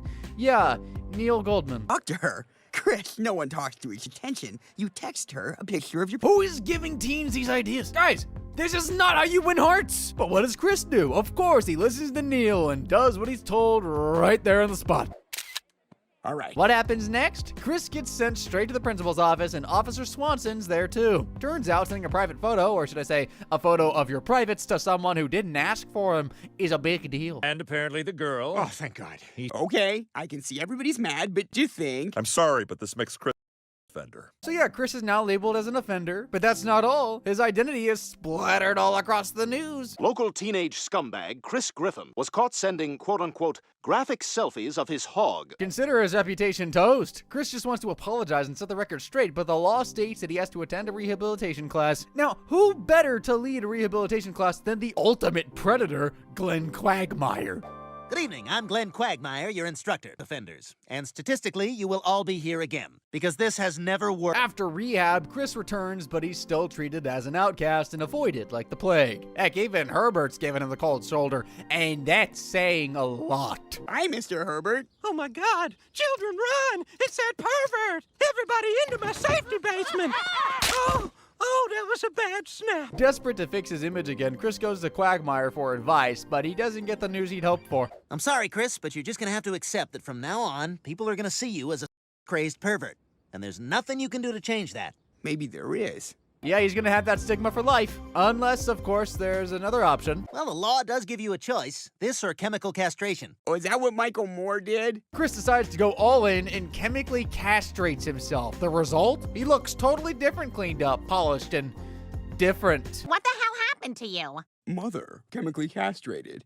Why the hell would you do that? Reason to be afraid of me or think I'm a pervert. Was this really a better option? Peter and Lois are stunned. They want him to stop the pills, return to normal, but hold on for a sec. I have celebratory news. Longer devoting to onanism. That's supposed to redirect that energy into my studies. In fact, in biology. Chris, that's great. Chris starts thriving, and Peter and Lois have a change of heart. Maybe there's a silver lining into this fiasco. He does seem sharper. Who knew the secret to success was no urges? With his libido on shutdown, Chris is becoming the school's next big thing. The former dumb kid is now acing his classes, tutoring others, and wait for it, he actually ends up impressing Marcy. That was really something. Marcy?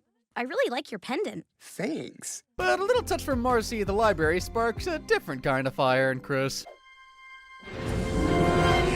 Not a drill. I repeat, not a drill. To be back doing this again, huh, Bill? What, shoveling coal and... What's happening? And what happens next? Well, Chris does his best to handle the situation. He rushes to a corner of the library to unquench the fire, but the innocent librarian sees him, and it does not end well. Oh, a pee-pee! Well, Chris, you killed that librarian. Mrs. Laporta worked at that school for 54 years. The consequences would be a lot more severe for Chris in reality.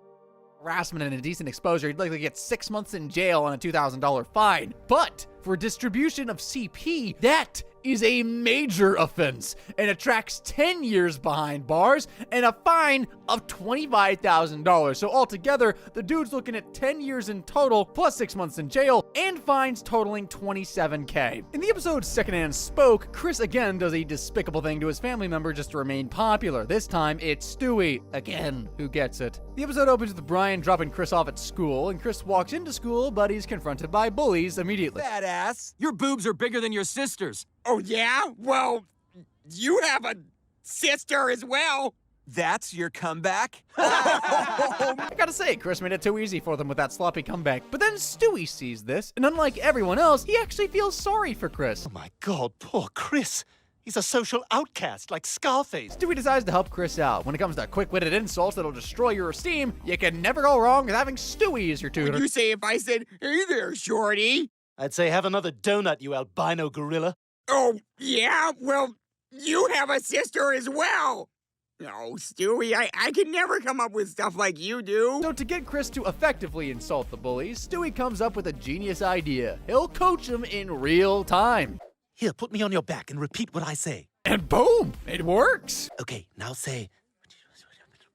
I heard you were born out of your mom's butt. I heard that from your mom while I was doing her. You're a butt baby, that's why you've got moles all over your chest. Leftover birth duke. Okay, he's got to work on the delivery a bit, but you know, he soon gets the hang of it. The bullies back off and Chris is feeling on top of the world now. The young chap is popular again, and he even gets nominated for class president. Nominate Chris Griffin!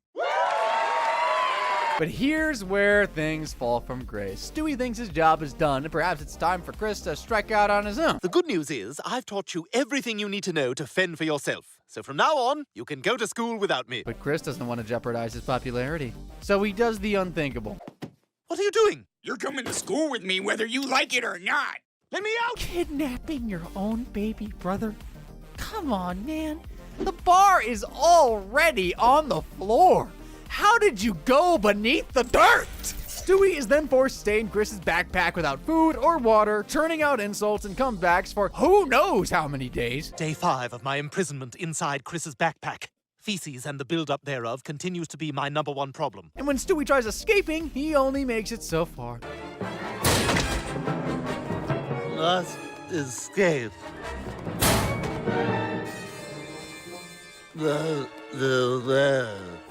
Sadly, he can't outrun his fate, or Chris Griffin's clumsy, insecure need to keep him around. You're gonna die in there. Dang, dude! Why would you say that to your own brother? Chris is just a pure villain at this point. At the class president debate, Stewie finally speaks up. He tells Chris he's turned into the very thing he once feared, a bully. And you've repaid me with abuse. You're the bully, Chris Griffin. And that's when Chris, in a rare moment of self-awareness, decides to drop out of the race and asks Stewie for forgiveness. I may no longer be on your back, but I'll always be on your side. Everything is all roses and sunshine again. Right? I guess we put those bullies in their place, huh? Yeah, 2 of them shot themselves. Oh, that's so good to hear, Chris. But if this all happened in the real world, oh boy, Chris would go down for kidnapping, holding Stewie against his will, and confining him to such terrible conditions under threat. He'd be facing 20 years in the slammer. Also, just an added bonus of a $10K fine. Now, when it comes to Chris Griffin's list of crimes, nothing quite beats what went down in the episode The D in Apartment 23. Seriously, this one's bad enough to send Chris away for life. It all started with a tweet. Brian takes Stewie to a university library where they stumble upon a protest. Apparently a professor casually telling someone to have a nice day is microaggression nowadays. This week, a professor told his class to have a nice day, which is microaggression. Brian decides it's time to dive back into the world of Twitterverse. After neglecting his account for years, he's suddenly back. A lot of people like my stuff. Oh, yeah? Hashtag Oompa Trumpa, 0 likes. Then the Baywatch movie happens, and Brian takes a shot at Kevin Hart's new film. And this is where things go south. Brian's tweet goes viral. Offensive viral.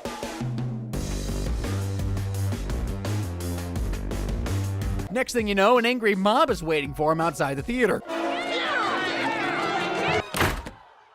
Everything goes haywire because of the tweet, and now the Griffin family is branded as social outcasts. Kurt, come on, it's me, Lunchtime Lois. Gil, no. I told you about Brian. I told you. But the hurt has been RT. But here's where the real chaos begins. You see, Chris and Meg, just minding their own business at this point in a cafeteria, are confronted by a mob of students who want to take out their frustration on the Griffin siblings. Your dog wrote an insensitive tweet. It was just a joke. There's no such thing as jokes anymore. But Chris ain't having it. He takes a stand. Meg, we're eating here. I'd like to see you try. And that's where everything goes from 0 to 100 like that. A full-blown violent brawl breaks out. Picture this, a literal bloodbath. Meg and Chris might have been outnumbered, but they sure make a killer team, quite literally.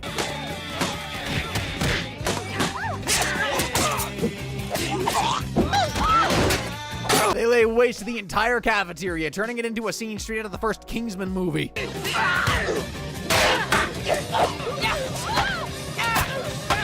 Dude, it's chaotic, it's brutal, it's a total mess. By the time the dust settles, bodies are mangled, battered, bloody. Chris, with all the exasperation in the world, goes, "It was a joke."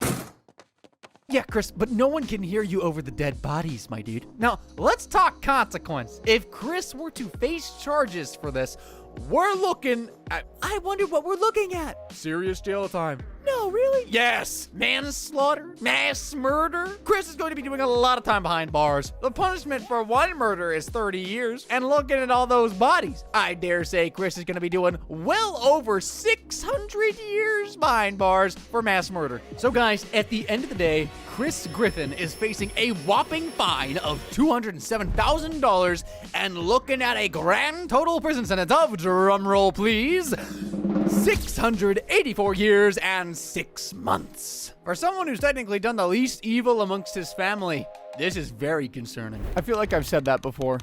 Anyway, we can't leave Peter's friends out of this. They're criminals too. So let's start with Cleveland Brown. Sure, hanging out with Peter Griffin could corrupt an angel, but let's be real. Cleveland Brown isn't even trying to be one. Don't let that mustache and soft voice fool you, folks. This guy's going straight to the slammer, and honestly, it's about time. Kicking off the list is Cleveland totally forgetting about his stepson Rollo, and boy, does that negligence cost him a whole lot. Yeah, Cleveland isn't winning any Father of the Year awards anytime soon. In the episode Fat and Wet, Cleveland impulsively decides to buy a swimming pool. The only justification I can give this is that maybe he was going through a midlife crisis. He shows off the new pool he bought, but things spell trouble when Rollo almost gets into the pool. Rollo! What did I tell you about getting too close to this pool? Calm down, Donna. The boy's just trying to have some fun. Don't tell me to calm down. I told you I think this pool is dangerous. It's like now we've got 2 loaded guns in the house. Okay, it's nice to know that someone had tried talking sense into Cleveland, but let's be real, it's Cleveland we're talking about. Listening to advice isn't exactly his strong suit. When Donna heads out, she gives Cleveland very clear instructions. Will you keep an eye on Rollo while I run to the store? Make sure he stays out of the pool. Cleveland. Cleveland, do you hear me? Nana, isn't the answer obvious? I mean, the dude is all relaxed and chilling with his floaties. She leaves, and of course, it doesn't take long for disaster to strike. Oh, he sees an opening and he takes off. Help! I can't swim! Somebody help me! But no, that's not the worst part. Oh my God, no! They're doing another season of The Bachelor? Dude, what is wrong with you? A kid just drowned right next to you. Rollo's body surfaces back to the top of the pool and floats to Cleveland. You think that's where he'd finally realize what happened. Well... Wait a minute. I don't remember buying a coaster shaped like a dead kid! Rollo, my angel! Oh, can you hear me? Oh, God, if you die, I am never getting laid again! Cleveland tries all he can to bring Rollo back.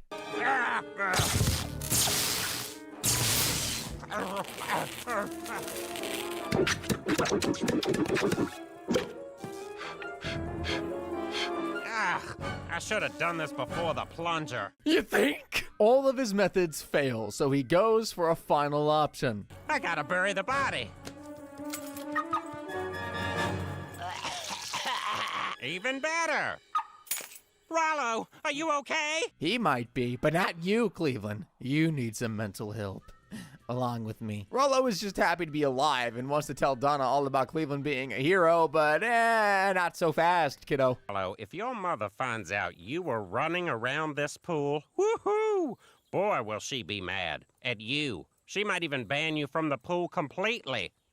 A hero and a genius. Well, what can I say? This hero and genius would be charged with negligence and child endangerment. This is for failure to act in a responsible manner when he was supposed to be supervising Rollo. He'd be facing 2 years imprisonment and a fine of $10,000. And that's how we're starting this video off. As we go on, the crimes get worse and worse. Cleveland then absolutely messes up when he decides to teach Junior how to be a tough kid. A lesson that goes horribly wrong. It all starts in the episode Skip Day when Junior is given an award for being the only student to show up in school on Skip Day. That should be a mark of academic seriousness, and any parent should be proud. Well, not when that parent is Cleveland. Look, Junior, you know I think you're a great kid. Thank you. Quiet. But if you want other people to respect you, you can't always blindly follow the rules. But rules are our friends. Well, if you want any real friends, you better start standing up to authority. And so, in Cleveland's twisted way of parenting, he decides to tutor Junior on how to become tougher. I want you to be a renegade. Okay. See, that's exactly what I'm talking about. Don't say okay to everything. Sorry. And don't say sorry all the time. Okay. No! Oh, forget it. Just go to bed. Of course, Junior is struggling to keep up, and Cleveland, his patience is running thin, decides to speed up his son's learning process. Here, chug this beer. I'm not 21. Plus, I'm on allergy medication that shouldn't be mixed with alcohol. But if you say so... Brother, I am face-palming so hard right now. Who do I even blame? Cleveland for being such a jerk of a dad, or Junior of having no spine of his own? But whose fault is that? Junior gulps the beer and, surprise, surprise, he ends up in a hospital bed. I'm sorry. We did all we could. He's dead. Junior, please don't leave me. Okay. Ah, you're hopeless. Cleveland will be facing charges for child endangerment again, or reckless endangerment, for knowingly giving his son something that could harm him, especially since it resulted in hospitalization. The penalty for child endangerment will have him paying a fine of $10,000 and 2 years imprisonment. But for also supplying a minor with alcohol, he'll be facing another fine of $5,000 and a year behind bars. So in total, that's 3 years and $15K. In the episode Field of Streams, Cleveland takes things way too far by breaking into the school to steal back his old jersey. That's right, he risks a felony charge, all for a dusty piece of fabric. Cleveland decides to visit his alma mater to only be disappointed by what he finds. Look at this place. The bleachers are covered with racist, occasionally hilarious graffiti. I'm surprised the team can even play on this mess. Oh, no, there is no team. When Wally became principal, he disbanded the baseball program. For someone who was the school's baseball star during his time, Cleveland decides to do something about it. Wally, this school needs a baseball team. Can't afford it. Not with the popularity of the math club and the Fluffers, my a cappella singing group. What if I could raise the money before the season starts? Why not? I'd love to see you raise $5,000 in a week. And at this point, I gotta ask, does Cleveland really care about the baseball team, or is it just for his ego? Anyways, as I'm pretty sure the saying goes, put your money where your heart is, so Cleveland decides to raise money.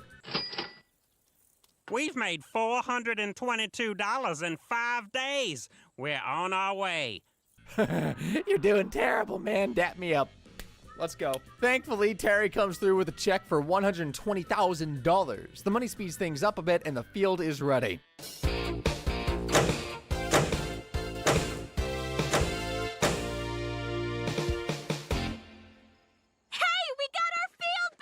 You get the hell out of here. Now Cleveland steps in as head coach and decides to have Cleveland Jr. join the baseball team. But his son is not the athletic type.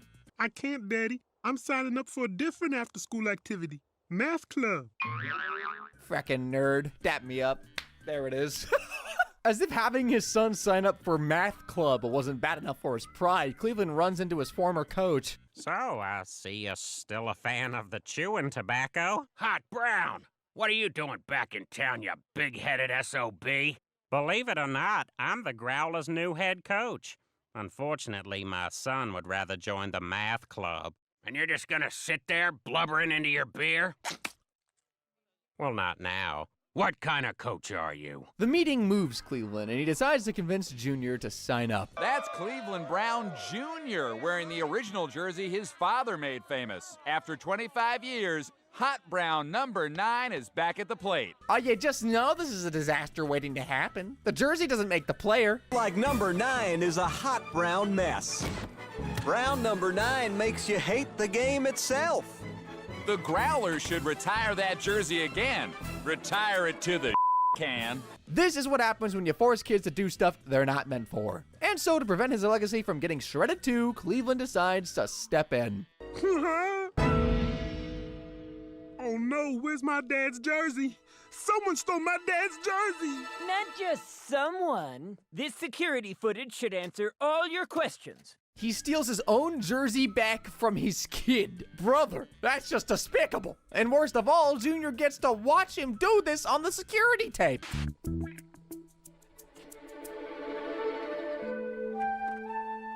Hey, what are you watching? The Cleveland show? Ba-da-ba-ba-uh-oh. Was it really worth it? The legal trouble Cleveland's gonna be dealing with is not cheap. For breaking and entering, he'll be facing 1 year in jail and a $4,000 fine. Then for stealing the jersey, which is basically theft, he'll also get 3 years behind bars and a fine of $2,500. Add it all up, and Cleveland will be facing 4 years in prison and $6,500 for a jersey. That is mind-boggling. Next up on the list is Cleveland's many, many moments of public indecency. Now, sure, most of the time it's not exactly his fault. His house just keeps getting wrecked by his terrible neighbors. What the hell? No, no, no, no, no, no! Hey, Peter, can you blow that towel rack down here? Thank you. What the hell? No, no, no, no, no, no!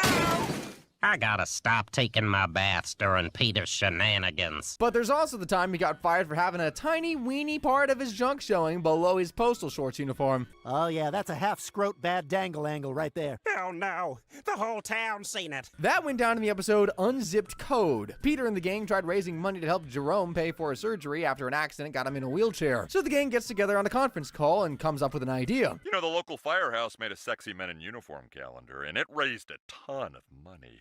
Don't tell anybody, but I heard not all 12 of those guys were from Quahog. Who would we tell that to? I don't know, I'm just saying. Don't.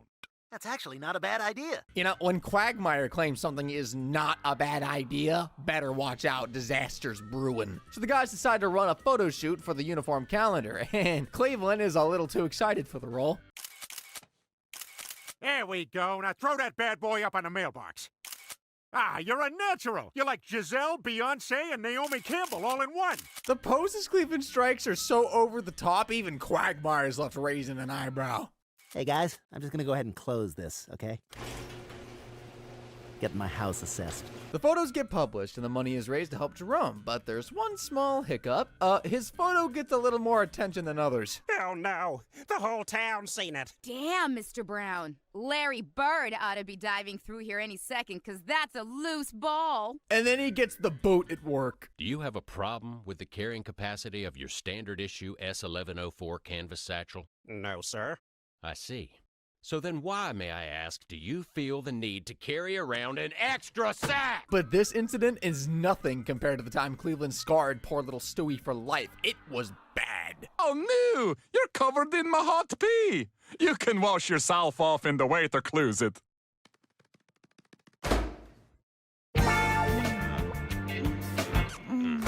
Doing this in a public restroom? Now that's beyond just being illegal. Ever heard of a motel, dude? Poor Stewie didn't just see something he'll never forget. He also had to hear it. You know, I can just wash it off when I get home. Why? What's in there? Oh, Oh, yeah. Oh. That's double the trauma. For public exposure, Cleveland will be facing 1 year imprisonment and a fine of $1,000, but with Stewie involved, it becomes exposure to a minor, a very serious offense, adding another 4 years and a $50,000 fine. So Cleveland's looking at about 5 years in prison and a $51,000 fine. After Cleveland moves in with Donna, he's determined to win over the kids and become the ultimate stepdad. So he pulls off a stunt so catastrophically dumb that it doesn't just ruin his chances with the family, it puts him on a collision course with PETA. So in the episode Dad Doggone Daddy Dance, Cleveland tries to bond with his new stepdaughter, Roberta. Roberta, congratulations on getting a date to the daddy-daughter dinner dance. I don't have a date. You do now. You have brought a cancer to our family. Sorry, Cleveland, you just gotta keep trying, man. Hey, Roberta, I know you're on the fence about going to the dance, but I thought maybe this would help you decide. Oh my God, are these real? Hell no. Just come to the dance. I ain't got your mama a diamond yet. Well, you didn't have to be so blunt, dude. Anyways, Donna steps in and Roberta finally agrees. That excitement quickly turns to horror when this happens. Hey, new stepdaddy, you are doing a great job. Now go get that cake.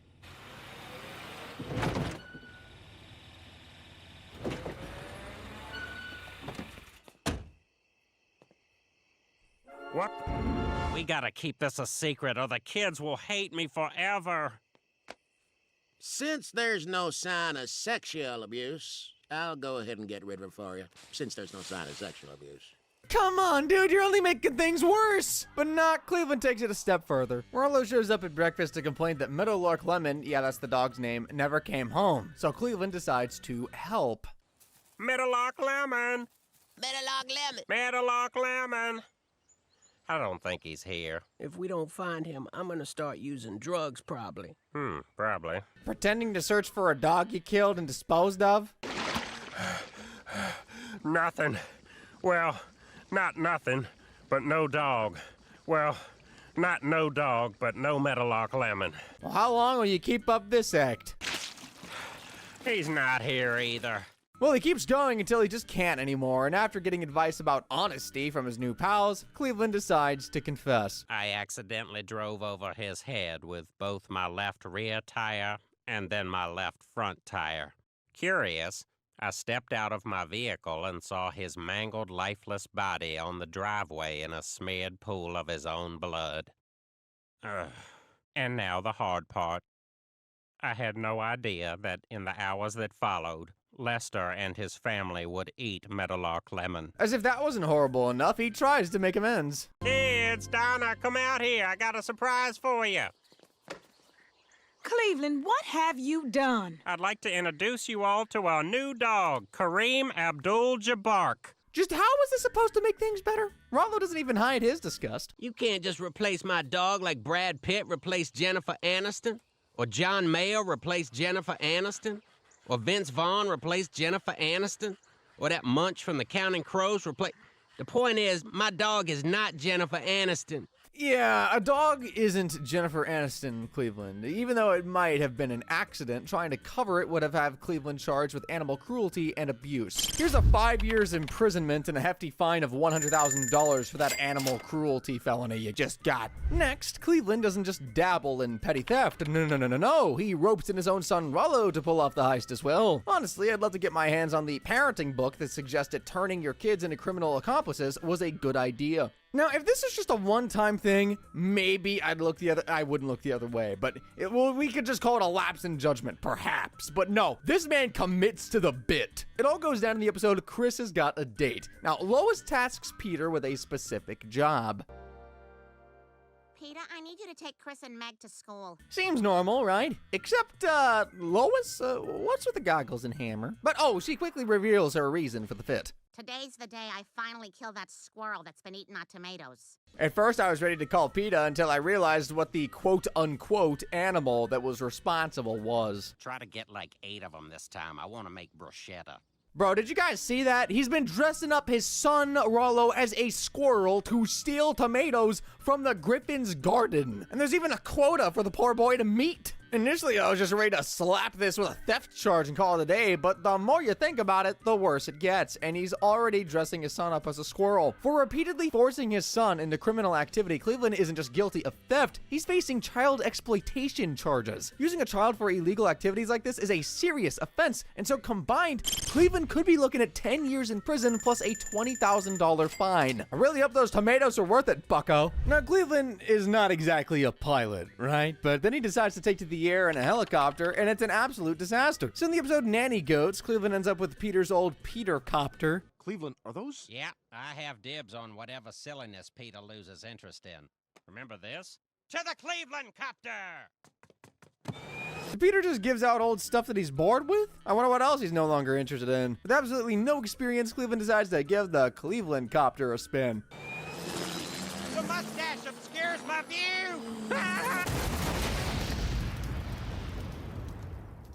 Dude, what if there was someone in that house he just blew up? The courts are gonna have a field day with this one. First up, reckless endangerment, because Cleveland behind the controls is essentially handing the keys to a toddler. That's like 5 years in jail and a $50,000 fine. Then there's destruction of property for crash landing into someone's house. Add another 10 years and $25,000 to the tab. Total, 15 years in prison, $75,000 in fines. Maybe just stick to solid ground next time, buddy. Hold on, guys. This is just half of the list, and Cleveland's already racked up $277,500 in fines and a 39-year prison sentence. For a pretty chill guy, that's a lot. And there's still more. This dude's got a whole other stack of crimes waiting to add even more years to his sentence. Honestly, at this point, it's not even shocking. Everyone on this show is just an absolute psychopath. And in some cases, I mean that literally. In the Cleveland Show episode, The Hangover Part Tub, Cleveland accidentally stumbles into a serious crime. Sure, it's accidental, but hey, ignorance isn't a get-out-of-jail-free card. Especially when, there's a body involved. So Donna's running for the school board and ropes the family into campaign duty because nothing says family support like forced labor, am I right? But to save her shot from being ruined by Cleveland's constant embarrassment, she gives him one tiny idiot-proof task. Cleveland, this election is very important to me. I found another waffle! Oh my God! Look, just behave yourself, at least until the election's over. Okay, that shouldn't be so hard, now should it? Well, Cleveland decides to pass the time by playing the Hurt Locker game with his friends, but then they add a new member. Franklin, the 49-year-old bankruptcy lawyer we just started hanging out with this week. Oh, hells yeah! I'll do it! Cleveland, you've really made me feel like part of the gang. I look forward to years of misadventures with you. Now, if you're wondering what the Hurt Locker game is, it's exactly as dumb as it sounds. Diffusing live C4 explosives inside a cardboard box. I got no idea why a full-grown man will be playing stupid, dangerous games like this. Plural, I should have said plural, multiple men. But it's their fun.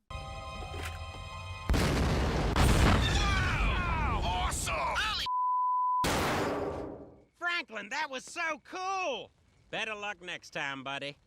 Franklin, do you copy? Nope, Franklin does not copy because you and your pals just blew him to bits. This would be a good example of what I was talking about when I told you to behave. Going to a funeral? Causing the funeral by blowing up some guy outside a bar. Even if the death was accidental, Cleveland's still going to face the full extent of the law. Intent is different from impact, and so he'd be paying a fine of $250,000 and facing 8 years imprisonment. But playing with explosives is not what anyone should make into a hobby. It's illegal and comes with a prison sentence of 5 years. So in total, that is 12 years imprisonment and still $250,000 in fines for Cleveland.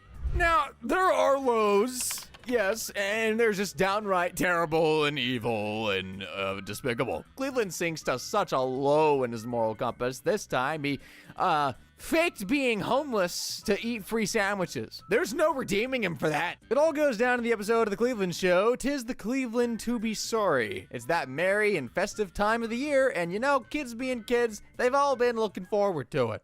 Here's my Christmas wish list. I would have put it on an iPad mini, but I do not have one. And I want a Gucci purse because I'm black or Italian. Who raised these little gift-demanding machines? Donna, of course, bless her gentle heart, decides to set the kids right. Nobody is getting anything for Christmas until they give something back. Giving back. This year, we're all volunteering at the homeless shelter. Pass. Then you most definitely will not get that purse. And well, because you gotta be on Donna's nice list to get something for Christmas, 2 of the kids volunteer at the homeless shelter. And yes, Cleveland's included. That includes you, Cleveland. Hope they like yellow shirts, blue pants, and red thongs. Okay, that should already tell you that things won't go well, but it gets even worse, as it usually does. While helping out at the mission, Cleveland makes a shocking yet appetizing discovery. I'm so hungry I could eat a sandwich meant for a peasant. Hand pain! Hey, those sandwiches were donated by the finest restaurants in town. They're for the homeless. Don't do it, Cleveland. You're a chill guy. Don't do it. He does it. That didn't even take 5 seconds.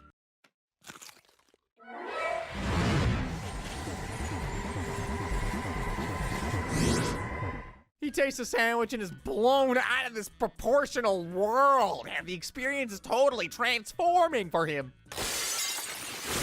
Wow!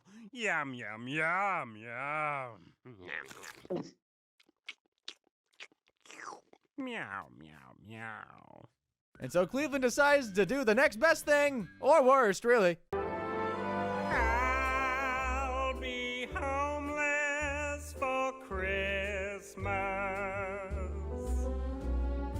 It's the life for me. Donated food fight! He disguises himself as a homeless person and begins to get his heart's desire, free sandwiches. But he keeps up the act and, well, he takes more than just free sandwiches. Stealing toys for my 2 boys and girl, and flu vaccines for free. No, that wasn't the worst of it. Donna and the kids have no idea what he's been up to. Junior, we're off to Grundle's. I really do wish I could come, but they're short-handed at the shelter. That's okay. The kids and I will be fine. You're doing a great thing. Wow. Proud of you. Tickles. Oh, no, Donna. Wait till the truth finally comes out. Now it's time for our Christmas Angel Award. This year's winner was nominated by his wife for his work at the Stool Bend Shelter. That's where we are. Cool. Desk lamp, give it to me. I need that. Okay, such a loving and supportive wife. Now, who could that Christmas angel be? Hey, look. I'm on TV. Give me that camera. I'm homeless. I want it. Cleveland, you're pretending to be homeless? Yes, but I've continued to wash down there. Yep, the truth is finally revealed. Watch all you want. Cleveland, the stink of fraud and despicable ain't leaving you. Cleveland pulled the proper con job, deceiving everyone with his act. Faking homelessness and scamming a charity org. Yeah, that's definitely fraud and a very serious offense. Cleveland will be facing 15 years in prison and a fine of $10,000. Now, for all the times this dude has helped Peter commit crimes, he's guilty of aiding and abetting. Sometimes it's a petty act, but this one time, they took it further. It all goes down to the episode Joe's Walking on Air. After Peter and the gang start their men's club and everyone's dancing and having a blast, well, almost everyone. What's the matter, Bonnie? Don't you want to dance? Oh, it's okay, Joe. I don't mind sitting here with you. What I mean is, I don't want to hold you back. Don't be silly, honey. It's just as nice watching other people have fun. But then things get a lot more awkward for Joe after he overhears Bonnie's phone call with Lois. So Joe decides to hit up the doctor, and what does he get? A shiny new set of legs. Gentlemen, I give you the new Joe Swanson.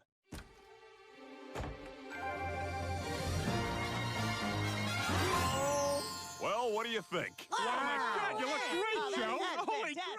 Yeah, Joe's walking again. But soon those fancy new legs go straight to his head. Oh, this is great! I feel so alive! Come on, ladies, kick your high heels off and get moving! You guys are a disgrace! But oh boy, it gets way crazier. Dojo! Joe, we don't even know what a dojo is. There's no mercy in this dojo! Joe, why don't you take it down a notch? No mercy! Then the final straw hits. I realized over the last few days, the only reason I hung out with you guys is that I was crippled and you were lazy. I decided it's time I got some friends more suited to my status. But Joe, we've been friends for years. Hey, we all make mistakes. Come on, dudes, let's go exercise! Exercise! Yeah! Joe dumps his friends, and now the guys are just sitting there wondering if maybe giving Joe new legs wasn't the best of ideas. I tell you, those legs have turned him into a complete jerk. It's like giving a monkey the keys to an amusement park. How is that? How is what? How is it anything like a monkey having the keys to an amusement park? I don't know. You want to answer that, Peter? Don't call me on this stuff, all right? I'm just go with it. Support me in these moments. I'm hurt. I lost my buddy. You lost a buddy, but now you lost a wife. He leaves his wife, and the gang decides that enough is enough. There's only one thing that can be done to save the situation. We're gonna break your legs, Joe. Come on, guys. Get him! And what happens next is just absolute madness.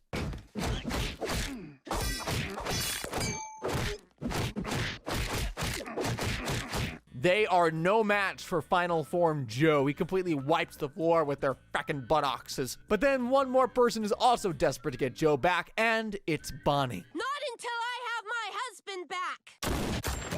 My perfect ass! Damn it! Just give me the gun! I'll do it myself!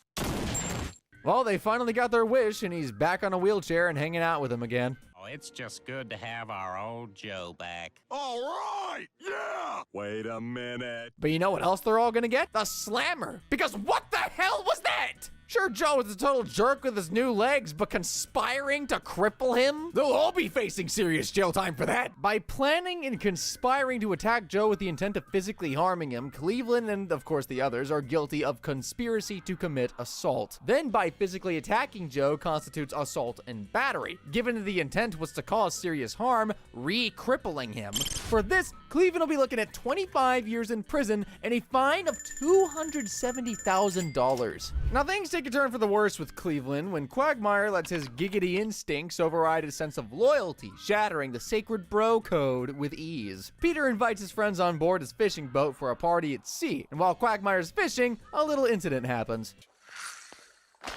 Oh, sorry about that, Loretta. Hey, can I have my fish back? Oh, you're gonna have to reach into the cookie jar. Well, I can't just, you're my best friend's wife. Reach into, all right. Yeah, you go in and get that. Show that fishy who's boss. Wait, what? Loretta? Well, we'll, have to do this again sometime. You name the time and the place, little neck. This dude just arranged to hook up with his best friend's wife? Nah, but then again, it's Quagmire. There's no limits with him, truly. Later, Peter and Brian rush to Cleveland's house after hearing screams, and what they find is truly troubling. Holy crap! We should go. Peter, that wasn't, You know, for a large, heavy-set black guy, Cleveland's got a cute little white ass. That wasn't Cleveland. It was some white guy. What was that? Shut up and put some more of that sugar in my bowl. Man, this is just all shades of wrong. But then Peter and Brian decide that the last thing in the world they should do is tell anyone about this. We've done everything in the world. So I guess the only thing left to do is tell you that Loretta Brown is having an affair. Good Lord! No. Oh, God, I'm screwed. Nah, dude, you just screwed your best friend's wife. But good for you, they didn't see your face. Peter volunteers to tell Cleveland since, well, he has experience with delivering bad news. Brian and I walked into your house, and she was with some guy going, bam, bam, bam, bam, bam. Peter, maybe... Hey, hang on, I'm not done. Bam, bam, bam. And then she's all, oh, yeah, bam, bam, bam. You want to take it from here, Bam Bam? Bam, bam, bam, bam, bam. You want to take it from here, Emerald? Bam. So that's what we're dealing with here. Any thoughts? Ah, man. Where's the emotional intelligence and sensitivity? Ah, who am I kidding? It was never there to begin with. Things get twisted when Cleveland calmly questions Loretta over the affair. She angrily responds that she needs a real man, but hearing this, Cleveland apologizes? Apologize? I cheat on you and you apologize to me? Cleveland Brown, you are pathetic. I disagree, but I respect your candor. Goodbye, Cleveland. Loretta, of course, kicks him out of the house in disgust, and Cleveland shows up at the Griffin's house. The family try to make Cleveland comfortable, and Peter believes what Cleveland needs is a revenge lay, so he decides to ask the one person who's good in that department for advice. Oh, God. Huh, sorry, guys. Let me throw something on. Peter, look. Holy crap, that's the tattoo. Yeah, that's the tattoo they saw on the dude that was with Loretta, and they all piece it together. Peter and Brian immediately spill the news to Cleveland, but... Quagmire slept with Loretta? Oh my God, Cleveland, I am so sorry. I can only imagine what you must be feeling right now. It's okay. It's okay? It's okay to be betrayed by your wife and best friend? I cannot stand this dude at this point. There is nothing okay about that, and Lois tells him that. You don't have any passion. Sometimes a woman wants to see her man be a man. You gotta push back a little. You gotta get a little rough. Oh, God, Peter, hit me. Yeah! Ow! How did we get here? Anyway, Peter tries to get his friend to feel some passion and taunts him. All right, Cleveland, if this doesn't light a fire in your belly, nothing will. Hey, look at me. I'm Quagmire. I had sex with your wife. Giggity, giggity, giggity, giggity. Those are so his mannerisms. Okay, I think I give up. But not Peter. A little twist of the knife finally gets the desired result from Cleveland. I'm not Peter, I'm Quagmire. And I'm doing you, Loretta. What the hell? Oh, you like that? Yeah, much better Peter, than Cleveland. knock it off. Yeah, you sweet thing. Glenn Quagmire, you're dead.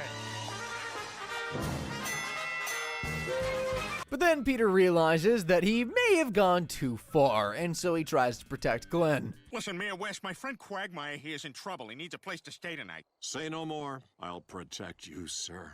It is my job. I guess Peter's the best kind of friend to have. No. But then Mayor West's lunacy soon proves too much for even Quagmire. I've failed you. Yeah, this is kind of creeping me out. I'm gonna go. Take this for protection. What the hell's this for? When the time comes, you'll know. Quagmire returns home and calls Cleveland to apologize, but nah, buddy, Cleveland isn't just looking for an apology. Let's talk this thing through.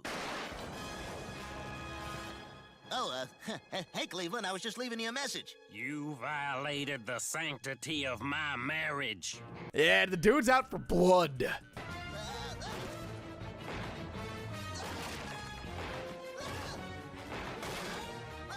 But when he finally has Glenn at his mercy, he just can't do it. Oh, this is awful. Somebody stop them. Do something. Yeah, not everyone can murder someone in cold blood even if they slept with their wife. It's just not who they are. Oh, I can't. It isn't in me to cause harm to anyone, no matter how much someone has harmed me. I'm sorry, Cleveland. Peter, though, has one final trick in his bag. Cleveland, I think this beautiful woman would like to say something to you. You told me this was Lois's intervention. Come on, man, did you have to do that? But instead of reconciling, it goes the other way. This marriage is over. Well, that's just fine, Cleveland, because I am through being your wife. Okay, I know Cleveland was the one who was hurt in this episode, emotionally that is, but he ended up doing some physical damage as well. He'd be facing charges for his crimes, obviously, plotting to kill Quagmire and assaulting him with a deadly weapon, which comes with a penalty of $150,000 and 15 years. There's also the additional fine of $50,000 and a 3-year jail term for damaging Quagmire's property. Also, the crime of attempted murder, which Cleveland will be getting 20 years in the slammer for, and a fine of $25,000. Add that all up, 38 years imprisonment sentence, $225,000 in fines. The next crime that'll send Cleveland to the slammer is when he teams up with Donna to wreak havoc, like a superhero couple, but of course, it comes at a cost. In the episode Hot Cocoa Bang Bang, Cleveland shares the story of how he first fumbled his chances of getting with Donna. Anyone, I'll marry anyone who helps me. No towel. Guess I'll just wait for my feet to dry when I get out. Watch my red kids? No, not my problem. This dude seriously chose to keep his new kicks dry instead of helping Donna, who was in desperate need of help. Honestly, I'm not even surprised. Anyway, this inspired him to write a comic book, Waterman, and 25 years later, he has a new dream. And so, Waiterman was born. Which is why, for our summer vacation, we're going to debut Waiterman at this year's Comic-Con in San Diego. Okay, Comic-Con sounds like a good idea, but then as the family arrive at San Diego, it's Donna's turn to meet with something from her past. Oh, God. No! Mom, that's you! Damn. Yep, turns out Donna used to be a hell of an actress, and her former director was screening the film, a discovery that horrifies her. I'm going to get that screening canceled.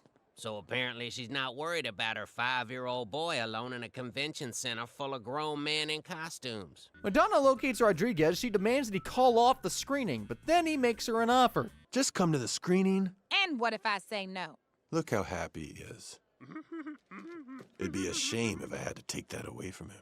So you think just by making my husband's dream come true, I'll do what you want? Yeah, that's kind of how the industry works, Donna. All right, I'll be there. Super! So Cleveland actually believes his Waterman is getting turned into a movie, not knowing he's just being used to get to Donna. When he shows up at the screening, he cannot believe his eyes.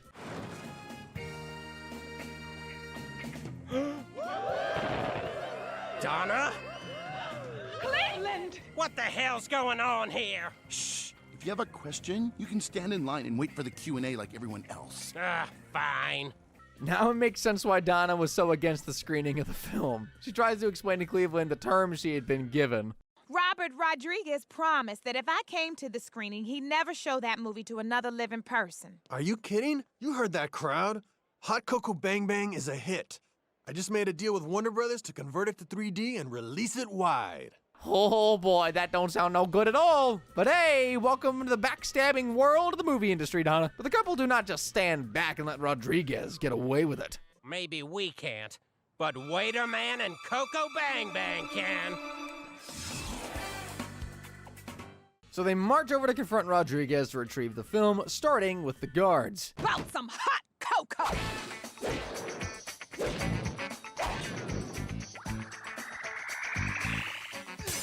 After taking out the guards at the door, they catch Rodriguez just as he's leaving, and a hot chase commences.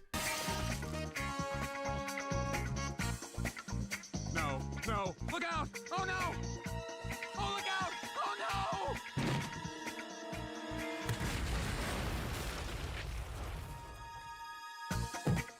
Okay, what's going on? Exploding tomatoes? Oh boy, it gets even weirder though. I know he ain't trying to mess up my throat. That's from the movie. They finally catch up at the train station and tackle Rodriguez and take the guitar case containing the film. But now Rodriguez isn't letting them just walk away like that, and that's where the real crazy happens. Mátalo. Press 1 for English.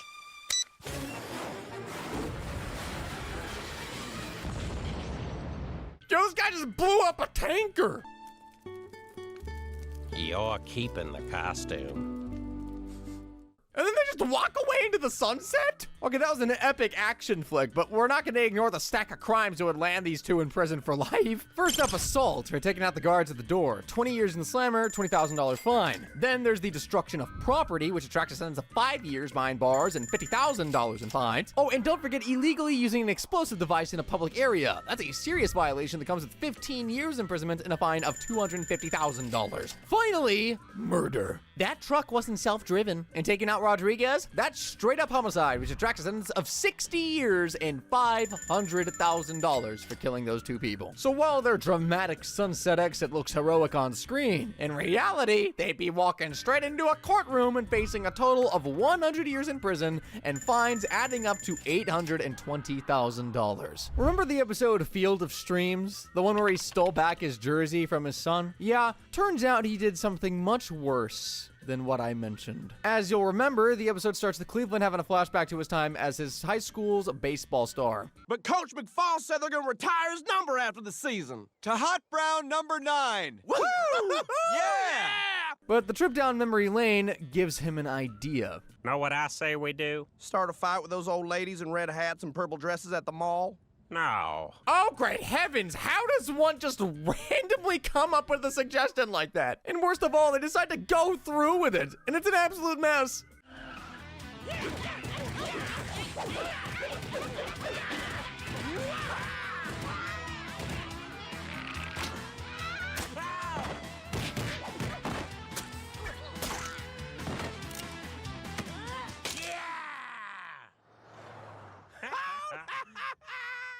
Other than this being aggravated assault on old women, they frickin' murdered some of them too. Aggravated assault is going to fetch Cleveland 15 years in prison and a fine of $150,000. Counting the number of old women he brutally beat up, he's looking at about $3 million in fines and 300 years in jail for that. Then, for straight up killing some of the old ladies, Cleveland will face a sentence of 150 years in prison. Sum that up, he's getting locked away in total for 450 years and paying $3 million in fines.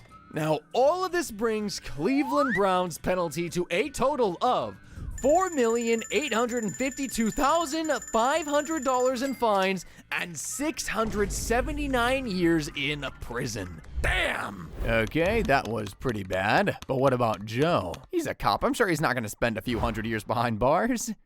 Right? Joe Swanson, the heroic cop who dedicates his life to protecting the inhabitants of Quahog and stopping only the vilest criminals in their tracks. He's literally committed tons of horrendous crimes, which I'll be punishing by the real-life laws of Rhode Island and ranking in sentence length order for you. When Joe's not at work, he can normally be found drinking with his buddies at the Drunken Clam, or, pulling over people driving drunk. Brian? Hey, Joe. How's it going? Pretty good. You were doing a little swerving back there. Yeah, well, me and the boys were just, Whoa, you're off the meter, Brian. You're under arrest. Oh, come on. Move it! And one of you guys all right to drive? Yeah, I can do it.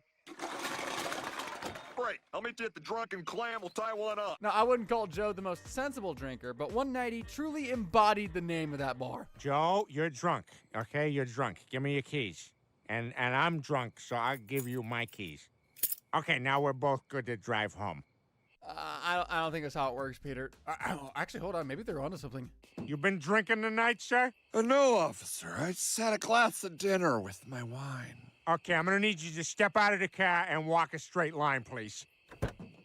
Oh, no, they're just that drunk. He's lucky he only got caught by Peter. Had a real cop pulled over Joe and breathalyzed him, he'd be jailed for 12 months. Plus, he could be banned from driving for years. But how is he able to drive anyway? He's supposed to be paralyzed from the waist down. I don't get it. Give me answers, Family Guy. I thought Joe's DUI was the worst we'd ever seen him drunk, but then I remembered that episode where he became so intoxicated he actually broke into Peter's work and stripped down to his birthday suit. Quagmire has just returned from his vacation and tells Peter he smuggled back some fireworks in his butt despite them being legal. That's how he gets his sick kicks, I guess. The guys have some fun with the dangerous explosives, but dumb old Peter playing with fireworks means he's guaranteed to lose at least multiple body parts. I took 10 M80s and stuck them all together. I call it Peter Griffin's bunker busting mega ultra super.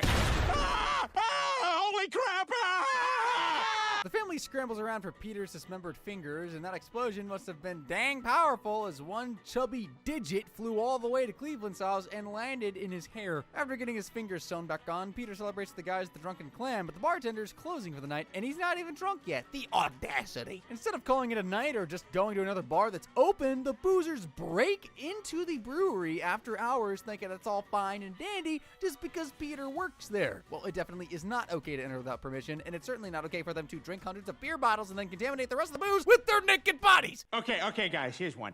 If you were God, who would you strike down first? Deborah Messing. I find her insufferable. There's no way at least one of them didn't fart in there, man. This beer is extra bubbly. While it was all Peter's idea to trespass into the brewery, Hey, what do you guys say we take this party on the road? Joe wasn't forced to go, and there's no way he didn't help polish off all those beer bottles. That means he can be charged with trespassing and theft. Both crimes are punishable by a year in prison, so that's another 2 years for Joe that he'll be spending in the slammer. How do you like your steak? Well done? Medium rare? Would you like a side of bullets to go with it? Probably not. Peter's supposed to be visiting the doctor for a health checkup because just to look at him make him die of a heart attack at any moment. And that day it may be today because he's ditched the physical to dine at a steakhouse with his friends. The fat man chows down 17 16-ounce steaks and is about to burst. Joe feels the same, except he's barely eaten one. The rest of the table mocks him for being such a wuss, and when they won't stop pestering him to finish his steak, the guy snaps. Joe? No. I said I'm not hungry! Where is it now, huh? Where is it now? Easy, sailor. Easy. Put the gun down, Joe. Yeah, nobody's judging you, man. It's cool. I'll just put this back in your purse next to your tampons. Pointing a gun at his pals doesn't only make Joe a terrible friend, it makes him guilty of unlawful display of a firearm, and he could be handed 1 year jail sentence for it. He'd also be charged with vandalism for the massive hole he shot into the table. That would lead to another year in the clink. Like, just imagine getting 12 whole months of your life stolen all away because you broke a dang table. The police play an important role in the functioning of society. They aren't some club you can just walk up to and join. That is, unless you're best buds with a negligent officer. Joe arrives at the Drunken Clam after a long day of badass cop duties like refilling shelf paper and looking after the office gerbil Lieutenant Nibbles, who by the way outranks him in the force. When he leaves to attend to another degrading job, the guys wonder if Joe is truly happy doing this kind of work. The next day, Peter's having car troubles and catches a ride with Joe. An incoming dispatch call informs him of a possible drug deal nearby, and Peter persuades him to check it out instead of doing his normal boring jobs. The two of them swoop in on the house and are supposed to wait for backup, but Peter gets way too carried away playing cop. Nice try, scumbag, but I got your squishy drugs right here. Uh-oh. I love how he doesn't even look disgusted, just mildly disappointed in himself. Later that day, Joe picks up Peter and allows him to secretly accompany him on duty again. The pair cruise around Quahog, feeling like the coolest cops ever, and foil a bunch of crimes using Peter's super realistic disguises. Joe shamelessly steals all the credit, and after getting blackmailed by Peter, he invites his buddy along for one last bust for old time's sake. The last race went well, but Peter being the smooth-brained oaf he is, it is inevitable that something will eventually go wrong, and that day is today. Am I getting the rubbish? Peter, put the gun down! On the floor, punks! Everybody dies! Ah! My already irritated eyes! Joe calls for backup, but there's no time to wait around as Peter's already getting beat up with vaping accessories. So he wheels into the store and uses his awesome combat skills to kick the criminals' asses with just the strength of his upper body. Yeah, he works out alright. After realizing he fought this one all on his own, Joe feels really proud of himself for once. But allowing any non-officer, let alone a dangerous half-wit like Peter to accompany him on duty is clearly negligent behavior. So there's no way Joe's not going to be serving at least 4 years in jail for first-degree reckless endangerment. Dozens of innocent pedestrians could have been spotted on the pavement by that moron waving his gun here and there, and everywhere. If that doesn't diminish the pride he felt at the end of the episode, I don't know what will. Quahog cops don't make tons of money, so when Bonnie finally gave birth after 7 long years, Joe was desperate to pay off the medical bill. Susie Swanson has just been born. The arrival of his beautiful daughter should be a happy time for Joe, but he's too worried about the $20,000 hospital bill that he cannot afford. Not being able to pay my child's hospital bill somehow makes me feel like less of a man. Why the hell is he getting his diaper changed in full view of Cleveland's house? Joe uses a loan shark to pay the hospital bill, but now he needs $20,000 to pay the loan shark back, and there's only one way to raise that amount of money in such a short amount of time. Wow, Peter, I gotta say, this lemonade stand was a really good idea. It's selling really well. That's because it has my secret ingredient in it. Vodka. Okay, I was totally expecting him to say pee there. As the lemonade stand clearly isn't going to work out, Joe tries to raise the money by opening an exotic massage parlor, but the women at Quahog have absolutely zero interest in getting touched by any of these guys, especially that pervy-looking one on the far left. Oh yeah, just what I need, to be rubbed down by a big fatty, an old black guy, a cripple, and a pervert. Raising the money himself obviously is not going to go well, so Joe turns to Lois's filthy rich father, Carter Pewterschmidt, for help. He gets the cash out for Joe, but there's no way this greedy tycoon fricker is going to hand over even a single dollar. In about an hour, I'm gonna piss away 20 grand. Because Carter selfishly drank away the money he needed, Joe gets beat up by the loan shark's minions. They'll be coming back soon, and desperate times call for desperate measures. This means Joe and the guys will have to rob stingy old Carter. They plan the heist for Saturday, the Pewterschmidt's annual bring all your cash and put it into our safe party, and considering the long guest list, there could be as much as $40 million in the vault. That's like $10 million each, more than enough for Joe to pay back the loan shark, and just about enough for Quagmire to produce his own movie. Peter is so excited to get sweet revenge on his jerky father-in-law for the first time in 20 years, and while Joe monitors the mansion from Spooner Street, he, Quagmire, and Cleveland execute the heist. Looks like I'm just gonna have to cut through it. Good thing I brought Reese Witherspoon's chin. Penile identification required. Let me handle this. That's amazing. How the hell did you match it? Oh, I didn't match the shape. I just stuck it in there and broke it. What is the most unattractive male first name in the English language? Keith. Joe tells the guys to grab the dough and get the hell out when Lois suddenly storms the very obvious surveillance van parked outside her home. She tries to talk Joe out of robbing her father and warns him that he'll get caught and will go to prison. That's a risk that Joe is willing to take, but Lois still pleads with him to think a little Susie. You can't watch her grow up from jail. You'll miss running after her as she learns to walk. I mean, riding bikes with her as she... I mean, dancing at a wedding. Look, my point is, you know what you're doing is wrong. Not Lois trying so hard not to offend Joe when he's literally trying to steal $40 million from her inheritance. Joe calls the heist off for the sake of his baby girl, but he does get the 20 grand in the end after Lois asks her father for money to hire a divorce lawyer. Lois? You're joking, right? Lois? Ha ha! Well, Joe never actually stole any money from Carter. Simply attempting to is enough to get him charged with burglary. And a conviction would mean 5 years in jail. But, I mean, at least he'll have his friends to keep him company. That's half of Joe's disgusting crimes down, and the cop's sentence has almost soared past a whole decade. If those crimes didn't make you think Joe should have his police badge immediately stripped from him and set on fire, just wait for these next ones. They're insane. Halloween is the season to scare, and Joe once pulled a prank so utterly terrifying on Quagmire that I'm surprised it didn't turn addict celibate. It's October 31st, and Peter tells Brian that every year his friends nominate one person in their group to be the butt of their awesome Halloween pranks. Glenn is hiding out at home, knowing his friends are onto him. It's not safe to leave the house, but he should be able to dash to the mailbox and back without getting pranked, right? Guys, be careful. This isn't my box. Oh, yeah, sure. And whose is it? It's mine. I'm Dick Pump, and I'd appreciate it if you hooligans didn't get your eggs all over my parcel. Sorry, I keep getting your mail, Dick. Hey, what's in there anyway? Embarrassing stuff. Whatever's inside, it can't be as embarrassing as the name Pump. There's no way that dude survived high school. Quagmire calms his nerves by doing what he does best, boning a chick. Wow, that was terrific, Jessica. It was good for me, too. Got you again, Quagmire. You said you were that waitress from Friendly's. I lied. You jerk. I didn't feel anything, but you did. Happy Halloween. Ladies and gentlemen, Joe Swanson, the prankster who went too far. As if tricking Quagmire into sleeping with him wasn't bad enough, Joe ambushes Glenn later that night with another sick prank. Gotcha! Ha! Hepatitis C! Joke's on you, I already got it. Meningitis! I'm a carrier. Gonorrhea! Patient 0. You're gonna have to do better than that.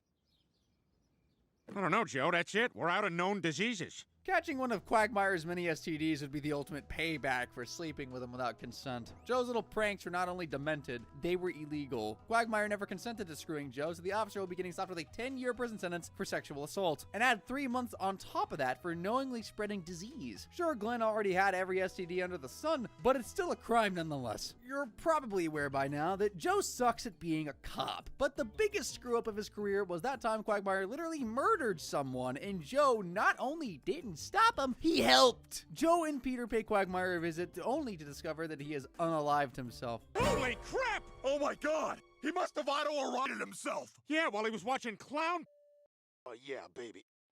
Oh yeah, baby. Dying while getting off to that is definitely in the top 10 most humiliating deaths on record. Joe checks Glenn's pulse, and he's still alive, barely. He's in a coma, and his sister comes to visit him in the hospital with her abusive boyfriend, Jeff. Through tears, she sings her brother a very concerning song from their childhood, hoping it'll make him feel better. Glenn, don't die from autoerotic is gonna go fishing with you. Childhood? Tomorrow, October 31st, 2000. Brenda's beautiful singing heals Glenn, and when he's discharged from the hospital, Jeff and Brenda stay the night. He's still recovering and needs plenty of rest, but he won't be able to sleep a wink with "I've never heard of anger management" Jeff in the house. He beats poor Brenda black and blue every day and night for 3 days. But Joe, an actual cop, won't do jack about it despite there being so much evidence of abuse. Quagmire stages an intervention, but Brenda won't leave Jeff because they're getting married and she's pregnant. Glenn's at his wit's end and sees only one option to protect her and the child. 3 of us.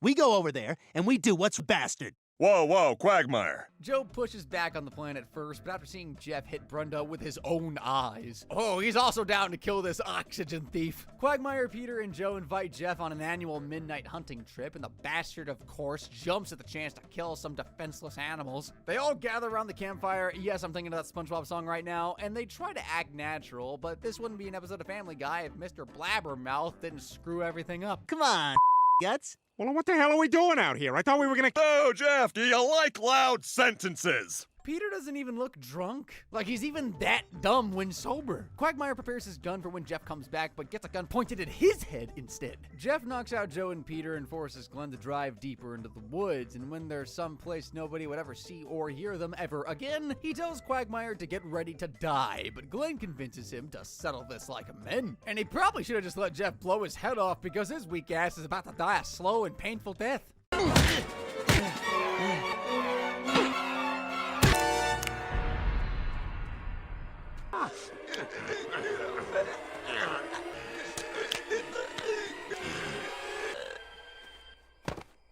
He's literally lying there like roadkill, and Jeff barely even has a scratch on him. Jeff starts digging a hole for Quagmire's body, but this creep is an experienced autoerotic asphyxiator. The hell? I killed you! Elf every day, you bastard.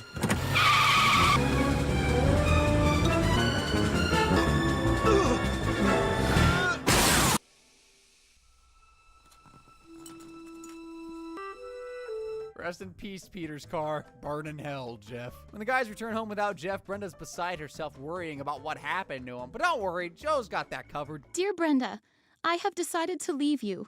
I'm too good for me, and you and our unborn child would be better off. P.S. If the cops Joe, Peter, and Quest night.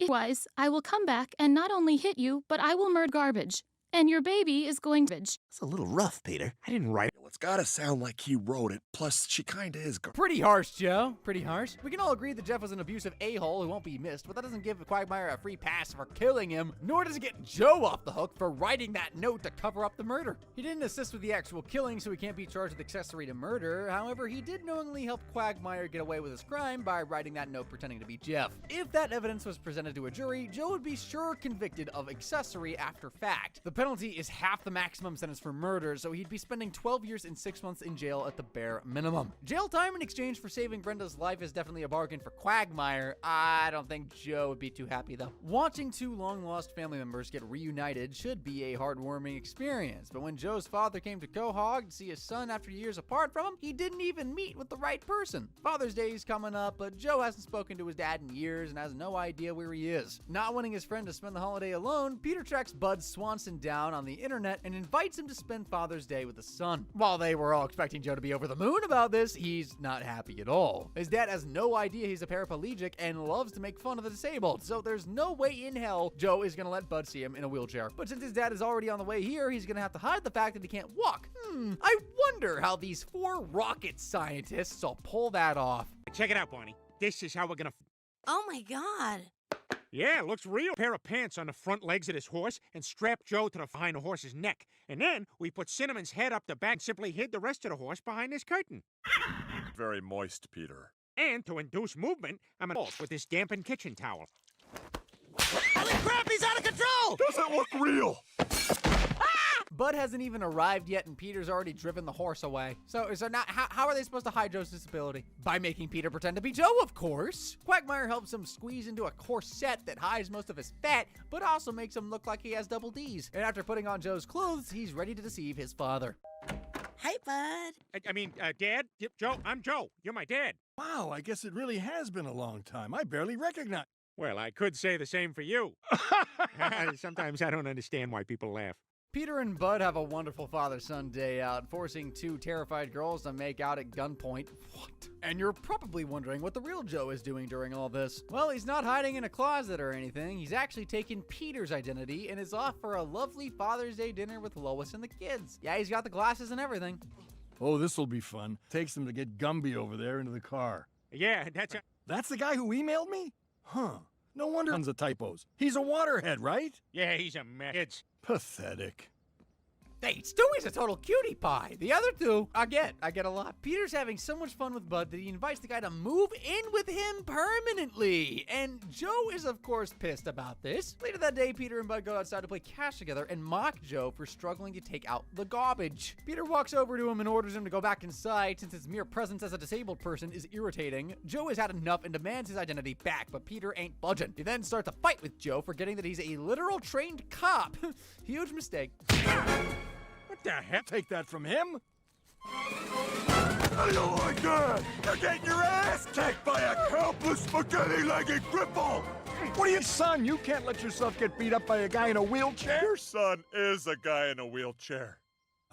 Joe takes off Peter's glasses, and only then does Bud hilariously realize who he is. His son explains that he was shot in the line of duty and kept it a secret out of fear of being made fun of. Bud replies that he only ever mocked disabled people because he couldn't stand the thought of someone he loved becoming one of them, and the 2 make up with a hug. But their father-son time will have to occur behind a visitation barrier, as Joe is now spending 20 years in jail for that brutal attack on Peter. So as a paraplegic with 3 dumbass friends and colleagues who don't respect him, life can sometimes feel pretty hopeless for poor Joe. In the episode Jolo, he reached his limit. The guys are checking out a billboard for Zesto pudding, and Peter thinks there's real food in the bowl. He's gonna prove to his nincompoop friends that he is right here. Peter, be careful up there! Is this... Peter! Pudding, but there is a kid up here.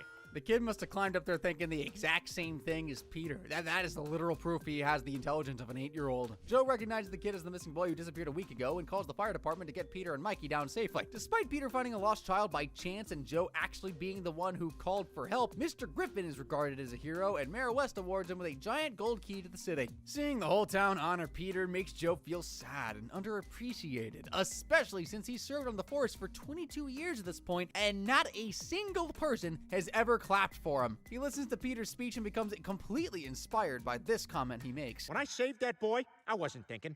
I just do. That's why he's had ringworm 11 times. He will roll in anything. Sure I did, Joe. I never stopped to think. That's why I've had ringworm 11 times. I will roll in anything. Joe decides it's time for him to stop thinking and just start doing, so he immediately quits his job, breaks up with Bonnie, and wheels away satisfied that he's become a new Joe. The next day, he takes the guys with him on a road trip to Niagara Falls, but the natural beauty is sure to be diminished by Peter if he acts anywhere near as gross as he does in the car.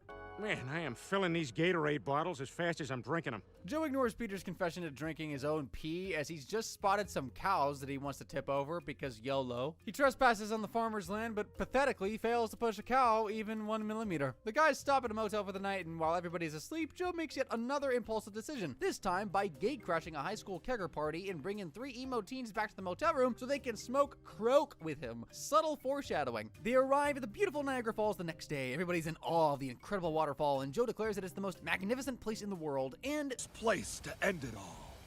Goodbye, fella.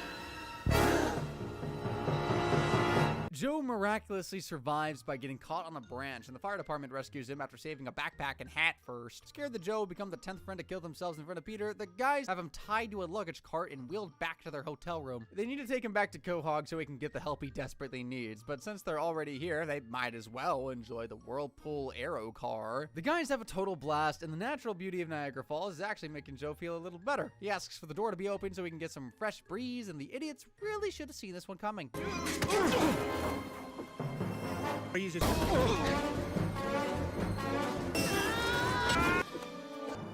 Peter, Quagmire, and Cleveland fall into the rapidly flowing water, and Joe tries to save them by reenacting everything he's ever seen in action movies.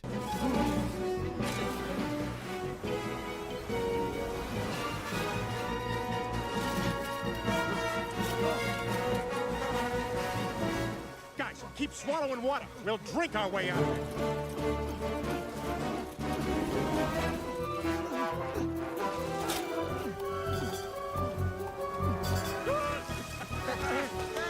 Ew. Don't worry, I gotcha. Wow, Joe can't even move his legs, but can still beat every single one of us in a real-life game of Temple Run. Seeing his friends almost die was enough to make Joe realize that his life really is worth living. Plus, saving them finally got him that applause he's been waiting his whole career for. Back in Quahog, Joe gets his job back and arranges for two guys to assault Bonnie so he can save her and be taken back. But when Tuesday comes, he forgets the whole thing. And what about Bonnie? How you... Well, I got a plan for that. I hired some guys to come to and assault her, and I'll come in and save her, and she'll be so to take me back. Joe, today's Tuesday. Well, poop. The new Joe committed several crimes in that episode. He trespassed on agricultural land to try and push an innocent cow over. That'll earn him 1 year in jail. We got the croak situation.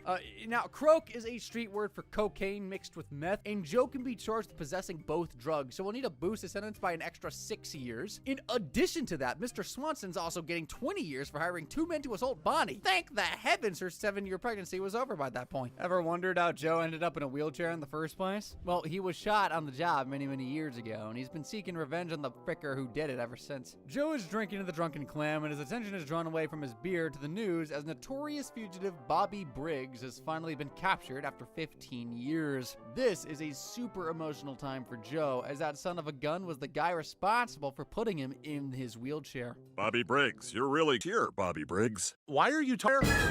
Oh, Joe Swansonson. My undercover cop. They'll put you away forever. Ready to spend them with an annoying voiced wife. He'd met Bob.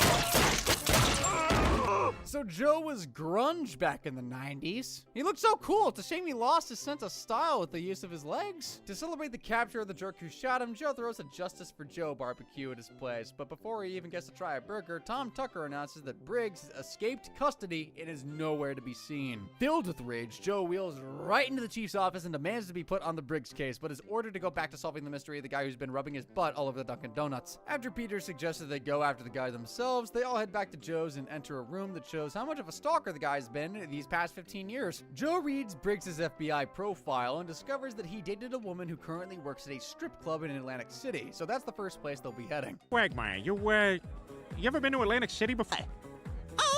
At this point, there has to be one of Quagmire's spawned in every city on Earth. Glenn telepathically finds out Bobby Briggs' address during a strip dance with his ex-girlfriend, and the three guys soon swoon in on a 2820 Ocean and pick the lock to apartment 2. They spread out and explore the filthy rundown home, and while Peter goofs off at the trash compactor, Joe finds Briggs tucked up in his bed. He points his gun at him, but being an experienced fugitive, he escapes through the window. The guys race to the roof and chase after Briggs with a shocking amount of athleticism on Peter's part.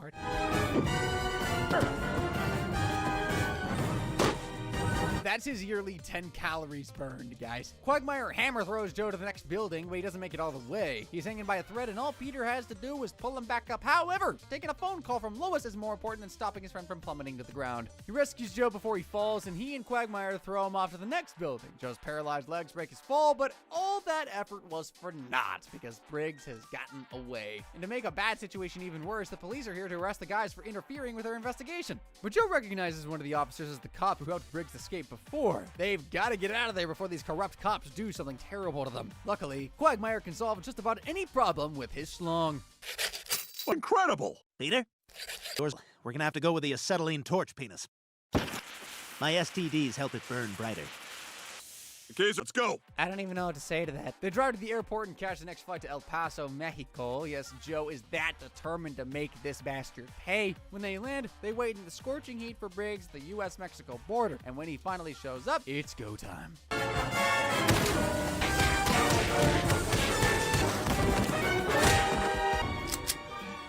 Bobby Briggs is about to finish what he started all those years ago, but Joe disarms him in the blink of an eye. Now he has Briggs' gun, and Briggs has nowhere to run. Is he gonna kill him or demand a heartfelt apology? You never know with Joe. I'm not married. 15 years for this moment, Briggs. Any idea yourself into a wheelchair? To have your wife look at you and parking. To board a plane early with the first-class people. All right, it's not all bad. But I'm not you. So what are you gonna... I don't arrest cripples. By the way, you're under arrest. Joe only wanted to cripple Briggs, but accidentally shot a major artery. Now he's dead. But at least he died in a convenient place to dump a body. Now, you may be thinking that this was manslaughter, but that's actually not the case. Bobby died from intentional harm inflicted by Joe, and that's what makes this a murder rather than an accidental killing. If the jury found him guilty of murdering Briggs, he'd be spending the next 25 years in the Stony Lonesome with a minimum life sentence for murder in Rhode Island. Oh, and an extra 10 years would be added on top of that for stealing the cop car. You know, after Quagmire cut their handcuffs to this. You probably thought Peter was the worst friend ever, but in the episode Old World Harm, Joe did something so evil and psychopathic, I'm genuinely worried that he might be a secret serial killer or something. Lois has finally saved enough money to go on a couple's vacation, and that same day, Peter gets busy with another one of his Darwin Award-winning shenanigans. To 1,000 and beyond! That's as high as he can count.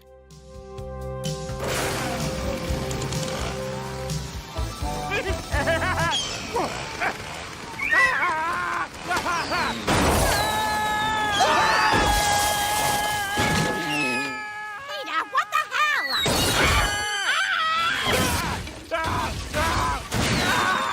Lois is already pissed at Peter for wrecking the house, but she's gonna be bloodthirsty when she finds out that he spent all the vacation money making that stupid DIY jetpack. However, Peter will live to see another day, as Joe has very generously allowed them to stay at his mom's condo in Florida. In the taxi to their destination, Lois is pleasantly surprised that her husband has actually managed to arrange a nice, normal vacation. But when they arrive, it doesn't take long for her to realize that she's in a frackin' retirement home. But soon the Griffins are enjoying being the youngest, healthiest people in the home. It's like everybody wants a piece of them. Before we harvest the organs of these two young meatbags, decide who gets what. So if you want a body part...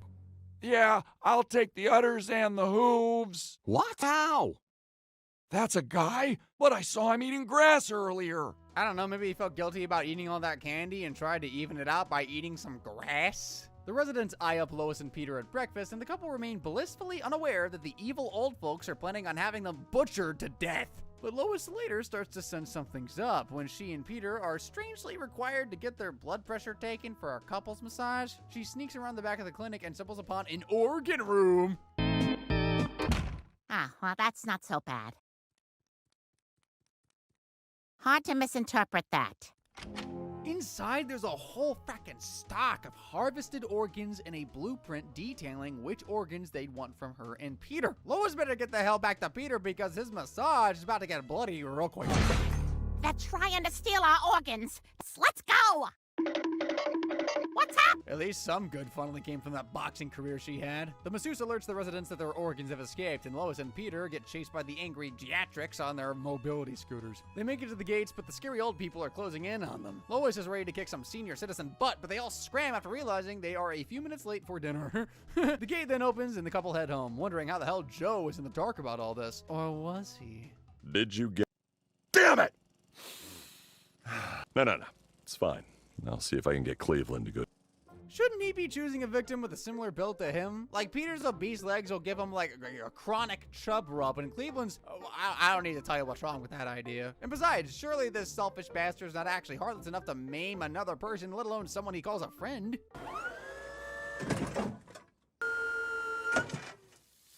Hey, bud, how was Florida? Well, all right. right, never mind. Legs don't technically count as organs, so Joe can't be charged with illegal organ harvesting. He can, however, be charged with arranging the dismemberment of Cleveland's legs. That would fall under the crime of mayhem and carries a 20-year sentence. Let's not forget that the sociopath was in on the plot to murder Peter and Lois. The penalty for attempted murder is 20 years, so that's 40 for the foiled double homicide of his own friends. If we tally up all of Joe's crimes, his total prison sentence comes in at 179 years and 3 months long. Alrighty, it's time for the main man himself. How long would Peter Griffin spend in prison for his many, many crimes? Can you even begin to imagine how long the characters in Family Guy would rot in jail if they were charged for their crimes? I'm getting a headache just thinking about it. And after binge watching Family Guy for, I kid you not, 100 hours, which honestly isn't that much considering how much content there is in Family Guy, I have documented a plethora of horrible crimes that'll have Peter Griffin in prison singing about his milkshakes for the rest of his life. Do it! My milkshake brings all the boys to the yard. It's better than yours. Damn right, I can teach you, but I have to charge. I'll be covering his offenses in order of sentence length, starting with stupid misdemeanors and ending with very gruesome and just downright evil acts of terror. Hearing the name Peter Griffin and the word in the same sentence sounds completely bizarre, but believe it or not, he did actually become one in the show. Peter loses his job and sees it as an opportunity to pursue his dream career.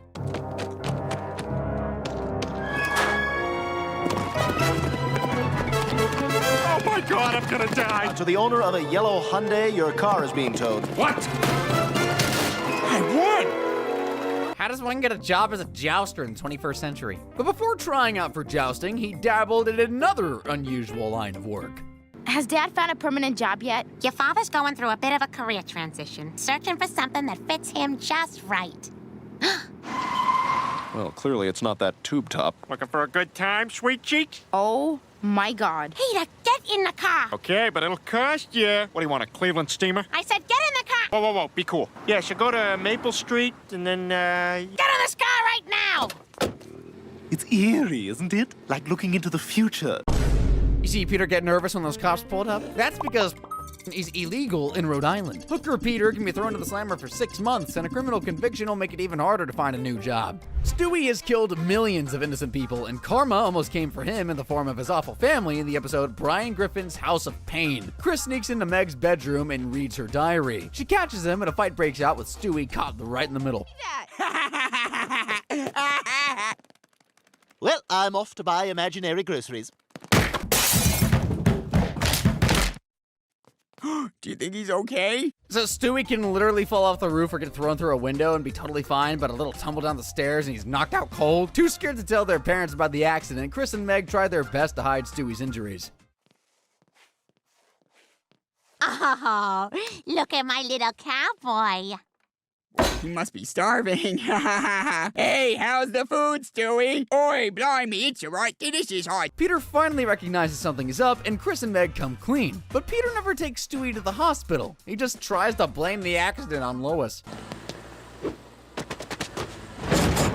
Oh my God, Stewie! looks like you ran over him, Lois. And Lois is utterly heartbroken for like 2 seconds. Oh no, he's unconscious. Peter, we have to cover this up. Yeah, but what? Find a way to pin this on someone else. I love you so much right now. Let's go. You're probably wondering if the little guy is dead. I thought the same. But Stewie does make a reappearance in the end credits of the episode. Hey, I just found out it's November. What the f*** happened? Not bothering to take his badly injured and unconscious baby to the hospital is definitely child endangerment, and Peter can be sentenced to 3 years in the Quahog City Jail. And I'm surprised this didn't become a manslaughter segment. I'm telling you, Stewie's football head must be made of steel for him to survive that. Peter Griffin is a super selfish guy, and he once committed charity fraud for the dumbest reason. Peter is watching Gumball 2, Gumball Beats Justice, and becomes upset when he finds out NBC has canceled the show. A few days later, he sees something on the TV that gives him a very shameful idea. A terminally ill 8-year-old boy got his wish today, thanks to the Grant a Dream Foundation. Back to pass. Here comes the rush. Oh, he sacks! Like little Johnny should have wished for some blocking. I just thought of a way to get the Gumballs back on the air. Peter takes Chris to the Grant a Dream Foundation and convinces them that his son is dying. I'm telling you, Chris is dying 10 times worse. Very rare disease called tumor syphilis. Sounds sexy. Take a look. He's growing nipples. They look like pepperonis. See, look, they're coming right off. Well, that's the sickest boy I've ever seen. Get me the president of television. You know what? I don't think I'll order that pizza after all. The Grant the Dream Foundation agrees to grant Chris his dying wish to see Gumball 2 Gumball Beach Justice back on air. But they also want to film Chris's death for publicity. Pretty soon, a camera crew and a group of mourners turn up at the Griffin household. Go home, Chris Griffin, you're so brave. A smile on your face and a bounce in your step as they dig your grave. As they dig your grave! A furious Lois warns Peter that he could go to prison for fraud, and acting out of desperation, the Fat Man claims Chris has been miraculously cured. There's only one way out of this. Chris is all better. I cured him. I have divine powers. Okay, safe drive. What do you have to say to that? I'm not going to jail. Best of all, Gumball the Gumball is back on the air. Amazingly, that just gets him off the hook, but what would have happened if he had been caught? Well, he'd certainly be charged with fraud, and that would mean 3 years in the clink. So now Peter has lost his favorite TV show and his freedom. But let me tell you, knowing what comes next, that's the least of what this jerk deserves. Besides bullying his daughter Meg and watching TV, Peter Griffin's favorite thing to do is drink. But sometimes he has one too many and gets behind the wheel. Peter and Brian go to the movies, but they end up causing the biggest scene in the theater. Lisa, get away from him. He's a Nazi. Sit down! Move! Stop blocking the screen, you jerk! Buddy, step away from the young lady. And Zering, you asked for it. They are both arrested and forced to attend a 12-step AA program, which they ruin for everyone attending. Hey, anyone in the house addicted to alcohol? I enjoy alcohol. I can't hear you! Mr. Griffin, alcohol is forbidden at our meetings. I have never seen a duller bunch of pathetic bastards in my life. Yeah, you all stopped drinking because you were hurting your loved ones. Can't hurt them if they don't know you're drunk. Let's make this our sanctuary. I wants me that beer. I can't tell if what they did was cool or another level of douchebaggery. When the meeting is over, Peter drives home drunk, but he gets instant karma, thankfully.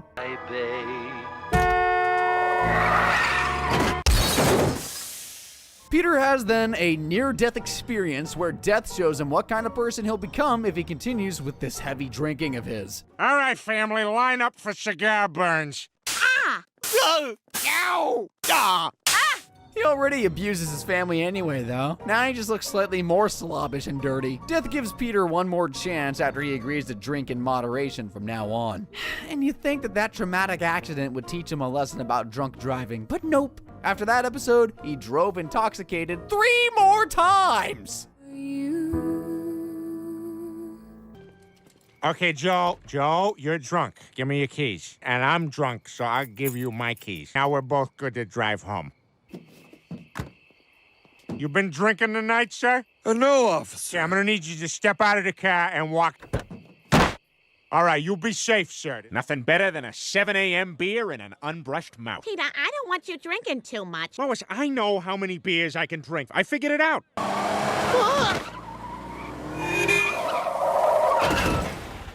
7. 6.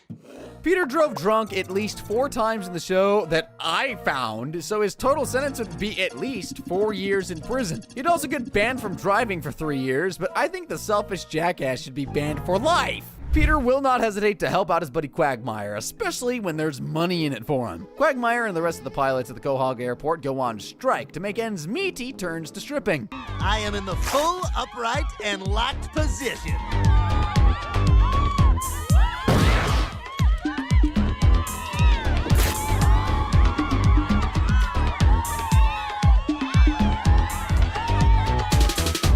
That scene becomes even weirder when you think about the fact that Quagmire's in his 60s, by the way. But stripping isn't enough for Glenn, and he soon finds himself making money as a full-blown... Unfortunately, a lonely old lady tries to dupe him over. Luckily, his pal Peter can force her to pay up.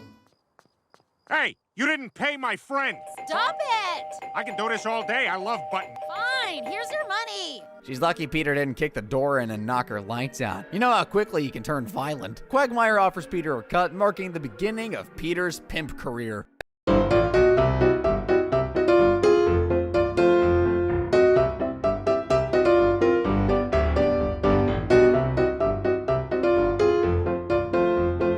think I'm gonna be sick. While the pimp relationship was working great at first, Peter starts taking his role as pimp way too seriously. Dang, Quagmire, you're lucky. He take care of you. It's great. I'm making a lot of money. I'm actually very hungry.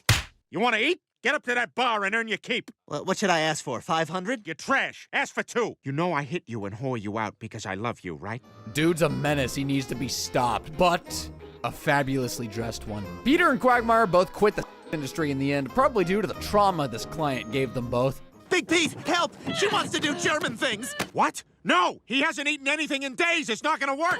9! 9! Yeah, she's got us both. Help us, HBO camera crew. Is forbidden in Rhode Island, and that means pimping is too. For acting as Quagmire's pimp, Peter can be sentenced to 5 years in jail. I'm sure the other inmates will have a good laugh when they find out what he's in there for. Peter and Carter hate each other, so it didn't surprise me when he jumped at the chance to rob his father-in-law. The guys are gearing up for a fun day in paintballing, but Joe bails, thinking Bonnie might go into labor anytime soon. Fed up with Joe blowing him off, Peter decides to induce Bonnie's labor by playing the most boring TV show he can think of. 2.5 Men. Well, it works, and Bonnie is rushed to the hospital where she gives birth to a beautiful baby girl. Here's your baby. She's beautiful. She sure is, Joe. It's hard to believe she's already 18. You can always count on Quagmire to ruin a special moment. Joe was overjoyed at the birth of Susie, but his happiness quickly turns to worry. I got her hospital bill this morning. It's $20,000. Oh my God. Shouldn't they close the curtains for that? The guys turn to Carter Pewterschmidt and ask him to help Joe, but he's not very charitable. Joe's getting desperate, and we haven't raised nearly enough. Is there any way you could help us out? Of course, but it's funnier to me if I don't. In about an hour, I'm gonna piss away 20 grand. Dang, Carter makes Ebenezer Scrooge seem like a philanthropist. Feeling desperate and angered by the rich jerk, Joe and the guys plan to steal the money themselves. Peter, Quagmire, and Cleveland all sneak into Carter's party wearing bad mustache disguises, and following Joe's instructions, they commit a heist. I'm in.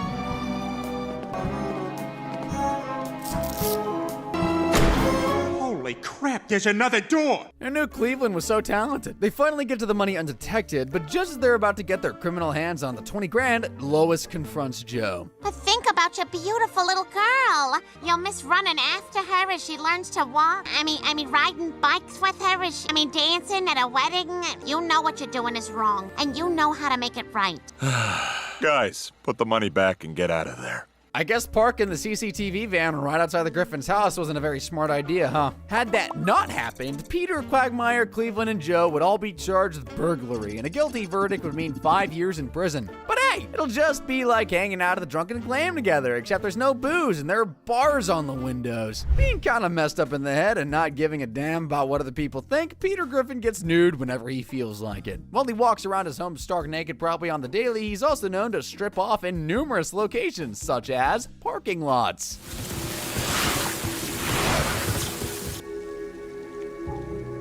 This isn't Big Mouth. You're not gonna see it. The Drunken Clam. Peter, where are your clothes? I need your gun. No problem, evil-looking Peter. Internet cafes. Oh, yeah. Chinese Lois. Job interviews. Oh my God! Hi, we're here for the interview. Banks. You have no clothes on. Must be having one of those dreams again. Better wake myself up.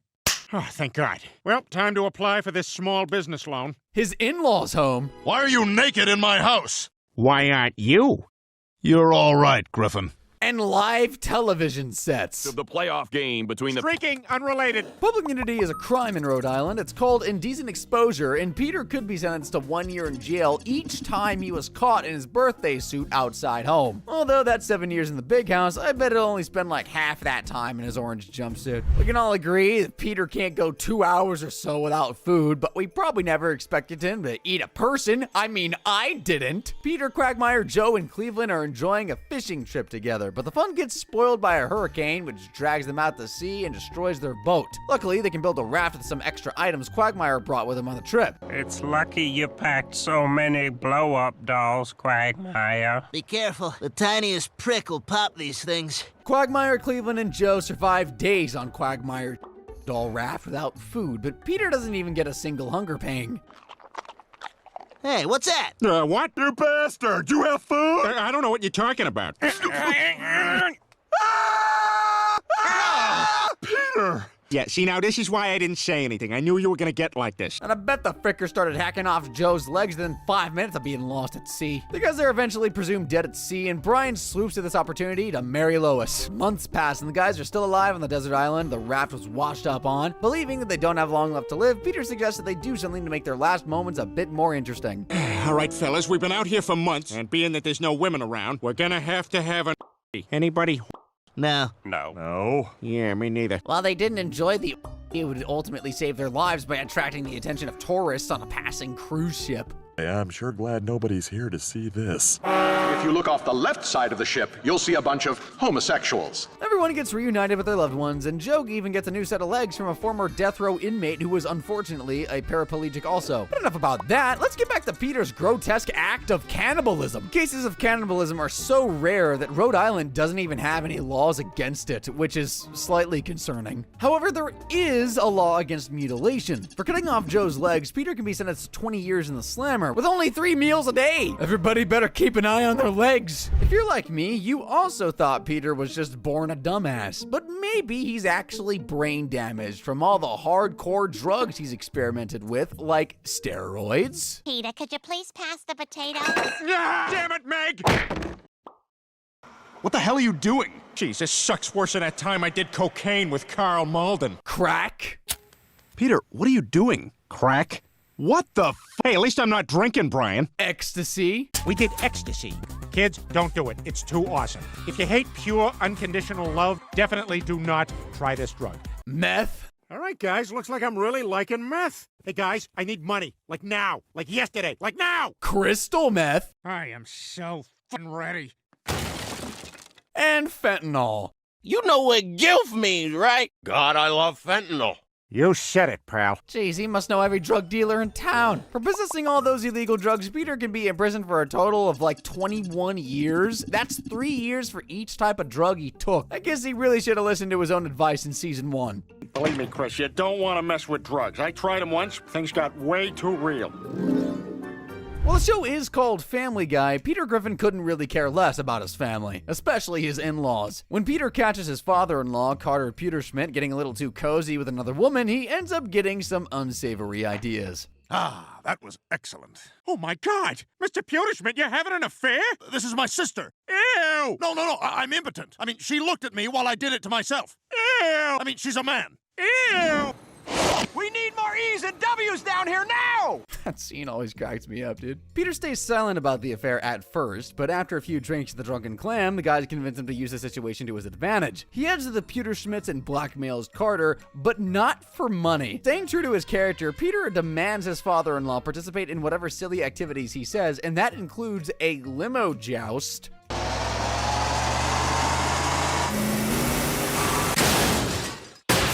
That went exactly as I wanted it to go.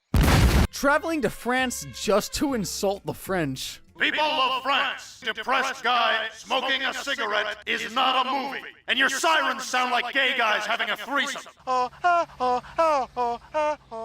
And writing a whole book of new catchphrases for him. All right, you got my catchphrases for me? This was a huge pain in the ass. Shape up or show me your balls. That's good. Well, how about this one? In your face, Nancy Grace. Oh, I love it. Fire alarm?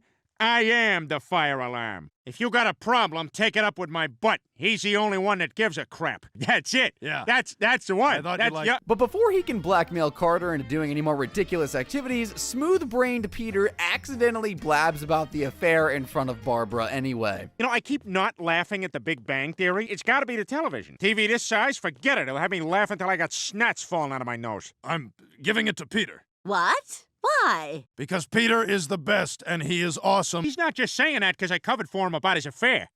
If all of this had gone down in real life, Carter could have reported Peter for blackmail. Sure, he didn't lose any money, but threatening someone for their labor can still be legally classed as blackmail. Blackmail is a serious crime in Rhode Island, and the penalty can be as high as 15 years in prison. Did I mention another crime was committed here? You probably won't guess what it is because it's a strange law Rhode Island has. Absolutely no dueling. That limo duel Carter and Peter fought could land them both in jail for 7 years. Pretty weird, huh? It's usually usually Peter dragging his wife Lois into criminal activities, but in the episode Living on a Prayer, it was the other way around. Stewie had finally made a friend at daycare, Scotty, but Scotty gets pulled out after contracting a serious but very treatable disease. It is soon revealed that Scotty has even worse parents than Stewie somehow. Lois, we came as soon as we got your call. Oh, I'm so sorry to have to tell you this, but Scotty has cancer. We know.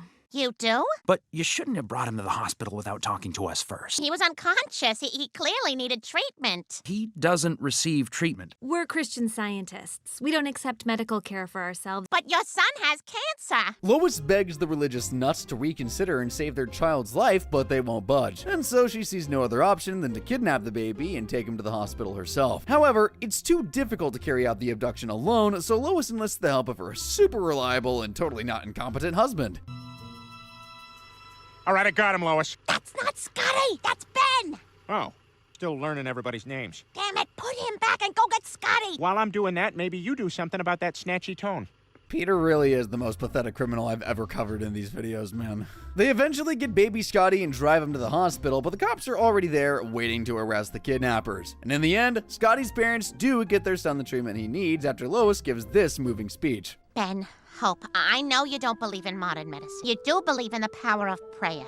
That's right. People of good faith would pray to God for a cure. Well, then isn't it possible that penicillin, vaccines are all actually answered prayers? It's good so far, Lois. Try to work a few laughs in there if you can. But the sweet moment immediately gets ruined by Peter. Hey, everybody! We're all gonna get laid! While the real criminals in this episode should have been Scotty's parents for neglecting their child, Peter and Lois are, in fact, guilty of kidnapping, even if it was for good reason. Most kidnappings are punishable by 20 years in jail, but when a minor is involved, the sentence could be life in prison. And I do feel like Peter could get off easy by pinning it all on Lois. To be fair, it was all her idea. Peter's impulsive nature and lack of morals often result in him taking whatever he wants, whenever he wants, and that includes Joe's ramp. Peter, I don't need to be in a wheelchair. I already went through the trouble of borrowing this ramp from Joe. I'll be back in a while. Joe, are you all right? Joe's pool? Good morning, Joe. Peter, what are you doing in my pool? Oh, this is the newest province of Pretoria. I call it Joe-hio. What? What has he got against Joe? He's also stolen a bunch of exotic animals. Hello, everybody. This is Montecore. He's my lion. Peter, what the hell? Hey, Lois, can you run inside and give me some oranges or whatever it is these things eat? What is that? This would be a giraffe. I stole it from the zoo. Okay, the lion and the parrot I get, but how do you sneak a massive giraffe out of a zoo unnoticed? The value of the item stolen does not exceed $1,500. The sentence is 1 year in jail. So Peter's got 24 months for cruelly taking his disabled friend's ramp and that parrot. Joe's pool probably has a value between $1,500 and $5,000. That's an extra 3 years added to Peter's sentence. As for the giraffe and lion, they definitely both exceed 10 grand in value, which means Peter is looking at 25 years in prison altogether. Being friends with Peter Griffin means you can never have anything nice in life. Joe's uncle passes away and he inherits his very expensive 1950s Chrysler.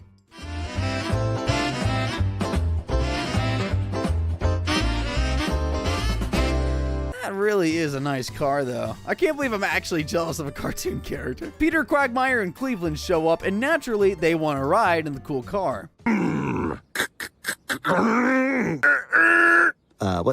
What's happening right now? Annoyed that Joe won't take them for a proper spin, the guys sneak over to his house later that day and take the car for themselves.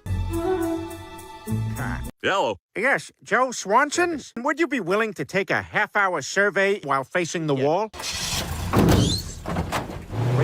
And they may have successfully borrowed the car had Cleveland remained in the driver's seat. Look out!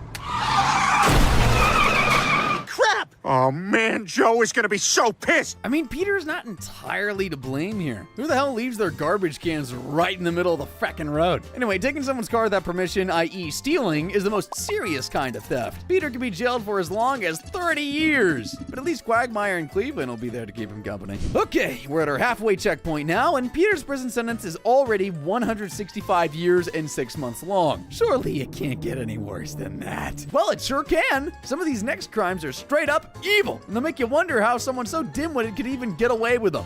Peter Griffin rarely tries to better himself, so when he decided to make a fresh start as a farmer, I was intrigued, to say the least. When the Griffins return home one day and find they've been robbed, they decide to move somewhere safer, away from the hustle and bustle of Quahog. Here we are, everyone, the Griffin family farm. Just as the family are beginning to adjust to the farm life, a tornado hits. They take shelter in the storm cellar and discover a little secret about the previous owners of the farm. You guys, there's a fully functional meth lab in our basement. We have to call the police. Whoa, hang on, Lois. When you really stop and think about it, this meth lab is our best chance to make meth in a lab. What are you talking about, Peter? I'm talking about saving the farm. While the meth was only supposed to be for the customers, Brian returns home from college to find out his whole family have become meth heads. Hey everyone, I'm back. What the hell is going on? Just working on a family project. I might have the solution to our farming trouble. That's nice, Brian. Oh, yeah, we're meth dealers now. So, was killing Meg part of the family project? And what are the dogs for? I have so many questions right now. But Peter's bragging about how much cash he's made gets interrupted by a news report detailing the city's staggering rise in meth usage. Seeing Quahog get destroyed because of their meth is enough to snap Lois back to her senses. She suggested they all return home and go back to their old lives. And Peter and the kids have no choice but to follow her once this happens. An explosive batch of thermoreactive chemicals. That fiery explosion destroyed all evidence of Peter's meth business, so he never got his comeuppance in the show. However, if cops did bust into his meth lab in real life, Peter is really gonna regret not sticking with cattle farming. Meth is classified as a Schedule II drug in Rhode Island, and dealing it could result in a 30-year prison sentence plus a fine of $100,000. But I doubt the fine would bother Peter that much. I mean, his meth business probably brought in at least $1 million. Judging by how much Peter loves Garfield, God, I can't hear Garfield. I also went to the video store and got Garfield. you'd expect him to be a huge animal lover, but that's not the case at all. Just look at how he treats his furry friend Brian. Peter,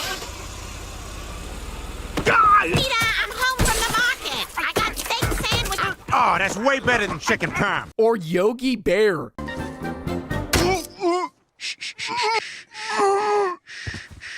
And all those other small innocent animals. Hey there, you must be Huck. Great to finally meet you. I'm gonna stab you for your blood. Oh, come on. Shot in the pool in the last one. Ah!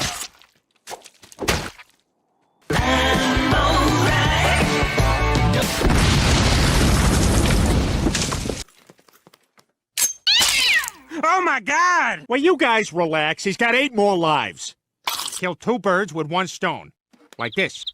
Stewie might not have inherited his dad's low IQ, but he definitely got his evil personality. Animal cruelty is punishable by 5 years in prison. I showed you 6 cases of this, so that means Peter's gonna be locked away for at least 30 years. And I hope those bars on his window are darn thick. We sure as hell don't want any birds accidentally flying into that cell. Peter always ends up destroying Cleveland's house with his stupid antics. What the hell? Away we go.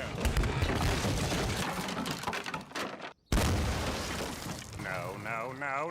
What? Hey! You're not the same giraffe from last night. Get out of here! What the hell? No. Cleveland's home insurance must be through the roof, dude. No pun intended. The penalty for criminal property damage in Rhode Island is 5 years in jail and a fine of 3 times the amount of damage caused. Peter destroyed Cleveland's house 9 times throughout the show. That means Mr. Griffin's looking at about 45 years in prison and a fine of, $100,000. Again. Meg knows she's not exactly her dad's favorite kid. Thanks, didn't want to pay for the hole. But she probably never would have expected Peter to literally sell her. Peter arrives at Goldman's pharmacy without a wallet, so Mort generously opens up a tab for him. But instead of buying the he came in for, Peter goes on a shopping spree, buying 8 cases of syrup of Ipecac for something very important and urgent he absolutely had to do. All right, you guys, I got 8 crates of Ipecac from Mort. Now, whoever goes the longest without puking gets the last piece of pie. Okay, here we go. How's everybody doing? Good so far. All right. Nothing yet. Cool. That's from the bake sale that Lois was... One down. I know somebody who won't be having any... You feel funny. Well, I feel fine. I guess I'm gonna... That means I win. I get to eat... Oh, God. Oh, my God, my insides are on fire. You better get ready to vomit again because he owes Mort $34,000. Unable to pay off the debt, Peter makes a very illegal and unethical trade with Mort. Listen, I got another idea. What if I sold you my daughter? Huh? What? Yep, all you gotta do is sign this contract. You can't sell me, you fat son of a bitch! While Meg is initially sold to become Neil's love interest, he soon becomes interested in another girl, and Mort finds another purpose for Meg. Boy, this was a better acquisition than I thought. Man, I feel so bad for her, dude. It's episodes like these that really, truly make you appreciate the time Meg got out of prison and beat Peter within an inch of his life. And you're probably wondering how Meg was eventually freed from slavery. No, Peter doesn't realize he made a terrible mistake and immediately go to save his daughter. It was actually Neil who tore up the contract and let Meg go. So basically, if Neil never did that, Meg would have been doomed to live the rest of her life as the Goldman slave. Any person who traffics a minor can be sentenced to 50 years in prison. Peter would also be fined 40 grand. I guess I'll have to sell Chris or Stewie this time around. In the episode Meg Stinks, Meg and Peter had the most wild father-daughter day ever. Peter and Lois find out Meg is a top student, and Peter takes her to an interview at the prestigious school, Green Mountain College. On the way to the school, they stop at a diner, and Peter's treatment of Meg is still the same as it always has been. Well, I called and confirmed my interview for tomorrow morning. I ordered you nothing. What else is new? But when he finds out that Meg likes the same music as him and knows he's afraid of guacamole, he begins warming up to his daughter just a little. Meg is so ecstatic to finally be bonding with her father that she agrees to gate crash a party instead of attending her very important interview. Let's go. Yes! I gotta take a whiz. I got a whiz too. You got a funny little wiener, but you're a nice guy, Meg. I'm just gonna pretend like I didn't see that. Lois is pissed when they get home, but Meg's just happy that she got to bond with her father. Lois warns that Peter will ruin her future if she continues hanging out with him like that, and she couldn't have been more right. Meg, you've probably wondered how on earth I pay for all my shenanigans. This is a robbery! If this bitch moves, shoot him in the eye! I don't want to do this! You have to! We're buying a zebra! Dad! There's no time to argue. Who's the manager here? I am. What are you doing? You said if he moves, shoot him! Oh, I'll get the car. Kill everyone else. The penalty for robbery is usually 5 years in jail, but the use of a weapon bumps it up to 10. And by bringing Meg along, Peter could also be charged with contributing to the delinquency of a minor, but a conviction would only add an extra year to his sentence. And assuming they really did kill everyone else at the bank, that's another 75 years for murder. I think after all this, Meg will be grateful her father ignores her existence most of the time. At least then he can't get her into trouble. If there's one piece of advice I could give to every inhabitant of Quahog, it would be to stay the hell away from Peter Griffin. He only knows how to solve problems with his fists and is quite literally the king of beating people up. See for yourself. Peter, what are you clenching in that fist there? What's your name? Derek. What's your name? Michael. You're Derek now. There's gotta be a better way. He's got a knife! Ow, ow, ow. Bingo, bitches! Bingo. Hey, Peter, my kid's selling Girl Scout cookies. Is that off for Ed's retirement cake? Secret Santa? Carpool info? Finally! Now I can get myself to the... Jeez, I think someone needs some anger management therapy. Assault is punishable by 20 years in prison, so Peter's looking at least 160 years in the Stony Lonesome from this alone. And honestly, I feel bad for whoever Peter's cellmate is. They'll constantly need to tread on eggshells to avoid getting their lights punched out over the slightest inconvenience. Peter Griffin really is an awesome dad. Just look at him having some father-son time with Stewie. Daddy, I want to turn on the swing set. No, get lost. It looks like fun and I want to do it. I'm gonna do a big jump off. Get Mom! Mom! Mom! Mom! Or the loving bond he shares with his daughter. Hey, Meg, come here. Have a seat. Dad, what are you doing? Meg, I'm a redneck. I am about to do something to you you'll not remember until you're 40. Meg, come back here. I meant... Meg was 100% right to call Peter a Mr. Selfish-ass dad, but the fat man is actually way worse than what you just saw. His awful parenting abilities and dangerously impulsive nature have led to his children being severely abused over the years. I'm gonna whip that cigarette out of your mouth and maybe not slice your face in half. Don't want to do this. Stay still! That's pretty cool, too. Hey, Dad, that's a cool... I thought you couldn't understand me!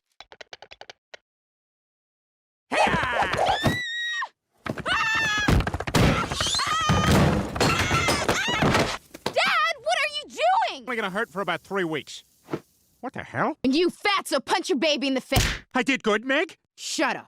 Yeah! I'm trying to watch my program. Well, Chris, look, Mom's naked. You creep. We're gonna try for every single Emmy category, starting with Best Stunt Performance. Peter, I don't think that's a category. Best Documentary. And Peter's violence toward children don't stop at his own. Check this out.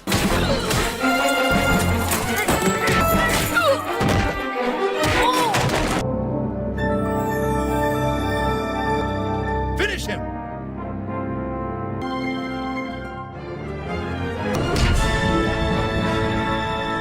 Hey, that is the last time you were gonna pull that crap. Do you hear me? Yes!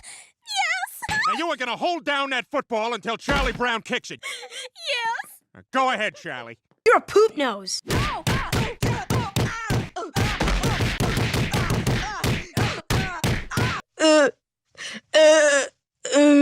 You see that fire extinguisher there? That's enough! Dad, that's enough! That's enough, Dad! Peter, the boat's right there. We'll totally make it. Literally standing on the boat.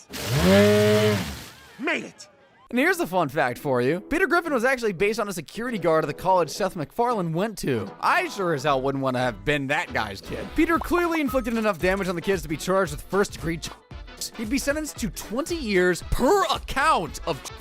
So the kitty beater would be caged for 280 years. And child abusers are notoriously hated by other inmates, so hopefully Peter will be in for a taste of his own medicine. Remember the episode Amish Guy? The one where Peter tried to massacre around 20 Amish farmers? The Griffin's car breaks down on the way home from Six Flags, leaving them stranded in Amish country. They end up staying at an inn, and Meg falls in love with an Amish boy named Eli. However, Eli's father, Ezekiel, is not impressed with Meg. As for you, I suggest you stay away from my son, you harlot. Meg runs to Peter crying, and he tries to win over Ezekiel by showing him rock music. This causes an angry mob to descend on the inn, and the Griffins escape the Amish on a horse and cart. They finally arrive home, but they find their house has been completely vandalized.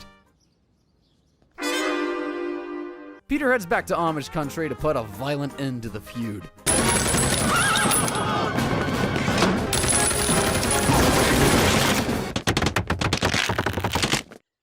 Dang, they rebuilt that barn as fast as a cart, too. Meg and Eli rush to stop the fighting. Dad, stop! Leave him alone! Kill that man! That man is my girlfriend, Meg. And actually manage to talk some sense into their fathers. The fighting ends and Meg and Eli part ways, realizing they just can't be together. Eli won't be the only person Meg might never see again. Peter would be facing 20 years for each Amish guy he attempted to murder. I saw around 20 men in that clip. That's 400 years in prison, baby. But I think Meg will be the only one sad about losing Eli. After all, Peter has been a total jackass to her all her life. Most of the blood on Peter's chubby hands is the result of his reckless behavior, causing disastrous accidents. He has also committed dozens upon dozens of cold-blooded murders, and I must warn you, some of them are pretty damn brutal.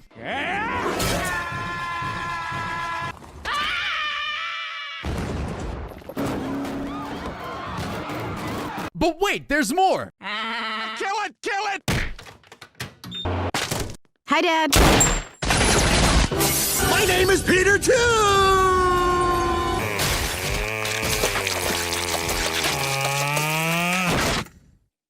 So you concocted an elaborate series of murders, leading me to the fictional Scottish route. I hope these taste as good as they look. The secret is in the frosting. I estimate Peter's total murder count to be at least 45. That means he's a literal serial killer roaming the streets of Quahog. A life sentence for murder in Rhode Island can be 25 years, so Peter's sentence for this would be 1,125 years at the minimum. What happens in Vegas stays in Vegas. And for Peter Griffin, that includes participating in a terrorist plot. Peter and the guys take up skydiving to make their lives less boring, but Peter becomes addicted to the thrill of it and ends up getting hurt badly. Wait, oh, the ground! Damn it! The Eiffel Tower. Oh, cool, I'm in Paris. Ah, crap, I'm in Vegas. Ugh. While recovering in the hospital, Peter befriends a Muslim named Muhammad. Muhammad introduces Peter to Islamic culture and decides to become a Muslim. One day, Peter attends a Muslim meetup with Muhammad, and he really should have paid attention to the topic of conversation. I told you, he's the perfect man to help us blow up the Quahog Bridge. Oh my God! Everybody down! So are these toys just like to take? Blissfully unaware that he's part of the plot to blow up the Quahog Bridge now, Peter plants a van on the bridge filled with explosives. Luckily, the terrorists are apprehended by Joe and put behind bars. To celebrate the foiled plot, Peter dials the drunken clam to reserve a table, but the terrorists have already hooked up his phone to the bomb. Yeah, I think we could all use a drink. Call Horace and tell him to get our table ready. Peter, did you just... Let's go, let's go, let's go, let's go, let's go. And obliterating that bridge isn't the only act of terrorism Peter has committed. Remember that time he and Lois became anti-vaxxers? Stewie becomes injured after Peter tries to kill a bat. I got you now, Bat Damon. I named you Bat Damon. And now I want you to live. Ow! You can beat me, but I am who I am! Hey, maybe if he aimed that racket a little to the left, he could have whacked Stewie's head into a normal shape again. Lois and Peter take the baby to the hospital where the doctor offers him a vaccination, but after reading about the potential side effects, they become anti-vaxxers. To spread the word about how harmful vaccines are, Lois and Peter stage a protest in the park that'll give you secondhand embarrassment as it did me. Parents of Quahog, number of childhood vaccines has tripled in the last generation because heartless corporations make billions of dollars, garbage, and poison upon our children. But after every kid at Stewie's preschool falls ill with measles, Lois realizes she was wrong and wants to get Stewie vaccinated after all. Unfortunately, the little guy and everyone in town is gonna have to wait to get their shots. Yeah, it might be a little too late for that. Destroyed all the vaccines in town.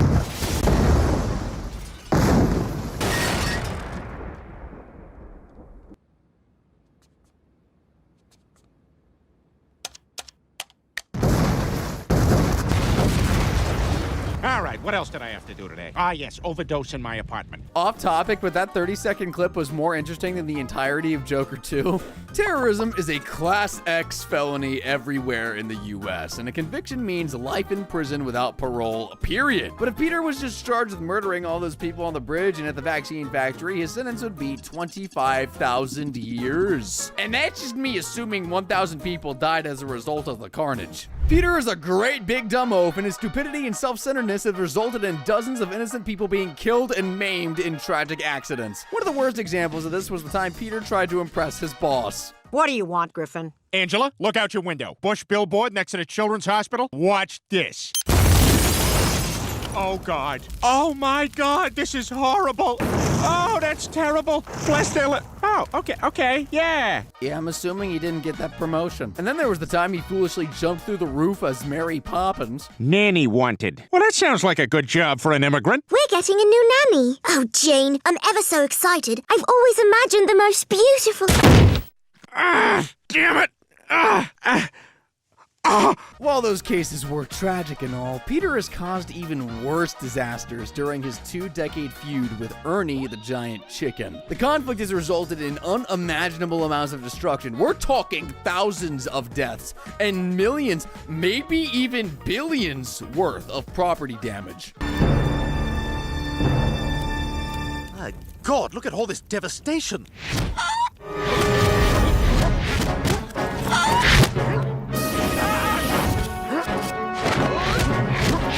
And did you know that Ernie is actually a real giant chicken? Like, I always thought it was some weirdo in a suit. Since Ernie is an animal and therefore immune to criminal responsibility, that means Peter is solely to blame for everything. I estimate that at least 15,000 people have died as a result of Peter's reckless shenanigans. Manslaughter can carry a sentence of 30 years in prison, and times that by the death toll, that makes Peter's sentence in prison 450,000 years long. And there you have it. Peter's grand total prison sentence is 476,266 years and 6 months long. Don't think we're done with Peter yet. This one's a 2-Peter.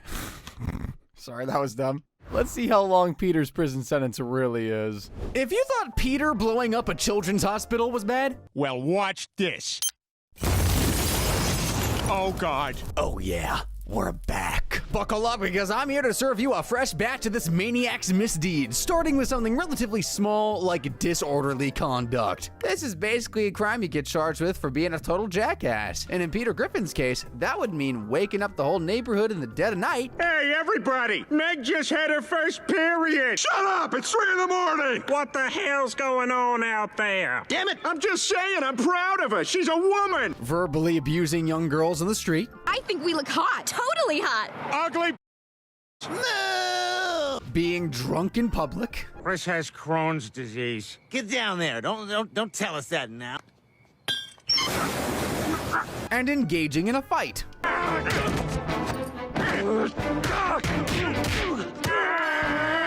All that disorderly conduct would add 2 years in jail and $2,000 in fines to Peter's sentence. Like father, like son, Chris Griffin is also super impulsive and destructive, but I know he seriously regretted breaking that vase at Cleveland's house. Ow!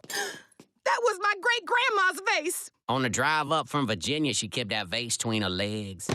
What are you doing? Making sure you learn your lesson. Ow, it hurts!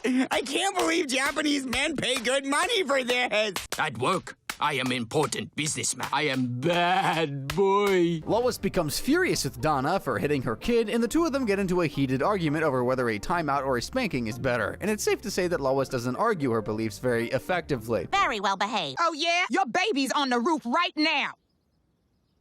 Stewie, you get down from there this instant. Munch me.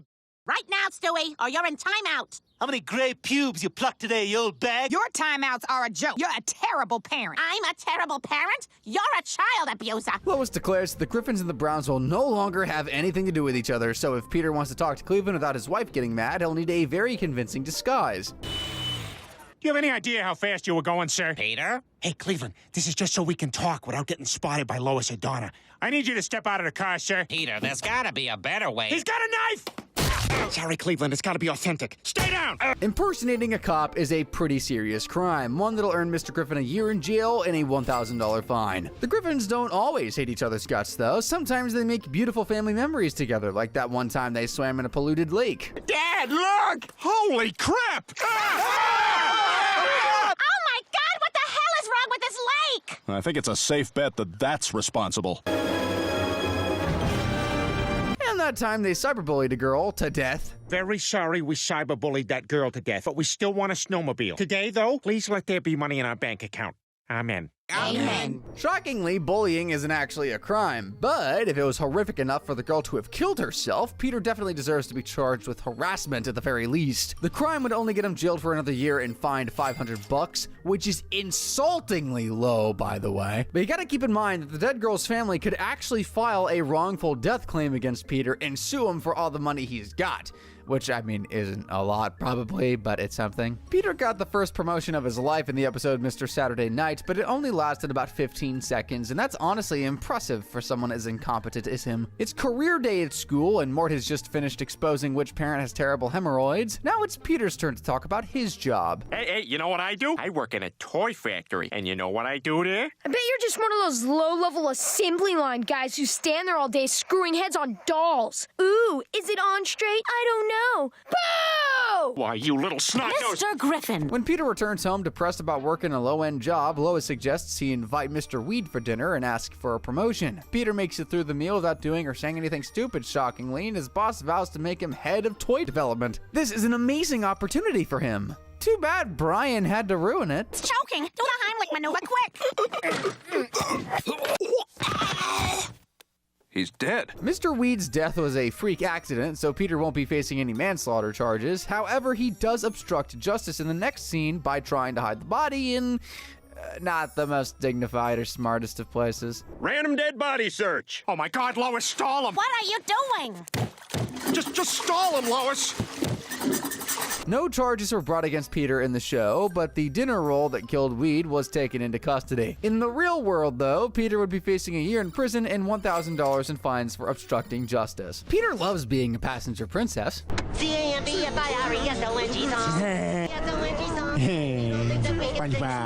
But he loves driving like a complete and utter tool even more. Here he is looking at a comic book instead of the road. He's gonna do it. Oh, he's so Hear me, you ridiculous man. You're... Whoa! Peter, what the hell is wrong with you? And here he is trying to drive with his feet. Roadhouse.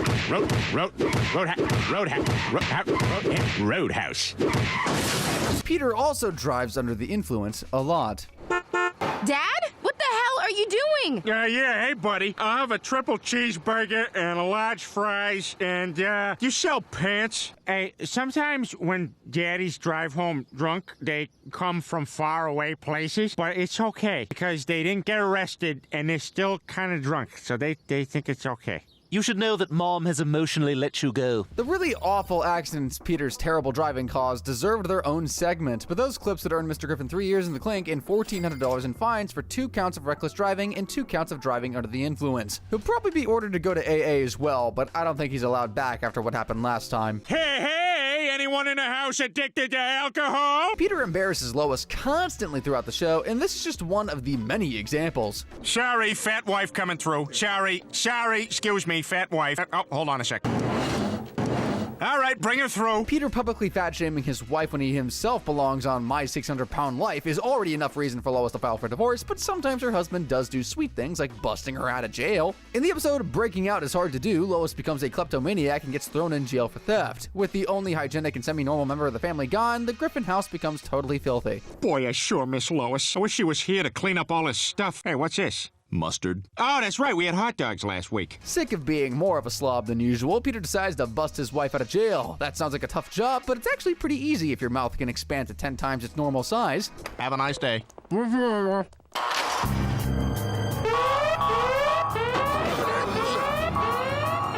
Joe chases them all the way to Asia Town, but Lois ends up handing herself in anyway. She gets let off for her crimes, but Peter is going down for 3 years for helping her escape prison. He'd also be getting fined 500 schmackaroons, which is super cheap in comparison to all the stuff that Lois stole in that episode. Why the hell did Lois even agree to go on one date with Peter Griffin, let alone marry him? He treats her like dirt and humiliates her anytime they go out in public, and yet she sticks by him again and again, even when he trash talks her on live television. In the episode You Can't Do That on TV, Peter is ready for another day of doing super important and totally not creepy things. Take pictures of lesbian butts. Joe and Quagmire and I are making a coffee table book called Lesbian Butts in 80s Jeans. I already got the first chapter right here. Where'd you take all these pictures? You know, coffee houses, Chevy dealerships, all the usual places. Lois orders Peter to stay home and watch Stewie while she runs errands, and after breaking the vacuum cleaner in a fit of spiteful rage, she has some father-son time with his baby by comparing the sizes of their...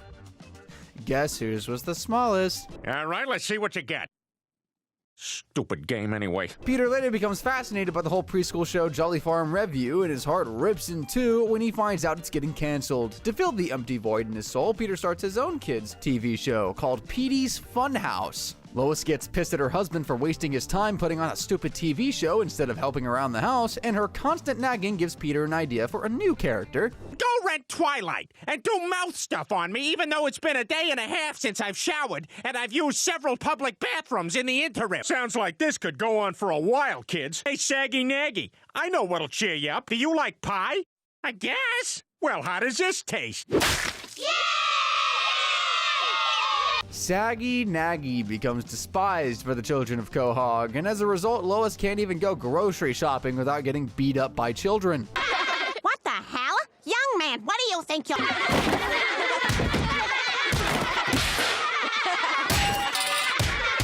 However, Peter does get sweet karma at the end of the episode when he stupidly brings this aggressive puma on stage. Cut the camera! Cut it! Roll a Petey learn-along song! Peter committed child endangerment in that episode by bringing a dangerous wild animal on stage in front of a live audience of literal children, and that crime will add 3 years to his jail time and another $1,000 fine. But honestly, he deserves jail for portraying Lois as a raging puppet. That could only lead to a defamation lawsuit, though. But everybody knows Peter Griffin ain't the most thoughtful of husbands out there. From taking his wife on vacation to a retirement home to forcing her to become a boxer, he does a lot of pretty garbage things. However, the episode Baby It's Cold Outside surely proved that Lois married a complete psychopath. After remembering National Dachshund Day and not his own wedding anniversary, Peter panics and books a last-minute dinner date on a boat. It's super romantic and the couple goes skinny dipping, but Peter gets mistaken for a walrus. Peter,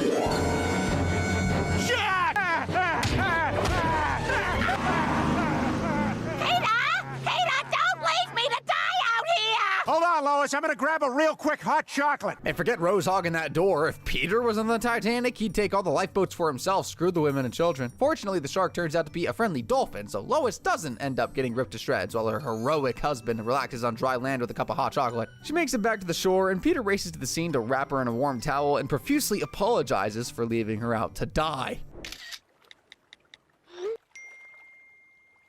Peter Pumpkin Eater 69's selfishness was staggering in that episode. I mean, he could have waited 2 seconds for Lois to get in the boat, but oh no, he just raced off and left her to be eaten. Abandoning his wife in the ocean would be considered reckless endangerment, and the penalty is 7 years in the big house plus $5,000 in fines. Peter would also be facing 6 months in prison and a $1,000 fine for invasion of privacy. This would also be for photographing Lois washed up on the shore naked and then posting the intimate photo on social media under the hashtag beached whale. Yeah, that was definitely his most brutal roast ever. Peter Griffin just accepts whatever life throws at him, even when his arms got ripped off and he had to spend months growing them back. Are you okay to swim like that?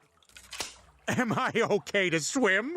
I'm not. I can only flap about like a motorized tub toy. Please help me. So when a chiropractor adjusted him to his real height and teenage girls started calling him Slender Man, he just rolled with it. Hey, Peter, would you get off your phone? Sorry, young girls keep killing each other because they think I'm the Slender Man now. You telling them to kill each other? It's just a goof. Goading children to kill each other for a joke is the sickest, most twisted thing I can ever think of ever, and Slenderman Peter would rightfully be charged with soliciting murder. If convicted, he'd be caged for the next 20 years and fined $50,000. And going to jail when he's that tall would really suck. He'll bang his head every morning and he'll never find a jumpsuit that fits properly. It's what he deserves. Remember the fat guy strangler? He was Lois's secret brother who got locked away in the mental hospital. Peter has a secret brother too, but he's held captive in a storm shed.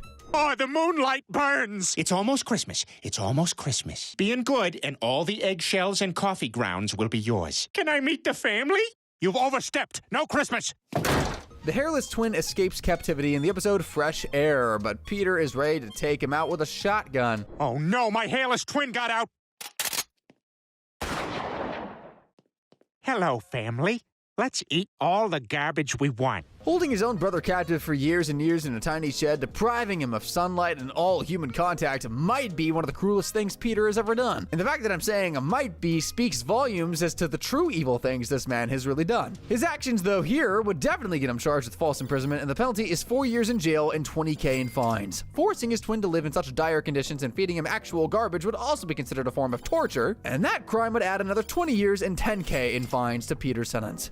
Don't eat food you find in the parking lot, guys. Peter took a chance on a discarded taco in the episode Mom's the Word, and, well, he had a little accident. Finally! Now I can get myself to the... Uh-oh! That was hilarious. Peter admitting to being involved in a major terrorist attack wasn't so funny, though. Somebody saw me holding hands with a guy at Quiznos this morning. All right, and was I involved in the Oklahoma City bombing? A little bit. The 1995 Oklahoma City bombing was the deadliest act of domestic terrorism in U.S. history, and 165 people died, including 19 children. So if Peter Griffin really was involved in such a thing, he deserves to be fined at least $1 million and jailed for terrorism for at least 25 years. Hands down, the #1 most reckless, impulsive thing Peter has ever done is this.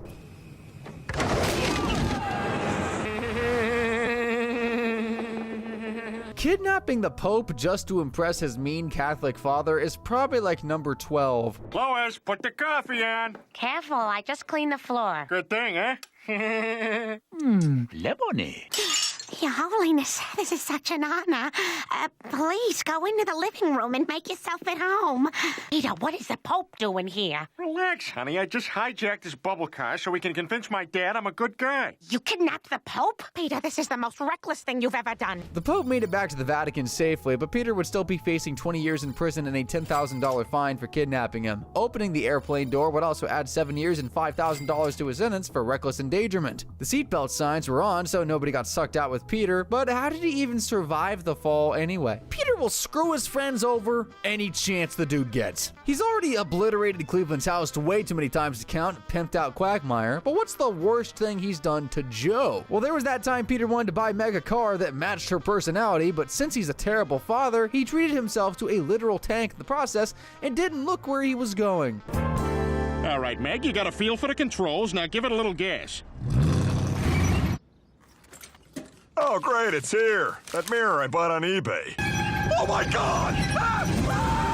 Even though Joe can't feel pain in his lower body, what Peter did would still be considered vehicular assault. And the jail time for that crime is going to be insane because the dude has 7 more people we got to account for in the show. Hit and run by a drunk driver today at Quahog Park. 2 children are missing. I was just there. Like reverse time did that kid a favor. I'm not so sure about that. I know how many beers I can drink and still be able to drive. I figured it out.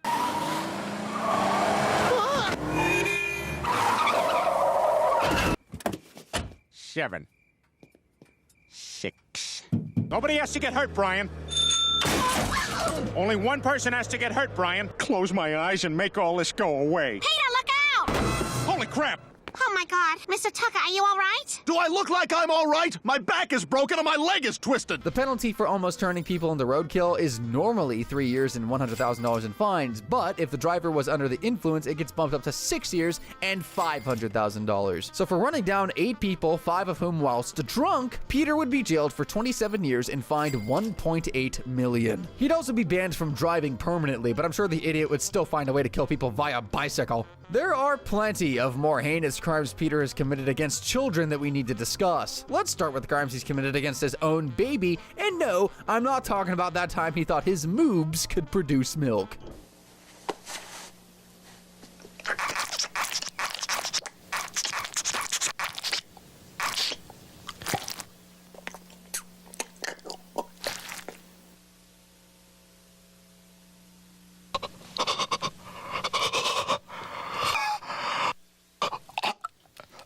I'm talking leaving Stewie in a boiling hot car.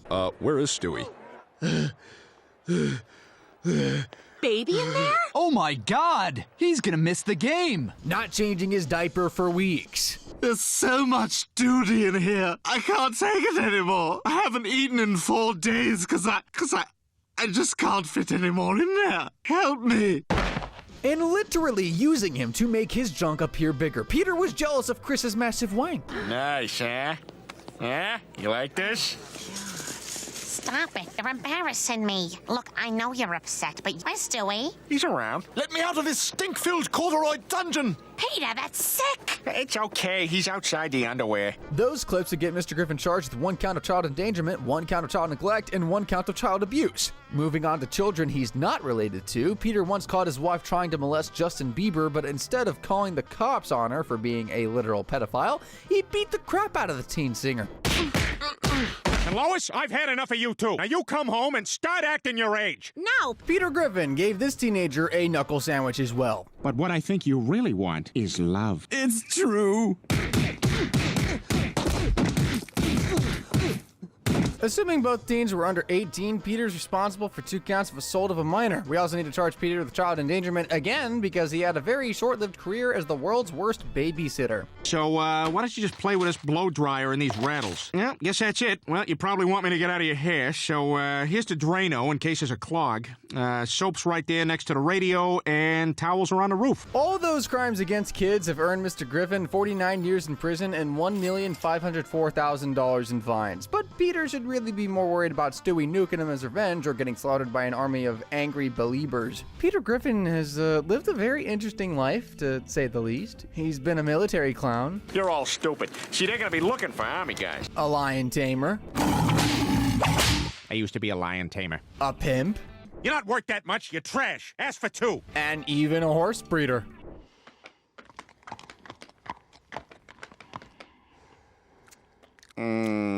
But I think he had the most fun that time he became a pirate. In the episode Long John Peter, Brian is taken to the vet with stomach pain. Instead of being on the edge of his chair, sick with worry, Peter becomes besties with this parrot. Would you like to be friends? Like to be friends? Oh, what's your name? I'm Peter. Peter! No way, that's my name! Hey, you should come home and spend the night at my house. Peter, that's someone's pet. You can't just take it. Well, maybe they never know it's gone.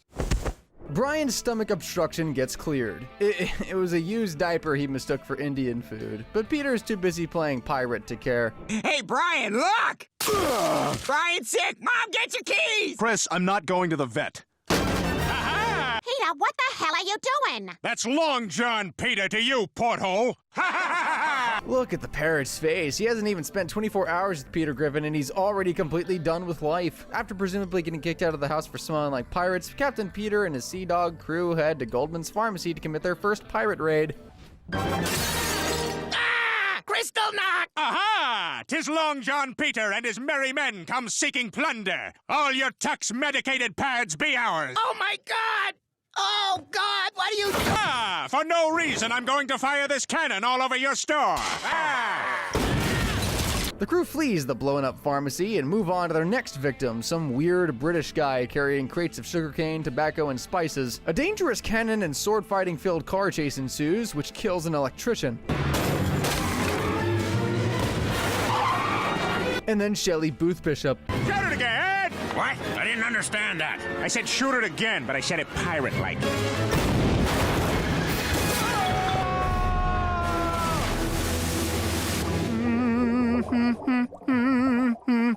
Long John Peter never went to sea, so the crimes he committed actually wouldn't be classified as piracy. Still, he would be charged with 2 counts of armed robbery, like 5 counts of property damage, 1 count of manslaughter, 1 count of murder, and 1 count of reckless driving. All those crimes get Peter thrown in jail for 101 years and fined $1,781,000. But he's way more upset about losing his pet parrot. Sir, we've got a man down. Oh my God! Adrian Beakey! Say something! Shoot me! With Quagmire and Mr. Herbert perving around constantly, it's easy to forget that Peter Griffin is also a massive creep. Let me give you some examples of how truly grotesque this guy can be. In the episode Jungle Love, Peter gets drunk and plants his bare frackin' butt on one of Meg's friends.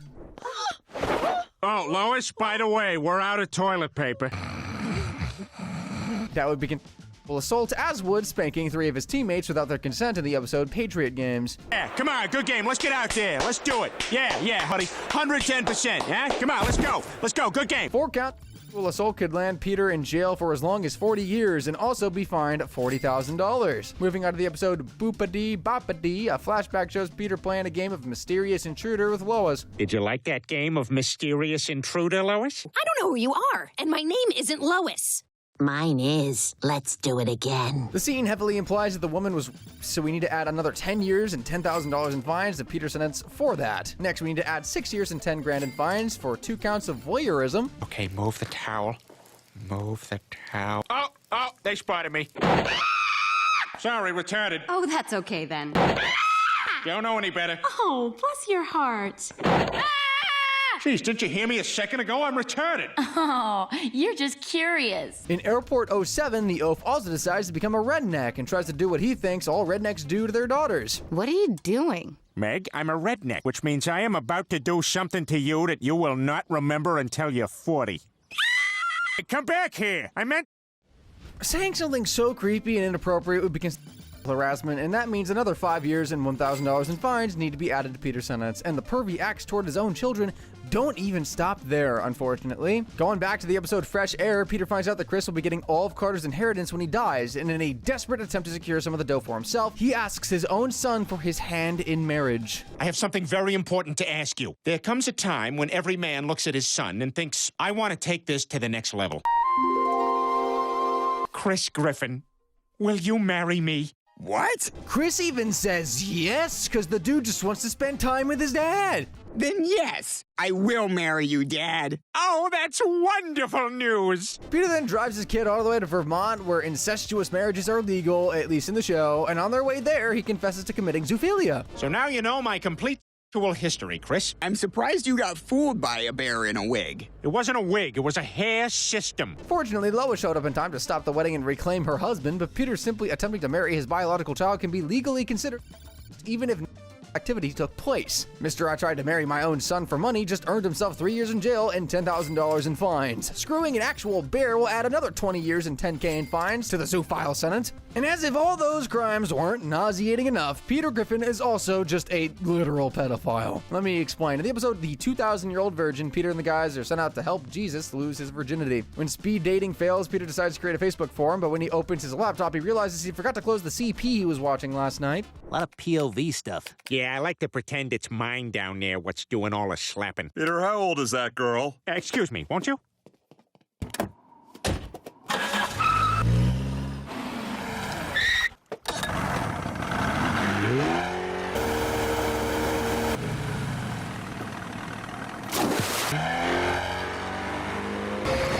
A lot of scumbags out today. Possession of CP carries a penalty as high as 25 years in prison and a fine of $250,000. So all in all, Peter has just earned himself a whopping 109 years in jail and $331,000 in fines for being the very definition of human trash. Calling Meg the black sheep of her family would definitely be an understatement. Extremely abused punching bag would be more accurate. Ah, damn it, Meg!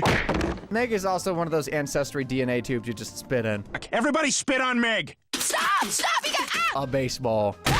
Oh, God, Meg, you startled me. I'm sorry. What the hell's your problem, you dumbass? A fart smeller. And you're a fart smeller, Meg. A warm, toasty fire. Hey, Meg, don't be such a hothead. What? Hey, Meg, you sure look hot today. What? Hey, Meg, I lit your scalp on fire. And a girl who just really loves eggs. There's one of them now. Take that for stealing jobs from hard-working people. Oh, and soup. Meg, your mother made soup for you. Here you go, honey. Peter has also assaulted Lois a few times in the show as well. Hey, Lois, you want some beans with that, right? Ow!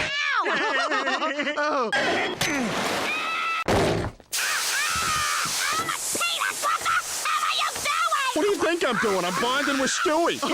All those clips I just showed you would be considered domestic assault. While the penalty shouldn't be lower than regular assault, it is. So for 11 counts, Peter would be only heading to the clink for 110 years as opposed to 220. He'd also be getting fined a measly $11K, which is honestly more insulting than throwing that soup at Meg. Now, if you don't already believe that Peter Griffin deserves the electric chair for all of his crimes, allow me to present to you with his most evil act yet, having the most rancid breath in the universe. All right, so this is Pawtucket Patriots National Distribution. As you can see, we're predominantly an East Coast beer. Hey, there's gonna be a quiz on all this later. I'm just kidding. Someone said that to me once, now I say it. While almost killing a coworker with his death breath should be considered attempted murder, it's not. However, there are plenty of actual attempted murders Peter can be brought to justice for. For example, he has literally tried to murder his own wife on 3 separate occasions. In the episode Hell Comes to Quahog, Peter tried to vaporize Lois on the spot with his new tank. Bocce balls! I bought a tank! Are you out of your mind? Let me show you how the gun works.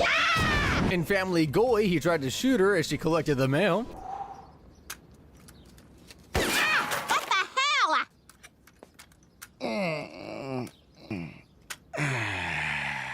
In the courtship of Stewie's father, Lois asked Peter to bond with Stewie, but this wasn't exactly what she had in mind.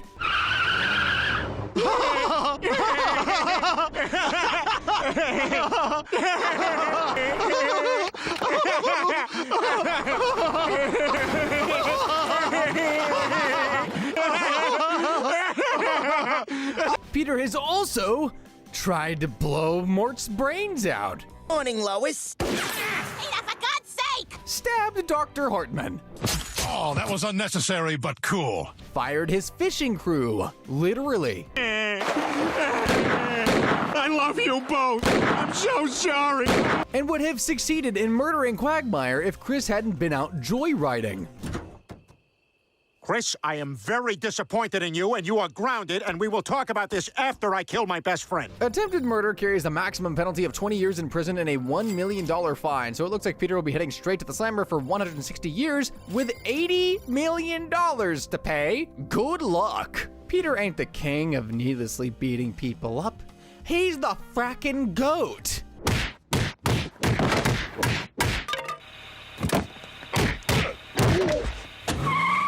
Kill your son! Your son is dead! Heads up! Heads up! Heads up! Punch me in the face. I'm doing great. I'm doing great. I was really sorry to hear about your dad. Oh, that means a lot. I'm sorry I couldn't make it to the wake. I was out of town. It's okay. Thanks for the flowers. Need these shipping reports filled out by 5 o'clock today. Peter knocking his boss's lights out for merely expecting him to work while he's at work is honestly relatable. I don't think any of us could relate to committing 9 counts of assault, though. If you do, dab me up. I mean, have you considered anger management? All those assault charges are going to get Peter fined $6,750,000 and shipped off to the Stony Lonesome for 180 total years. Peter had a freaking blast that time he worked at Burger King. I work at Burger King making flamboyant whoppers. I wear paper hats. Would you like an apple pie with that? But you know, he has way more fun just slaughtering people.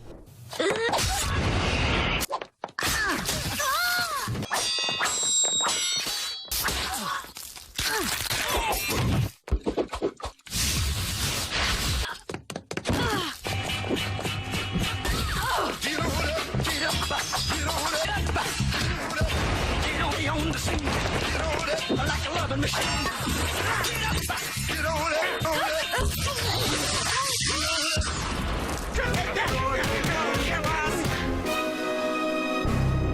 Hey, Chris, hey, you remember that kid you said was bullying you at school? Well, here's his head. That's not even him! That's the deaf kid! Oh, that was sign language. Can we use your phone? Holy crap, it's a Children of the Corn! It's just so horrible. I'm sorry, Lois. Thought if I shook him enough, he'd stop crying. I was kind of right. That's approximately 30 deaths Peter Griffin has to answer for, including his own son. What the hell? The penalty for murder can be 25 years in Rhode Island, so let's add 750 years to this killer's sentence. Also, he's got just $30 million in fines to pay. He could try and sell his stuff, but I mean, the only valuable possession he owns is the Peter Copter, and that's only worth like, what, 100 grand? Peter Griffin is totally useless at basically anything that is not related to being fat and abusive. I mean, this dude can't even cover his own farts by coughing. We've had complaints about, and I have spoken with the school. Is there something you'd like to say, Mr. Griffin? No. Peter's almost impressive ability to screw everything up means he's a ticking time bomb, and walking calamities like him should never be allowed anywhere, especially not near kitchens. Holy crap! Oh my god, then that means... And that also means... Water parks. Water slide! Game shows. Frail old people. Gonna blow you guys away. Grandpa! Oh my God! Is he breathing? Dad, I'm so sorry I broke all your ribs and busted your spleen and punctured your lung. I don't know if you can hear me right now, but I love you, Dad. Peter, come closer. I need to say to you. I'm here, Dad. What is it? You're a fat, stinking drunk. Oh my god, he's dead. Air vents. Ah! Oh my god! You just crushed Andy! And even the ocean. Cannonball!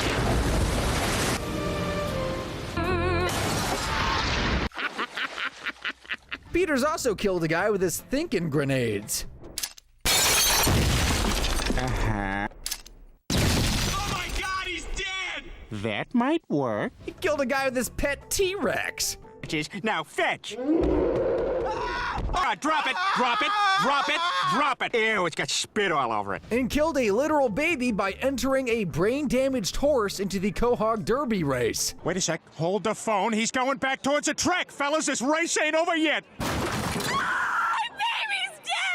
It's over. That tsunami Peter triggered by jumping into the ocean must have killed around 500 people, and the rest of the people who perished because of his stupidity, and Mr. Griffin's looking at 15,870 years in the slammer for manslaughter. Oh, also a colossal $264,500,000 fine. I will never get over him accidentally cooking the kids instead of dinner. Lois will never ask him to help around the house again. At this point, Peter might as well call property damage his full-time hobby because the dude is destroying stuff all the frickin' time, and always in the most stupidest of ways.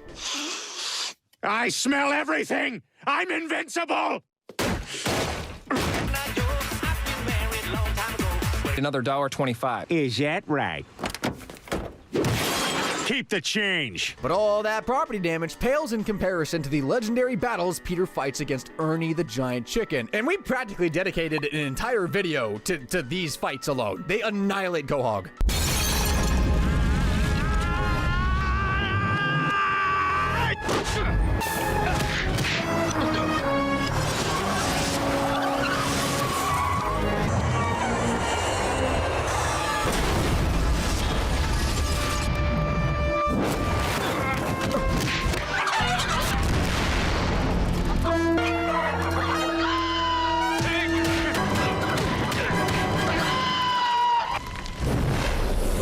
If we're considering every single item Peter has destroyed throughout the entire show, regardless of how trivial, he'd be definitely looking at least 1 million counts of property damage, and that's being generous. That would earn him at least 3 million years in the big house, and an insanely hefty $50 billion fine. And that's all of Peter Griffin's Evil Twisted Crimes, guys. Not making a part 3. Maybe. If we tally up all the jail time and fines he's racked up in our last video on Peter Griffin, Peter's looking at a brand new grand total of 3,493,716 years in jail, plus $57,959,273,200 in fines. He's definitely one of the most wanted villains in all of not just Quahog, but really the world. I ask you, dear viewer, though, how does this sentence compare to other characters? Well, click the screen to find out. There is one person I still haven't locked up, and I think he's the most deserving. Let's find out how long Herbert the pervert would spend behind bars. Think Quagmire's the most dangerous predator in all of Quahog? Allow me to introduce you to Herbert the pervert.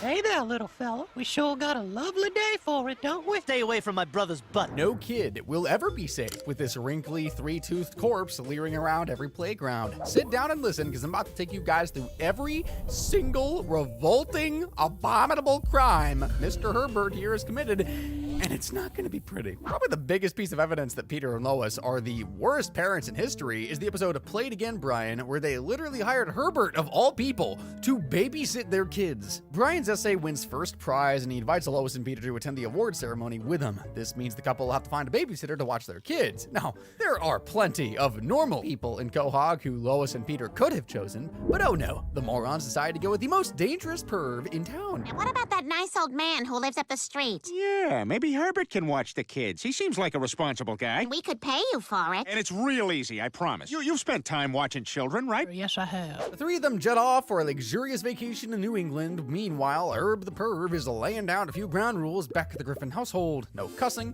clean your plates, and only half an hour of radio before bed. And what is the punishment if they, specifically Chris, break the rules? Or I'm gonna slap you right in your... I'm a 17-year-old girl, and I don't need you here. No offense to you, Meg. You're a 17-year-old girl, and I don't need you here. Is there anyone in Quahog who doesn't disrespect Meg? While Brian tries to win Lois's heart with a romantic day out riding bikes, playing carnival games, and watching the sunset, Herbert has taken a more terrifying approach to seducing Chris. Y'all know what day it is? It's bath day. Oh, I don't want to take a bath. Not for you, silly. It's bath day for me. Know anybody with a pair of strong young hands to help me in and out of the tub? Oh, rats! Why does Meg not even look the teensiest bit disgusted at having to wash this ugly old man? I guess it probably takes a lot to gross her out at this point. Anyway, after his bath, Herbert sends the kids off to bed and reads Chris a bedtime story about how the things that seem the most dangerous turned out to be the most fun. He begins whistling a lullaby to make the teen fall asleep, and while Chris Griffin might have the IQ of a goldfish, even he knows what this creep's intentions are. Are you a... We see the pervert fast asleep with a storybook still on his lap in the end credits, so Chris survived the night untouched. It doesn't make the episode any less creepy, though. While sexual assault didn't happen in that episode, threatening to slap Chris in his and asking for his strong young hands to bathe his naked body are both highly inappropriate comments that could be considered harassment. A conviction would mean 6 months in the clink plus a $2,500 fine, and honestly, Peter and Lois also deserve jail time for leaving their own children in this creep's hands knowingly. Herbert has definitely got a thing for morbidly obese teens that smell bad, because why else would he fantasize about becoming Chris Griffin's wife? Legends of this disturbing crush dates back to Herbert's first appearance in the episode To Love and Die in Dixie, where the creep saw Chris doing his paper rounds, somehow became aroused by the 13-year-old's muscly throwing arm, and wasted no time trying to lure him down to his dungeon. I mean, popsicle cellar. You like popsicles? Well, sure. Come on down to the cellar. I got a whole freezer full of popsicles. No thanks. I gotta get going. Don't make me beg now. You're funny. Get your fat ass back here. After a robber escapes jail and wants to get revenge on Chris for turning him into the cops, the Griffins get placed under witness protection and relocated to the Deep South. Mr. Herbert presumably fell into a deep, dark depression with no fat paperboy to check out, because when the Griffins finally return home, 113 messages are left on their answering machine. Haven't seen a newspaper in a couple days. Guess who? Sorry to leave you so many messages. Thinking about the muscle-bound paperboy. Wishing he'd come by and bring me some good news. Oh, you're starting to piss me off, you little piglet son. Why do I feel like they all stood there and listened to every single message, and Herbert definitely needs glasses if he thinks Chris is muscular. Kid is 99% lard. The Griffins were barely gone a few days, so leaving 113 unwanted messages in such a short amount of time, especially suggestive and threatening ones can get Herbert charged with stalking. If found guilty, he'd be looking at 1 year in the Quahog City jail with a $1,000 fine to boot. Remember the episode Crisscross? The one when Chris ran away from home and actively lived with Herbert the pervert? There's no way he still don't have nightmares about that one. When the kids at school make fun of his weird Latvian sneakers, Chris is desperate to buy cooler shoes and actually robs his mom to try and get them. Busted. Meg blackmails Chris into cleaning her room, doing her homework, and failing to put contact lenses in her eyes. Chris is then made to stand outside Planned Parenthood and photograph every girl from school who goes inside, but he draws the line at calling the girls and pretending to be their dead babies. What the frick, Meg? Really? I'm not doing any more of your crap, Meg. You have no choice. I'll just go tell Mom and Dad about the money, and they'll ground your ass for a year. Tell them I'm gonna run away and no one will ever see me again. Meg reminds Chris that he has no friends and no one to turn to, but that's totally not true. Do you mind if I live with you? Live with me? I feel like I'm gonna pinch myself to see if I'm dreaming. It's real. It's actually so sad that Chris's only friend is a 100-year-old freak who looks like a goblin. Life really ain't treating this kid kindly. Herbert is just over the moon to have the best-looking teen in town as his new roommate, and he wastes no time in making him feel right at home. Life is like a new baseball glove. You think you're never going to get a ball in there. And you oil it up, and pretty soon you're pitching and catching. I guess that makes sense. Sorry. Chris's horrendous fart spared him from being assaulted, but there's one crime Herbert did commit in that episode: harboring a runaway. That's the offense of providing shelter to a runaway minor without notifying the parents. If convicted of the misdemeanor, Herbert would be facing another year in jail and a $4,000 fine. He wouldn't care though. He's clearly too upset about being dumped by Chris. We broke up! If you love the movie Poltergeist, then you gotta love the Family Guy episode Petergeist. When everybody starts going to Joe's for movie night, Peter vows to build his own multiplex movie theater. He begins digging in the backyard, but quickly discovers that his house is built on an ancient Native American burial ground. The fat man, of course, treats the dead guy's remains with the utmost of respect. Are you peeing in that skull? No, Lois, I'm getting up and walking all the way to the bathroom and doing it there. Peter's blatant middle finger to the dead causes the poltergeist to emerge from the TV and haunt the Griffins. Stewie gets stuck through a portal to the other side, and Chris, well, he's about to be eaten by a giant possessed tree. Luckily, Herbert is willing to put his own life on the line to save his favorite paperboy. Hey, Skinny Britches, why don't you pick on someone your own size? You shall not pass.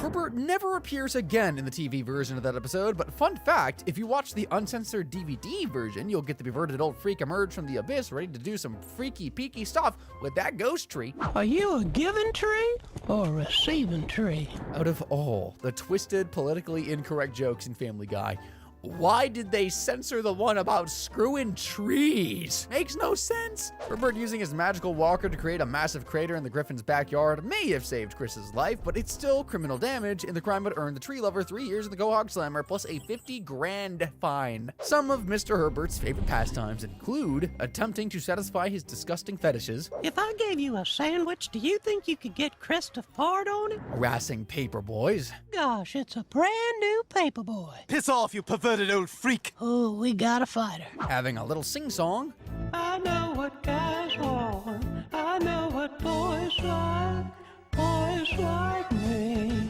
and gate-crashing school dances. Look at that kid. You don't want to hurt yourself dancing. That is one ugly 8th grader. Make sure you stretch out those creamy hamstrings. I really hope he just bought those clothes from the store and they don't actually belong to some traumatized kid being held captive in his cellar. There's no way an actual school invited the local pervert to their dance, so Herbert sneaking inside disguised as a fellow 8th grader is blatant trespassing. The crime would earn the freak 3 years in the Stony Lonesome, plus a pretty hefty $100,000 fine. Had he stayed home that night, he may have caught a glimpse of what Stewie did to Chris on the drive home. Do you want us to pull over? I don't care what you do. Oh, we'll pull over. Pull over. If your teachers ask about your bruises, what do you tell them? I got hit by a baseball. Remember when Chris grew a talking zit on his face named Doug in the episode of Brian the Bachelor? That was super weird, but obviously nothing could be weirder than Herbert spying on the teen undressing in the bathroom. Yeah! I mean, at least the fall would have crushed his So yeah, peeping on Chris like that would be considered voyeurism, which is the crime of deliberately watching other people engage in intimate stuff like undressing. The offense would add another 3 years and $5,000 in fines to Herbert's sentence. How did he even know it was Chris in the bathroom anyway? Well, that's 50% of Herb the Perv's nauseating crimes against male minors down, and his prison sentence is currently at 11 years and 6 months. I was expecting more. But to be fair, that might be more years than he has left on Earth. The criminal's also got a pretty hefty $162,500 fine to pay up. If your skin isn't already crawling with disgust at this point, A, what is wrong with you? And B, get a bag to projectile vomit into, because some of these next crimes I'm about to show you are so disgusting, I seriously debated even putting them in this video. From working as a harassed paperboy to serving as Quagmire's prostitute appointment secretary, Chris has had a whole bunch of disturbing jobs to put on his resume. However, the worst by far happened in the episode The Courtship of Stewie's Father, where he literally had to work for a with a crush on him. After Chris accidentally breaks Herbert's window with a baseball, Peter, Lois, and the old perv agreed that he should be forced to do some chores to pay off the debt. Well, I guess I'll get started. You get sweaty and want to take your shirt off, that'd be just fine. As if exploiting Chris for free labor while making suggestive comments at him wasn't bad enough, Herbert then makes the 13-year-old go on a frackin' date with him. Oh, I wanted to thank you properly for all your hard work.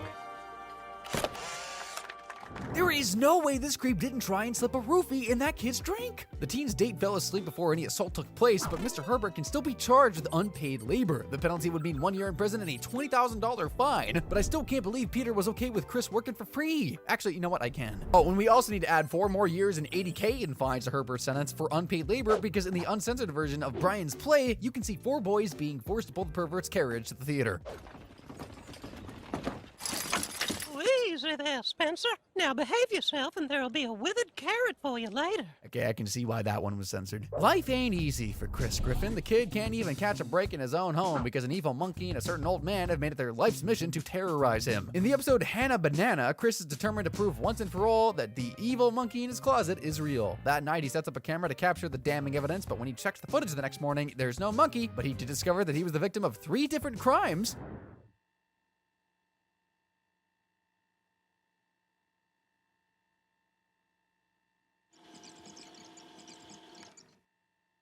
Is it wrong for me to acknowledge that Herbert actually has good painting skills? Like, I could see him being a professional artist if he was, you know, painting flower vases instead of children. He easily beat short to trespassing on the Griffin's property and invasion of privacy, because what could be more invasive than a perv watching you sleep and painting you like the birth of Venus? We can also throw in a second charge of invasion of privacy, because in the episode Valentine's Day in Quahog, Herbert spied on Chris from the bushes, because where else would a creepy predator be hiding? For the only one. Freaky old Herbert would be sentenced to 3 years in jail for 1 count of trespassing and another 3 years for 2 counts of invasion of privacy. He'd also be getting slapped with a total fine of $110,000. I wonder where he ended up hanging that painting anyways. Never mind, I don't think I want to know. Herbert is a obvious villain, but in the episode German Guy, he was actually kind of a good guy. Okay, maybe that might be going a bit too far. When Lois becomes concerned that Chris has no hobbies, the teen tries to find one and ends up befriending an old German puppeteer named Franz Gutentag. Chris declares that Franz is his favorite guy who's gonna die soon, and Herbert, who had been spying on the two from the window, becomes horrified that another man has stolen Chris away from him. But his reaction isn't just because of a broken heart. Turns out Franz Gutentag is a literal Franz Gutentag is really the most sadistic SS guard in all of Hitler's concentration camps. Herbert tells the story of how he was captured by the Luftwaffe in World War II and shipped off to a concentration camp after found pictures of little boys in his wallet and assumed he was gay. He was spared death, but was forced to undergo the most horrific torture nobody would wish on their worst enemy. He made me sort the camp recyclables. Some of those bottles still had a little bit of soda in them. Dear God, how my hands would get kind of sticky.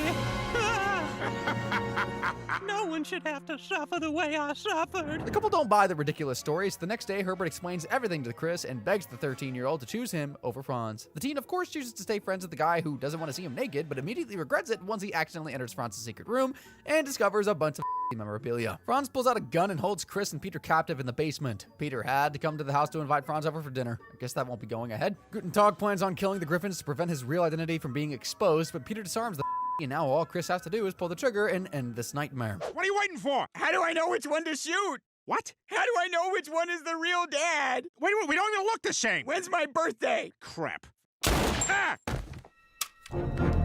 You idiot. Well, learn my birthday.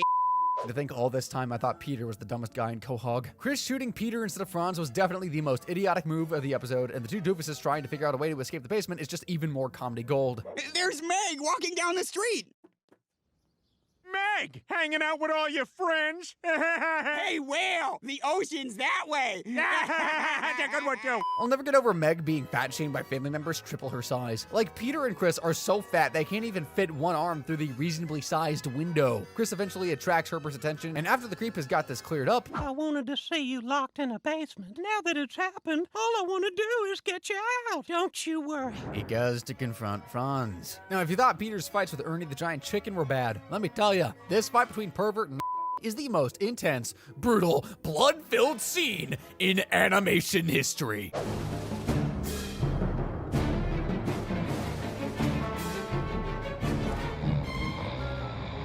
Wake up, we're fighting. Where am I? We're fighting, wake up. Senior Citizen WWE comes to a halt when both opponents have to stop and take their daily meds. And after our nurse arrives to help Franz back up off the couch, the battle continues. Now, the combined strength of these two old folks shouldn't even be enough to scrunch a single piece of paper into a ball, but somehow Franz literally ends up dying.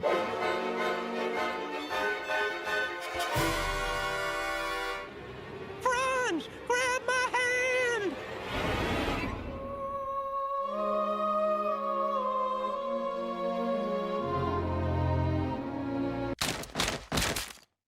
Say goodnight, you bastard. While Herbert didn't physically push Franz over the edge to his death, he wouldn't have died if Herbert hadn't started a fight with him in the first place. This means charges of manslaughter can be brought forward, and if convicted, Herbert would be sentenced to 15 years in prison and fined $500,000. We also need to add another year and $1,000 in fines to Herbert's sentence for obstructing justice because an uncensored version of the episode shows him trying to cover up the death.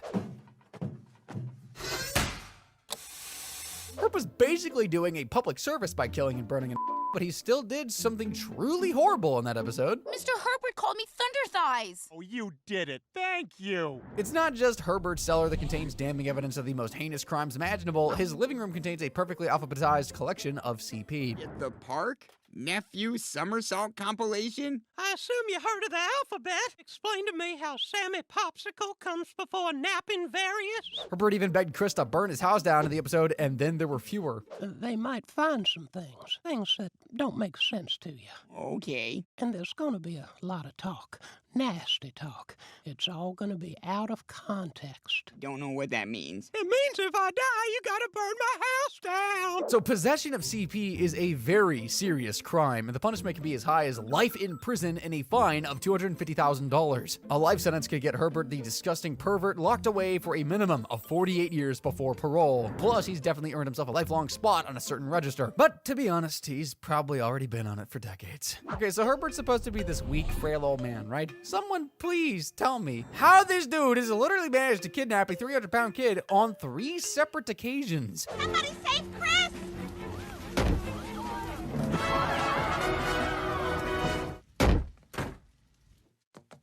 Oh, that one seemed less earned.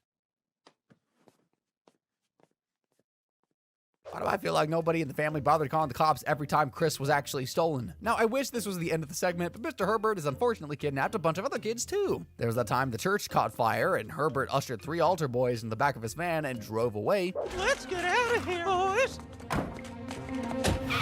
We can't forget that time the old man lured 3 boys into his safety basement. Run! It's that pervert! Into my safety basement!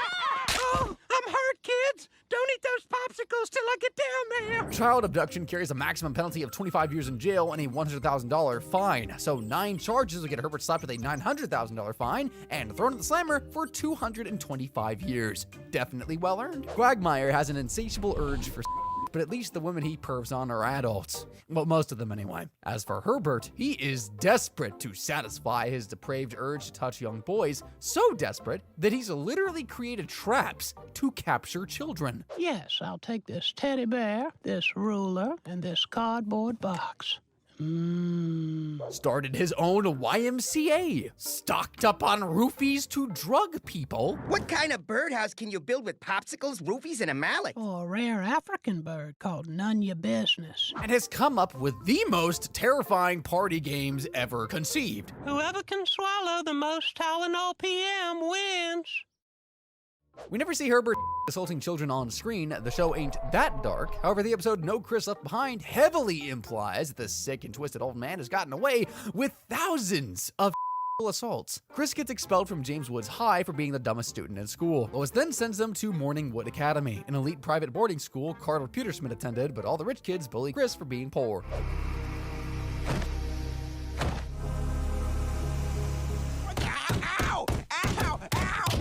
This school is not for your kind. Why? To make his grandson feel better, Carter invites him to join the Skull and Bone Society, a secret society that gets the best medical care in the world and a percentage of the 9/11 Victims Fund. The Skull and Bones Society, where the most powerful men in the world are groomed for their futures. Every CEO, every douchebag named Ryan Seacrest. However, to become a member, Chris must first undergo the super sketchy initiation ceremony with the Elder and Master. 7 minutes in the closet with our most senior member. Until the door closes. Dean turns down the offer, thank frick, and goes back to James Woods High. Carter then apologizes to Master Herbert, who's seriously pissed that he blew his chances of holding hands with the cutest paperboy in town. Get your ass in that closet, Peterschmidt. Yes, sir. I'm so tired of you.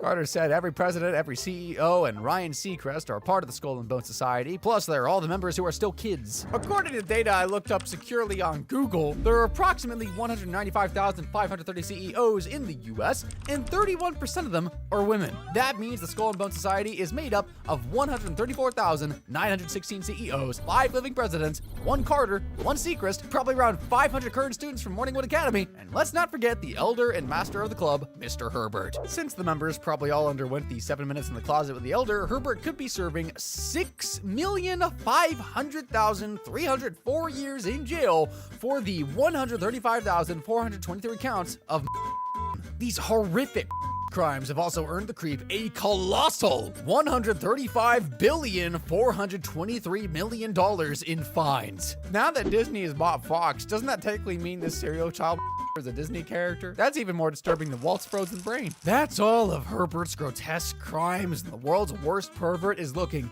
at a grand total of 6,500,615 years in the Quahog City Jail, plus $135,425,023,500 in fines. With this guy running around, you gotta wonder how bad life is in Quahog. Specifically, which town would be worse to live in, South Park or Quahog? Here's Peter and Ernie burning Quahog to the ground.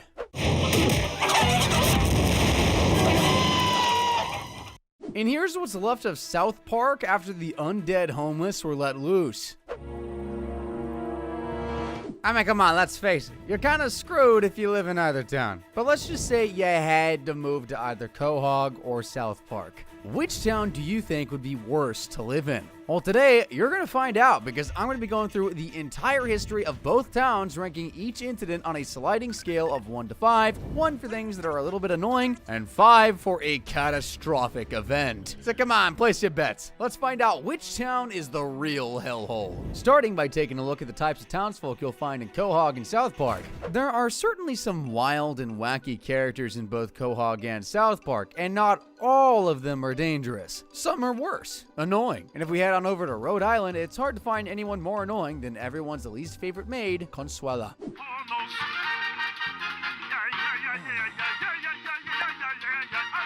Okay, sure, if she's not in your home, you've got nothing to worry about, right? Wrong. Here's the time she nearly causes a multi-car pileup just because there was a bit of spillage. No, no, no, no.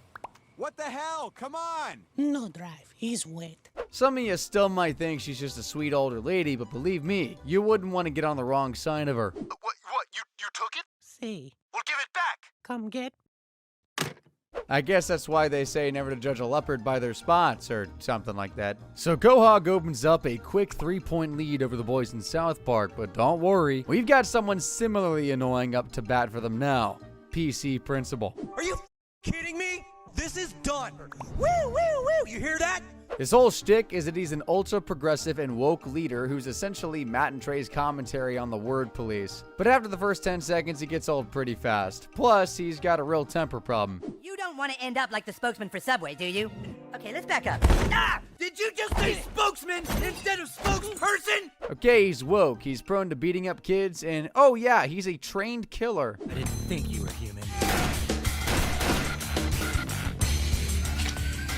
I can't really give him more than 3 points either because he's killing people there who aren't technically human. But still, if he's willing to kick Cartman into next week, he'll make someone else wear a bullet for real if he's angry. So just remember, guys, if you lived in South Park, this is who you trust looking after your kids. So that's our first 3 pointers of the video because PC Principal is clearly a danger to others. But you know who else is a danger to others? Diane Simmons. And she's no stranger to pulling the trigger herself. Now, sure, you might know her as Tom Tucker's partner in crime on Quahog's 5 News. And since the laws of death no longer apply, I can do this. But beneath that smiley anchorwoman exterior, Diane was hiding one hell of a secret. She loves to kill, and she flexes her killing muscle when James Woods invites a fair few people from Quahog to a family dinner, starting with the host himself. She even takes out Mort's wife, Muriel. Throughout the course of the night, Diane manages to kill 5 people. She pins the whole thing on Tom Tucker too, but luckily Lois smells a rat and stops Diane before she makes a Lois number 6. Well, with a little help from Stewie anyway. If anybody's gonna take that down, it's gonna be me. Having a serial killer on your doorstep is no laughing matter, but sadly that problem isn't isolated to just Quahog. In fact, they've got a much darker one in South Park, Michael Dietz, or to give him his full title, the Left-Hand Killer. I'll save you the counting, that's the left hand of 18 people. So, yeah, Dietz makes Diane look like a Little League killer. Although Diane's a little more slick with her killing, Dietz is just a total Fruit Loop.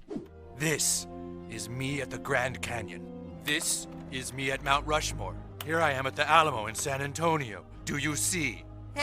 Do you see? Yes, yes, I see! I see that you should put some clothes on, Dietz, but that's about it. Anyway, the cops eventually figure out that Dietz has Cartman and end up rescuing him, but you might want to keep this episode in mind because we'll be coming back to it a little later. So we've seen some annoying folks, some dangerous folks, but what about when the worst of society starts clumping together? Like the time when Peter caused an angry mob to march to his house after he started meddling with their favorite TV shows. See that guy with the ponytail in the background? He sneaks up and scares the girls. That'll teach you to mess with trash TV. Get it, trash TV? No, okay, I'll make myself that. Well, seeing an angry mob doesn't move the needle for Peter, and he stands his ground. You converted the biggest loser to the metric system. Now it feels like they're not losing enough. I am a Nielsen god. You're just jealous because I get to say what's on TV now. Yeah, that's right, Peter. You make the already angry mob even angrier. I'm sure that's how you'll get things ironed out.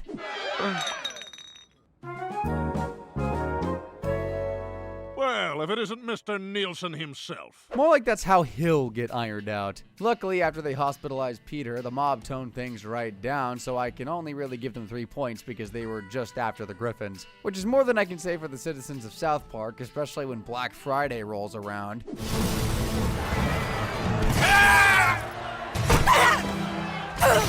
Man, the people of Colorado are not to be messed with when it comes to discounted goods. And this is the aftermath, so this is going to be our first 5-pointer.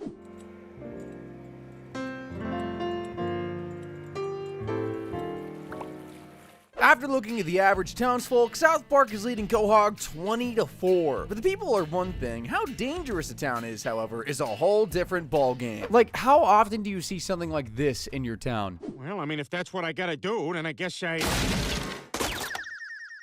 A grand piano falling on someone randomly is a 1 in a million shot, and the fact Peter survives is like 1 in a billion. South Park had a similar situation with Kenny, and you can probably tell how that ended. Look out! Oops. To be honest, if you wanted to make this a total one-sided fight, you could just list every single one of Kenny's accidental deaths, but where's the fun in that? Sure, if they're relevant, I'll mention them. I'm well aware that if your name's Kenny McCormick, South Park is way more dangerous for you, just like Quahog is way more dangerous for Cleveland. Well, only when he's taking a bath. Bocce balls! I bought a tank! The fact Peter has a full-on armed tank and is letting the gun shoot all over the place is an instant 3-pointer in my eyes. Poor Cleveland is just collateral in this case. And by the way, like Kenny, I'm only counting the one bathtub moment. Fair's fair. Talking to Kenny though, he's still the center of things in Colorado, and more importantly, at the center of a stampede.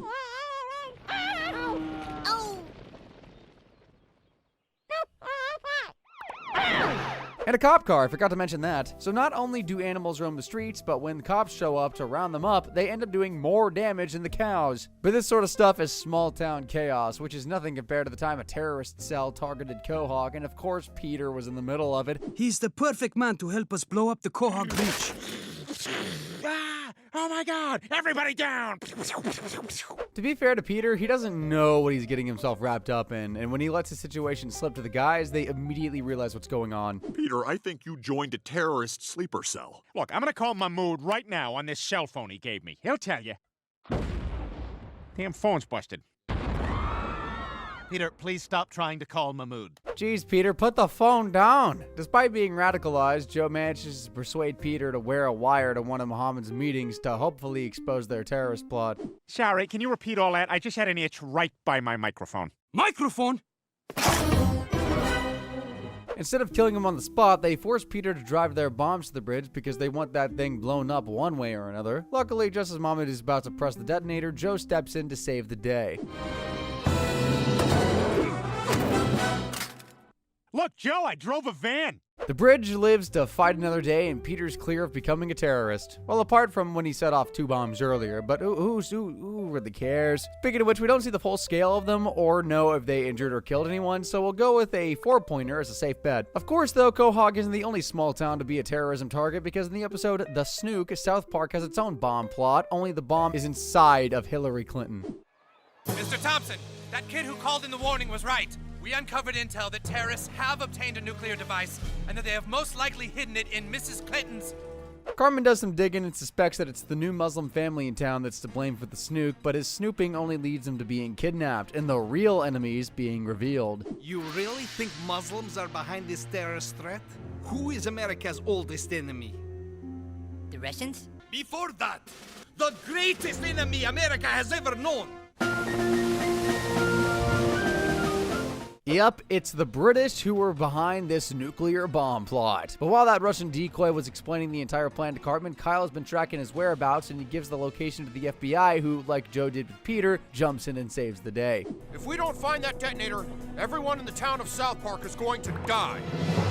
With the threat over, you'd think they'd remove the device from Hillary's body, but nope, they leave it in there. But hey, at least like in Quahog, no major bombs are set off. It's still worth at least 3 points in my mind. Like I say though, at least it never went boom, which is more than can be said for the time Peter accidentally rigged a children's hospital with explosives. You see that Anheuser-Busch billboard? Well, watch this. Oh, God. Without mentioning the fact that Peter's killed dozens of kids, a building being blown up from the inside is also most likely going to collapse, so this is for sure a hazard to the town. You know what else can be hazardous to a town? I don't know, if say a giant space station crash landed on it? Stad. Bodit, but stad. Oh, stool. Luckily, there's only one death caused by the station. Sorry, Kenny, but it's still for sure hazardous to the town. What if it landed bang smack in the middle of South Park? Luckily, it didn't, but this is the sort of stuff you'd have to worry about if you lived there. Space stations falling out of the sky, and it's not much better in Quahog with random buildings being accidentally blown up. Who keeps tabs on all this stuff anyway? Shouldn't the police be doing a better job in both towns? Well, funny I should say that, because we're about to take a look at who polices their town better. Pretty much anywhere you go in the world, the police will have a pretty bad rep, and that doesn't change in Quahog or South Park. Although this type of policing isn't exactly what they're known for. Hey, Toots, you know why I pulled you over? I'll need to see your driver's license. What? Joe, what the hell's wrong with you? It's me, Quagmire. Joe isn't the only cop to try and get some, though, because believe me, Barbardy is just as big of a horn dog. Man, we've got a big problem.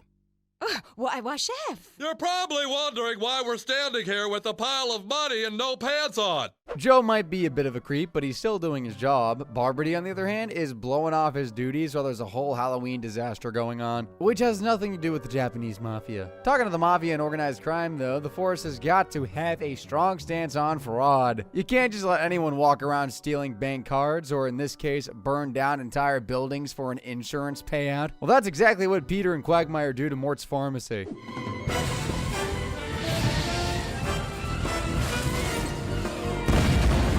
Obviously, they'd hoped to have just gotten away with it and made themselves a bit richer, but it's not long before Joe's on their tail, and worse, he's found evidence. Oh my God, look at that fire we started, Quagmire and Mort. You know who I don't miss is Joe. That's a piece of evidence that hurts all of us.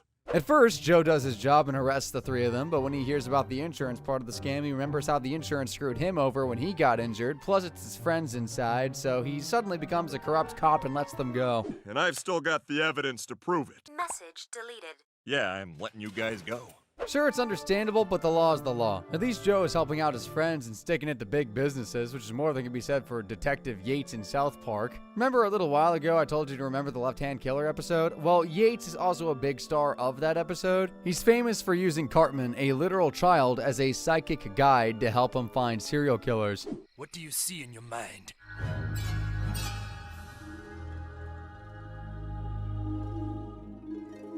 Ice cream. Turns out, though, the Cartman is pretty good at the whole clairvoyant thing and ends up snagging a few serial killers, or so he thinks. Basically, he's just giving other people the credit for deeds, which is why that psycho kidnaps him. And if it wasn't bad enough that Yates was using a kid to do his job and ended up getting him kidnapped by a serial killer, when he goes to find Cartman, he makes the mother of all mistakes. That boy was right. Arrest that guy. Oh, wait a minute. No, I'm wrong. The serial killer always cuts off the victim's left hands. On your left hand, the thumb faces to the left. Nope, this isn't our man. We're sorry, Mr. God. It appears we've wasted your time. As I said before, they do burst back in and waste deeds, but still, that's got to be some of the lousiest police work going on, and it's easily worth 3 points. So we know both sets of police are pretty bad at their job, but how do they treat more sensitive topics like, say, race? Well, we get a little insight into how things run over in Quahog when Joe brings out the new police surveillance van for the boys to go joyriding in, which is a problem in itself, really, and the guys can't help but fool around. What the hell is this? It's the new police surveillance van. We're going on a beer run. Want to join us? Nah, I quit drinking. What? Oh my God. Man. Fooled ya. Obviously, everything about the van is horrendous, but the fact that it's a new state-of-the-art machine and it's got that minority mode built in, that's wild. So if that's the sort of vehicle they drive, you can be pretty certain the cops are going to be 500 times worse. Hey, you're that black guy I saw in the news conference, ain't you? This is car 15. I'm gonna need backup. I've got a stolen vehicle here. What? Officer down. Yet I don't have much faith that the cops over in South Park are going to be much better. Let's see how Officer Barbarty handles a potential school shooting. I wonder who he's going to target. Oh, nobody move! What's happening? Out of here! They've got me!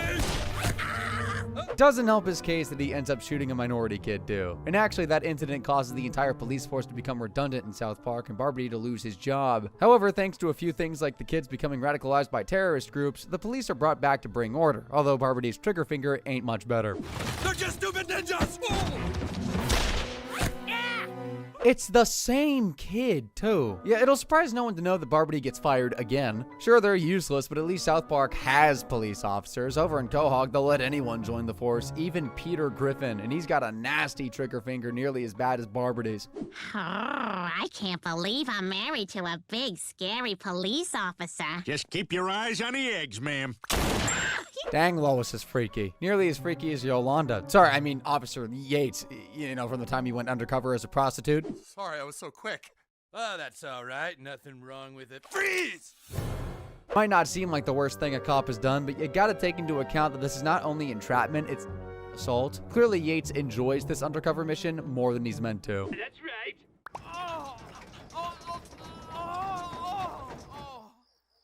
Either he prepares for an undercover mission like Daniel Day-Lewis, or he's having the time of his life. Hey, there's nothing wrong with what he's doing, it's how he's doing it. Coercing men to sleep with what they think is a woman only to use them for a good time, then book them, that's crazy cop behavior. I think it's fair to say that South Park has the worst police force out of the two shows. Barbarty and the bunch are out of their depth. It was a close call, though. Not as close to the battle for the worst place to live, though. We're just about halfway, and the scores stand at 36 to Quahog and 41 to South Park. So as it stands, if you had the gun to your head, you'd be on your way to Rhode Island. But there's plenty of chances for that to change, especially as we come on to our next category, dangerous wildlife. When you hear the word wildlife, you usually expect to find it in, well, the wild. Not in a 20-story office building, and certainly not if the said wildlife was a giant hulking gorilla. Stewie manages to escape the clutches of that killer gorilla, but the same can't be said for poor old Chef when he falls to his doom, which is also known as falling into a pit with a mountain lion and a grizzly bear.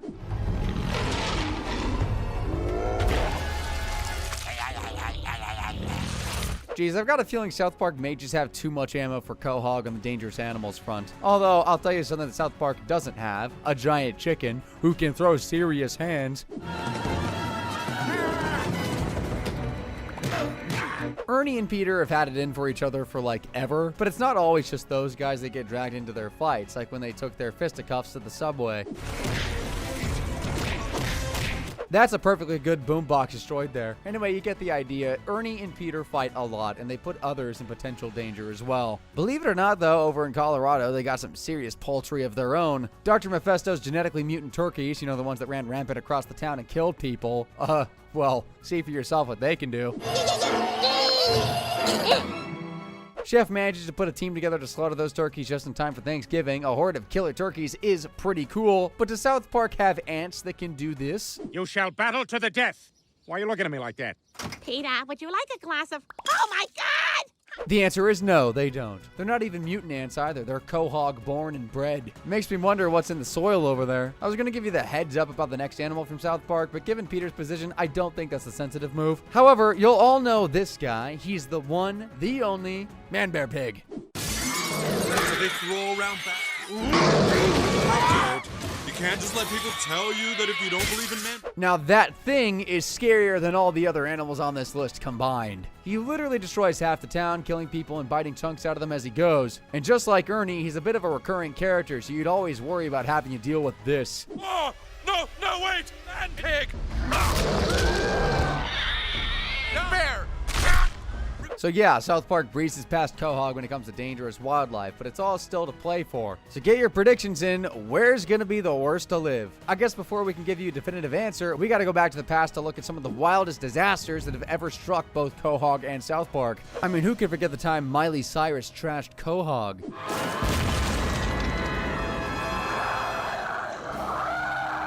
Yeah, that ain't a normal human. Basically, Disney programmed her to be the perfect artist on and off the stage, but when Stewie tries reprogramming her, he turns her into a killing machine. So if you lived in Quahog and you wanted to go and watch one of your favorite artists, you'd have to worry about them slaughtering you. Hey, at least they don't have that problem in South Park.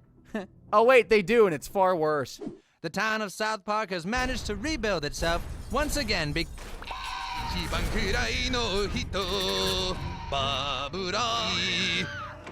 So that thing is a Godzilla-fied version of Barbra Streisand, and she's out for some artifact called the Triangle of Zinthar. That's not that important, though. It's just crazy to me that no matter which town you pick to live in, you're at risk of being killed by a mechanical singer. In fairness, it's a little different because no one's favorite artist is Barbra Streisand. No offense, Babs. If you're not worrying about robots trashing the town, you've also got weather to think about because apparently Quahog is in hurricane country. Oh, what a mess. For the love of God, Oh my God. Peter was just fooling around there because luckily no one was actually hurt, but that sure was one strong hurricane. South Park's had its fair share of bad weather too, though not exactly like a hurricane. Instead, they had a smug storm disaster, which is a deadly cloud of thick, dark electricity.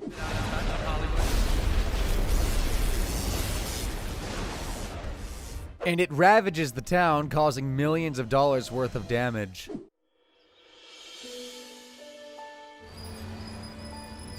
And now has left thousands homeless. All across the Midwest, people are picking... It probably is a little worse than the hurricane that hit Quahog, but as no one died, it's only fair if I give this the same score. But alright, that's enough of the warm-up. What you really came here for is the big disasters. Like when a nuclear bomb was dropped on Quahog. Still, it's pretty amazing. Don't worry, the Griffins managed to survive, but nearly everyone else on the planet gets wiped out, and those that are left, they're either dying from radiation poisoning or are hideously mutated. Still, it's pretty amazing. With the way things are in the world, you might not need to move to Quahog to get your nuclear fix. One might be coming to a town near you real soon. But I'll tell you what won't be coming to a town near you: giant man-eating guinea pigs. Unless you live in South Park. It isn't like a quick stampede, kill a few people, and they run off into the sunset. These beasts literally destroy the entire town and kill hundreds. Where do we go, Randy? Those beasts are from Peru, and after the US stopped pan flute bands from soothing their inner demons, they decided to wreak havoc. I'm not sure why they specifically chose Colorado. Either way, it's crazy how scary they managed to make guinea pigs look. There's even a mutant Godzilla guinea pig. Okay, not exactly, but I couldn't leave that guy out. For those Easter egg heads among you, you'll know there's a sneaky reference to the giant lizard in 1 million years BC, although that lizard didn't go on a killing spree. When it comes to disasters, you're stuck between a rock and a hard place picking either Quahog or South Park, because one way or another, you're probably going to be killed, or at the very least, your home will be smashed to bits. And here it is, the moment you've all been waiting for. The final scores are in, and after the dust settles, Quahog clocks in an overall 58 points, while your winner, and officially the worst town to live in out of the two, South Park, with a 72 whole whopping points. There were 7 5-pointers handed out today, and South Park walked away with 5 of them. So while Quahog might be consistently awful, when South Park has a bad day, it really goes off the rails. That's all the action we've got for you today, but if you haven't quite had your South Park and Family Guy fixes, why don't you give one of our other videos on screen a click? Go on, I'll catch you on over there. Thanks for watching. Since we're doing crossovers, how about we figure out which one of these two cartoon dads is dumber, Homer Simpson or Peter Griffin? It is the duel of the dumbasses. In the red corner, Homer Simpson, the donut devourer who's as yellow as he is dense. Let's try the red one. Let's try the red one again.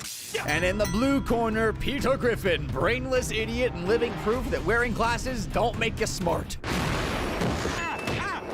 Stick around because we're diving into these morons' most sub-10 IQ moments ever to settle once and for all who's the dumbest cartoon dad in animation history. Each idiot can get a max of 3 points. If they're a hazard to themselves, they get 1 point. If they're a hazard to others, they get 2. And finally, if they're a hazard to their entire community, they get 3. My very expensive dumbo-meter here will keep track of these dopuses' scores, and what better way to start this battle off than with an iconic Family Guy episode like Petarded. It's the neighbors' game night, and Lois has switched Peter's questions with the preschool edition so he won't lose and feel stupid. What color is a fire truck? God, I always get these. Fire truck. What color are those red fire trucks? Just when Peter thought he was on the same IQ level as Isaac Newton, he gets a diagnosis that would surprise absolutely no one other than him. Well, here they are, Brian, my test results. Peter, according to this, you're mentally retarded. Oh, yeah? Well, would a mentally retarded guy have hired a bulldozer with a drunk driver in celebration of his fantastic test results? Hiring a drunk to bulldoze the house with everyone still inside is blatant endangerment, so Peter gets 2 points there. Doing something as stupid and reckless as that right after a test confirmed he's intellectually challenged is absolute comedy gold. And driving with eyes shut that very same day is just even more hilarious. I wish I could just close my eyes and make all this go away. Oh my God. Peter was a little sad about his diagnosis at first, but soon perks up once he realizes he can get away with basically anything now, like, I don't know, kicking the doors down in the women's bathroom. Sorry, retarded. Oh, that's okay then. Throwing Bibles in church. For the living. And even stealing a deep fat fryer. Peter, get back here. No freaking way. Oh, I am so taking this. The accident puts Lois in the hospital, but it doesn't take long before her idiot husband strikes again. Listen, there's no toilet paper in the bathroom, so I'm just gonna, there we go. Oh, God, hang on. The CPS declares Peter mentally unfit to be a parent. Thank the Lord! And the Griffin kids get taken into their custody and placed in Cleveland's care. Peter tries desperately to get the kids back and even frames his best friend as some kind of Quagmire 2.0. This'll show him that Cleveland's not fit to be a parent. Agent Jessup, look at all these prostitutes. 7 prostitutes. CPS hands the kids back in the end, but only because Lois gets discharged from the hospital. Just 2 episodes later, Peter literally poisons the kids as part of a vomiting contest to see who gets the last piece of pie in the fridge.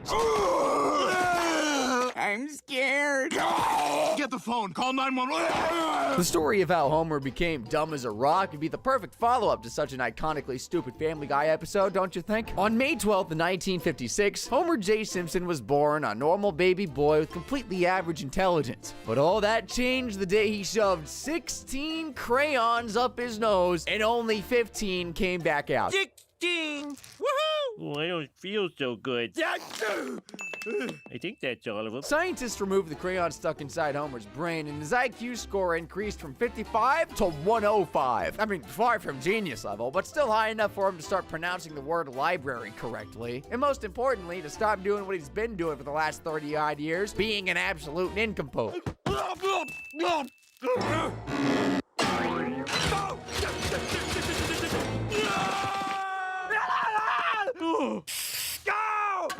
poison? Is people poison? Homer's rapid change in intelligence alienated him from all of his friends, and he realized that he was actually just happy or dumb. Moe helped Homer stick a crayon back in his brain, and 5 minutes later, he was back to being that dumb, irresponsible oaf you either love or hate. Who wants lottery tickets? Okay, it's in his brain. Now it's time to talk about all the unhinged and very, very questionable food choices these two morons have made. Even though Homer's thinner than Peter, we'll start with him because he's clearly the bigger foodie. I literally have a whole video proving this. You should totally check it out. I mean, I'm not forcing you or anything. We should totally. Anyway, there's basically no limit to what this greedy pig will shove down his gullet. He's eating a forbidden donut in exchange for his soul. Forbidden donut. Well, well. Finishing something? And even himself. Ah! My finger! Sometimes a man has to do the unthinkable, like eat something medium rare. His unhinged choices aren't limited to food either. One time, Homer even tried to guzzle down a beaker of fracking acid. You idiot! Everything you just saw was insanely messed up. But of course, absolutely nothing could be more stupid or disturbing than Peter mistaking a literal baby for a bucket of fried chicken. I was on a city bus, and the guy next to me was eating a bucket of fried chicken. I just dug in and started stuffing that chicken into my mouth. But it wasn't fried chicken. It was a baby! And I think he actually ate Stewie at one point, didn't he? Where's Stewie? He ate me! I ate If him. this video was who was the evilest, Peter would win by a frackin' landslide. Like it wouldn't even be a contest. Homer and Bart share mutual interests like eating junk food, watching cartoons, and avoiding responsibility. But Stewie and Peter differ so drastically in intelligence they almost have nothing in common, except one thing: inventions. Yeah, they both love inventing. Stewie's built a time machine, a mind control device, and a teleporter. Impressive. Peter's inventions? Not so much. Quit yapping and tape these leaf blowers to my back.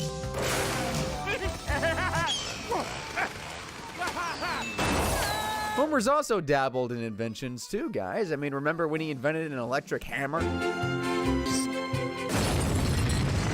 My all-purpose electric hammer. Yeah, he really thought he was Thomas Edison with that one. Peter works in the office of a brewery, so apart from the children's hospital across the street... Well, watch this. Oh, God. Nobody's in grave danger when he decides to show up for his 9 to 5. Homer Simpson, however, is the safety inspector of a frackin' nuclear power plant. Everybody in town is depending on him to keep them safe, but he's so dangerously unqualified, the only thing he can do in an emergency is press a random button and just hope nobody dies. 15 seconds to core meltdown. Eeny, meeny, miny, mo. Eeny, meeny, miny, mo. Sometimes he does even stupider things, if you can believe it. Those were just 2 of many nuclear meltdowns Homer has caused. In fact, this idiot's such an expert at causing disasters, he can literally cause a nuclear meltdown in a van with no nuclear material in it. In the episode Homer Goes to College, Mr. Burns wants to send his knucklehead employee to university so he can learn nuclear physics and hopefully never cause another meltdown. Mr. Simpson is so excited when he receives an admission letter from Springfield University. Burns actually bribed them into taking him on. But in Homer's mind, that letter means he's the smartest dude who ever lived. I'm a college man! I won't need my high school diploma anymore! In class, Homer acts like a know-it-all because he's worked at a power plant for 10 years, but when asked to demonstrate how a proton accelerator works, he can only demonstrate what not to do. Please come down and show us. All right, I will. He's literally caused so many meltdowns, the hazmat team knows who he is. Shocker, Homer got an F in his final exam. Some nerds hacked the system and changed his grade to an A+, so he's able to keep his job. I still don't get why Mr. Burns went through all the trouble of sending Homer to college instead of just firing him via trap door. Maybe it was under renovation. Even Burns isn't evil enough to put an employee through this on purpose. Trapdoor's under renovation. It's not safe. I feel like Peter would willingly jump down that, by the way. He's already jumped off a frackin' skyscraper for a bet. $1,000 says I live. What the hell? Okay. It's funny how he can fall 1,000 feet like it's nothing, but acts like he's dying whenever he takes the tiniest of tumbles. Let's put Homer aside for a moment and focus on Peter. This dude was born in the 1960s, so this is what he was up to while the Vietnam War was going on. Looks like he's gonna have to repeat the 4th grade, Mrs. Griffin. Looks like he's going to have to repeat the 4th grade, Mrs. Griffin. Congratulations. You've passed the 4th grade, Mr. Griffin. He's never been the sharpest tool in the shed. Now, I can already hear yourself asking, dude, why are you bringing up the Vietnam War? Well, because Family Guy makes absolutely zero sense, and timelines don't matter if they can get in a good joke or two, like this one. Sometimes it's better not to fit in.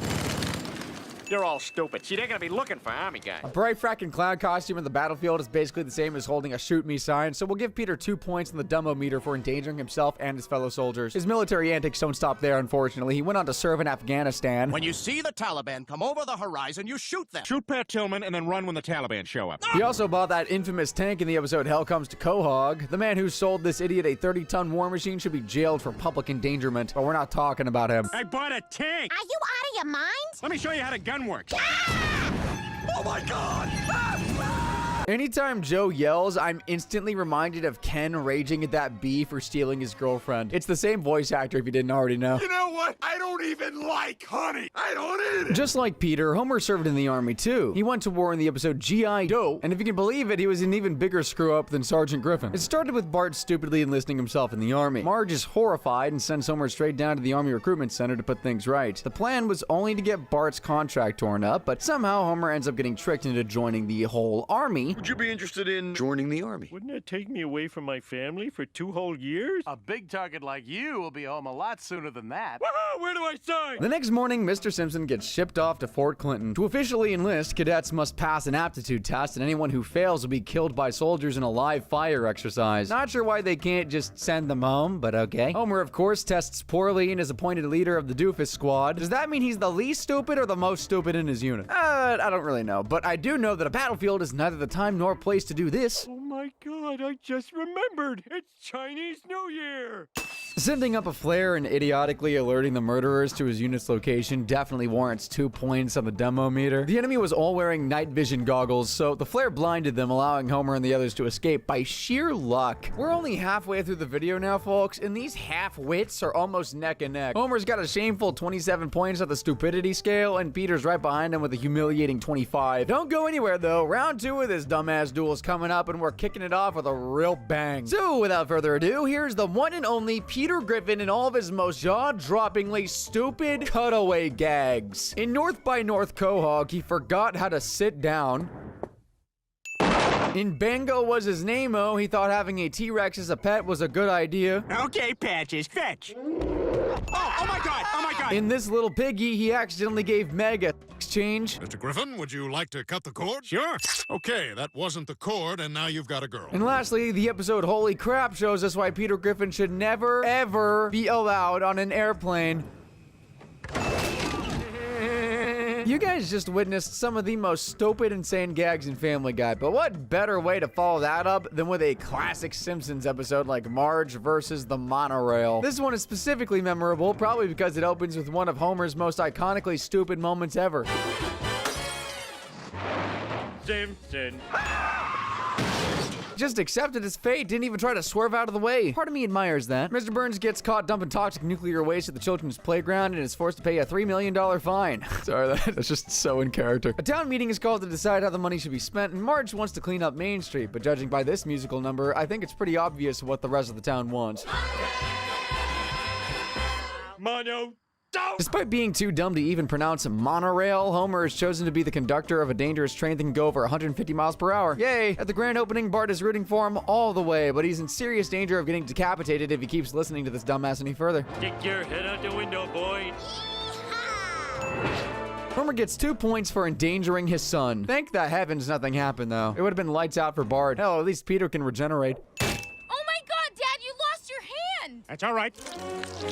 He didn't always have that superpower, though, as proven by this 100% preventable accident and whistle while your wife works. Mega ultra super. Holy crap! Mr. Griffin's stupidity didn't hurt or endanger anyone again in that episode, but forget Peter versus Homer. I want to know if Peter or Jillian is dumber. Have you ever seen the sun and the moon in the same place at the same time? They're the same person. I know, right? I mean, at least Jillian's attractive. Peter's got frackin' nothing. He ain't packing. No joke, his is literally small enough to fit inside a frackin' pencil sharpener, and he's tried. There's no way Lois wasn't at least a bit disappointed on their wedding. Now, where was I? Yes, Homer Simpson has endured a lot of physical pain in his unfortunate life.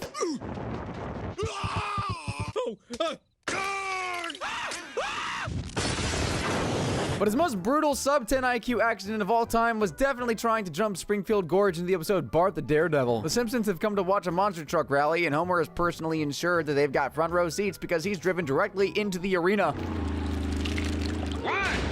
Truckosaurus! Where?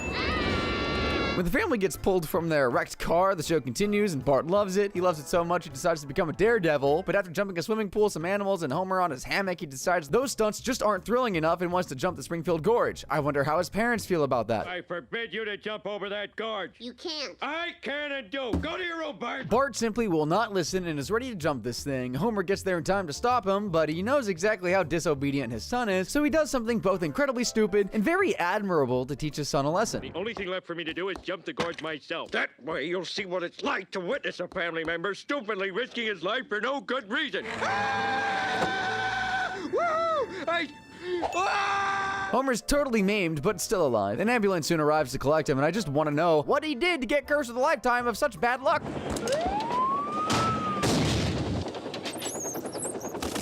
Speaking of deadly stunts, remember the episode The Man with Two Brians? Peter becomes obsessed with Jackass, an MTV show where professionals perform super dangerous and life-threatening pranks. Definitely not the kind of thing anyone should try at home. Despite seeing the skull and crossbones warning at the start of the show, Peter can never resist making a dumb decision, so he immediately fetches his camera and a shopping cart. Okay, go.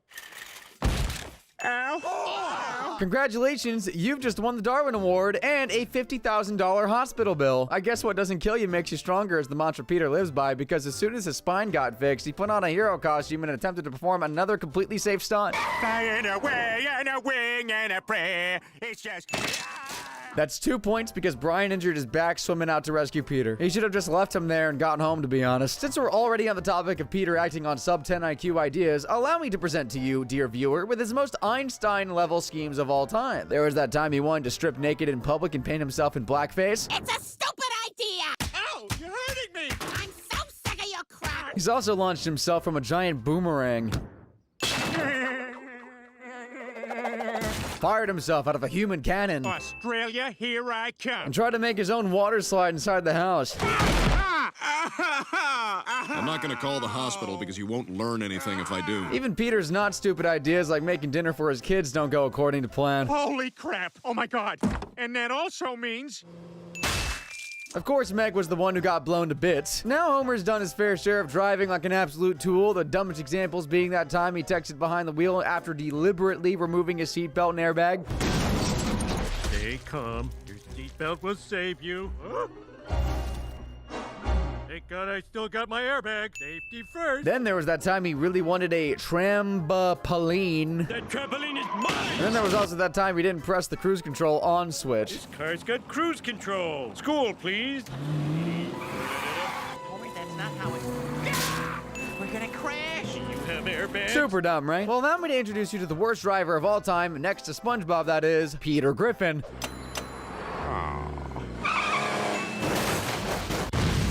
Where's the Lullaby Channel? Peter, watch the road! Lois, get off my back, will you? I'm trying to watch TV. I mean, do you have any idea?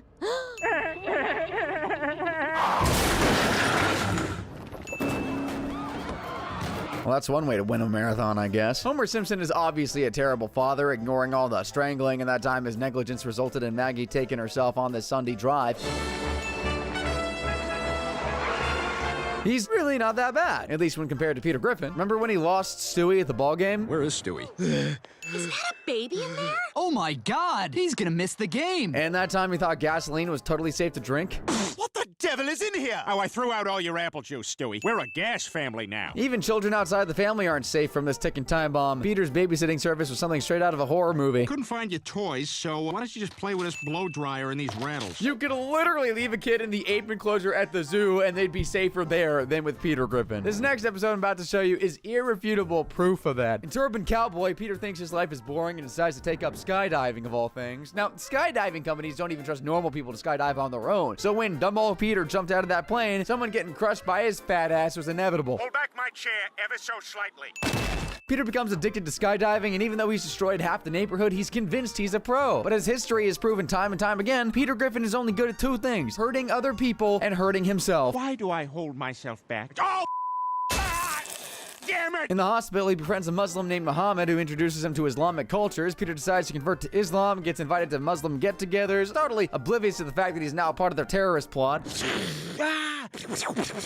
So are these toys just like to take? Peter adds to the clan with a special phone Mom gave him and triggers explosives anytime you try and make a call.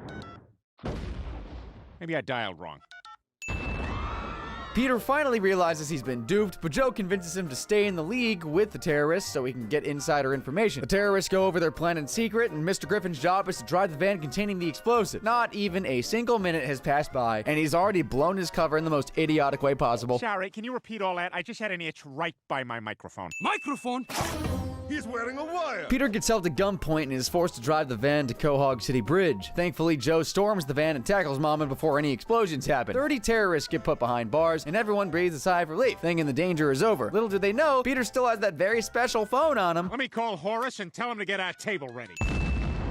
Man, talk about stupidity. Peter's way in the lead right now, guys, but Homer still has one last chance at coming out on top because the Simpsons movie is basically 90 minutes of him proving that his IQ is lower than Blinky the three-eyed fish. Homer's stupidity showcase all started with him doing some household chores, like fixing the sinkhole in their backyard. Sinkhole.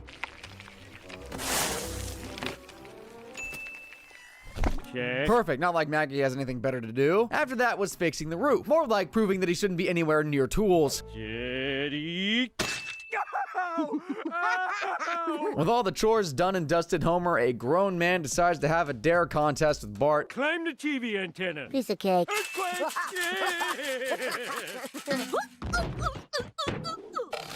Aftershock. I don't think he can even comprehend the kind of danger he's putting his boy in. He's not exactly done with his stupid ideas either. Homer's next dare is for his 10-year-old kid to skateboard to the Krusty Burger and back naked. Don't look where I'm pointing!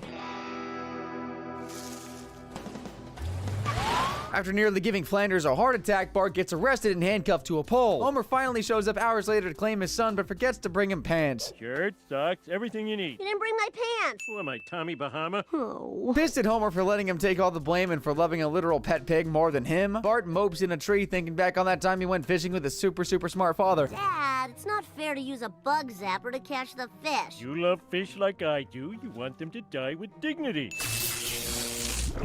While all this had been going on, Lisa was campaigning to get dumping in Lake Springfield banned. Mayor Quimby finally listens and puts up an idiot-proof barrier around the lake. Things are starting to look up for the environment, but Homer has a pet pig who craps a lot. Plopper's silo becomes full to the brim, so his idiot owner has no option but to dispose of all the disgusting toxic waste properly. Yeah, right.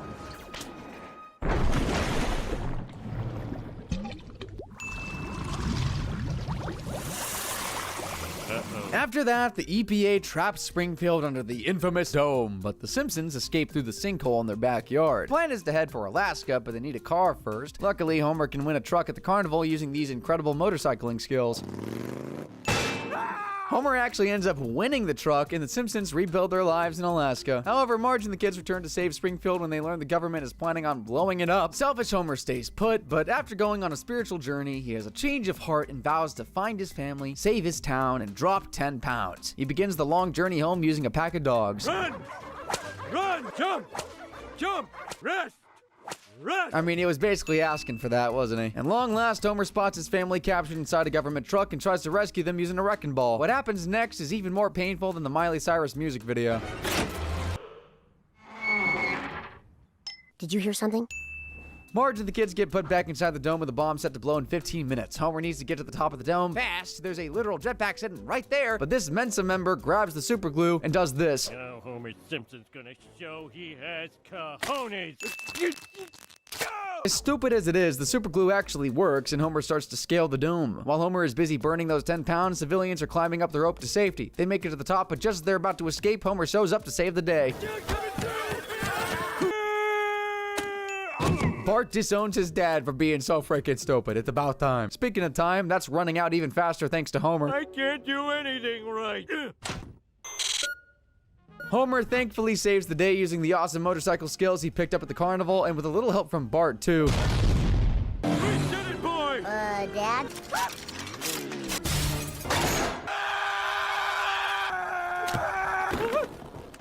Woohoo! The bomb explodes outside the dome, shattering the glass and freeing Springfield. Glass came raining down, but amazingly, nobody was hurt. Well, except one person, which is still incredible, to be honest. Hi, everybody! All of Homer's stupidity gets forgiven by the town, everything goes back to normal, and the movie ends with Homer once again proving why he shouldn't be let anywhere near tools.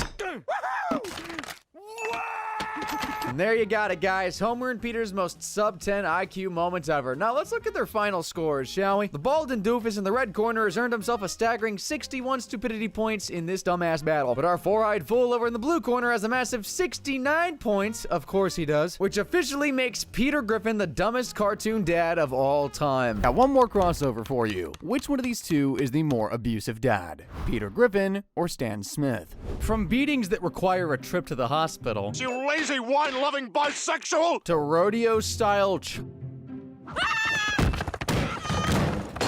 Stan Smith and Peter Griffin are clearly both absolute scumbags to their families, but who's more? These are the questions I'd like to ask myself. Today, I'm comparing all these jerks have put their families through to find out. Each dad will get 1 point every time they hit a family member, so let the battle of the world fathers commence. First up, Peter. I don't think there will ever be a more iconic Family Guy episode than Dial Meg for Murder. You know the one. It's when Meg gets out of prison and beats the frackin' frick out of Peter. My house now. You'd think a beating like that would have taught Peter a lesson about his kids, but not even 24 hours passed by, and he's back to literally punching babies in the face. Fatso, punch your baby in the face. I did good, Meg. How is Stewie even alive at this point? Like, babies can literally die from being shaken, but somehow this little dude has survived being punched by a 500-pound hog, getting ran over, Oh my God, Stewie! being whacked with a tennis racket. Oh, you can beat me, but I am who I am! And remember that time Peter threw Brian and him out the frackin' window? Catching herpes from Brian should have been the worst thing that happened to baby Stewie in the episode Herpy the Love Sore, but unfortunately Peter had stolen a whip he found in Quagmire's mail. Hey, Dad, that's a cool whip. Ah, I thought you couldn't understand me. Speaking of whips, let's check out the American Dad episode, The Missing Kink. Steve gets spanked by his father for ruining his suit. Now go to your room! I do not approve of your methods! Yes, we're counting spanking. After his crying son runs away, clutching his butt cheek, Stan also spanks his wife Francine, but he won't get a point for that one because she enjoys it too much. Desperate to satisfy the kink she's just unearthed, Francine volunteers to take all of Steve's spankings on his behalf from now on. She frames her kid for a bunch of stuff, but comes clean after Stan catches her throwing a bike through the window. Being a devout Christian who hasn't done anything else but the position for the last 20 years, Stan obviously doesn't take kindly to Francine's spanking fetish. Thou who tricketh thine husband shall be banished to the depths of hell! That's not in the Bible. Let me see that. While Stan is far from even average intelligence, he's not as dumb as Peter. The episode Hurricane showed us just how moronic the guy can be, though, and he came pretty darn close to dethroning Mr. Griffin as the dumbest cartoon character in history. Hurricane Flozell has just broke the Langley Falls seawall. Now, it would be a good time to evacuate, but Stan thinks he can save the family by tipping the house upside down and almost drowning Haley and Jeff. Francine, Roger, and Steve save them by fashioning a rope out of curtains, but it breaks before anyone can climb back up. Luckily, Stan has more Einstein-level ideas up his sleeve, like opening the frackin' window. Okay, that window it is. Thank you, Haley. Dad was wrong! While his loved ones battle a shark, Stan sulks in the kitchen feeling embarrassed about all the dumb ideas he's had today. But after a little pep talk from Klaus, he's determined to save the family. No more dumbass ideas. This time, he's gonna make the right call. I let the bear in to kill the shark! You're working in tandem! Honestly, let's give this Dad of the Year a point for setting a frackin' grizzly on his own son. The Smiths now have to fend off two dangerous animals. Poor Roger's already lost his girlfriend, his sweatshirt, and all his wigs in this storm, so almost getting cremated by Stan really was just the cherry on top of a perfect day. I'll make the right call. I'm gonna electrocute him! Francine yells at her husband to get help and to stop coming up with ideas that almost get everyone killed. Who the hell does she think she is, telling the crisis expert what to do in a crisis? Stan's idea is way better. I'll harpoon the bear, and the bear blood will distract the shark, and we can escape! After saying sorry for harpooning his own wife, Stan steps outside to see how badly the storm-damaged Langley Falls is, but now he's in the middle of nowhere with brand new neighbors. I don't even know where the hell I am. A black and a white talking as if it's normal! Peter, what are you doing? You know me! Stan, have you? So when's the divorce happening? Stan rarely pays attention to his kids. Haley's smart enough to know that's a good thing, but Steve is desperate for his dad's attention. In the episode Every Which Way But Lose, scrawny Steve joins the football team just so Stan will come and watch him play. While the plan was to impress his old man and get a well-deserved pat on the back, the kid ends up getting assaulted instead. Are we having a father-son moment? We were. You ruined it by mentioning it.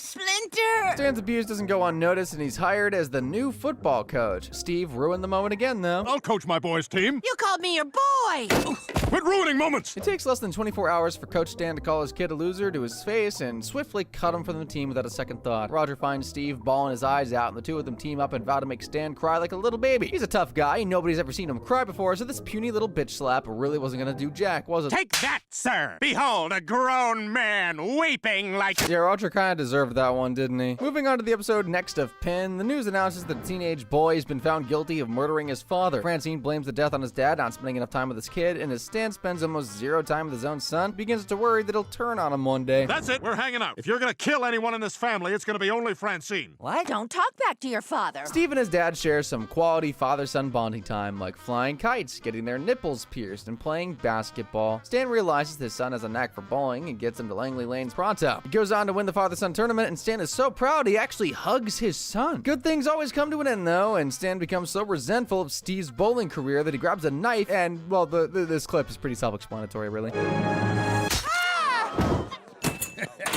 The fact that that's not even the worst thing Stan has done to Steve is just insane. Both Stan and Peter have talented kids. Meg's an Olympic skier who's been training since she had a different voice actor. Where you going? Are you kidding? The Olympic qualifiers are today. I'm competing. Why is this the first we're hearing about this? It's not. And Steve, well, he just sings like a little angel. Baby, come back. Any kind of fool could see there was something in everything about you. Yeah. In the episode Country Club, the teen is selected to sing the national anthem at the Langley Falls Veterans Day celebration. Stan thinks the performance will be soulless and empty if Steve doesn't experience war firsthand, so he sends his 14-year-old son to a hardcore Vietnam War reenactment. And it's so realistic, the kid literally comes home with shell shock. Say, can you see? I can't see them. They're in the trees. Steve, snap out of it. Stan definitely deserves a point for psychologically abusing his son, so let's add one. Being mentally 12 years old, wait, that's too high. 5. Peter loves playing games, and the more annoying they are to other people, the better, really. In the episode Chap Stewie, Stewie is pumped to watch the season finale of his favorite TV show, The Cadwalladers of Essex. Now, if you think Downtown Abbey is gripping stuff, trust me, you're gonna love this. I would like to learn to bathe myself.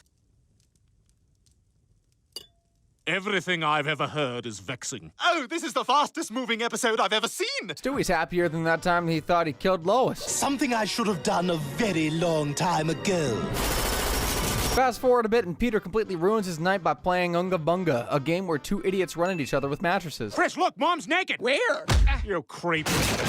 I used to think the worst thing Stan ever did to Haley was trying to kill her. More on that later. But after the episode The Mural of the Story, now I'm not so sure. Stan wants to restore the vandalized Langley Falls mural and does the job himself despite having zero artistic talent. At the grand unveiling, his work looks like something a class of first graders produced, but rather than admitting that he just sucks, he lets Haley take all the blame. Dad, stand up for me. Tell them I didn't do it.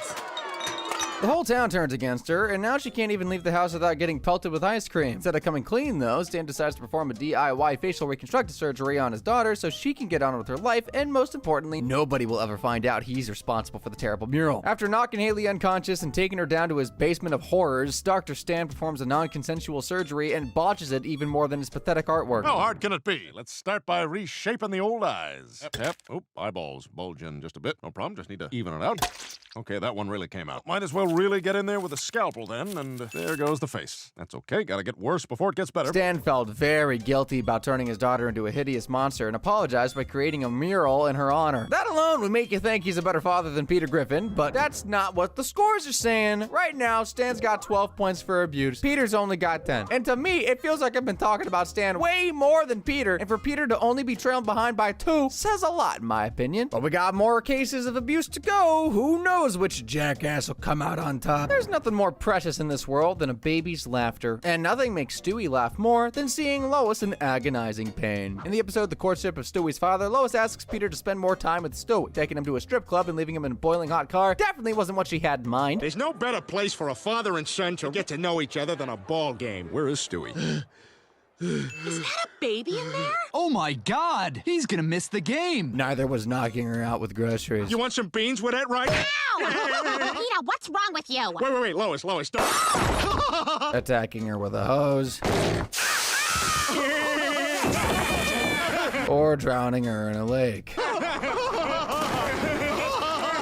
At this point, I'm convinced Lois has like 9 lives or something. Apart from that time, Chris got sucked into an 80s music video. Chris, would you run and get some milk? And be sure to take it from the back.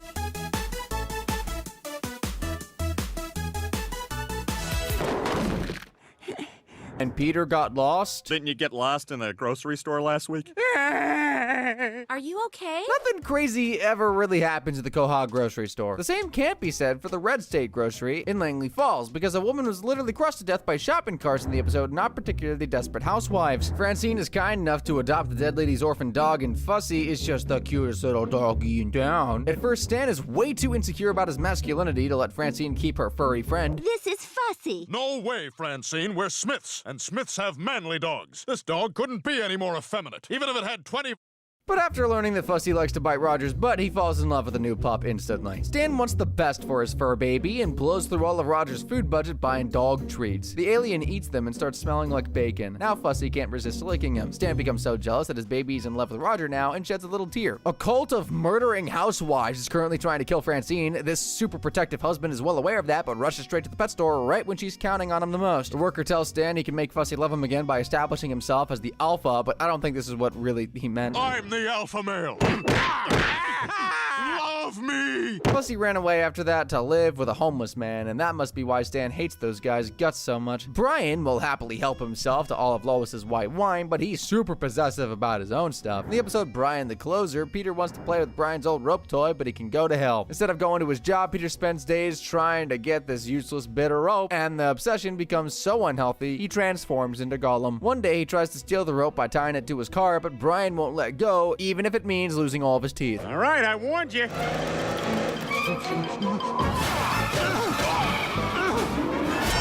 Does anybody else think Brian kind of looks like Jesse now? I always felt bad for that dog. I bet he's seen some dark stuff. Meg bears the brunt of Peter's abuse for simply existing, but that doesn't mean Chris is safe from the father of fury. In the episode Finders Keepers, everyone in Quahog is trying to find real buried treasure, and Chris and Meg turn against their own parents, knowing Peter will never share the gold if he finds it. They race to Block Island on a jet ski, but the rest of the town has already beaten them there. It looks like everybody's going to be walking away empty-handed, though. I mean, what kind of scumbag is actually going to dig up a dead kid's grave just for a few gold coins? Oh, I know. The same a-hole who thinks it's totally okay to give his own son a black eye. The treasure's in the casket. Come on, Meg, let's get it. One thing that separates Stan from Peter is that he isn't a lazy slob who spends his free time sitting on his fat ass watching TV. Dude literally climbed Mount Kilimanjaro in the episode Old Stan in the Mountain. Steve and Haley barely made it back down alive, though. Stan is up to his usual antics, being a total jerk, this time to an old man holding up the line at a camping store. The only thing this geezer's gonna climb into is a lukewarm bath his Filipino nurse drew for him. He'll yell at her for making it too hot, but she knows it's just right. Stan messed with the wrong person that day, and his douchebaggery gets him hissed. The next morning, he wakes up as a wrinkly, frail 75-year-old man in need of a hearing aid. Stan believes the only way to break the curse is to climb Mount Kilimanjaro, but the journey goes a little haywire when he starts to believe Haley and Stan are plotting to kill him. We should kill him.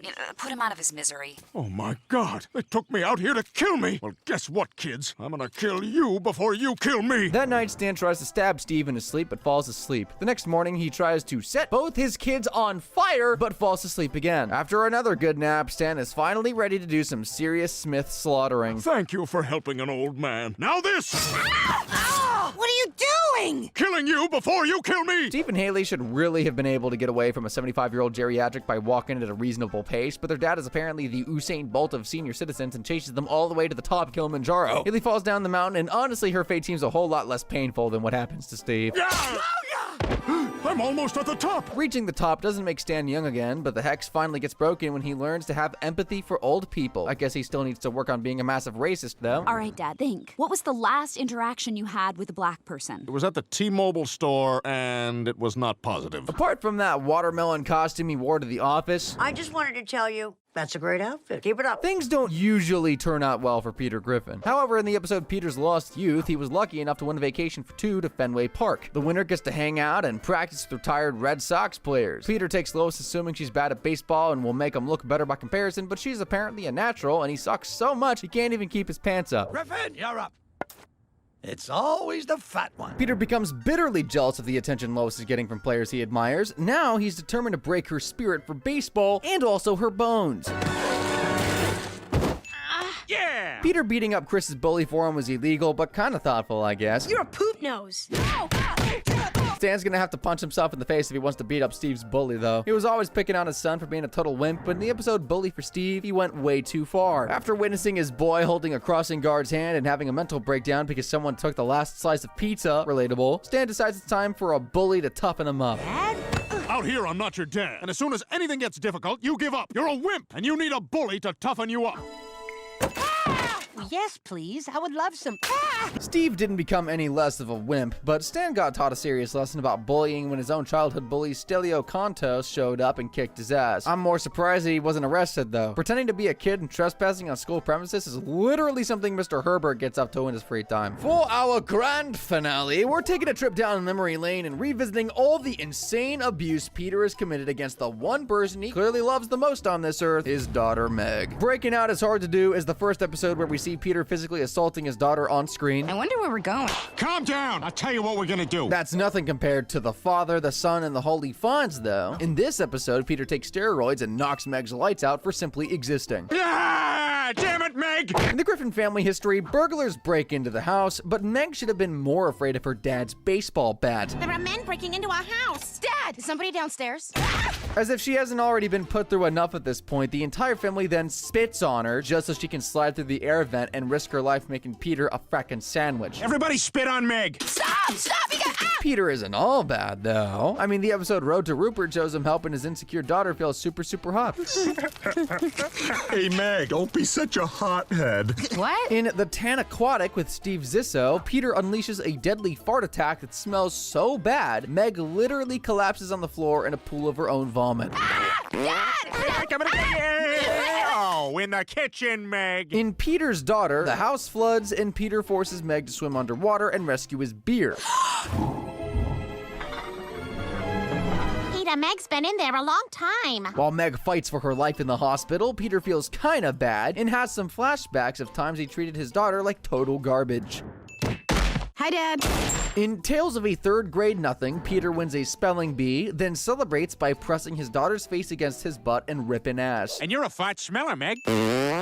Not All Dogs Go to Heaven reveals that the dad of the year was too lazy to vaccinate his daughter when she was a baby. Meg gets mumps and Peter tries to make her feel better with some homemade soup. The special ingredient is love. Your mother made soup for you. Here you go, honey. In We Love You, Conrad, Peter makes it pretty damn clear he won't be attending Meg's wedding if she ever does manage to find a desperate blind guy to marry. You can give me away when I get married, Dad. And the rest of the abuse is just Peter farting in Meg's face again. Mom, have you seen my trapper keeper? I want you to have this sad-sounding fart. Well, the scores are in, guys. Stan Smith has earned 19 points for abusing his family, but Peter Griffin has racked up 31 in total. That officially makes him the world's father, husband, and dog owner. Some of the abuse you saw in this video was horrific, but if you're thirsty for even more evil, click the screen and find out what this character has gotten up to.